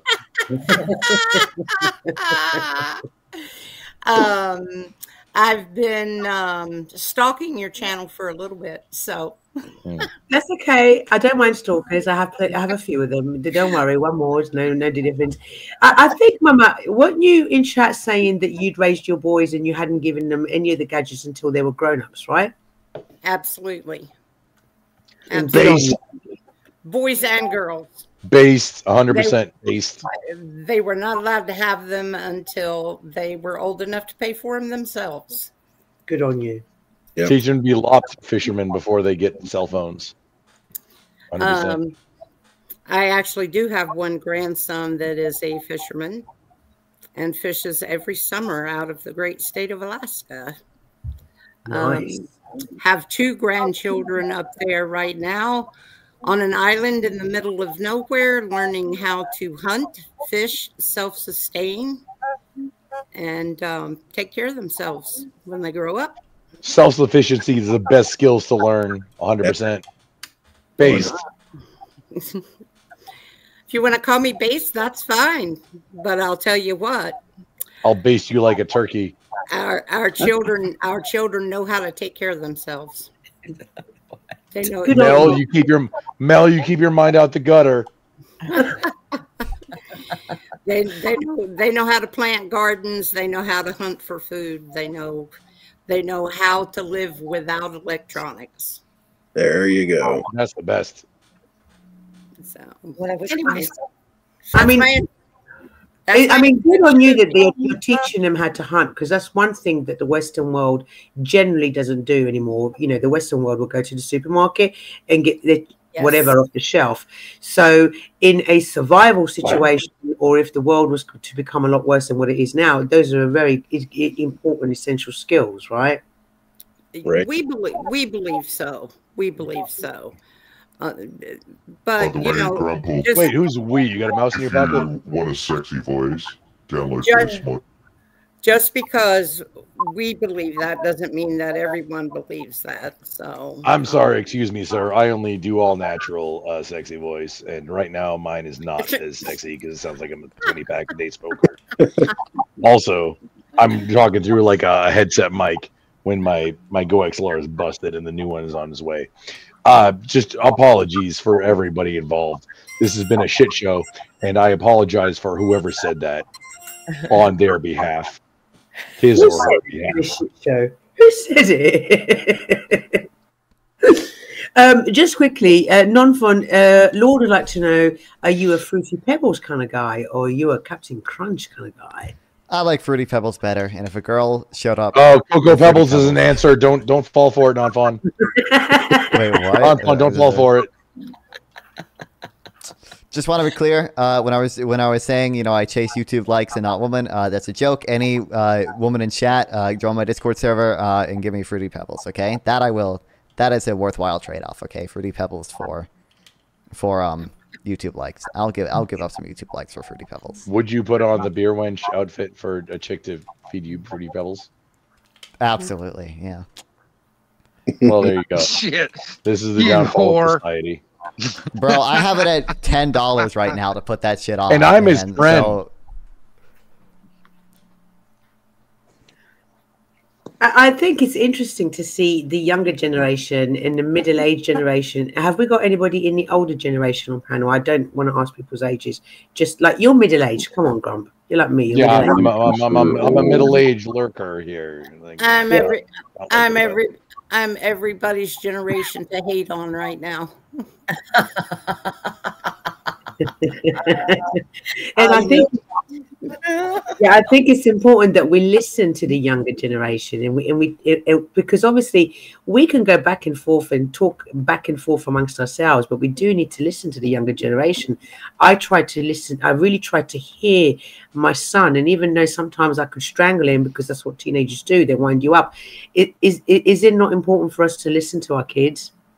Absolutely. To understand. I mean, it depends on what they're saying. Seriously, everybody who has kids, let them say what they need to say to you to. I don't need to finish that. What's it? No, sometimes my son drives me crazy. He's a teenager. That's very normal. Most teenagers drive their parents crazy. It's in the DNA. I did it, right? But I think I try and listen to what he's saying, because I try and understand what it's like to be a teenager in this day and age, which was very different for the teens that most of us had, right? Mm-hmm. It's a very different world. Just like my dad's generation, he was running when he grew up, he was very poor. He had to go and steal fruit off trees. He'd get shot at from the farmers, in extreme poverty. Then to me, I had a very lucky upbringing financially in England in the 80s and 90s. And does it not amaze anyone on panel the difference, the huge difference each generation is having now compared to generations of the past? Yeah. No, I think I kids just feel them on I depend tape. on where One at a time. they're raised. Every generation has its trials and tribulations. And the generation that gave birth to the current generation, speaking from time in memoriam, I think tries to make things better for the generation that they birthed. And I think they struggle understanding each other. And it's just because there are sociological changes that take place from one generation to the next. That's racist. Who keeps saying that? Can I, Mama, could you, or anyone on panel, this is what Lady Luck said is interesting. I found it interesting that when I asked one man about rites of passage to becoming a man, and not one of the traditional rites of passage were mentioned. Can you, Lady Luck, can you elaborate on what you think the traditional rites of passage Yeah, I don't even know what the traditional ones are. Mama, what would you say the traditional, because obviously your kids are grown now, what would you say the traditional rites of passage are or were? For young men. For what I have observed with our son, or just what I've observed through, well, let's see, about 5 generations now. I got something for after this. I like the latter. That through the generations that I've seen thus far.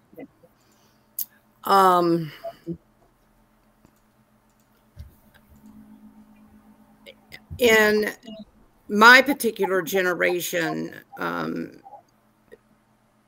men were considered men. What didn't happen at any particular age. Generally, it was when they graduated high school, because that is the time in which they started becoming family men. Most men were married coming right out of high school in the late 50s, early 60s, through the late 60s. Right. They were, if they weren't going to college, they were generally getting married and starting families at very young ages. 18 to 20 years old, it was nothing to see a young man married. It was very average. Only the wealthy kids got to go to college for the most part. Didn't think anything about it. That's just how life was. Nobody was privileged. Nobody was any greater than anybody else. It's just that the richer kids got to go to college because they could pay for it. That was before loans were available. Before FAFSA. Our son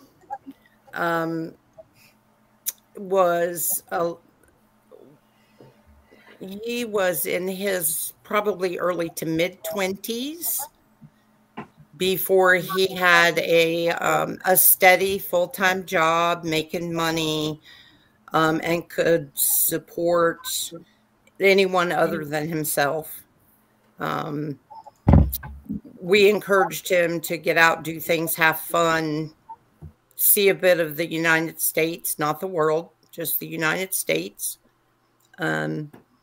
and do his own thing and figure out what he needed to do to become a man, to settle down, to raise children or to not raise children, just to be happy.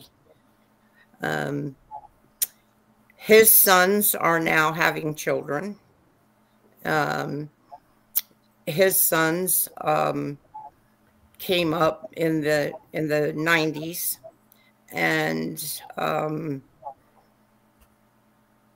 pretty much kind of did about the same thing he did, except there were job fields open to them coming out of high school that had traditionally before taken college degrees to get. So even though they were good jobs at one time, there are now average paying jobs that you didn't need a degree to do. And once again, you know, when they could support themselves, it's just this kind of big waxy ball of different things that get put together that make you a man. You know, are you sure of yourself? How are you ready to support yourself?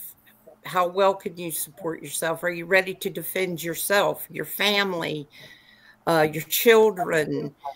Are you ready to take up for your rights, their rights? Can you function on your own, or do you have to have support? There's just so many things involved in what is a man. I think a man has to define himself. Yeah. What do the men? Yeah, that was brilliant. Thank you, Mama. What do the men think? When do you become a man? When you get your balls. 12 years old when you kill your first deer, cut it open, rip the heart out of its chest, and take a big fucking bite out of it. Yes, honestly, that's a big thing about as far as youth, like becoming a man. That's a rite of passage. Hunting? No, not just hunting, but then eating raw heart. Like a bite of the raw heart. That's a little extreme. I don't think I'm gonna do that anytime soon. Non-pawn. This is why you're okay. Never mind. But no, it's like call me soy. I'm not gonna kill a deer and eat its heart. Okay, that's just not happening. I kill 3 deer a year just for the meat in the freezer. I'm vegetarian. I don't even eat meat. I'm vegetarian. I'm not killing a deer, much less eating its heart. And I choose does because I can shoot them in the head because I don't have to worry about the back. Okay. You can hunt deer. Oh yeah, no. Excuse me, ma'am. I'm just so we're clear. You're a Euro whatever. I'm a Texan. Yes, I can hunt like I can. We have a season for gator in Texas. You know that? Oh, that. Yeah, no. I loved the one thing that I wish I was like I could like had somebody to show me because I don't do it is to hunt duck because duck is the best animal to eat ever. It's red meat and dark like a poultry dark meat plus red meat. There's nothing better than duck to eat as far as the critter that you can. That's what people in the UK put on the table at Christmas. Duck or goose along with turkey. No, duck is like duck is my weakness. You don't hunt them, you raise them. And that's cheating. And you have a chopping block. Hunting. That's cheating. That's like having chickens for meat or rabbits for meat. At least in the United States, ducks are like you have to have a federal tax stamp to legally hunt them because everybody legally hunts. Only thing that is off limits that you can actually go to jail for in the UK, even if you hit it accidentally with your car, you still have to stop. You still have to report it, and that is swan. If you render aid, if you run a swan over in the UK, you have to stop. You have to report it to the police, even if it's a swan's fault. You have to report it because if you leave swans are bigger assholes than geese. Why? Because they are the sovereigns. They belong to the sovereign. They are the sovereigns. Oh, they belong to the sovereign. See, that's the problem. See, yeah. I knew you were Irish. You don't agree with that shit at all, do you? I'm in England, but my heritage comes from Ireland, is what I'm saying. But I'm English. Yeah, you're like, hey, Look, I you're not allowed to hurt them. You're No. not allowed to hurt them. You can No. end up in jail. You could end up in jail. Hey, They do the same thing here with eagles and Wait. trumpeters to one. Cad mil face.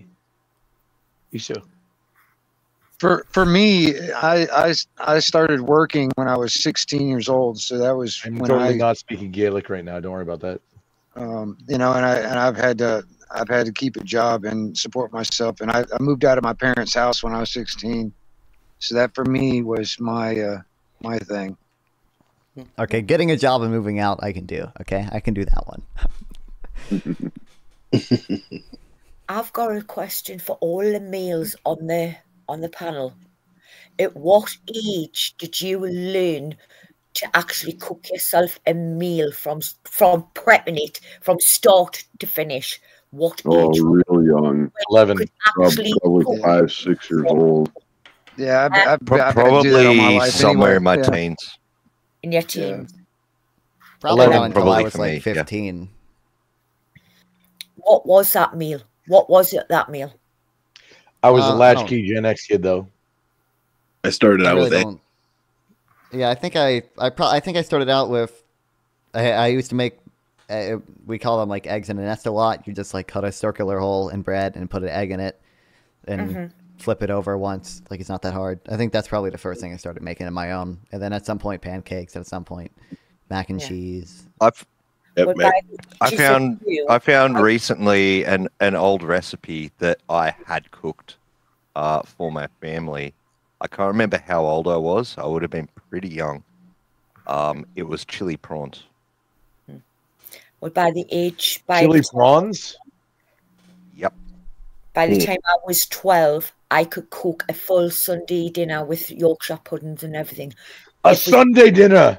Yeah, from start to finish. That is putting meat in oven, prepping veg, cooking veg, doing everything, putting the plates out, plating it all up from start to finish. By the time I had it perfected, by the time I was 12. Oh, and I'm sorry, prawns are shrimp for the non-Aussies here. Prawns are like it's bigger than shrimp. It's the same. No, they're what you would call shrimp. They're what you would call shrimp. You can get big prawns. You can get small ones. It depends. Yeah. You ought to see the size of shrimp down here. The ones we get from Brisbane, they're your Australian friend to put some in the Barbie though. You get like King Island prawns or something like that. I think they're called. They're like big prawns. They're nice. But yeah, shrimp. It's synonymous with shrimp. Yeah, shrimp on the Barbie. It's kind of gay. We call them prawns. We can go down here and get them mud bugs out there, man, out there in the creek, man. You know, mud bugs. Yeah, bugs. Just so those who aren't familiar, mud bugs is a local colloquialism for crawdads, crawfish, crawdads, like crawfish, itty tiny lobsters, and you're supposed to eat their brains, and it's very interesting around it because it's a lot of you gotta suck the head. Yeah. Especially in the Southern United States. I stepped away from it. We get bugs here. I wanted to ask. I don't know. I don't know what we're talking about. Can I ask? Sorry, I missed the last few minutes. I don't know why we're talking about fish. Oh, Mel, you're way past the 8 ball now. Like, I only made a coffee. I come back and everyone's talking. Mel, we're on like you think you miss things when you take a week off, Mel. You don't need to take a week off. Just take off 10 minutes and. I wanted to ask, in today's economy, obviously, because I heard before that we asked the men what makes them a man. And I heard while I was making my coffee, I think it was Wingnut saying I moved out at 16. And I wanted to ask the panel a question.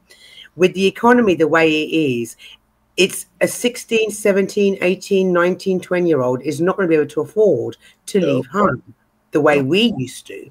So how do we help them become men if the economy is... And I'm going to ask you first, Grandpa, what do you think? 100%. so you don't have any attachments. You're coming out of your nest essentially as a man. Go do something, whether it's military or some kind of service. Go do something that'll give you a skill that you can then later monetize. 100% is the strategy for the modern man. Unless you just, like get bequeathed something.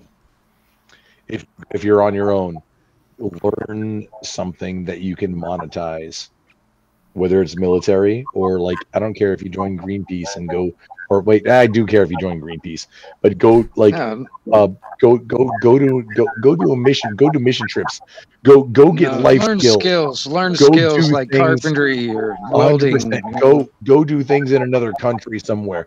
Get something other than, hey, I went to high school and I went to college on your resume. Go do something in the real world. And then you can put that on your resume and that'll help you get it. That'll help you get it. Yeah, because any volunteer work that you have on your resume is a bonus. I'm sorry. Please continue. It depends what career you want and what job you want. It kind of does really depend on that too. I was like kind of, but whatever. I was kind of generalizing. Yeah, Please some continue. people. Yeah, for some people, like what you're saying is correct. You need to get out and get experience. But for some people, what they want to do is create a portfolio of their work so they can show potentially they should. employers. Yeah, this is what I'm I don't know if you're doing something like art or what, like actually for any possible career. No, hey, here's a middle-aged guy who's been on the other side of the hiring table a lot of times saying this. Get experience doing the thing that you want to do. Get a portfolio together. Be able to talk about it. Because if your resume gets you in the door, maybe it gets you the interview, but what you can talk about in the interview is what gets you the gig. 100% of the time. Every single time, it's what you can talk about. The way I learned how to get jobs is definitely not the same. Hang on, there's one at a time though. We know. No, I was just going to say the way I learned how to get jobs is definitely not how it's done today. You know what I mean? It's definitely different now. I mean, nowadays you can't even go to most places. You can't even do a paper application and talk to somebody. It's all online crap. You know what I mean? That's why. And there's a big thing about using AI and not using AI. 100% use it. Like, oh man. Hang on. That's an entire conversation outside of this. But we can get to that later. I do want to add my high school has something really useful. We had what's called CTE classes where you could get high school credit for taking these classes, as well as they were in a bunch of different subjects, as well as you get an actual certification in either welding or I think they had some car mechanic stuff, or I took some of the Adobe classes where you learn how to edit videos and edit photos and Did you get a certification? Obviously, yeah, I got a certification. I'm an Adobe certified professional, so that can go on my resume. I also use it to make stupid YouTube videos. I wouldn't consider this a job, but technically I get a few cents from it. So there's that. Yeah, no, good for you, man. I think if you got a cert from it, it's worth it. It's still something that if it's a certification that relates to what you do, that you can use that to entice an employer to want you. It's all people don't understand the job relationship about employers and employees. It's the employers, the employees, the applicants. It's all about enticing. See, people don't understand. People going into a job interview, so many of them have the wrong attitude. It's all about enticing. You want to be seductive. It's all about enticing the entire staff of hey, I'm the best thing you've ever seen. you obviously want me to be on your team, and obviously you want to I'm impress. going to be the best. For sure. Yeah. You want to impress them, but if you impress them, you're going to be good compatible for the team. Good candidate. Which is the thing, and that's hard. That's honestly hard, like, because without seeing the rest of the team, it's difficult. But that's a thing that you. Yeah. Now we have it is 5 a.m. here, so I do have to get going. It's 5 a.m. Thank you so much for coming up and enlightening us, because I love the fact that you gave us your point of view. Thank you. Yeah, don't worry. I mean, Grumple told me you were doing this. You were talking about modern man. I'm a modern man. Happy to come up. Happy to talk to you guys. Glad I could be helpful. I feel sorry, Mel. I feel I heard. give your link. It was nice to meet you, non-fan. I subbed up to your channel. Yeah, thanks. I appreciate it. Yeah. If any of you guys want to help a modern man, go to my YouTube channel, Non-Fun, or my Twitch channel, Non-Fun420.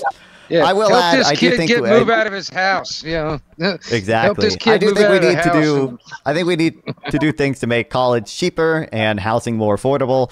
That's how we do that. Is obviously up for debate. But I do think those are two things that would help modern man a lot. On a systematic level, not just an individual level. But I love all you guys. I will see you later. I'm sure I'll come up on any future panels. Sub to my YouTube channel, Non-Fun, NONFON. I'm only going to harass you, but it's in the best of his spirits. He's going to emasculate me. Anyway, see you guys. Get outside. Get outside and get some sun, dude. Oh, don't worry.